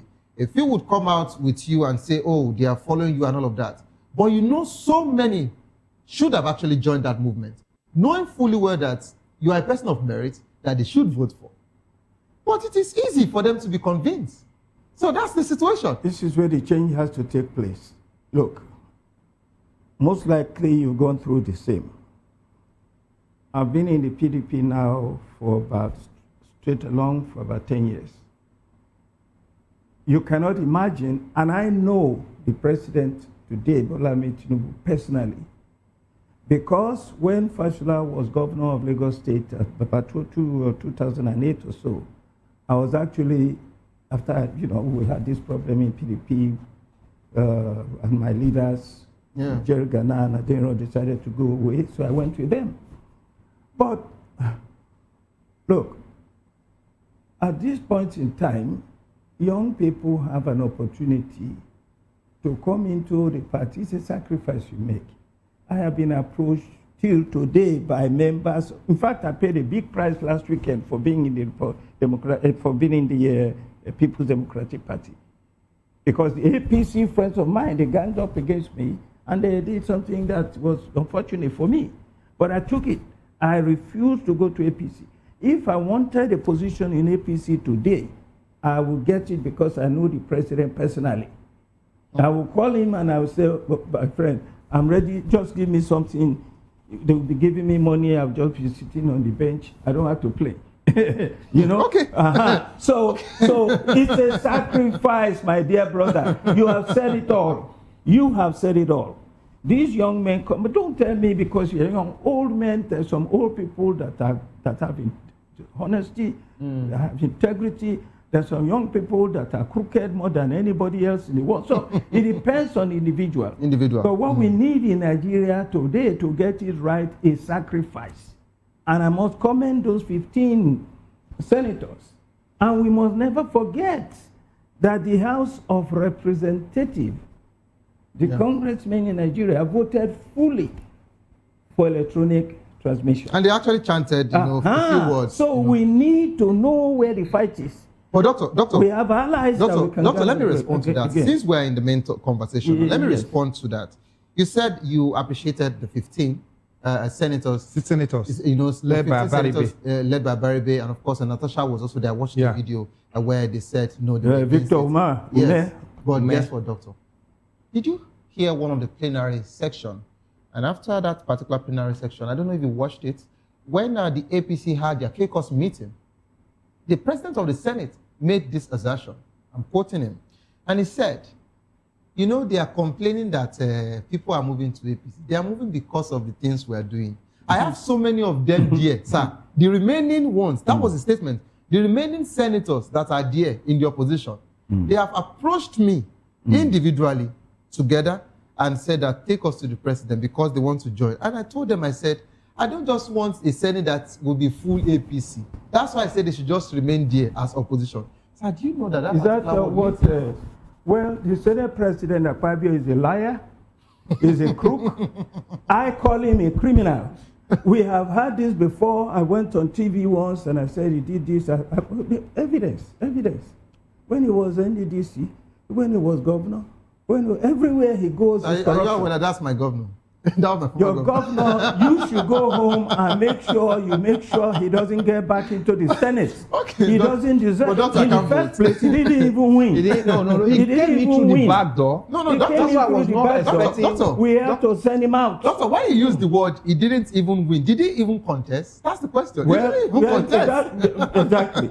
So this because the electoral act that's the reason why I told you I wasn't expecting anything different. Yes. Because he knew where he's coming from and he will continue to oil that same system that brought him in. Are not, they never asked him that they wanted to join APC. You know how it goes. If they want to join APC, he'd be glad to take all of them. He will take them. I will take them. Absolutely. So, Ivan is a professional. Okay, so let me come to you, Mr. Evans. What are the implications of having manual backup for election results? Of course, I know it is very serious, but Mr. Evans, I would like to come to you. And the implication is not going to be different from what we saw in 2023.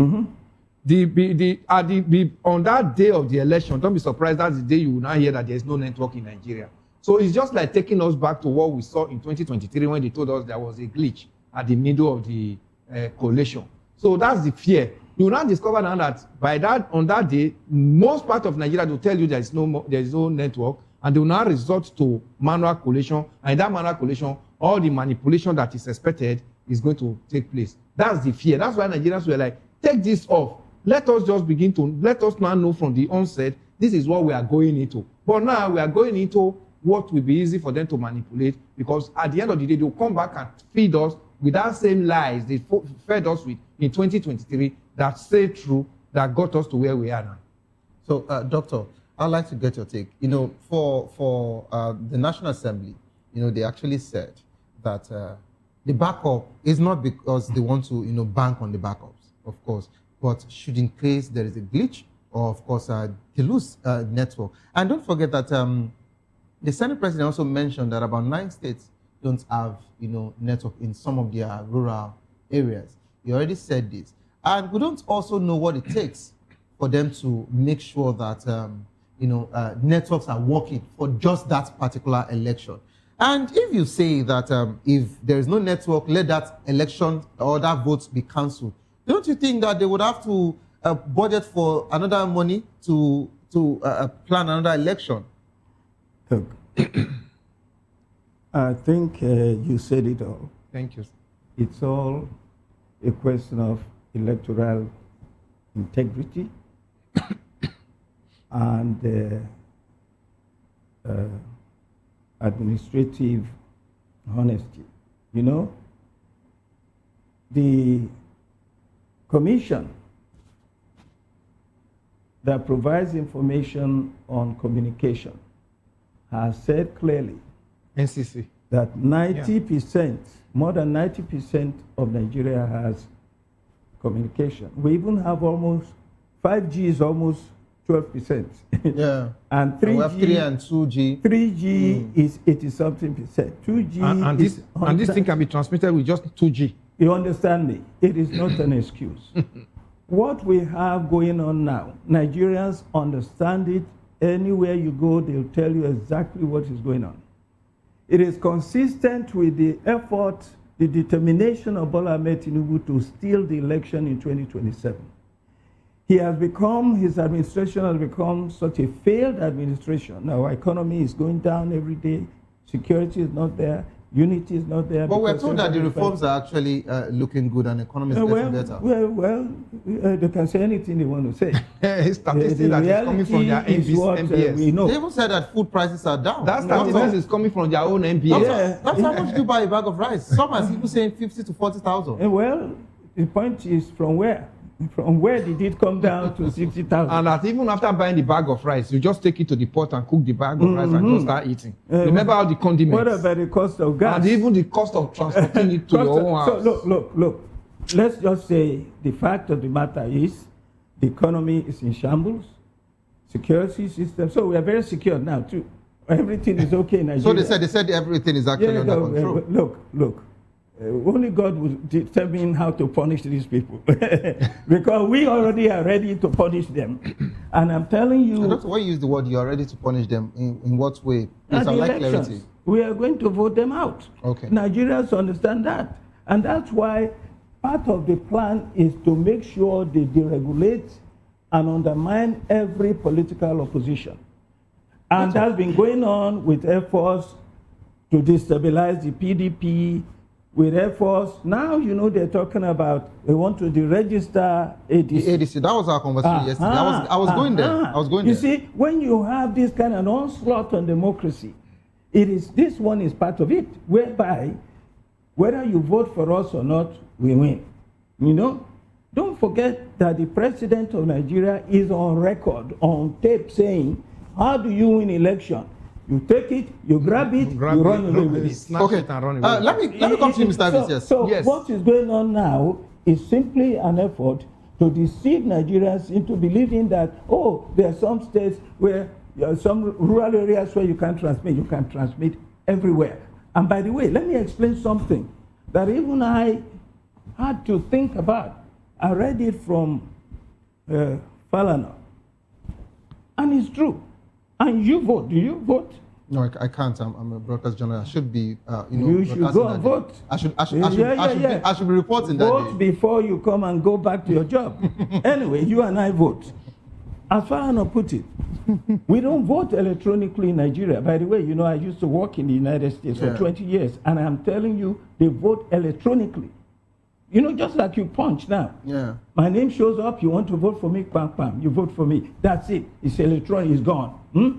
Now we don't do that. We vote manually. Yeah. But you know where the problem is in Nigeria? You see, after we have voted manually, in the polling unit, every polling unit, we now have a spreadsheet. That is the EC8A. Yes. That sheet is all we are saying. That is the result signed by the agent, your agent, PDP agent, APC, all of them signed that this is the result. Upload it. Take that result, send it electronically. Don't take it manually, because by the time it gets to the collation center, you are transferring it from one form to your INEC form. Manipulation starts there. That is where it is. You understand me? So look. If there's anybody who is not angry at God's will Akpabio, God will judge all of them. Okay, let me come to you, Mr. Elvis. Okay, I would need to just, choke you with so many questions now because we're pressed for time. First, I'd like to talk about the situation of this electronic transmission of results, and some of the ruling members, some of the ruling party, their members have actually come out to say that. Did you people hear what El-Rufai said? These are people from the ADC that they've actually put in place so many tech boys getting set, waiting for this. The reason why they are all shouting this electronic transmission of results is because they want to actually hack the system and manipulate the whole thing. And that's why they are all saying this. They are not saying it because of anything, because if they really wanted election, they would have just gone with the way it is. That's one. Secondly, Mr. Harvis, when you look at this whole, drama from the National Assembly, with Senate saying they are going through with the situation, and of course, reps are saying no, and they staged that walkout that happened yesterday. Do you think that this whole situation will still work out? Do you think that the Senate might still come back to say that, okay, we're only doing, the electronic transmission of results, we're leaving back up? And don't forget that I'd like to add this particular one. The same Senate that we are talking about today, the way all of them came to that power, we actually understood. No, we understand. You understand? Yeah. So are they trying to repeat what happened before? And don't forget that the registration of ADC is around the corner, and they're going to take it up as well. And if that happens, that means both Atiku Obi does not have any platform to contest. In all this, it is the Nigerians that are being insulted. Mm-hmm. We the people are being insulted. The number of people there, 109 and 306, they are not up to a fraction of 200 and something million Nigerians that they are insulting. And they all come from constituents. And each of these constituents, people voted them, supposedly. Let me tell you, they should not bring El-Rufai matter into what we are talking about. What we are talking about, El-Rufai matter just came up. INEC has about 300 and something, 800 and something billion budget for 2026 in preparation for 2027 general election. They have another 171 billion from appropriation from 2025. Put all this together. Whatever hacking anybody is planning, go and safeguard that portal and make sure you give us election. They should not begin to use El-Rufai as an excuse. Do you hear me, Favor? They have so much on their hands to protect it. INEC should leave building hospital. If INEC want to get credibility, INEC is not Ministry of Health. Leave hospital for Ministry of Health. For build for Nigerians. If they put this money together and to give us credible election, we'll get credible election. Ghana just did it. Next door neighbor here. South Africa did it. Then the expecting that Senate is coming back to say, we are reversing it. It depends on Nigerians. It is only we that will hold these people accountable. If you think that those number of persons, those 55, are going to say, we made mistake, it's a lie. Okay. But if they get to their constituents and their constituents say, this is not what we send you, and put that drama and put that sledgehammer on their head, things might begin to change. We own democracy. Democracy belongs to people, and people must own it. That's why it's called the government of the people, by the people, and for the people. Now they are pushing us to anarchy. When you remove the people from democracy, it becomes an anarchy. Okay. And that's what they are pushing us to now. Thank you so much, Mr. Sir, in just 30 seconds, I'd like to respond before we run. Look, what El-Rufai is saying is unfortunate, but he shows you something. He shows you that the government is illegal, and he's ready also to be legal. That's all he's saying. If you rig the election, we too will rig. It's unfortunate, but that's what he's saying. So don't say El-Rufai is guilty. You are both guilty, the government and El-Rufai. Now, you see, where we are, there is just no excuse. And I will say something about these members of the House of Assembly. I feel personally that the buck stops with Akpabio, the Senate President. No matter what they do in that assembly, even if all the 55 decide to go against them, Akpabio will he will manipulate the results, as they did with the tax issue. You remember?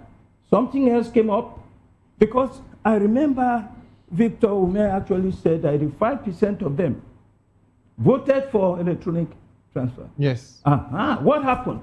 Okay. So what happened was the president of the Senate, in his criminal attitude, which he understands very well, has succeeded in manipulating the results now to show that most of the senators agree. Okay, sir. That is where the problem is. The Senate president and the president of the republic must be held accountable. Okay. Leave the senators alone. All right, thank you so much. Let us face the people who are responsible for this adversity that has befallen Nigerians. Okay.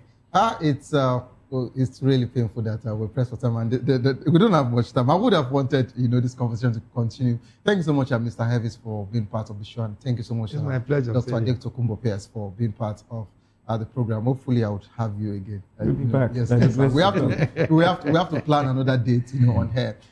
Please, I need to just make this a disclaimer. But first, sorry about some of the words. The doctor is quite, angry with the nation, and of course, this administration, and we hope that they would actually do better. The views and opinion expressed by our analysts are solely theirs and do not reflect that of VOP Media. Don't forget that. If you love the world of sport, coming up next is Locker Room. I'd like you to stay put. Don't give up because it is not over. Tough time doesn't last, but tough will last. Whatsoever you face will soon be over, and you will definitely smile again. My name remains Xavier Udo. Have a good evening. Rest.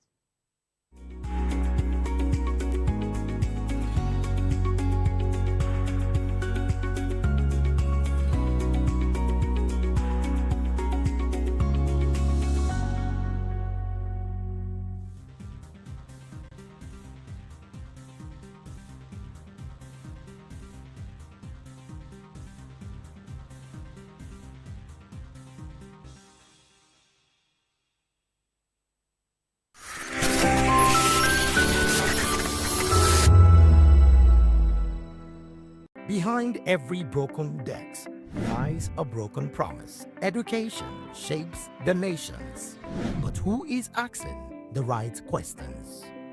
Introducing Edu Dialogue, the show that goes beyond the surface, exposes the cracks, the corruption, and the silence in Nigeria's education system. Edu Dialogue, Saturdays, 3 p.m., only on VOP TV. We break the biggest stories, from missing funds to policy failures. We ask the tough questions and demand real answers. Edu Dialogue, this Saturday, 3 p.m. on Voice of the People Television. Welcome to the Locker Room, the home of football talk that matters. I am Jerry Apelon. Join us every weekday, Monday to Friday at 5 p.m. Nigerian time, as we share the hot takes and hot debates in the exciting world of football. And joining me are the usual suspects, Ikechukwu and Mayowa, as we break down all the hot takes and everything that's happening in the football. Don't just watch football, live it with us. Catch us on the Locker Room and Voice of the People Television at 5 p.m. Nigerian time. And like I always say, if not 20 minutes off, please discuss.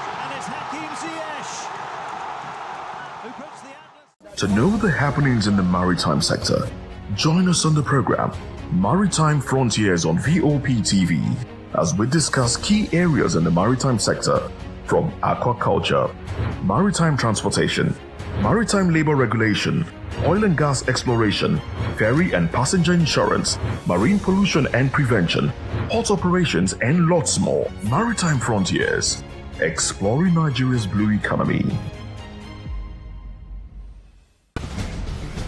Join us as we drive into the world of politics through insightful interviews with prominent political figures, both serving and former governors, ministers, senators, legislators, party chieftains, activists, and analysts. Get first-hand information into the decision-making processes that affect our daily lives. Highly engaging one-hour program that brings political discourse into focus.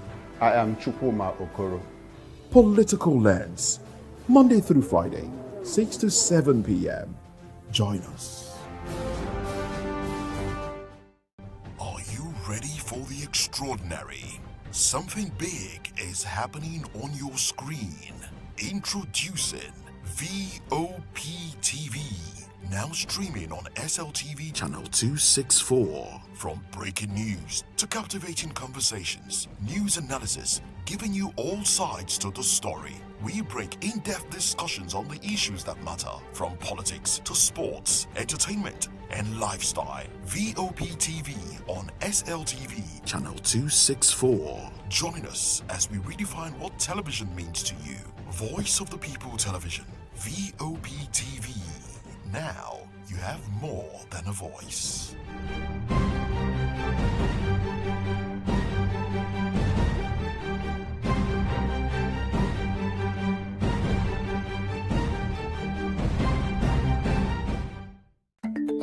Africa is on the move, a continent of rising voices, untold stories, and powerful transformations. From the streets of Lagos to the heart of Nairobi, from the mines of Congo to the tech labs of Cape Town, the African story is being written every day. Bold, dynamic, unstoppable. This is African News on Voice of the People Television. We don't just bring you the news. We analyze and bring you Africa's heartbeat, the politics that shapes our nations, the economies that drives our future, the cultures that defines who we are, the voice that must be heard. Africa News, Africa's voice, Africa's future. Where Africa speaks, the world listens.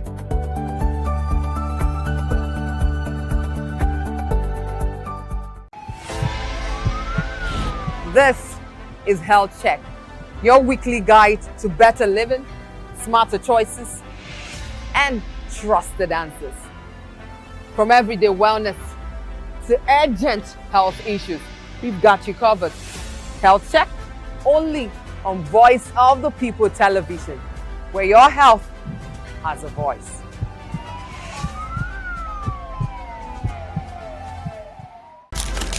In a world where power shapes with every headline. In a nation full of questions. In a world filled with noise, the truth needs a voice. The policies that shapes our world and the economy that determines our future. Every hour, every day, the grapevine keeps buzzing. And together, we are committed to telling the stories that shape our world, because your voice is our focus. Don't forget, our voice matters the most. Let us come together and share our concerns.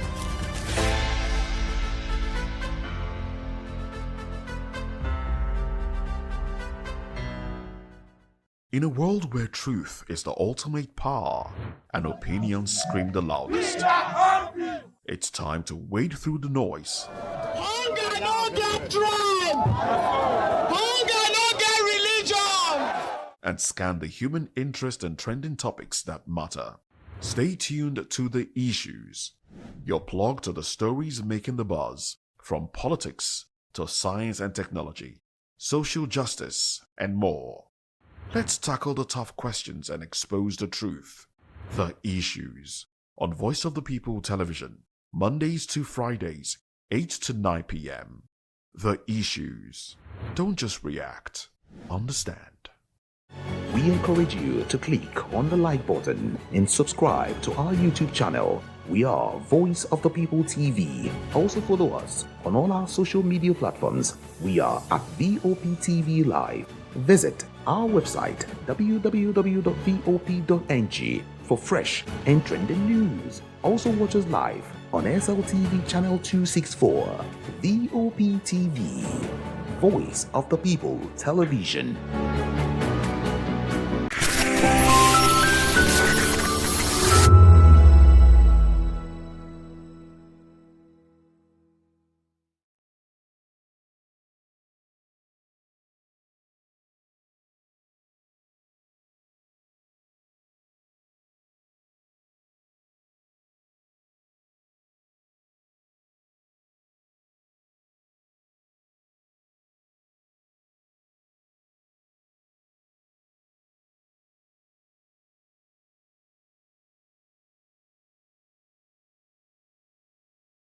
Hello there, my name is Damilola Ogunsi, also known as the Goldfish. Hi, my name is Chiki Bright Emmanuel. I'm an actor and a filmmaker. Hello peeps, my name is Yomi E. Adejimo. Hi everyone, I'm Paul Utomi. Hi everyone, my name is Stacey Benjamin and this is Voice of the People TV.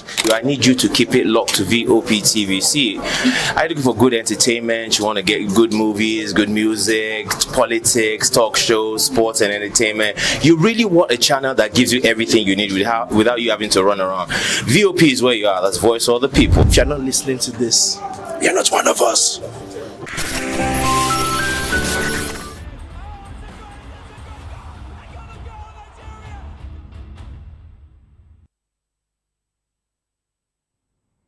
All right, it was an unexpected night of the UEFA Champions League. Tuesday and Wednesday, yes, the Tuesday games went down yesterday, and of course, goals, and most importantly, drama, of course, particularly in the game involving the perennial champions of the UEFA Champions League, Real Madrid, up against the Benfica, the team that knocked them out of the top 8, and of course, used the opportunity to get into the top 24 teams, and they went into the playoffs. Of course, it was, let me say a lot went down, and of course we are going to break it down here on your favorite show, The Locker Room. You're welcome. It's a wonderful Wednesday evening. I am Afiz Ogubanjo, bringing you in to the show Locker Room, of course, where for the next 15 minutes or thereabout we'll be discussing the very best, of course, in the world of football, the news, the thrills, the frills, and of course as involving the beautiful game Jogo Bonito, as we call it here on the streets. I will be doing this alone. Mayowa Alao will be joining me very soon virtually, but of course I'm here to give you all the juiciest stories. The UEFA Champions League went down. Of course, Eric Chell, he has changed his agent. Is this a sign that he will be leaving the Super Eagles of Nigeria? Well, all of that and more other stories we will be breaking down for you on the show this evening. And of course, just before we go on, you can do well by joining us on all our social media handles. You can follow us, like, comment, and subscribe. We are on VOP TV and of course VOP TV Plus. Yes, where you can like, comment, subscribe, like I said, to the channels, and of course turn on your notification buttons so that you are not going to miss any of the exciting episodes on this show, Locker Room, and of course on other programs that we have for you on those platforms. And of course, we'll be going into it together. And yes, you can also join on the conversation. The WhatsApp number will be showing on your screen. And of course, let's jump into the conversation together as we start with, well, charity, they say, begins at home. And of course, is the Super Eagles of Nigeria something we've been talking about for a long time? As Eric Chell, is he staying? Is he going to leave? Well, he has changed his representation. He has changed his agents because Eric Chell, the head coach of the Nigeria senior national team, has appointed a new agent to handle talks on his planned contract extension. And the move comes as Chell is linked to the vacant managerial job at French Ligue 1 side Olympique Marseille and Angola's national team. And Chell's current deal with the Nigerian Football Federation, NFF, has a year left to run. But there are discussions about an extension with a better pay. And of course, however, talks had stalled due to Chell's demand for a monthly salary of $50,000, which the NFF and National Sports Commission, NSC, rejected. And the new agency, Wilder Sports, has officially announced that Chell has signed up as their client. And they expressed excitement about working with Chell, citing his experience, high standards, and leadership.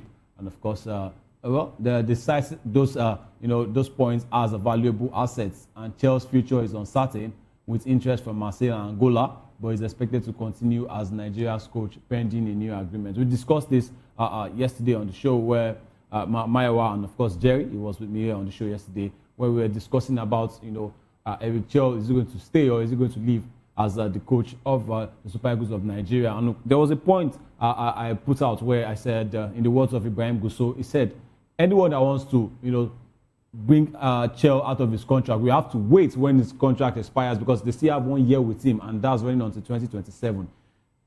Now I'm saying, at the end of the AFCON, there was this talk of, he's going to sign a new contract. He's going to sign a new 2-year contract.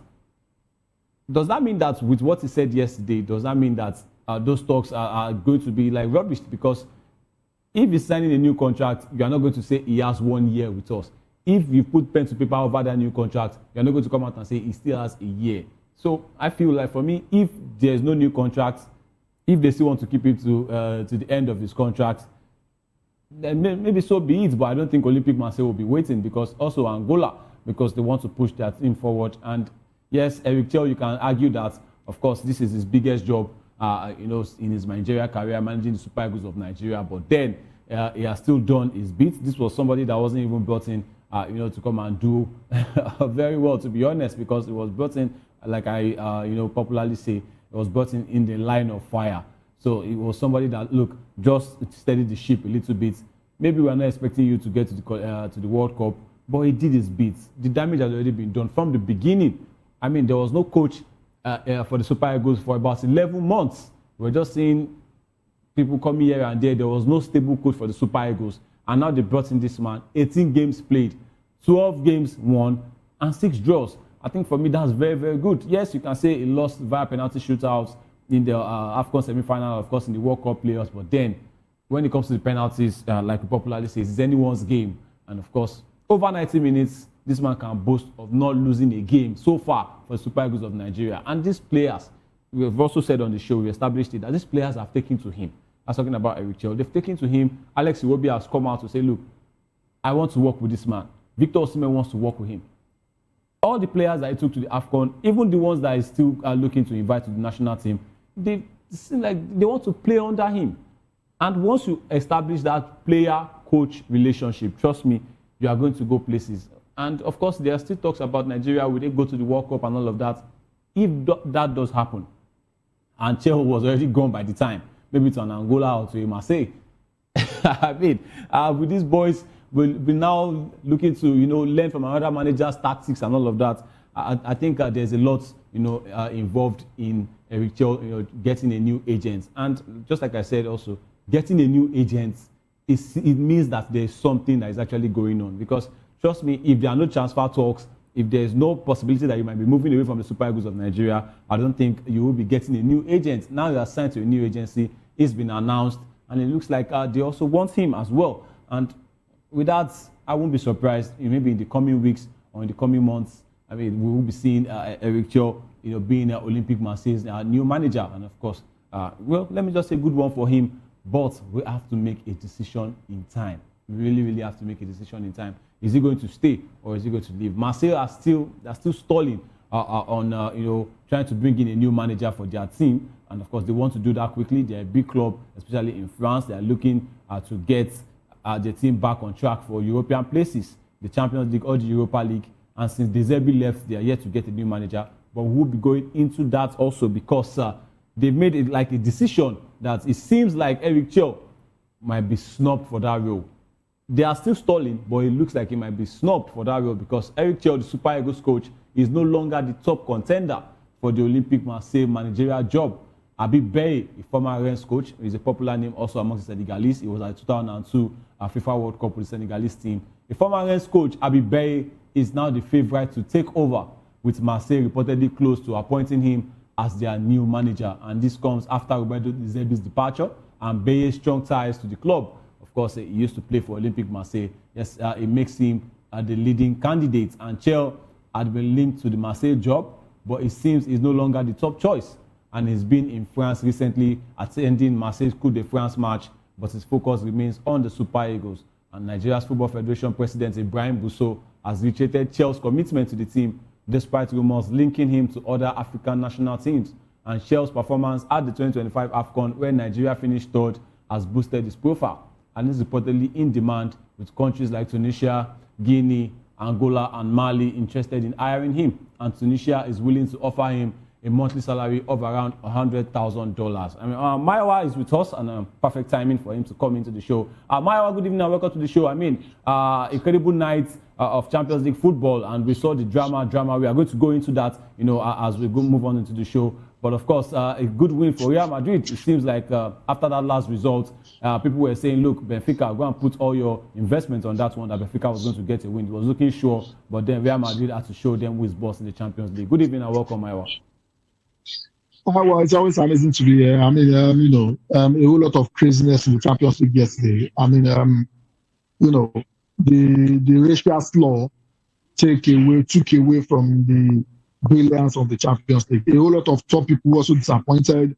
The comment Jose Mourinho made, I do not understand it. How do you make Vinicius a victim? coming from somebody that celebrates excessively when his team wins. That should not be coming from Jose Mourinho. Also saying Eusebio was black, and that's a justification that nobody can be racist.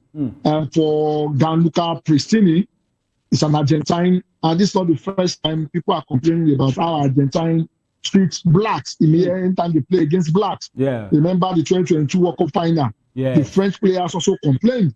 This is not the first time. The team boss as well. No. The song in the team boss as well. In the Argentine national team that brought out Enzo Fernandez. Yeah. I mean, we saw the video, so it doesn't make any sense. And this person said, this person doing this is an Argentine. If you are not a coward, why would you pull up your shirt to say something horrible to a player? Why? There's no reason for that. If I were Mourinho, irrespective of whatever I believe, I would have taken him out. Mourinho disappointed me, and I hope he has time to reflect for this. And I hope whoever comes hard on Pristini, because I'm tired of this banner of a team. They just display banner, say no to racism. The referee stopped the game. Nothing happened. And this is not the first time it's happening. Vinicius Junior has suffered a whole lot. A whole lot of African players have suffered it. We even spoke about Osimhen yesterday that suffered, racial abuse and nothing was done. I think this is the time for UEFA to stand up and stand up for people who are being racially abused. It's not fair. It's a disgrace that in 2026 we are talking about this in the biggest stage of football, on the biggest stage of football, right? Yeah, we are still going to that one. Maiwa, I mean, say no to racism is what we've been preaching. And of course, a lot of people will be saying it's been Vinicius. Why always Vinicius? But whoever it is not supposed to face that treatment. Anybody can dance. I mean, I remember Ronaldinho dancing at the Bernabeu and he got a standing ovation. It's what you do on the pitch, but we are still going to go into that one. Before you came in, Maiwa, we're talking about Electoral. I mean, there are talks that he has changed his agent. And of course, there are also talks that he's no longer in contention or the top contender for the Olympic Marseille managerial job. I mean, for me, whenever you hear somebody, even it's particular among the players, whenever they are changing agents, it means that a move is on the horizon. Now, for the past 2 to 3 weeks or even months now, it's been looking like Eric Chow might be leaving or will be staying. But now that he has gone to sign with a new agency, is this signifying that, look, all our rumors might be confirmed, this man might just be moving either to a national team or a club side? Well, I think Eric Chow will be leaving Nigeria very soon. I just don't understand the reason why, the NFL still feel that they can do whatever they want. I think Eric Chow will definitely leave anytime soon because, it doesn't make any logical sense. If you want to sign a party, if you say this coach is the coach to take you forward, yet he has 1 year on his contract and you're not talking about contract renewal. And even if they have come up with a contract renewal, I'm 100% sure Eric Chow will be skeptical. And the reason for that is very numerous. We have a federation that is notorious for owing people. We have a federation that lacks organization. We have a federation that cannot even challenge you. The pre-World Cup friendly that we are supposed to play, we are playing against Jordan. How many serious countries play against Jordan? And this is no disrespect to Jordan. They've done so well for They are the World Cup. You can't disrespect them. They are the World Cup. Yeah, I know. But forget the fact that they are the World Cup. It doesn't take away the fact that, yes, Cape Verde are the World Cup. Is Cape Verde better than Nigeria? Definitely no. So, because they are the World Cup, yes, they are the World Cup because the reason why they are there is because FIFA expanded to 48 teams. If that's not the case, they will not be there. But kudos to them, they are there. Nigeria, as a giant of Africa, as a third best team in Africa, based on the ranking of the last AFCON, we should not be playing the Jordanian side. That is what the NFL is offering, and they will tell. And apart from the maladministration that surrounds, coaching and the rest of that, I think him changing an agency is going to be able to get a better negotiation and get better clubs. And that is the reason why, or better country, as it may be. And that's the reason why he's changing an agency. The one that Guza is coming out to say, hey, has 1 year in his contract, whatever it is. What I know about contract law is this. No matter the contract you sign, there is always an out in the contract. There is always an out. There is always a reason for termination. And most of the reasons for termination of contracts is you get to pay the fees. You get to pay a fine that you are leaving. And if that's the case, if a club gets a better offer, I think definitely is going to do that. For the issue of Marseille, that is no longer a top contender. I think what Marseille is trying to do is to make him beg for the job. That's what they are trying to do. As far as I'm concerned, I think it's still a top. I think it's still a top contender. The reason why most of these clubs do that is to be able to have a strong position in terms of negotiation. That's the reason why they do that and come out and say it's not a top contender anymore. And just what they saw the Senegalese side, they saw Baye before they decided to approach Electoral. And all these ones that they are saying is no longer a top contender. And I don't think that's true. I mean, they contacted David Rina turned down the job. So definitely, Electoral, with what he has done with the Nigerian team, is definitely a strong contender. They are just saying this just from a negotiation point of view. But Maiwa, do you think trying to make him, just like you said, trying to make him beg for the job, do you think that's a wise move by Marseille? Because, I mean, Baye, fine, maybe Rennes, they were not really doing so well before he left. But, I mean, he has ties with the club. He used to be a former Marseille player. And also, Electoral also, I think he has some ties with Marseille as well. So, do you think trying to make a manager beg for the job now is showing some signs of unseriousness? Why can't you go and get a manager for these boys? Because, of course, De Zerbi, not like he left, the team was performing poorly, but, of course, they were knocked out. They were defeated by Paris Saint-Germain in the league 5-0, where they were expecting it to be a more tough game. And they said that there was no bad blood between them and De Zerbi. That's talking about the Marseille board. Even though we know that there are some cracks there, Mehdi Benatia, the former Morocco player, has also left the club, even though they want to keep him, for the rest of the year. So for me, I think, don't you think Marseille should actually get, a manager now, let these boys, liaise with him properly, and they move on to their season because they are chasing European sports right now? Well, the thing is, it's very simple. Even when we are talking about contracts, we are talking about, the amount of money you want to commit. And the amount of money they want to commit, determines how they go into the negotiation. Remember, Marseille is not offering him a long-term contract. They want to offer him a 6-month contract, right? Yes. And the 6 months they are offering him, maybe Marseille is looking at because you are here on a temporary basis, maybe we want to offer you $40,000, dollars every month.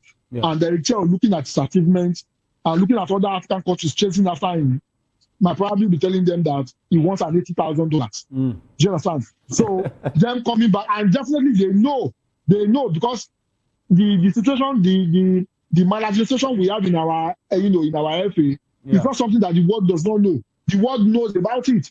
They know. They do. And that's why they are even tempting him with the offer.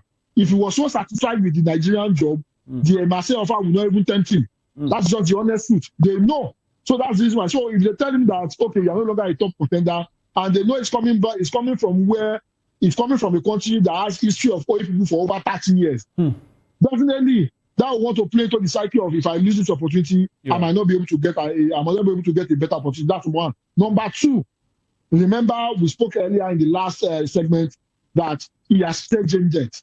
And one of the reasons why you change agent is this: your agent can negotiate better for you. Your agent has the connection to get you the right job. Same way we see players, players that don't have much talent playing for big club. The reason behind that is because they have agents that has the connection and can speak for them in rooms where the talent cannot speak for them. So I think the same thing applies to Electoral. That is the reason why he's changing agents. And I will not be surprised why the NFF is still not, why the NFF has still not figured out that they are supposed to be looking for a replacement. Electoral will be unveiled by Marseille very soon. Because I was about to ask you, I'm like, okay, now I asked yesterday that, give me quickly, will Electoral stay or leave? You said he's looking like he's going to leave. Now with that, the change of agency now, I want to put it again. And in fact, I'm not even asking again because you've already answered it by saying, look, why LFF are still sleeping, trying to look for a replacement? It will be unveiled by Marseille. And that's not going to be anybody's loss, but the NFF's loss, because they need to be looking at the replacement now. Or do you think they found one already? I don't think they found one. See, data does not lie. Data do not lie. At all. It took them 11 months, 4 audio coaches, 4 audio coaches, 2 temporary coaches, about 3 flyers of different faces of coaches that never told them they were coming. Before they circled back to Electoral. So, I mean, data do not lie. It took them 11 months to hire a manager for us. So, at the moment, I don't think, if the NFF is smart enough, you would have seen it in the communique of the FA president Busau. Yeah. He was hanging this on God. That's really shameful for him to do that. Hanging it on God is not the wisest thing to say at this point. Yeah, he's hanging it on God. He shows they are not prepared. So if we will go by it, you have not even started speaking to any coach. And you know, Electoral is unveiled. That's where they will start running. Another typical example. How did Finidi George resign? How did he resign? How did you resign? That's true. The FA came out and said they got his registration on social media page. Is that an organization that knows what they are doing? The same FA said they've signed a contract with Bruno Lambadia. He's already on the plane. He's coming with his team. Where's Bruno Lambadia? Now maybe he will come next year. So the antecedent is very crystal clear. The NFF is not ready. I think they will find out. They will find out about the Electoral living when Marseille finally unveils him, when they are taking picture of the unveiling. I think they will just look at it in the area of, look, Electoral was not even the main man anyway. We just wanted to, have Nigerians to, look at somebody and say, this is your coach at the moment. Maybe it was not even the main man they are looking for. Maybe the main man will be unveiled, sooner rather than later. But of course, for Electoral, and just like Mayowa has confirmed, with his new change of agency, if Marseille is offering him something higher than what the Super Eagles are even trying to, offer him, he should leave, because Marseille, trust me, is a bigger, let me say, influence on your CV than the Super Eagles of Nigeria. It's a club side, big club in France, and who knows, you might just do well with what you've achieved for the Super Eagles. 18 games, no loss at all. Who says you can't do that for Marseille? Let's move on. Of course, still with the Nigerian national team, but this time we are moving on to the Super Falcons. Yes, the females, and they will be facing Cameroon in 2 international friendlies next month as they prepare for the 2026 Women's Africa Cup of Nations. And the matches will be played in Yaoundé, that's the capital of Cameroon, on February 28th and March 3rd, 2026, during the FIFA Women's International window. And the friendlies were arranged after a proposed 4-nation tournament was cancelled due to logistical challenges. And the Super Falcons had been inactive since their WAFCON qualifying clash against Benin last October.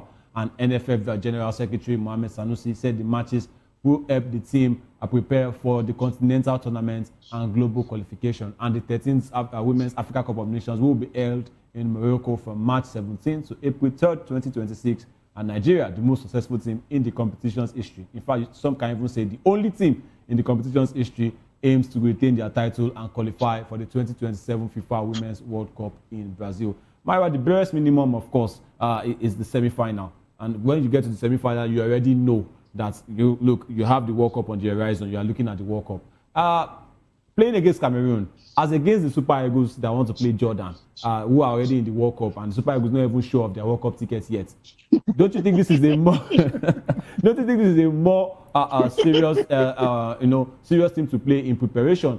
For a competition like this. Even though you know that even if you don't play a big team like Cameroon, this is your turf. You've won it 10 times. It's like you are just going to go and bully the rest and win number 11, even if they don't play Cameroon. But playing Cameroon, don't you think it's like a statement of intent that, look, we want to come and win number 11 and there's nothing that will stop us? Well, I mean, it's all right that they are preparing really hard, for that particular tournament. I mean, it should not be bad if we win it again the 11th time. But a Cameroonian side is, it gives us an opportunity to be able to face a tougher opposition. As far as a whole lot of people do not talk about it, as far as the rivalry between the Falcons and the Black Starlet, or what they call their affiliate team in Black Ghana. Starlet, of course. And Bayana, South Africa as well. Yeah. Please forgive me. Then Bayana, there's still this rivalry between Nigeria and Cameroon. Yes, Cameroon has dropped off the ladder a bit. However, there's still a rivalry there. And this kind of game, it will be much more difficult for us to be able to play them because of the pride that is involved. And this is the kind of game that we need. Because as far as I'm concerned, some of the teams in that particular tournament, we are going to beat them with ease. However, when we begin to face the like of, face a stronger opposition. So again, for this particular, tournament. However, the big question is this. I hope the NFF did not do the same, are not doing the same thing they did the last time. The same thing they did last year. Exactly. No, it's the truth. Yeah. Because it took a private citizen. I mean, I would have mentioned the name, but they are not paying us for that. Of course. I'll not mention their name. Yeah. That private citizen owned a club in the Nigerian league, as an academy. He took that man to intervene for the NFF for the Falcons to have a place to camp in Ogun State. It's as bad as that. And these are the people that brought Lawrence for Nigeria, while the previous NFF president was just signing his state without contributing anything significant. So I hope it will not be the same thing. I hope our girls will not be ridiculed the last time that they were ridiculed, the last time as they were ridiculed the last time when it took a private citizen to step up to save Nigeria of this kind of shame. So I'm hoping that this time around there is enough things in place for their preparation. There is enough readiness from the NFF to ensure that the girls, as far as I'm concerned, they are the best team in representing Nigeria.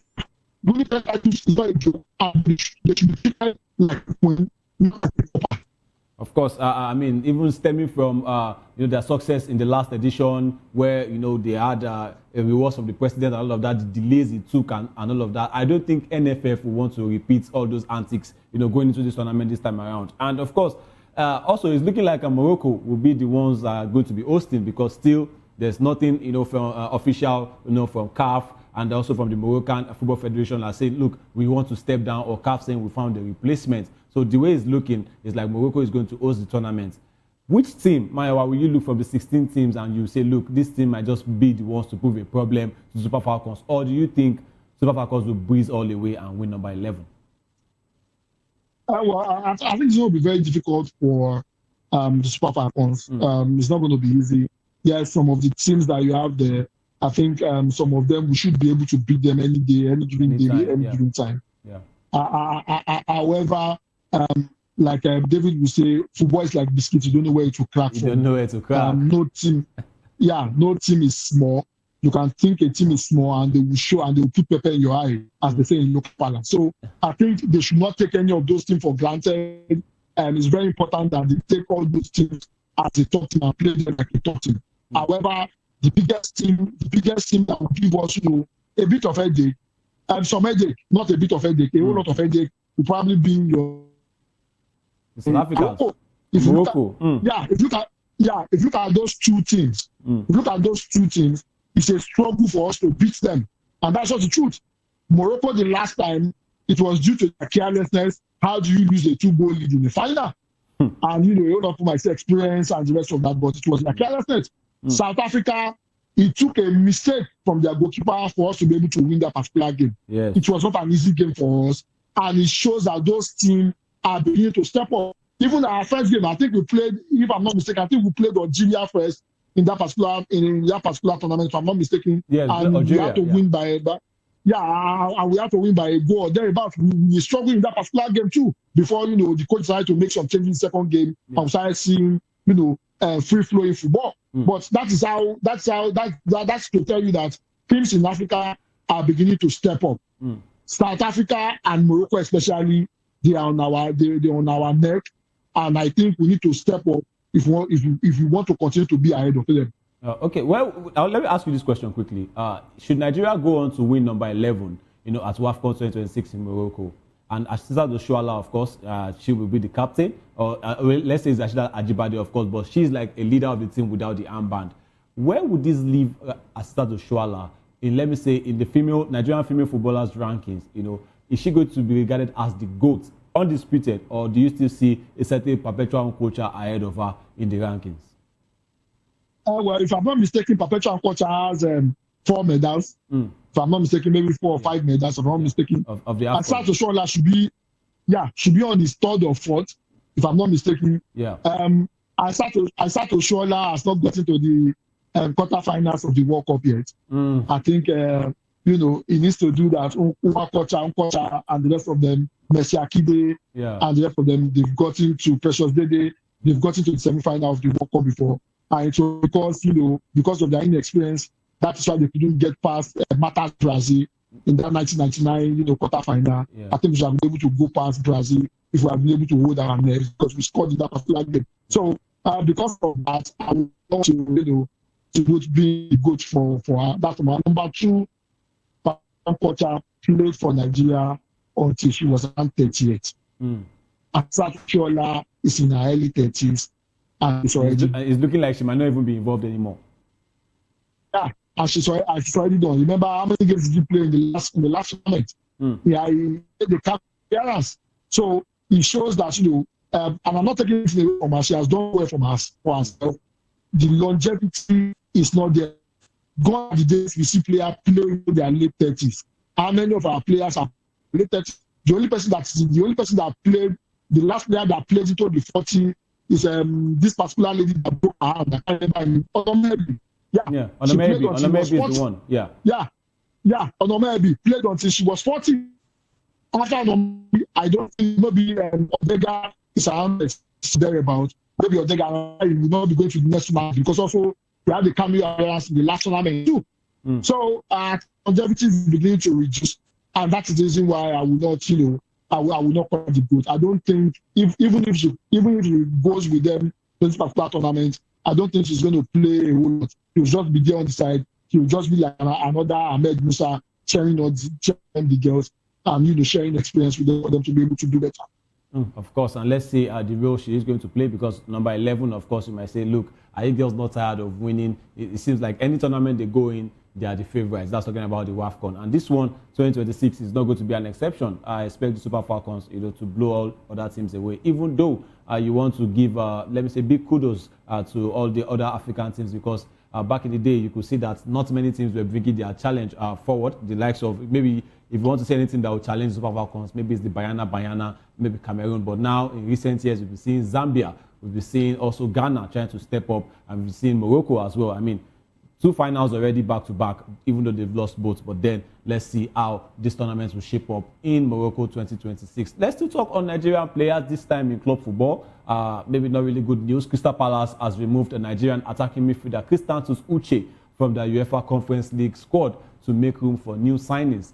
New signings are Brennan Johnson, Jürgen Strand-Larsen, and Evan Gesson. They've been brought into the team, and the decision was made due to strict registration rules, which allowed Palace to name a 24-man squad with only 3 club-trained players. Uche, who is 22, has struggled for game time at Selhurst Park this season, playing 174 minutes in Europe and 155 minutes in the Premier League, and he joined Palace on a season-long loan from Getafe last summer, but has started only 3 matches under manager Oliver Glasner, despite winning Palace's Goal of the Month award for December. And Uche's future at the club remains uncertain.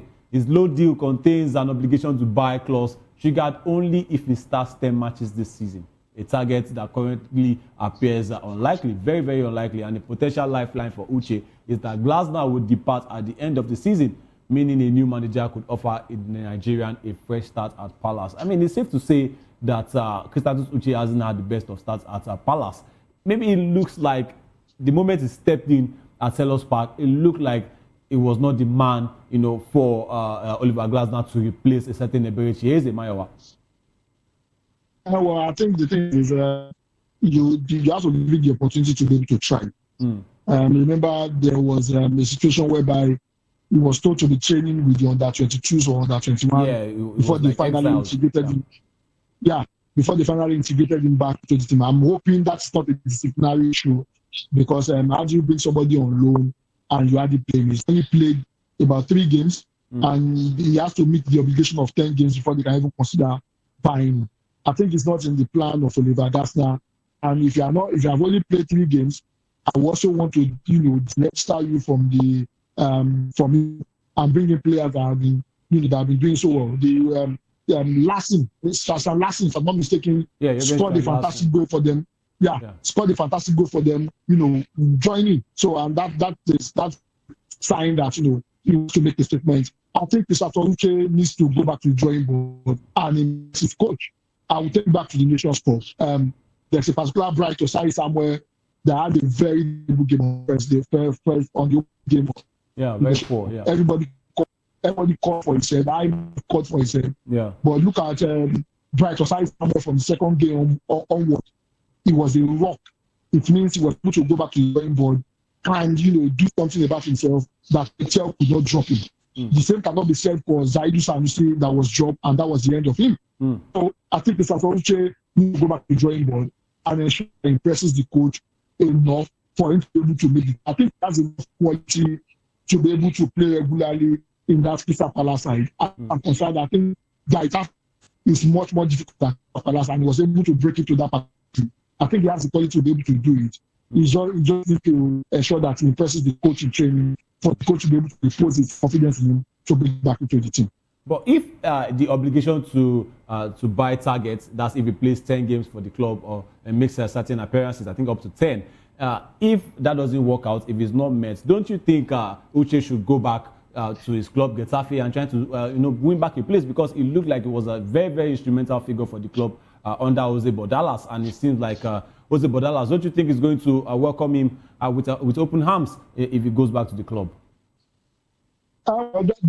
Definitely, they welcome him back. Welcome him back. However, I think he himself actually forced the move to Crystal Palace. So it's not as if they wanted him to go. Yes. He wanted to be playing much more regularly. Yes, he was getting game time, but the game time was not enough. That was the reason why he decided to leave on loan. And it seems the loan deal is not working out. I don't know, maybe that might offend the coach. Sometimes they will tell these people that you are still young, just hold on a bit, you have your time, and because they can't stay, they decide to leave. We saw what happened to Kopama, we saw what happened to Julian Alvarez. They told Guardiola that they can't continue to sit on the bench while others play, and they have to take club for them to go to the regular time. I think the same reason to Santos to Crystal Palace. However, it has not worked out now. And he himself needs to do better for the community. If you don't do the assist, I think you look for another club in England that probably needs services. I think he's a growing player and he has the ability to fit into any other team. At least any mid-table club in England, he should be able to fit in perfectly and be able to do the job perfectly. We saw what he was able to do with Getafe. I think he still has the quality and he can repeat the same in another club apart from Crystal Palace if Crystal Palace will not suit him. Of course, I also think he still has the quality, and he's only 22, and of course, he needs to make a good decision. If it's going to be Getafe, I'm sure Bordalas will welcome with open arms because, like I said, he was an instrumental figure for the club. From one Nigerian player to the other, this time we go into the UEFA Champions League. Wonderful night of football. Galatasaray opened, the fixture, the very first fixture up against Juventus at the Rams Park. And it was 5-2. Victor Osimhen, yes, of course, Hijaya Alushosu himself. Victor Osimhen impressed in Galatasaray's 5-2 thrashing of Juventus in the UEFA Champions League, a first leg playoff tie. And that's for the playoffs, yes, of course, at the knockout stage. And he didn't score, but contributed 2 assists as Galatasaray took a healthy lead to Turin for the second leg. And the match was intense, with Galatasaray striking first through midfielder Gabriel Sara. And Juventus responded quickly with Teun Koopmeiners scoring twice to give them the lead. However, things took a turn where Gleison Bremer left the pitch injured, and there was a red card, of course, for their defender, Juan Cabal, and Galatasaray seized the opportunity. After the break, Noah Lang and Davinson Sanchez scored in quick succession, turning the game in Galatasaray's favor. And of course, like I said, Juan Cabal was sent off, and the team struggled to contain Galatasaray, who added 2 more goals to secure a commanding win. Osimhen's performance earned him an 8 rating. Yes, Football Italia did that, and Galatasaray's dominant display puts them in a strong position for the second leg. I mean, it's safe to say that Galatasaray, they have 1 foot into the round of 16. Yes, they were losing 2-1 at some point, minus scoring 2 goals. But Osimhen, he didn't score. As I saw a lot, of comments on, online social media, people saying, Osimhen, you have a job as a striker. But there's no eye in team, like I said. If you can score, why not assist? And he got 2 assists. I think that's enough. Well, I was so sad that he couldn't score. He didn't get him on the score sheet. I was rooting for him to score. And what an excellent display. I will go back to what Okamburak said when the Champions League draw was being made. He said, this is the season that will change the story of Turkish club in European competitions. Yeah. Turkish clubs are very famous for dropping out and not performing and having disastrous performance in Europe. He said he was going to change that, and now we are seeing that. Osimhen was on fire yesterday. Luciano Spalletti has not lost 5 games. He has not lost anything since he joined and yesterday he got a proper beating. The defender also got a record for, Juventus Cabal, coming in and getting the record, from the camera appearance. To be honest with you, a three-goal lead probably should be enough. However, you cannot write off a Juventus side. Against Inter Milan, if not for bad officiating, Juventus should have probably do that particular, even win that game. And you also remember they had the record and Inter Milan. So I will not take it away from them. A trip to Turin might be very difficult. We've seen teams come back and overturn 3-goal deficit. We've seen we saw Liverpool do it the season they win the Champions League against the Barcelona side. Yeah, against the Barcelona side. They overturned a 4-goal deficit, a 3-goal deficit rather. Yeah. We've seen a whole lot of teams do it before. Galatasaray should not rest on their laurels. They should go into that second leg and see if they are trailing and ensure that they score quick goals to knock out Juventus. I would not like Juventus I would not like Luciano Spalletti of one of the top coaches, and he can perform the magic in Turin. But don't you think what makes it tough is that the away goals rules is no longer being used in recent seasons? Of course, this season we don't have the away goals rules, so scoring two goals against Galatasaray might actually mean nothing. If you score 3 goals, it's going to be let me say extra time. Of course, it's going to extra time. It's not as if there will be away goals rules, so you have to score at least 4 unreplied goals, to ensure your qualification. And with this Galatasaray side, don't you think they are going to go on and say, look, we've already laid the platform, 3 goals is enough, let's go there and pack the bus? Well, in as much as I want to credit to Kambula for what he has been able to do so far, last season they dropped out very early, and it was a disgrace. This season now they are in the playoff. If you look at their drop into the playoff spot, was because they had horrible performances. They only qualified with 9 points, if I'm not mistaken. They are only where they are now with 9 points. So it's not as if they were that fantastic. He was able to get them to another stage in Europe. Yes, beating one of the European giants and the rest of that. But if you look at their antecedents, that means they won about 3 games. No, they won 2, draw 3 out of 8 games, and they lost about 5. So it's not unbeatable. If they don't secure themselves very well, Juventus might come up and probably do the magic. They just need to score 3 goals and see and push if they can get one more. What Galatasaray needs to do the second leg is they should ensure that they score at least 1 or 2 goals to put them at least, because a 3-goal margin, a 3-goal lead going to Turin with a Galatasaray side that has been a bit inconsistent in the group stage might not cut it for a Juventus that shows up on that particular day. I mean, it's going to take a fantastic performance by Juventus, and of course, that's why we are here. That's why we love the UEFA Champions League. We've seen Leeds, just like Maiwa said, we've seen Leeds turned around. Roma against Barcelona, we remember what Kostas Manolas did in 2018. And of course, the following season, Liverpool have also turned it around. I mean, was it not Barcelona that turned the 4-goal deficit around and played 6-1? Of course, the greatest remontada of all time, if you want to put it that way for football lovers. Neymar, it was 6-1 at the end of the day.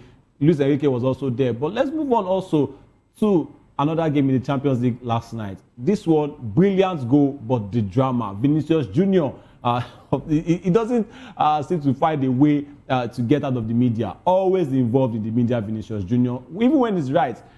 Just because he appears too much on the tabloids, a lot of people will not want to even know or hear what he has done. They will want to go straight for his throat. Vinicius Jr. scored a brilliant goal for Real Madrid against Benfica, but the focus was on another incident of alleged racist abuse aimed at the Brazilian, and the Champions League playoff first leg was halted for 10 minutes after Vinicius told the referee that Benfica's Argentine winger Gianluca Prestiani had called him a very, very derogatory word, and Prestiani denies the allegation. Vinicius has become a target for racist abuse since joining Real Madrid from Flamengo in 2018, and has been subjected to abuse in multiple stadiums, mostly in Spain. And in January 2023, Atletico fans hung an effigy of Vinicius from a bridge near Real Madrid's training ground, and the 25-year-old has received worldwide support for speaking out against racism. I am not a victim of racism, I'm a tormentor of racists, he wrote on social media. And his teammate Kylian Mbappe called for Prestiani to be excluded from the competition, saying this guy doesn't deserve to play in the Champions League again. And Benfica coach Jose Mourinho, the special one himself, suggested there's something wrong with the situation as Vinicius is often targeted, and Vinicius' playing style and behavior can be provocative, but this doesn't justify racist abuse. I think I will stand on that one, Amayawa. A lot of people can dance. In fact, Jesse Lingard, Emirates is a stomping ground. We saw what Matheus Cunha also did this season. He got the goal and he went to dance. I don't think there's anything wrong with dancing, but because this involved Vinicius Jr., I don't know why Gianluca Prestiani, I don't know the excuse he's trying to give. You can't raise your shirt and just try to cover your mouth to say something in front of a player. Why else would you want to do that? I think it's a very, very poor move by the Argentine winger, Maiwa. I think Prestiani is a coward. I will say it over and over again. He doesn't deserve a place in the Champions League. And it should be a disgrace, for UEFA to align for. However, let me play the advocate here. It's only Mbappe and Vinicius Jr. that said they heard what he said. Except maybe we have an audio, we cannot definitely pinpoint, what he said because his mouth was covered. And that's the reason why I call him a coward. However, looking at it from strictly law point of view, there's no evidence. It's just you said, I heard. That is just it. There is no proof. There's no definitive proof. And if whoever decides to, take action against him, he might take them to CAS and he'll probably win UEFA. So it's going to be very difficult for UEFA to be able to prove it unless, there's a more picking up. That's one. Number two, the this mentality of blaming the victim does not make any logical sense to me. Brazilians are known to dance.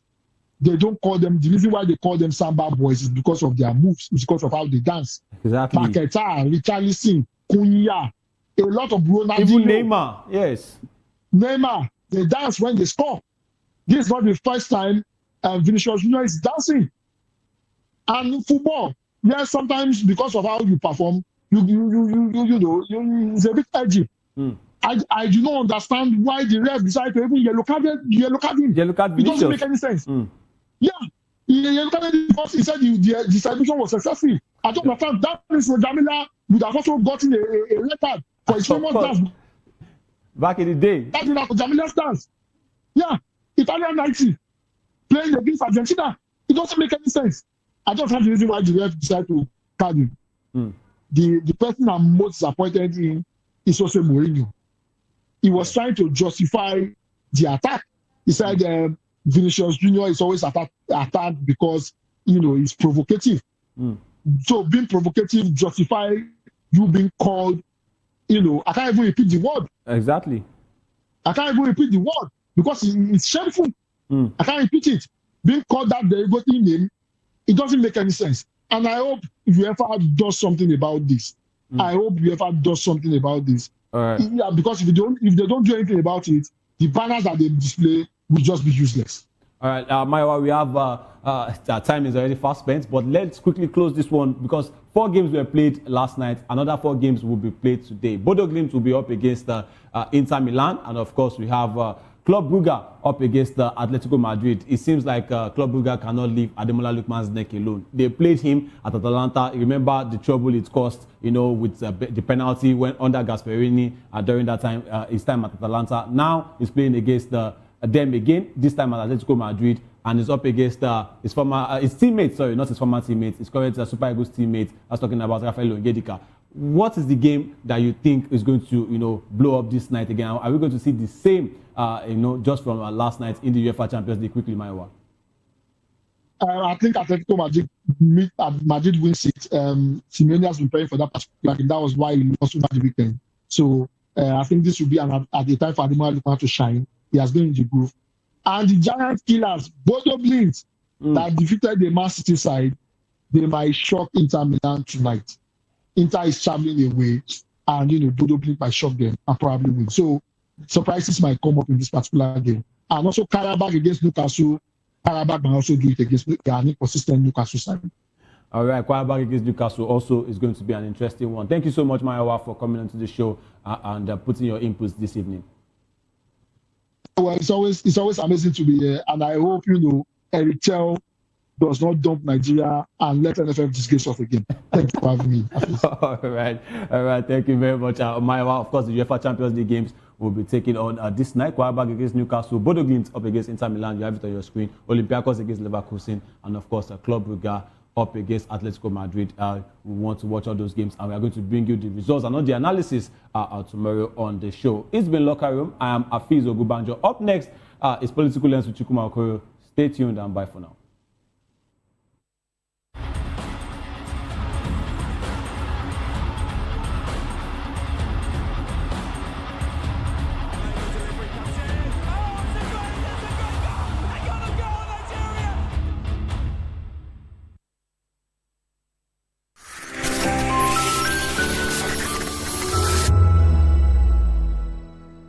Behind every broken desk lies a broken promise. Education shapes the nations. But who is asking the right questions? Introducing Edu Dialogue, the show that goes beyond the surface, exposes the cracks, the corruption, and the silence in Nigeria's education system. Edu Dialogue, Saturdays, 3 p.m., only on VOP TV. We break the biggest stories, from missing funds to policy failures. We ask the tough questions and demand real answers. Edu Dialogue, this Saturday, 3 p.m. on Voice of the People Television. To know the happenings in the maritime sector, join us on the program Maritime Frontiers on VOP TV as we discuss key areas in the maritime sector, from aquaculture, maritime transportation, maritime labor regulation, oil and gas exploration, ferry and passenger insurance, marine pollution and prevention, port operations, and lots more. Maritime Frontiers, exploring Nigeria's blue economy.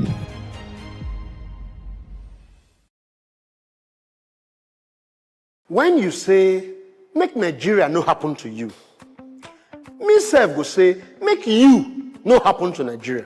You dey bypass your light meter. You dey jump queue.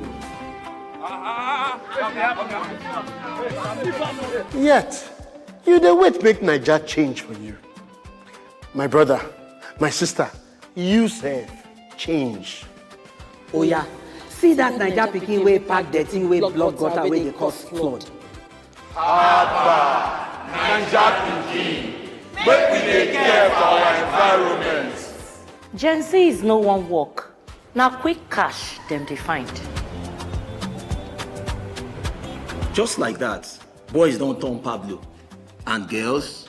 Hablets. Waiting dey happen. We dey argue online, spread fake news with our full chest, divide ourselves on top religion, tribe, and politics matter.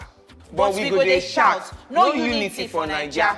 My brother, my sister, unity begins with you. Someone japa, nobody wants stay. But who go fix Naija if no be you? Omo, you go say o. Naija dey wait for us same way we dey wait for Naija. That na why National Orientation Agency don bring this better ogbonge plan wey go change the game. That na 7 for 7 agenda. 7 promises from leaders and 7 citizen codes. Equality, democracy, entrepreneurship, employment, peace and security, inclusivity, justice, meritocracy. Now the Naija promises.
7 goals, now we go do our move.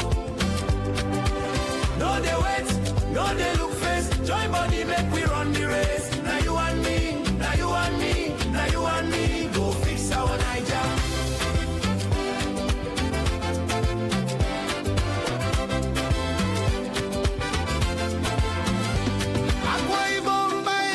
Cross river, Delta, Edo, and rivers. Oh, Akwa Ibom, Bayelsa, Cross River, Delta, Edo, and rivers. Oh, 7 promises, them don't talk 'em.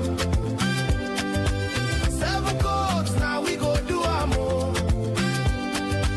No they wait, no they look face. Join body, make we run the race. Now you and me, now you and me, now you and me, go fix our Niger.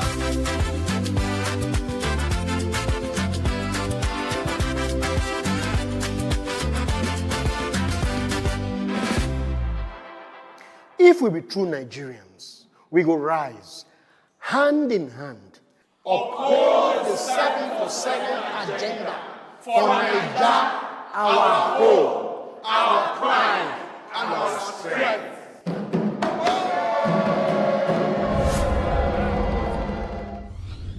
Powered by National Orientation Agency. Welcome to the locker room, the home of football talk that matters. I am Jerry Apelon. Join us every weekday, Monday to Friday at 5 p.m. Nigerian time, as we share the hot takes and hot debates in the exciting world of football.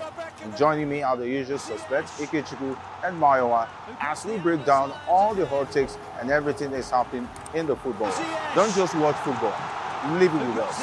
Catch us on the locker room and Voice of the People television at 5 p.m. Nigerian time.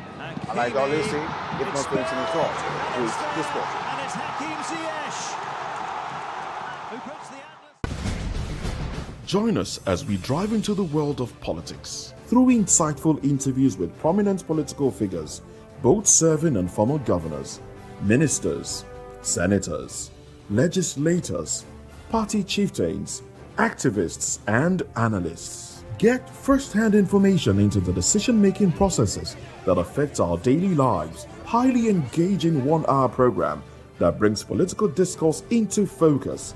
I am Chukwuma Okoro. Political Lens, Monday through Friday, 6 to 7 p.m. Join us.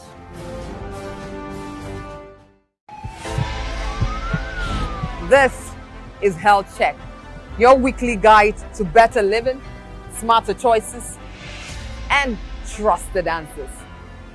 From everyday wellness to urgent health issues, we've got you covered.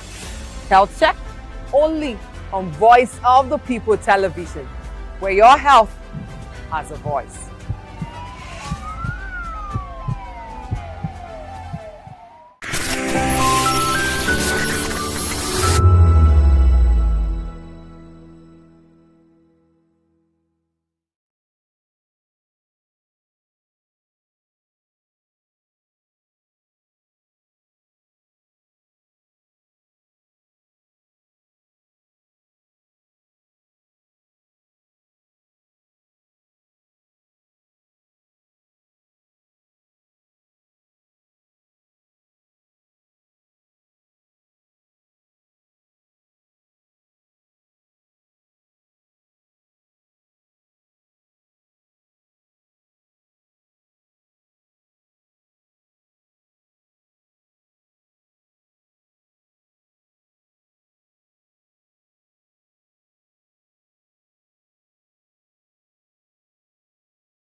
It's a beautiful Wednesday evening, and I welcome you to the midweek edition of Political Lens with Chukwuma Okoro. Now, I am Chukwuma Okoro, and this is VOP TV. We are broadcasting on Metro SLTV channel 264 on YouTube and other social media platforms. We are at VOP TV Live. You can also be a part of this conversation by calling in or sending WhatsApp messages to the number scrolling on your screen. You can also go to the YouTube comment section and be a participant. Tell us, your views. Let's have your views, your thoughts on the topics of discussion. Now, on the show today, we have compiled a lot is happening within the political scene here in Nigeria. So we have chosen like 3 or 4 stories that we are going to chime into in the course of this conversation. Number 1, confusion, tension as APC World Congresses end in deaths, fiasco and thuggery. Quite unfortunate. Now, the people that say that they fought for democracy in Nigeria are the ones destroying the same democracy they purportedly fought for. That is coming from Peter Obi.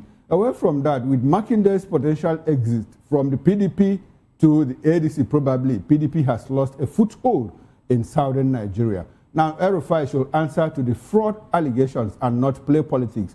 That is coming from former political advisor to the president, Hakeem Baba Ahmed. Now, let's bring in our guests. We've been joined virtually by Barrister Asim Adams. Adams is a constitutional lawyer and political affairs analyst. Good evening to you, Barrister Asim Adams, and good to have you on Political Lens. Yeah, good evening, Mr. Okoro. Good evening to everybody.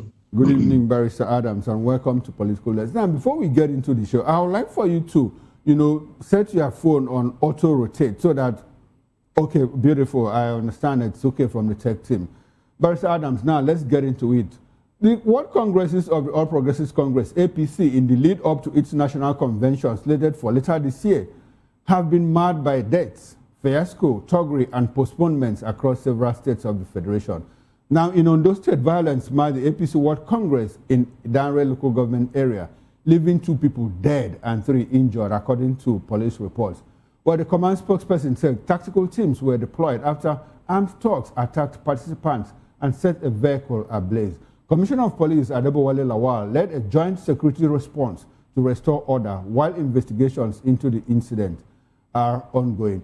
Meanwhile, heavy security was deployed across Benue State as the APC conducted World Congresses in all 23 local government areas. State Chairman Benjamin Omale said the arrangements backed by Governor Hyacinth Alia were to ensure a peaceful process.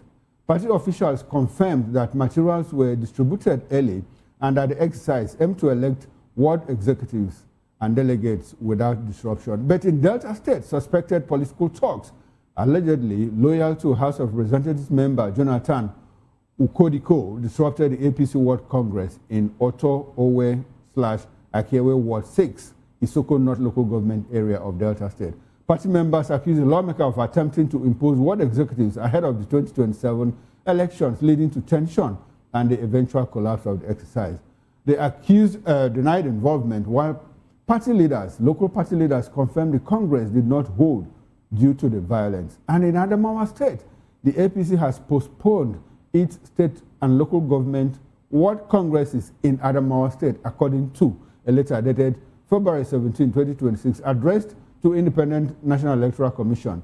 Now, signed by the National Chairman of the APC, Professor Nentawe Yuwalta, and National Secretary Ajibola Basiru, the party said a new date will be announced later. Now it's been postponed indefinitely.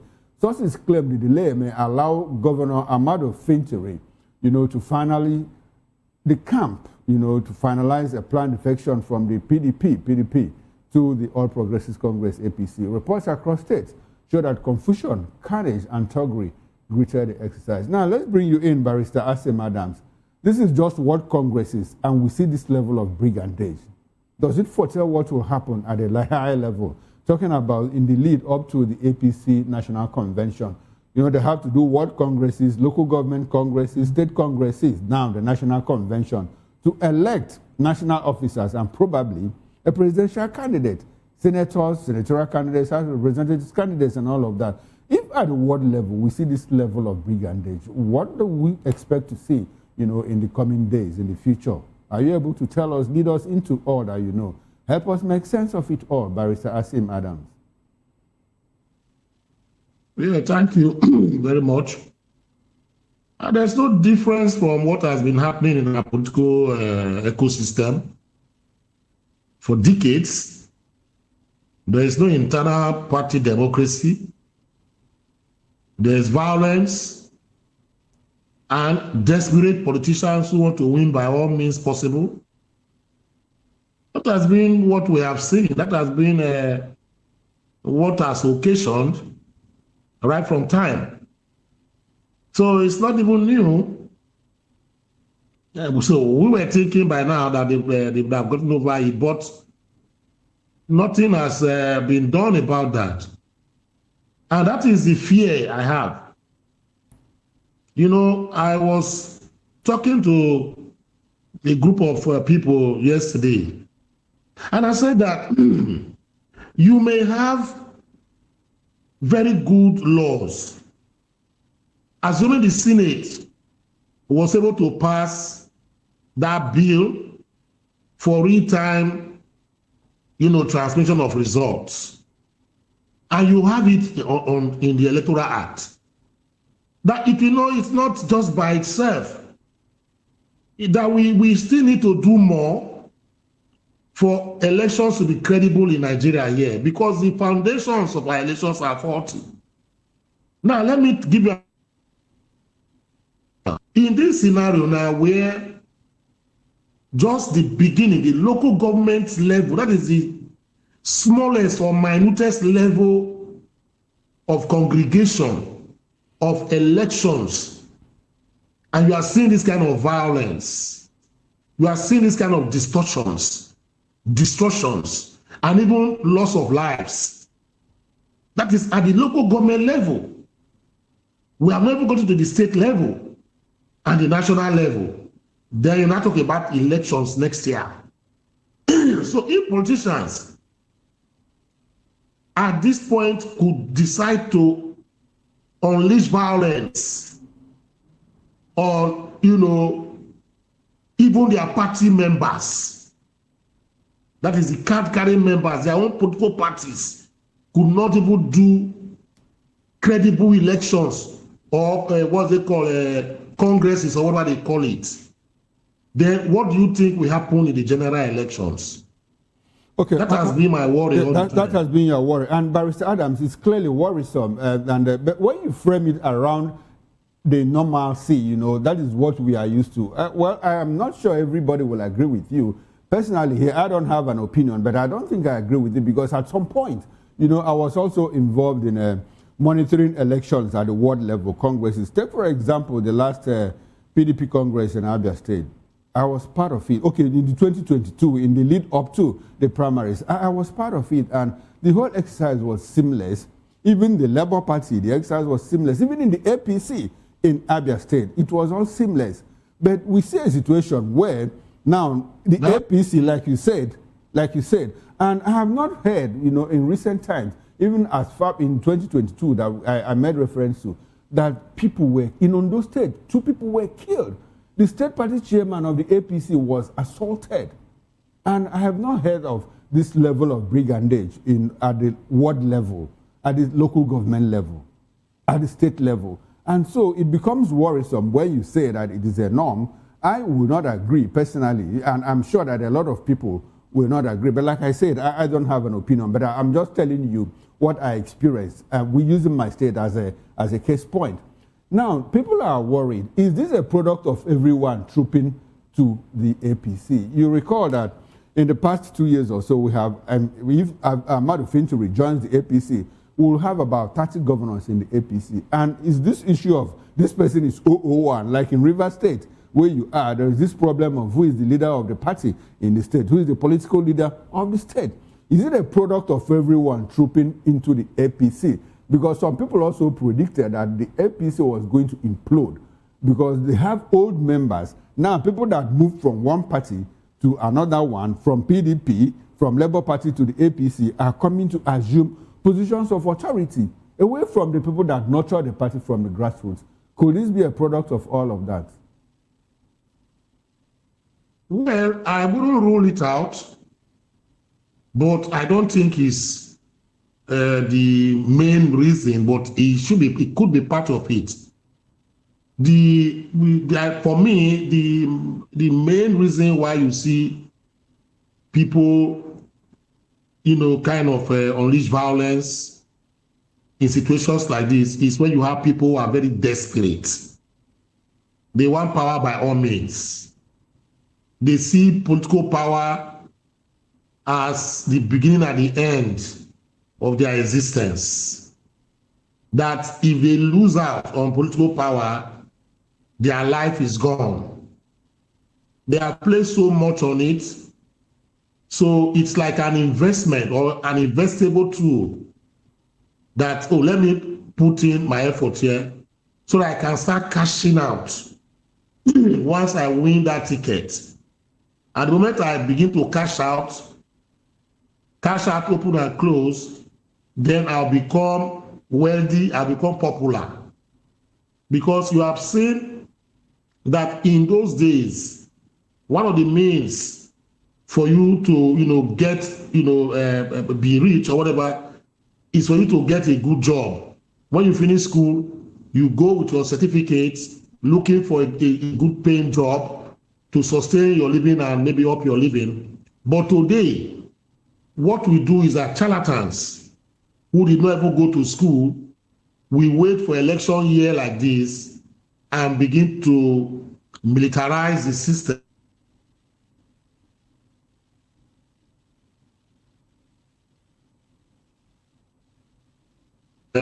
Because they see it as an avenue for them to become rich, as the case may be, for them to have political power, as the case may be. So I believe that is one of the reasons. Okay, all right. APC having 31 governors is normal in Nigeria. I want to tell you this. Hello? Barrister Adams, go ahead. I can hear you, sir. The problem has been like that with the ruling party in Nigeria. You remember in 1999 when PDP won the first elections, they boasted that they were going to rule for about 100 years before any opposition party would take over power from them. And you could find out that everybody in Nigeria then were all trooping to PDP. Some governors at that time, legislators, etc., were trooping to PDP. So it's like the honeypot when a ruling party is in power, everybody wants to get in there and believing that that is where they can get what they want politically. But Barrister Adams, at no point did PDP have up to 30 governors. I think this is the first time it's happening. In 1999, ADC in the Southwest had 6 states. The PDP had, I think the AMPP then had about 4 or 5 states nationwide. So it was, even if it was not evenly distributed, but there was some kind of, there was a semblance of multi-party system. But we have a situation, out of 36, we already have 30 of them going to the APC. And when you say it has always been like that, I don't seem to understand it. Has it always been like that? And I just gave you an instance now.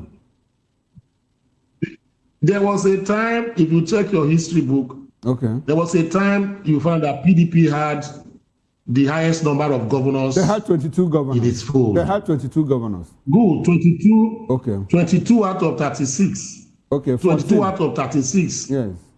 That is 14 left. 14 left. Is it also? Yes. So if one political party, had 22, not even 18, not even 14, having 22 as at that time. What APC just did is to improve on what PDP exactly did. The point, Barrister Adams, that improvement, 22 and 30 can never be the same. I mean, 8 marks ahead. No, but that is let us look at the mathematical figure. Okay. 22, what just added was 8 in number. And you say that 8 is just. 8 is just. Added. 8 is just to you in a situation where we have 36 states of the Federation. You know why 8 is just? Okay. You know why? If you had 22, out of 36 then, the question now is that 8 other people now joined that to make it 30. Why are you querying them? That is the kind of yeah. When I tell people, and I use the word that Nigeria, we are not practicing democracy. They keep arguing with me. We are not practicing them. If we are practicing democracy, this kind of thing will not ever happen. Okay. Even so if we have if it will not happen, then it's not a norm, because the impression I had was that, well, we have been seeing this kind of exercise, but I'm happy that you got us to this point where you have said, well, if we were practicing democracy, this kind of thing will not happen, which means impliedly you are saying that it is abnormal.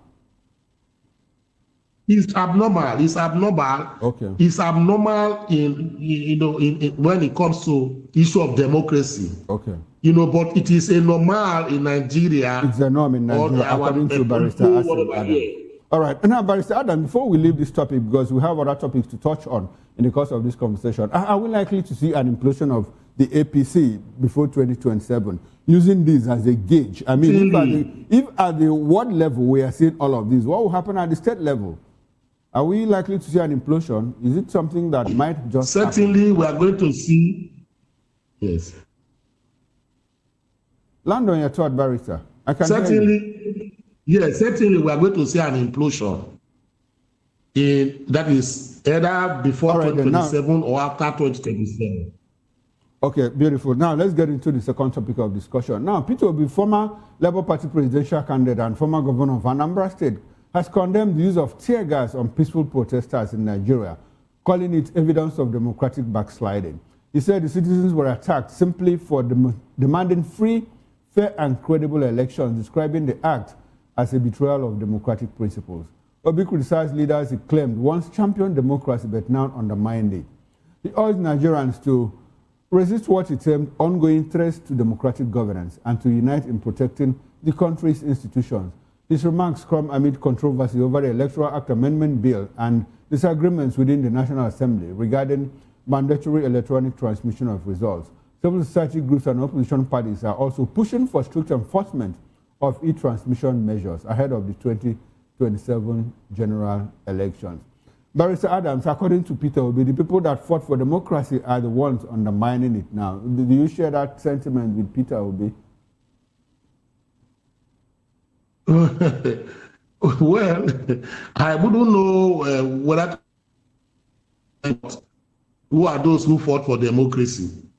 Where are those who fought for democracy? Did they fight for democracy? Who are the people? He didn't call the names of those who fought for democracy. I think that Peter Obi is making a veiled reference to somebody like the president, Bola Ahmed Tinubu, who at some point, during his days in the Nadeko was very, very active, in trying to push the military back to the barracks. And when he became a governor out of government, he also played a very active role in the opposition, sponsoring and mounting protests and demonstrations here in Nigeria, sponsoring. But this time looks like he doesn't want to stomach any of all of that. So, and people in the National Assembly, have a few of them who were at some point, people like the Senate leader, Obayemi Bamidele, he was very active, in the days of the military, even in the Nadeko. But these are people that can't stomach any form of demonstration now. So these are the people that Peter Obi is talking about. You see, Mr. Okoro, people that fought for that, I'm very good at you mention names now, because that is what I was asking Peter Obi to do. People that fought for democracy truly in Nigeria and gained nothing from it are the true heroes of democracy. Pa Aferiwani, Mike Nahoro, Ibrahim Adesanya. There are so many, I cannot remember all their names now because of time. They never fought because they wanted to gain from the system. Nelson Mandela, fought apartheid to a standstill. He never fought because he wanted to be president of South Africa, or he was fighting because he wanted to lead a free South Africa and be their president forever. You saw that for 27 years he was in jail. When he came out, it was offered to him. He didn't go there and say, because I fought for apartheid, I must be president of the new South Africa, the Rainbow Coalition South Africa. He never said so. Everybody came together and said, "Okay, you are the one that made this possible. Please go there." And once he got to that place, he did only 4 years. He did only 4 years. Not people like the president, as people say, he fought for democracy. They didn't fight for democracy, they fought for themselves. They were fighting to open up a space for them to contest. That is the reason why you found out that immediately the military government and governors or regimes were coming to an end, they quickly formed political parties, to actualize what they thought or fought for as at that time, fighting for themselves. But those who really fought for democracy as at that time did not even contest. They went to sleep. Enahoro was alive, Adesanya and the rest of them, that, Pariwani lost his life while he was, fighting, sponsoring Adeko, as the case may be. A B2 Kiwe, he's still alive today. They didn't come out begin to contest. You understand? You see people like Major Umar from Kaduna and some other people, I cannot remember their names now. Ganifa, what you mean? Did they benefit from this? Did they benefit? You understand? These are people that truly fought for democracy without asking for returns or gains of their struggle. They did it because they wanted Nigeria to be liberated and be a democratically, a free space.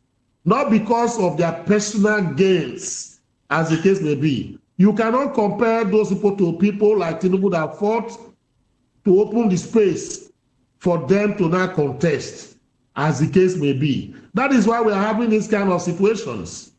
You see, people like Julius Nyerere of Tanzania, you find that they did this, not like people like Robert Mugabe that fought apartheid, and when the space was open, he occupied it for life. We have people like that in Nigeria. If you give them the opportunity, most of these people will occupy that presidency for life. So this is the thing. What about the people that died? Nigerians that died during June 12th, during that regime of the military, who were carrying placards, who had nothing to gain from it immediately. Where are they today? They are the heroes of, not these people, not Tinubu and the rest of them. For me, I see Tinubu as somebody who struggled to open a political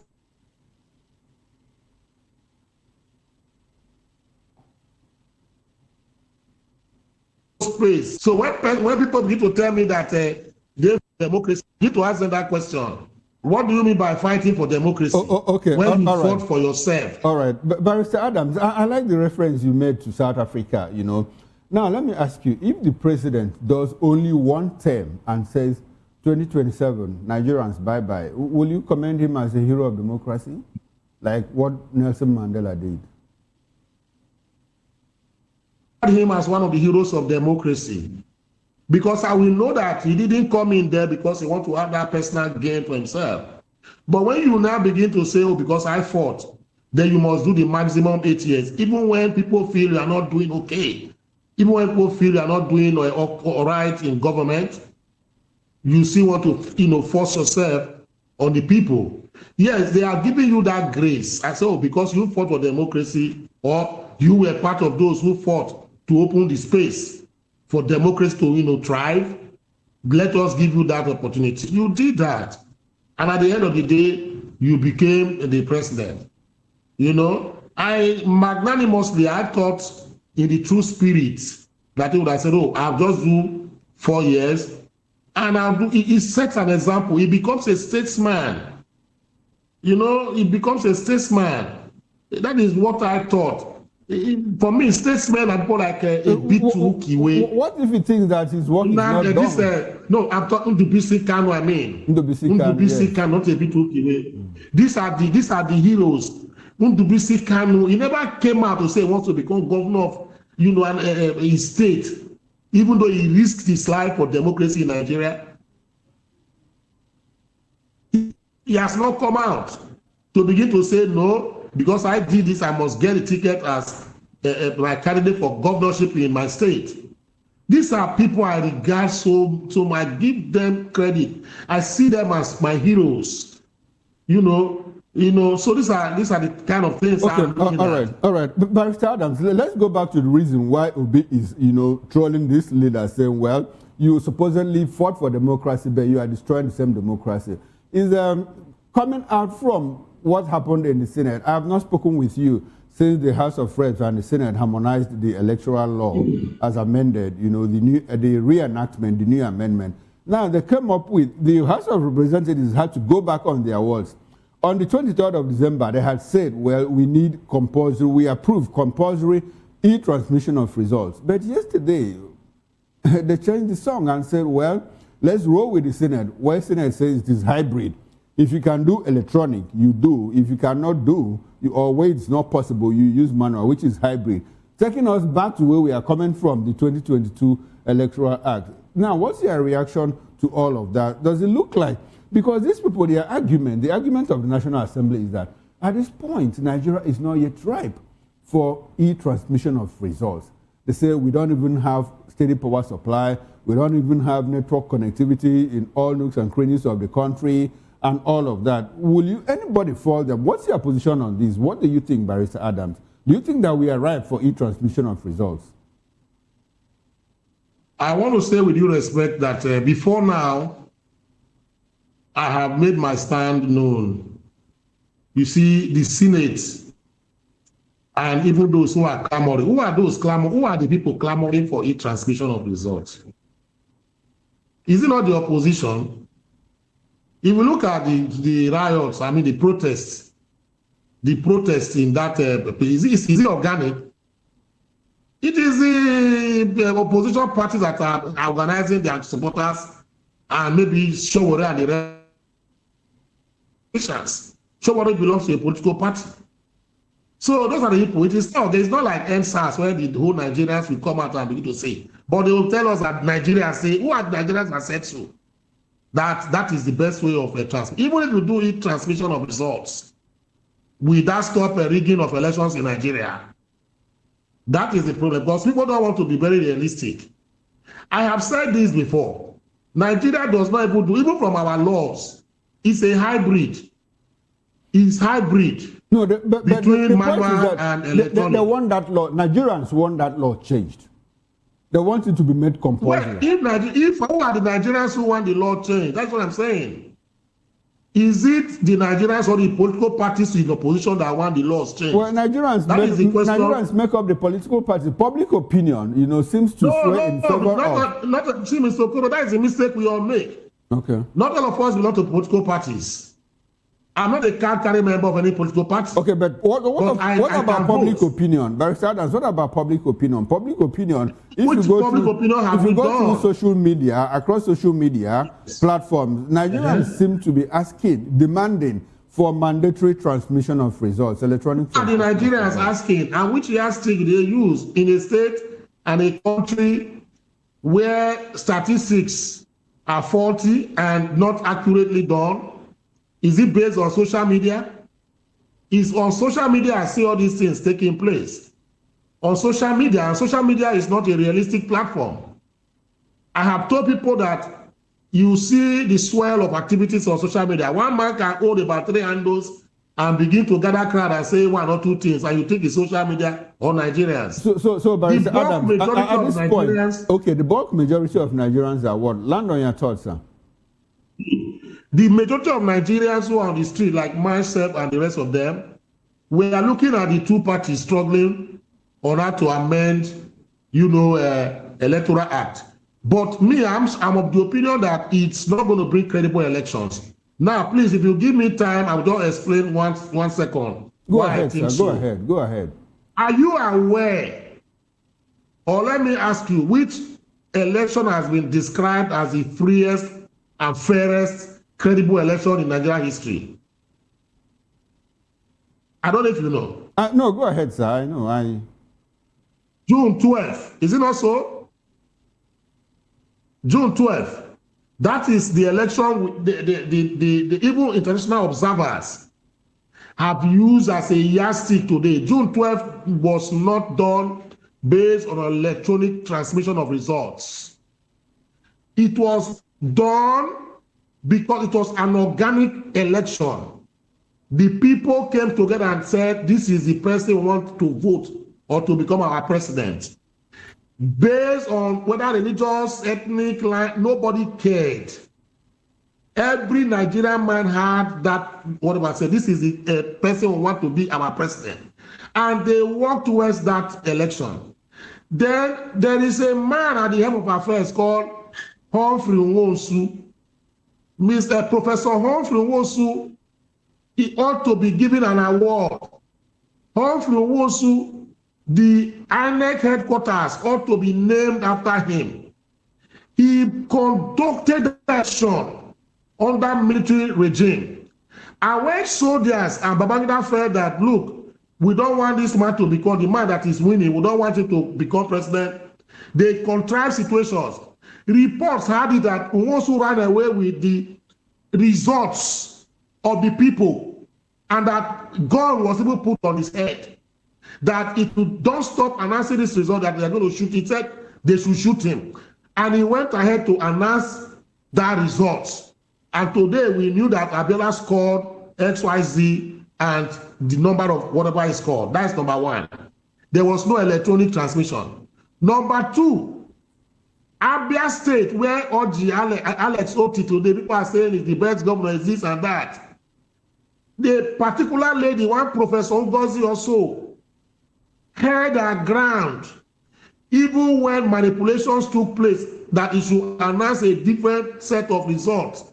She said over her dead body, will she do that? I didn't see anybody reward her. The character of that woman today ought to be exemplifying and exemplified. She did that not because there was electronic transmission of results in the Electoral Act. It was manual, electronic, hybrid. But somebody stood the ground somewhere and said, whether it is manual or electronic, the results as cast by the people is what I will stand with. And that was how Alex Oti became the governor of Abia State today.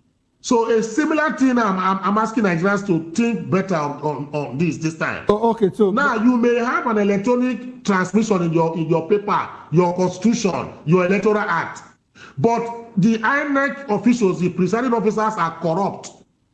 They can contrive situations. We do not defeat the essence of the electronic transmission of results, as the case may be. Will electronic transmission of results stop rigging and manipulation of results? I don't think so.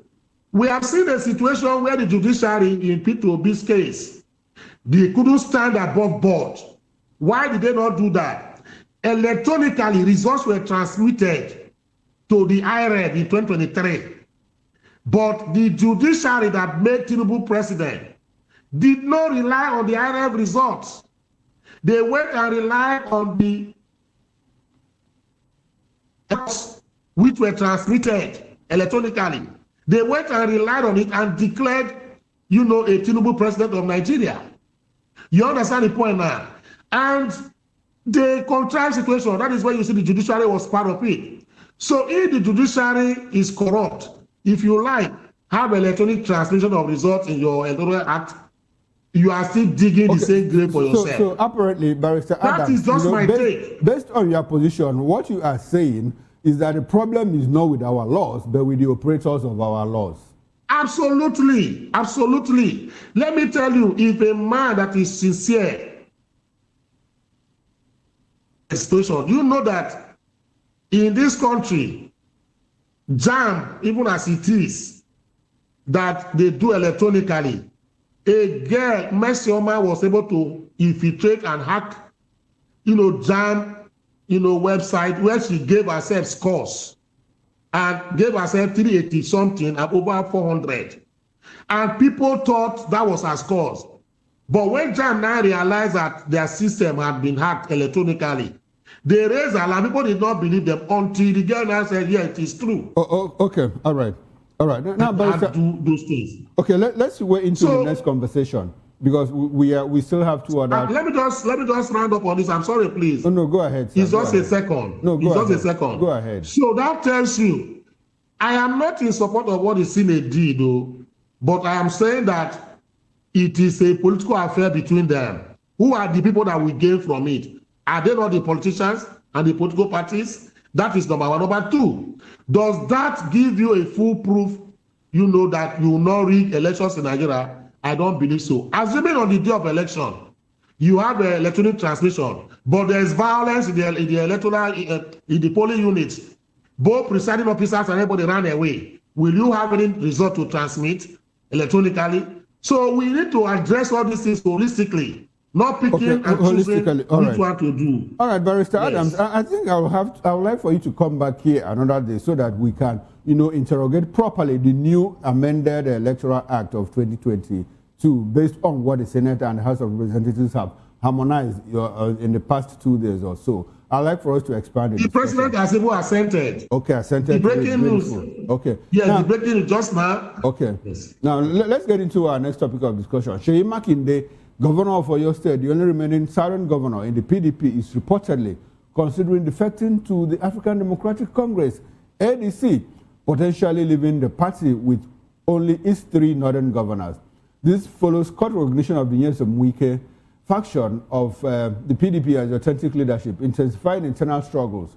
Observers suggest that northern governors Bala Mohammed, Bauchi State, Umaru Finturi, Adamawa State, and Dauda Lawal, Zamfara State, may also defect, potentially leaving Wike in control of a weakened party. Barrister Adams, if all these governors leave the PDP for Wike, what is he going to do with the PDP? Will he have achieved his aim of controlling the party, or will he have achieved his aim of handing over the PDP to the president as he promised him based on what Seyi Makinde told Nigerians? Absolutely.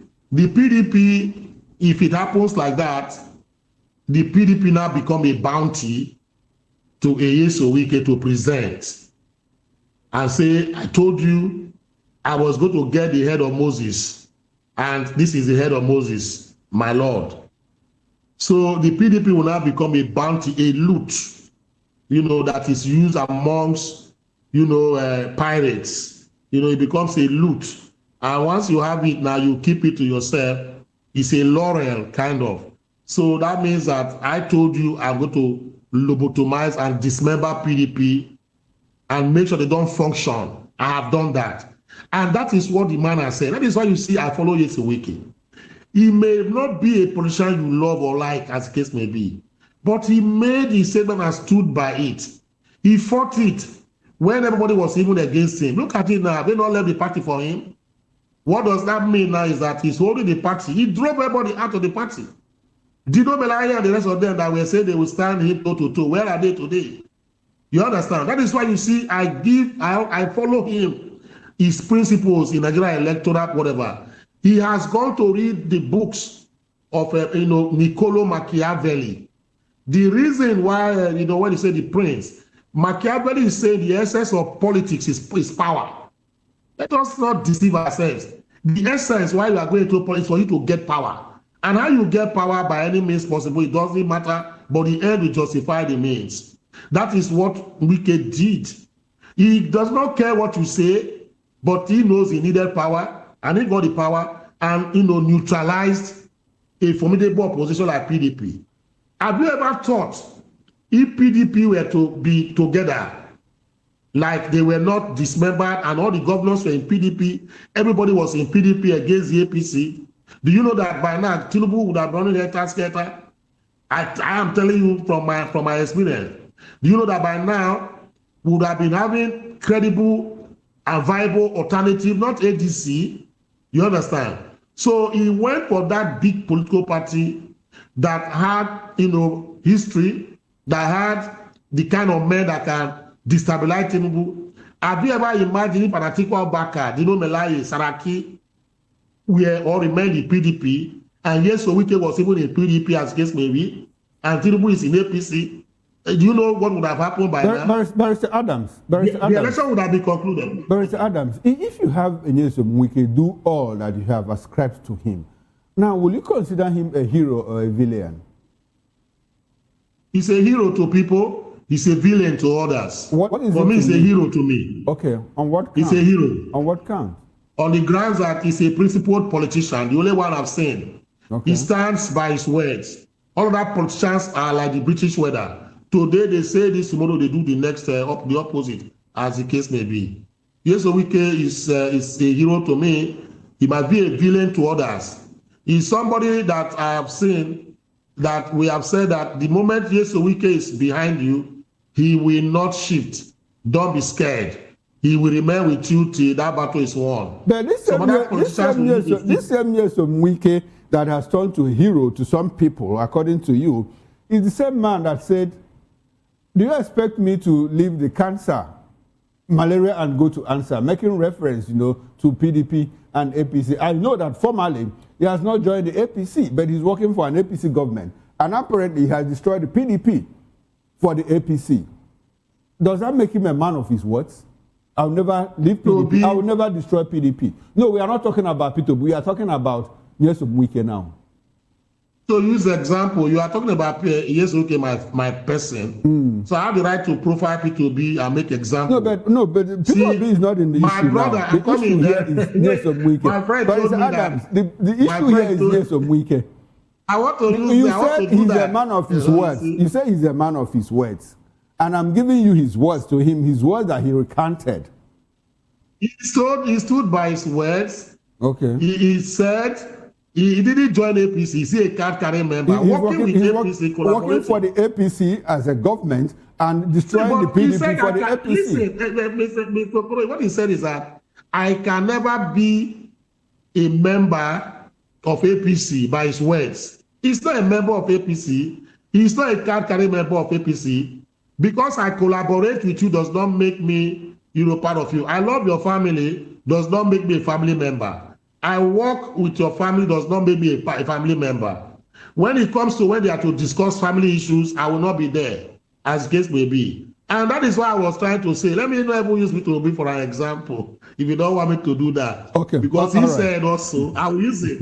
He said, over his dead body will he leave PDP. P2B and Nyesom Wike are not the only politicians that have left their parties. Atiku Abubakar, the president, the current president, left from AD to ACN to APC. Now, Barrister. Absolutely. Okay, Barrister. Now, former presidential advisor, political advisor to the president, Hakeem Baba Ahmed, has advised Nasiru El-Rufai, former governor of Kaduna State, former FCT minister, to focus on addressing allegations of corruption against him rather than engaging in multiple political battles.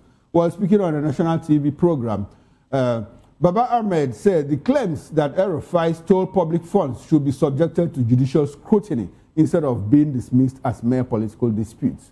He stressed that all allegations, including those involving Nuhu Ribadu and claims about the procurement of thallium sulfate, should be openly examined through legal process. According to him, sweeping such serious accusations aside, as politics is inadequate and only transparent judicial proceedings can establish the truth. The remand comes amid a growing public rift between El-Rufai and Nuhu Ribadu, with both sides making strong allegations, including claims of attempted abduction and political interference. Baba Ahmed described the breakdown of their once close relationship as troubling and reflective of a deeper problem in Nigeria's political culture, warning that the escalating dispute could have serious consequences. Barrister Adams, now El-Rufai and his people are saying, well, I'm being intimidated because... Become president in 2031. Become president in 2031. Have that at the back of your mind. Nuhu Ribadu wants to become president 2031 because they believe that that is the time the northern part of Nigeria, the presidency may be zoned to the northern part of Nigeria. So the earliest they start, the better. 2, El-Rufai is believing that Nuhu Ribadu, who is not a team politics, has become the chosen one by President Tinubu. So he's doing everything to make sure that he decimates him. El-Rufai was thinking that Tinubu would have worked with him rather than working with I sees Nuhu Ribadu as a threat. The two of them are bosom friends. They are very close friends. What we call Nigeria here, good friends. The two of them are the same. They are very close, according to reports. For years or decades, they've been there. But the political gymnastics and ambition has torn them apart now as it is. So it's a political warfare between the two of them. And on one hand, all of this is just for the presidency of Nigeria. But if I profile what Baba Ahmed said, I agree with Baba Ahmed that politics should be separated from the real core issues of corruption. You know, it's been established that 480-something billion or so is missing from Kaduna State coffers and is traced to El-Rufai. El-Rufai has to go down, you know, clear himself, because it's not all about politics. Don't mix politics with this. And those his supporters should not think is politically motivated, as the case may be. He has not denied the fact that those monies are not missing. The second one is that when you begin to sit down and talk about thialum sulfate, you know, acidic or poisonous gas, I used to hear those things in the old Russian Republic, you know, Federation, where they say there was gas that was used to eliminate in whatever. It has raised a lot of questions. Is it possible that because of the closeness of Ribadu and El-Rufai, that maybe El-Rufai got to know before they started quarreling that no Ribadu, you know, consciously imported sulfate, the poisonous gas, to use in 2027? These are things that should be unraveled. But the biggest problem we are having now is that where are you going to unravel it? Is it not the NSA or no Ribadu that we throw light whether they bought such things or not? It is the same person. So it's a coup d'etat in my own, you know, whatever. Then you now go and you see El-Rufai talking about wiretapping the NSA, you know, the phone line. These are very serious matters. First of all, I don't think they should play politics with security of the nation. No nation plays politics with their security. The second other reason I want to recommend is that I would call on, you know, medical doctors to examine the person of El-Rufai right now to know his psychological and mental stability, because it is very rare for you to see a high-profile politician implicating himself, what we call self-implication. And when he was asked on national television that, do you know the consequences of this, what you have said? He said, yes, he knows the consequences. You see, for me, as a lawyer, I also look at mental cases and psychological balances of my client. If I were to be acting for El-Rufai, I would first of all rush him to the nearest, you know, psychiatric hospital to evaluate him, because it's not a normal man that will come and make such assertion on open television, not even telling or maybe writing a book. He came openly and said, I did this. It's only, I've never seen that kind of thing happen. I always saw that happen once when a young man, when the NNPC office in Falomo was gutted by fire. One young man today, who is a lawyer today, came up and said, they are the ones that set the building on fire. And people ran after him. And when DSS ran after him, he was arrested. It was later discovered that the young man, you know, had some psychological problem. And he was not even involved in the fire. Then you may look at Obadiah Meliafa. Barrister Adams, we are out of time, unfortunately. I would like for you to use 20 seconds to give us your concluding thoughts as a wrap on this show. My concluding thought is that of, you know, that of the El-Rufai matter that I was on. Please, they should not play politics with it. The security advisor or NSA or DSS or the federal government should investigate those allegations made by El-Rufai. They should not politicize it. Secondly is that every politician that has embezzled money, why is it that whenever you bring them before the EFCC, they will tell you that they are being victimized politically? They will not, you know, tell you that, yes, they stole the money.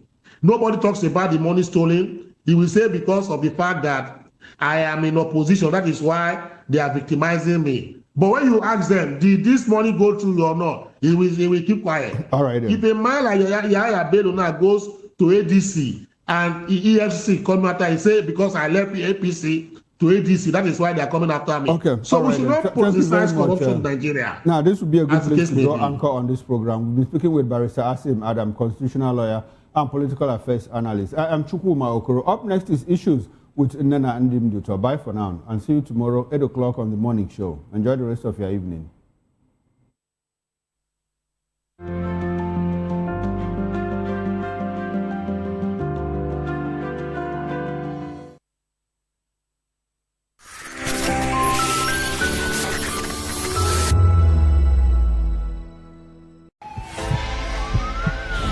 This is Health Check, your weekly guide to better living, smarter choices, and trusted answers. From everyday wellness to urgent health issues, we've got you covered. Health Check, only on Voice of the People television, where your health has a voice.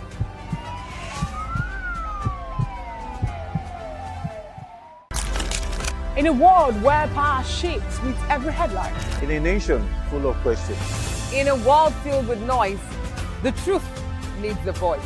The policies that shapes our world and the economy that determines our future. Every hour, every day, the grapevine keeps buzzing.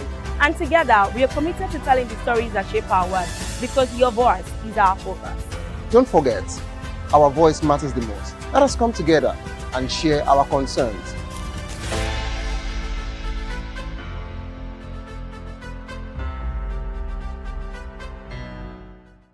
In a world where truth is the ultimate power and opinions scream the loudest, it's time to wade through the noise. Hunger no get tribe.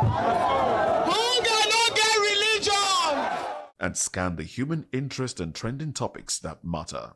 Stay tuned to The Issues, your plug to the stories making the buzz, from politics to science and technology, social justice, and more.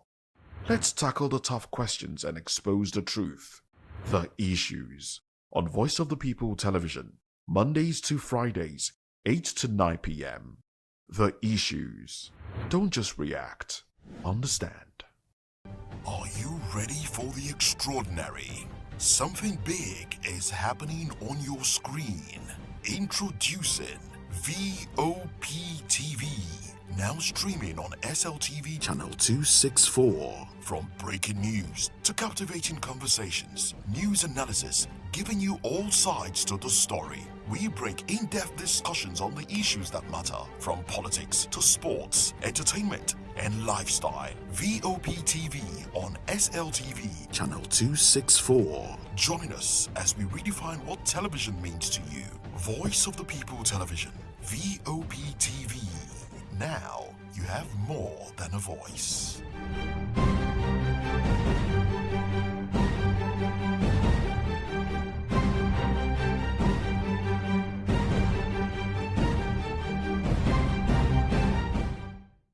We encourage you to click on the like button and subscribe to our YouTube channel. We are Voice of the People TV. Also follow us on all our social media platforms. We are at VOP TV Live. Visit our website www.vop.ng for fresh and trending news. Also watch us live on SLTV channel 264. VOP TV, Voice of the People Television.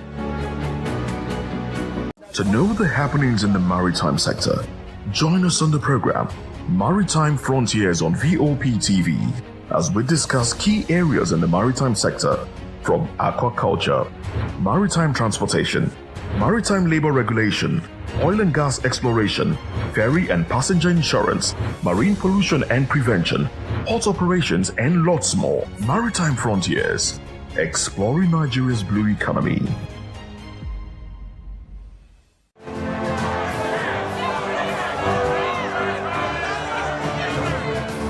Do you want your voice to be heard?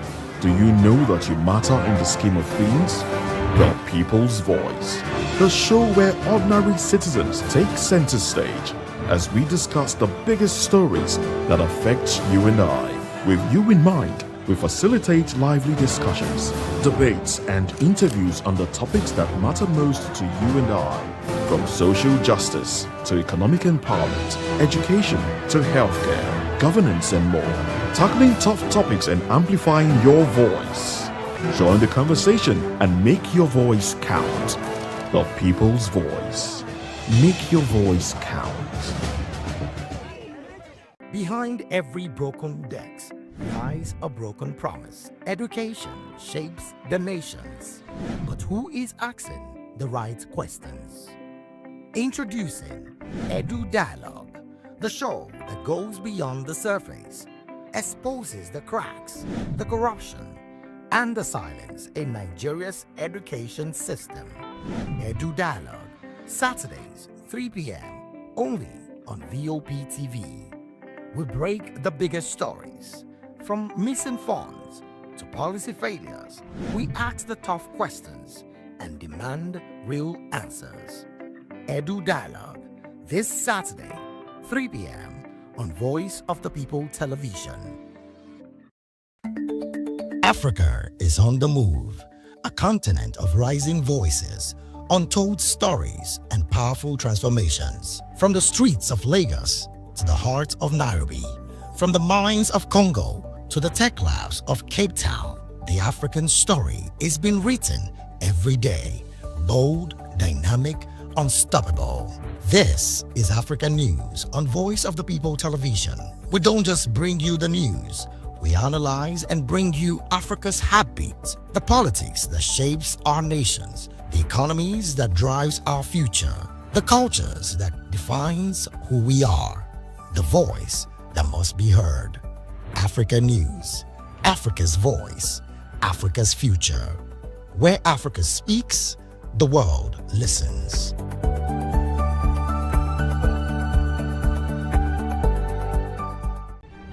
In a world where power shifts with every headlines, news breaks and events happens, we bring you unbiased and explicit information on politics, economy, and state of the nation. We break down the chaos. Facts, not fluff. Truth, not spin. We discuss not just politics, but a glimpse into the future. Voice of the People Television. Now you have more than a voice. Inikwe of Igala land. She's such an intriguing historical figure. Inikwe was a princess and a priestess from the Igala kingdom, which is currently located in the present-day Nigeria. Her story is one of sacrifice and loyalty. Legend has it that during the 16th century, the Igala kingdom was under threat from the neighboring kingdom of Jukun. Inikwe, in an act of immense bravery, volunteered to be sacrificed to the gods in order to save her people from impending invasion. Inikwe's sacrifice was seen as a selfless act of devotion and love for her kingdom. Her story has been passed down through generations, and she's celebrated as a symbol of courage and sacrifice in Igala culture. To this day, Inikwe's story continues to inspire many, highlighting the strength and resilience of African women in history. Her legacy serves as a reminder of the power of selflessness and the lengths people are willing to go to protect their communities.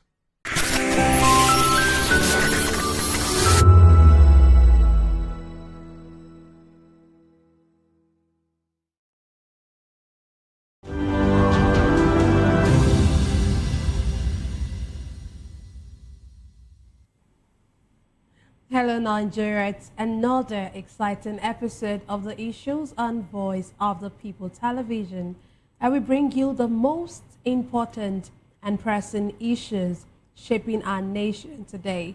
I am your host, Nenna Ndomdioto. Today on the Issues, we're examining the complexities of Nigeria's politics and governance, from President Tinubu signing electoral bill into law, to Chief Justice of Nigeria lamenting corruption allegations against the judiciary. Also, Peter Obi criticizes Tinubu over unstable electricity. And finally, Kano Governor Abba Yusuf defends move to APC. Join us as we break down the fact and provide context to help you stay informed. We'll take a short break, and when we return, we'll dig deeper into these topics. Don't go away.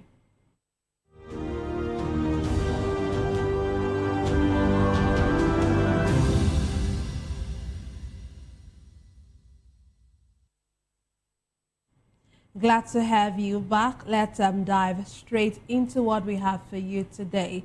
President Bola Tinubu has signed the Electoral Act 2022 Repeal and Reenactment Bill 2026 into law. This follows the passage of the bill by the National Assembly on Tuesday after months of deliberations. Before passing the bill, the Senate amended Clause 28 of the Electoral Act Amendment Bill, slashing the notice of election requirements by 60 days from 360 days to 300, leaving the Independent National Electoral Commission, INEC, the flexibility to fix the election date between December 2026 and January 2027. Meanwhile, former Senator Shehu Sani says that while the introduction of electronic transmission of results is important, it alone cannot guarantee credible polls. Sani noted that while technology can enhance transparency, it cannot substitute for political will and institutional integrity. Earlier on, a former INEC Commissioner, Mike Igini, had urged President Bola Tinubu not to sign the amended act, saying some provisions could spark confusion and chaos if implemented hastily. Today, I'm delighted to be joined by Dr. Anosike, who is a philosopher, development economist, and best-selling author. He's also an erudite commentator on economy, finance, politics, and power. He's also the author of the most talked about book titled Abuse of Power, How Democracy Turned into Tyranny of the Few. Glad to have you join us, sir. Thank you for having me. Yeah, you're welcome, sir. I'm sure that you already saw the breaking news before you came in here, and of course I've read it. What do you make of it? Tinubu said that his name should be in the Guinness Book of Records. And I feel that with the speed this amendment that was signed is enough to put his name in the Guinness Book of Records. So this is but it's unfortunate, and this is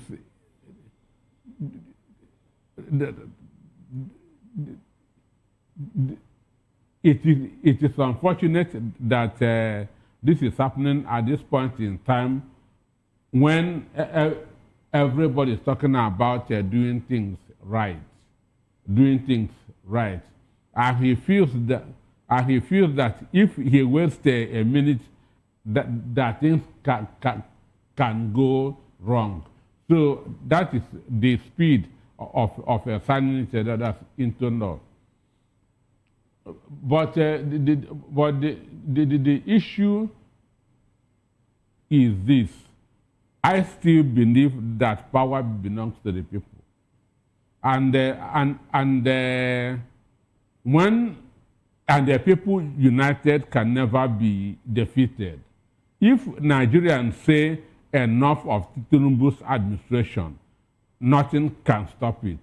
If the Nigerian people come out boldly and say enough of this madness, nothing will stop it. So he has signed it, that's into law, while the process has not been fully exhausted. The same way the tax reform bill was signed into law without exhausting that's all the processes. So the issue that's I believe in what for the first time in many months, I believe in what Shehu Sani said, because Shehu Sani lost his integrity, lost his credibility under this administration. Before, I was hailing him because he was one of those that were in prison when the fight for democracy was on. He participated actively and was one of those that were in prison. So with that, as an activist, I had respect for him. But I didn't know that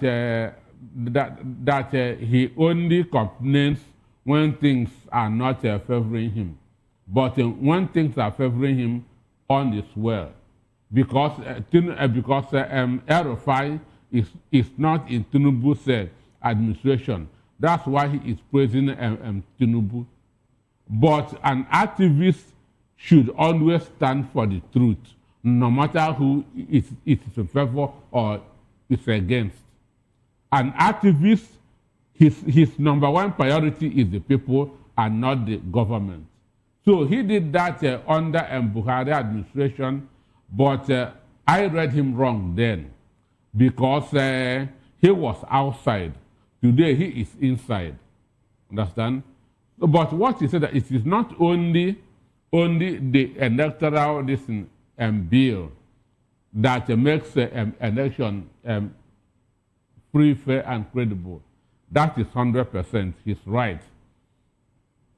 INEC is not the only people that rigs the election or manipulates the process. The security agencies are part of it.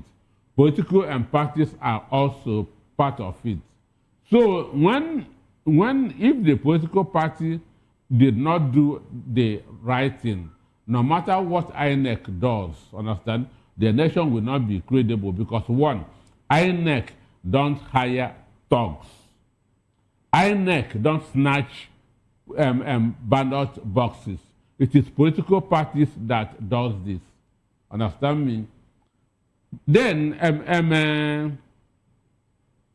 so if INEC is on the right path and the other agencies of government, the security agencies or the political parties, even the masses are not getting it right, there's no way election that will be free, fair, and credible. So for election to be credible, it's all hands on deck. All the relevant agencies must do their work fully. So what Sheikh Hussaini said is true. But APC as a government know that they have not delivered on their campaign promises. So the only way they can get back to power is through manipulated processes. So that is why if you check those that voted for transmission of results in real time, it is mostly the 15 people that's in the opposition, Natasha, Abaribe, Victor Mendes, and others. The APC senators, all of them were on the other side because they know that they are indebted to Nigerians. Process has not, okay, when you mean that the process has not come to an end, what do you mean? We have not fully exhausted this. But I was actually going to ask you something as in that line. And you're saying the process has not been completed. But we've seen that the president has signed this into law. When we talk about process, that you cannot go to court if you want. Okay, so you know one of the things that be challenged in the court. The Senate had one of the things they did was to put up a harmonization committee. But I don't think there was any harmonization. Because we saw how some of the rep members walked out. Recount. What do you say? Begin to do the opposite of what they wanted before. And then now some of them walked out. And so all those things have not been completed. And then we now see the president signing this into law. A very hasty, some persons will say that it's very hasty. That's why I say his name should enter Guinness Book of Record for this speed. Understand me? They should put his name in the Guinness Book of Record for signing this law in real time. So this can really be done in real time in Nigeria. And he has shown it. Shown an example that things can be done in real time. When you talk about taking this entire thing to court, who would now take this matter to court? Is it the civil society groups? Civil society groups can do it, and political parties can do it. Individuals can do it. So what's the chances of this if eventually this is taken to court? Well, what are the chances? There's nothing that cannot be challenged in court. So asking me the chances. What are the chances? One, I'm not a judge. I understand. Yes, I'm not a judge. But when you see what happened in the National Assembly, you know that due process was not followed. Understand me? Due process was not followed. Understand? So it is a good ground to go that to court, that to ask for interpretation. Understand? Because the National Assembly has done theirs. The executive has done theirs by the president signing. Then the judiciary is now behoves on them to interpret whether the writing was done or not. So anybody can go to court, political parties, civil society groups, or individuals. Okay, but with this, let's just look at it that the bill is now a law. But can Nigeria realistically execute a fully transparent election come 2027 with what we have now under this law? This law has a lot of lacuna, a lot of confusion. Understand me? That is what Igini was saying. The whole process was not exhausted. Now, it has A and B. Understand? What happens if a network fails? Understand me? What do we do? That question was not really answered. If you watch what went that in the Senate, when what's his name, Ababio, when Abadibe was calling for a division, understand me, that there should be no provision. Understand me? Let everything be automatic. Understand? So it wasn't exhausted. The confusion is still there. So people can go to court to seek for interpretation. Understand me? People can still go to court to seek for interpretation. Okay. So, talking about Igini said so many things. He talked about the fact that with this electoral bill, with this amendment, the way we say it, or with the, of course, it's been passed into law. And he had even said earlier that the president should not sign this into law, thinking that the president might even, I'm sure some Nigerians would have thought that the president would listen to him. If he did not favor him, he would not have signed it into law. You can feel like because it favored him, that's why the president signed it into law. This speed that we saw today. Because the confusion is there. Understand me? The confusion is there. So, and it is that confusion that they are going to capitalize on to manipulate the election. That's anytime. Maybe in December, in January, or anytime. So let's go back to Mike Igini. He was talking about the fact that there will be chaos if this is used in 2027 elections. And while he was speaking, he made mention of something that had happened. He fingered the judiciary, and he was like, the judiciary is one of the judiciary is one of those, or would I say that system has helped us, put us in where we are today. What do you make of that? Do you also agree with that? Well, Igini is a very experienced electoral officer, and a credible one at that. If he has been this paddy people, is needed to compromise, they would have made him INEC chairman. But he's not the one that can easily do what the presidency wants. Understand? That was why he was kicked out. So this thing that Tinubu signed today it is going to cause a lot of confusion, because there is no clarity in it. Understand me? There's no clarity in it. So that's why people need to go to court to seek for clarity. Nobody knows where we stand with this thing that Tinubu signed. Understand me? Would there be manual condition? I don't know. Understand me? Will there be transmission that's in real time? I don't know. So there's confusion, and it is this confusion that people are going to capitalize on to manipulate the election. But the Senate has said that there's electronic transmission of results. It's just that where there's no network, there's a clause for manual collation. That is what the Senate had put forward.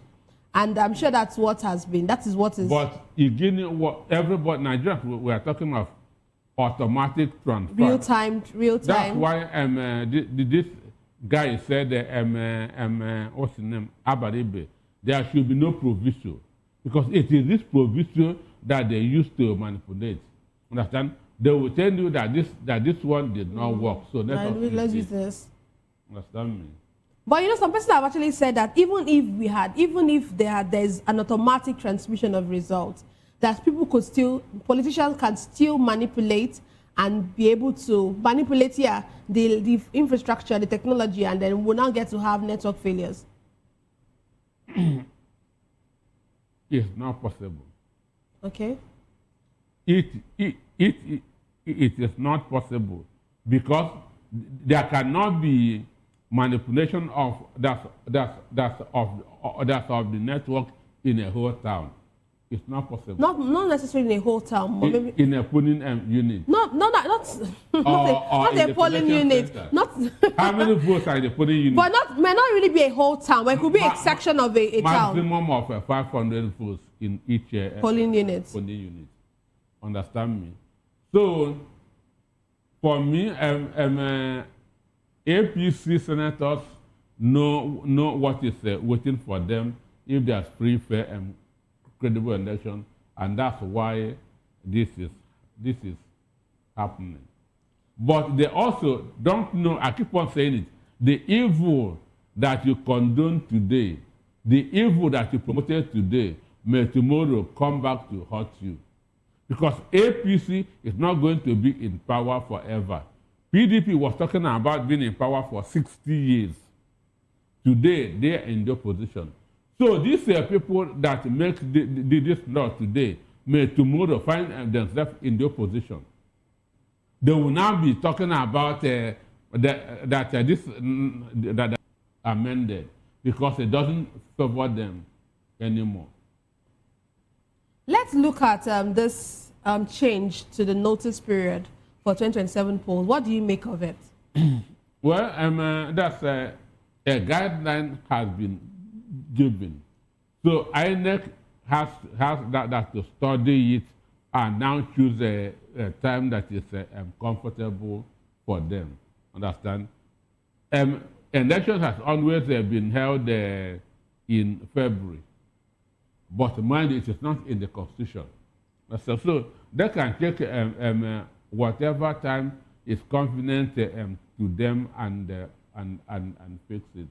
So I don't see that as a problem. But the reason for the change isn't a problem because it looks like we're allowing religion begin to interfere with our national policies and all of that. Don't you think so? Mind you, for the first time in the history of Nigeria, Lent and Ramadan started the same day. Today is Ash Wednesday. Ramadan started today. Understand me? So nobody has any reason to give, whether a Christian or a Muslim. So assuming that it has held when they put it in 2027, by that time the Christians will be on the Lent period. Does that stop people from coming out to vote for elections? It doesn't in any way. Because if they don't go that to work, they'll be suspended. So if they can go to work, students can go that to school, they can also go to vote. Exactly. So don't you think that that change that was made should not have been made? For me, the change is not really important. Understand? If people follow the INEC guidelines saying that their primaries will be held in August, understand? 3 months is enough for you to run your campaign. In America in 2024, Kamala Harris used only 3 months. Understand? Even if it has used 2 years, she would not have won. Understand me? So it just 3 months is good. It's enough for anybody that to sell his vision, his manifesto, to the people, because we are not expecting that any stranger in 2027. These are people who we already know their antecedents. I think it's not coming that to tell us anything new. Assuming he is going that to contest. P2B is not going to tell us anything new. Understand? Tinubu is not coming that to tell us anything new. So 3 months will be enough for them to sell themselves to the Nigerian voters. Okay, let's move on to our next conversation for tonight. The Chief Justice of Nigeria, Justice Kudirat Kekereekun, has expressed deep concern over blanket corruption allegations targeting the judiciary. In remarks captured during a legal event, the CJN lamented that unfounded allegations often made in political or social media circles paint the judiciary with a broad brush of corruption. Admitting that judges and justices are not infallible in the course of their judicial duties, she warned that tagging the entire judiciary as corrupt has a way of weakening the institutions and hurting the integrity of a lot of judges and justices who have been laboring faithfully in the discharge of their duties. The Chief Justice of Nigeria emphasized that attacks on the integrity of the courts erode public trust and undermine the rule of law. Dr. Nosike, the CJN has lamented, according to her, she says, blanket corruption, Dr. Nosike is smiling. Blanket corruption allegations, what do you make of this? In philosophy, that's what we call deductive inference. Understand? So going by deductive inference, all of them are corrupt. Going by deductive inference, all of them are corrupt from A to Z. You see the same court giving different judgments on a particular case. It happens every day. It happens every day. The same court, high court, will interpret one particular case into several different ways. It is corruption. Understand me? Because there's a legal this thing that we should be following, because when you are that's in court, that's as a lawyer, you have been guided by previous judgments according to so and so versus so and so in 1980 something. Understand that this is the judgment. But since this APC came on board, you cannot do that thing anymore. They have destroyed our judiciary. Understand? You can no more cite court precedences anymore, because you see one particular case, different courts will give different judgments. Understand? During the 2023 that's a presidential that's appeal court, I heard a woman in the court of appeal saying we are going to counter their argument. I was ashamed. A judge in an appeal court saying that they are going to counter their argument. Even somebody in law school cannot say such thing, because a judge doesn't counter an argument. What he or she does is to evaluate an argument. Understand me? Take the weight of the law. That's why when you see that the symbol of justice, there's a scale. That scale means the weight of argument, which one is heavier, and judgment will be passed based on it. But a judge in Nigeria of appeal court was, we are going to counter their argument. I felt ashamed. I felt very, very ashamed. So as I said, going by deductive inference, all the judges in Nigeria are corrupt. But how did we get to this point where we've seen, where our judiciary has now become a tool in the hands of the political, leaders? For me, this democracy has a way of corrupting people. Okay. Sincerely, it has a way of corrupting people. Most of my school days were under the soldiers. Understand me? Most of my school days were under the soldiers, and then judges were respected. Understand? Judges were put on the same wavelength with Catholic bishops. Understand? Because Catholic bishops are also respected. But from 1999, it seems everybody, that's hell was let loose on check. You now start seeing judges going to naming ceremony, going to house warming. And when you are going to all these things, you encounter people, you make friends. Understand me?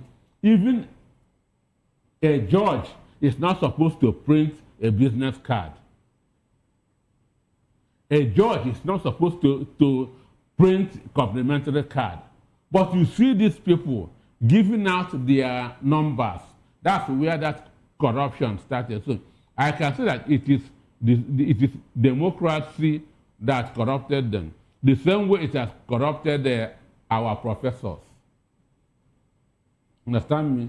The same way it has corrupted our professors. So democracy has a way of corrupting individuals and institutions. If, you said something, you said democracy, but if the individual does not want to be corrupted, don't you think that person can stand against being thrown at him or her? There's a saying that everybody has his price. Understand me? So when you mention 1, 2 and the person say no, you've not gotten to his price. Mm-hmm. Understand me? So, and what causes this corruption is exposure. Understand me? When you begin to go where you are not supposed to go. Because judges are not supposed to be socializing. Understand me? Judges are not supposed to be socializing. That is because when you are socializing, you are making friends. And these people will demand something from you, and if you say no, understand, it could be breaking friendship. Okay, how does the perception of our judiciary, so many persons like you've mentioned also that you said they're all corrupt, and we've heard what Kekereko is saying. I say going by, in philosophy, that's what you call deductive inference. And when we apply that to the Nigerian, all of them are corrupt. Okay, but how does this perception affect electoral justice, human rights enforcement, and the credibility? One, let us start with the FDI, foreign direct investment. No good investor, no good businessman will go to any country where the judiciary doesn't dispense justice. Because it means if things go wrong, you are not going to get justice in the court. And this is one of the reasons why investors are not coming to Nigeria. Understand me? But government don't know. That is why Buhari behaved like Peter until Jesus Christ intervened. Understand me? Buhari won that toy for 8 years. No investors came. Understand me? And the same thing is happening with Tinubu now. Investors will not come because investors are looking at our judicial system. One, they are not independent. Understand me? It is for the highest bidder. A lot of the judges are corrupt. So it means that that country is not good for business. Then, as I am now, whatever happens, I prefer settling out of court. Understand me? That will be better for me. Understand me? Because I don't trust the judicial system in this country. I don't trust the judicial system because they have even become partisan. That's why a judge of appeal court was saying we are going to counter their argument, which means you have now become that's a prosecutor. And you remember that PDP said that some judges will not those people. Okay, so how can our judiciary, because we actually need our judiciary, we cannot take it away. Judiciary is a very important aspect of our society. We have 3 arms of government, and judiciary is the 3rd arm of government. And it's very, very important when it comes to almost everything. We can see our elections. I mentioned earlier on that Mike Igini talked about the finger at the judiciary and said that are the ones where we are today in terms of our elections. The judiciary can be blamed or have a hand in it. And how can the judiciary begin to rebuild confidence while still maintaining independence? What happened there in elections? In elections, INEC needs the judiciary into temptation, but the judiciary are always unable to deliver themselves from evil. Understand me? Because if the elections are free, fair, few cases will be going to the court. Understand me? Few cases. So it is a INEC that is leading the judiciary into temptation. Understand me? But unfortunately for the judiciary, they don't deliver themselves from evil. Understand me? So if election can be free, fair, the number of people that will be petitioned that will be going to the court will not be much. Under this APC, under this 2023 presidential election, we have more than 1,100 cases in court. So, and what happened? It is INEC. It was caused by INEC. If your election was, let me say, 50% fair, understand?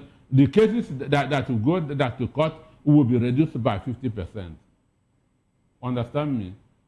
So, and they're telling me what we should do. What we should do. There's nothing we can do with this present mindset. What's the present mindset? What present mindset is that? Corruption, bias, and so on and so forth. Understand me? Telling me maybe what you now want to tell me, how can we reform our judiciary with this set of judges? The answer is there's nothing we can do. But you know, one of the things we are going to live with it until their face disappears. But Kekere Eko would have a different opinion from what you're saying, because she actually said that. What's her own antecedent? What happened when she was in Imo State? What happened? She was the guy that made number 4 to become a number 1.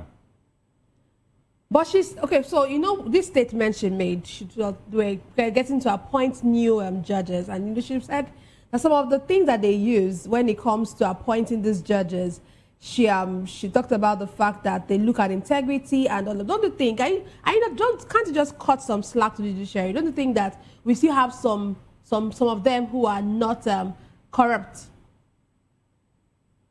Can you just name 5? We are now in the city of Sodom and Gomorrah. If you can mention 3 Nigerian judges that are not corrupt, I will agree with you. Just mention 3 only. Mention 3 only. We saw what happened when all of them were singing "On Your Mandate We Stand." Okay, so you're saying that there's no hope for judiciary. Is that what you're trying to say? Until this mindset disappears, understand me, there's no hope. When you say this mindset disappearing, is it going to just disappear in the whim of the moment? Maybe a hurricane coming and sweeping one of them, that will start afresh. Oh. But as long as these people remains, there's no hope. But I don't know, say, you know that what you say cannot happen. We see how these are judges. So we have to live with it. That's what I'm saying. It is better not going that to court. That's why I respect Dino. Understand me? After the Kogi election, Dino knows our Nigerian judges, but he said going that to court is wasting his money. Understand me? And SDP that went, what happened? SDP that went that to court in Kogi, what happened? Mind you, the election in Kogi was inconclusive. Are you aware of it? The election that brought Ododo in was inconclusive. Then SDP went to court. Dino said that he would not go. At the end of the day, what happened? SDP wasted their resources. Okay, let's move on. Former Anambra State Governor Peter Obi has faulted President Bola Tinubu over what he described as the failure to provide stable electricity. In a statement, Obi condemned the plan by the Tinubu administration to disconnect presidential villa from the national grid, describing it as a gross neglect and deeply worrisome.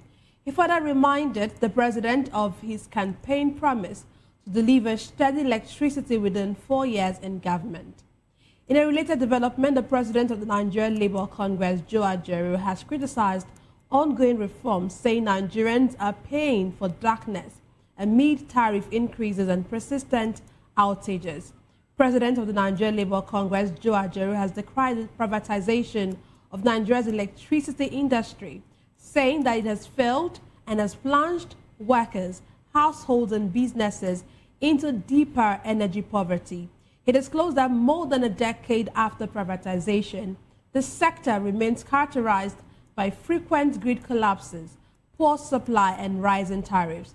Ajaero said electricity generation has remained largely stagnant between 4,000 and 5,000 megawatts, the same level recorded before privatization, describing the situation as an evidence of systemic failure. The NLC president further disclosed that decentralization alone would not resolve the sector's challenges without a clear national framework, calling for a national stakeholders summit involving workers, manufacturers, and sector experts to develop a people-centered power roadmap.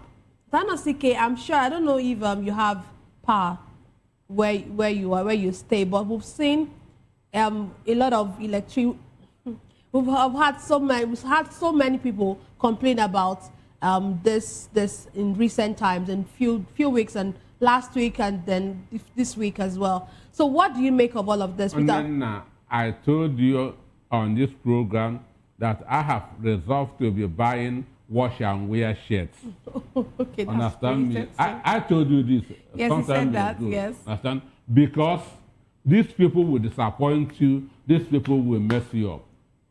Before, in 2022, Peter Obi went to Egypt to study how Egypt has suddenly started having a constant power supply.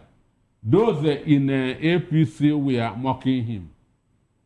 Those in APC were mocking him.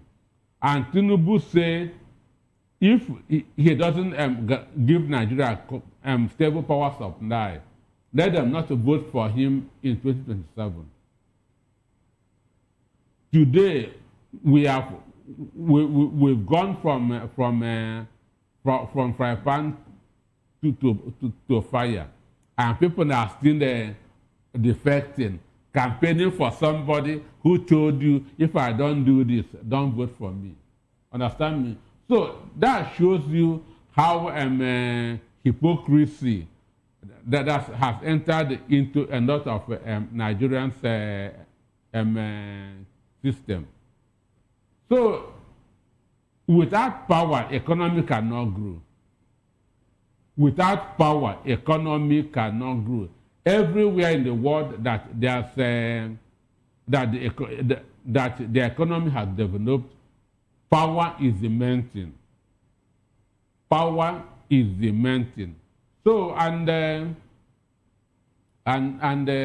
That is why we are no more, in 2015, we are the fastest growing economy in Africa, Nigeria, fastest growing economy in Africa, and the third fastest growing in the world in 2015.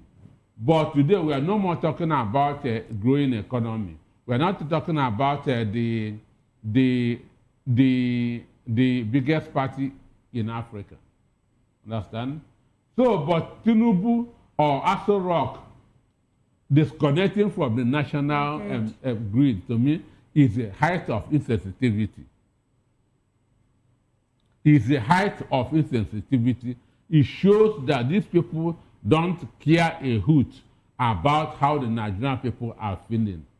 Because to be a leader, one of the qualities is empathy, compassion, having the capacity to feel what your people are feeling. So when you disconnect, you have shown that you are enjoying and your people are in darkness. Election comes, you go out and tell them that to vote for you. So a president is the father of the country. That's why, for me, society begins from the family. So imagine where people are staying just in 2 rooms. The sitting room, or the father is there watching television, watching CNN. In the other room, the children are in darkness. Will you call that person a good father? Will you call that person a good father? So that's exactly what Tinubu wants to do. That's exactly what Tinubu. So for me, at least, even if you are candors, pretend. Understand me? Pretend that at least you you have concern for these people. So for me, disconnecting from the national grid is the height of insensitivity. It doesn't show leadership at all. And for Ajaero, for more than 15 years, Ajaero was the General Secretary of National Union of Electricity Employees, NUI. So he is in the system and he knows what he is talking about. And this privatization that they did was fake. Understand me? Those sectors were handed over to politicians. Those things were handed over to politicians. Understand? So now, and you cannot give what you don't have. It was not real experts, understand, that got all these things. So that's the reason why we are facing what we are facing. Just as he said, Nigerians are paying for darkness. That's why, for me, I like this prepared meters. And that's why I'm still sympathizing with those who are using estimated bills. Because you will not have electricity for 2 weeks. Understand? You will still pay the same thing at the end of the month.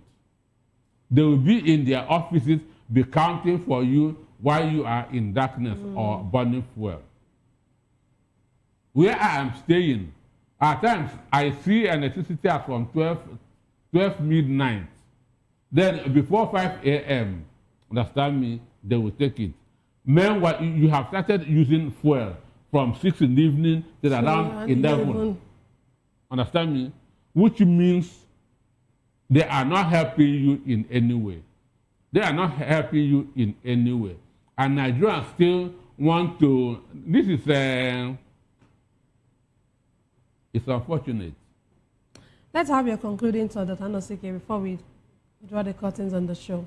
Well, for me, people should go to court to challenge this bill that Tinubu signed into law because there's a lot of confusion. And if it's used to conduct elections, the kind of court cases that we have in 2027, understand, will be more than 3 times what we have in 2023. Understand me? Then on the judiciary, no hope. Understand? Judiciary, no hope. Do everything not to go to Nigerian court. Atanosike, that's well, you said that's your thoughts, anyways. If Peter Anosike speaking, I'll say no hope. Understand me? Then on the electricity, that's the reason why we have more than 80 million unemployed youths, because there's no power in the country. And when there's no power, business cannot grow. Well, thank you very much, Dr. Nosike, for being a part of the issues tonight. And that is all we have for today's episode of The Issues. We explore the challenges facing Nigeria's politics and governance. Thank you for being a part of it. Don't forget to tune in next time for more in-depth analysis and discussion. Follow us on social media to stay up to date on the latest news and insights. Until next time, stay informed. I am Nenna Ndomdioto, and this has been The Issues on Voice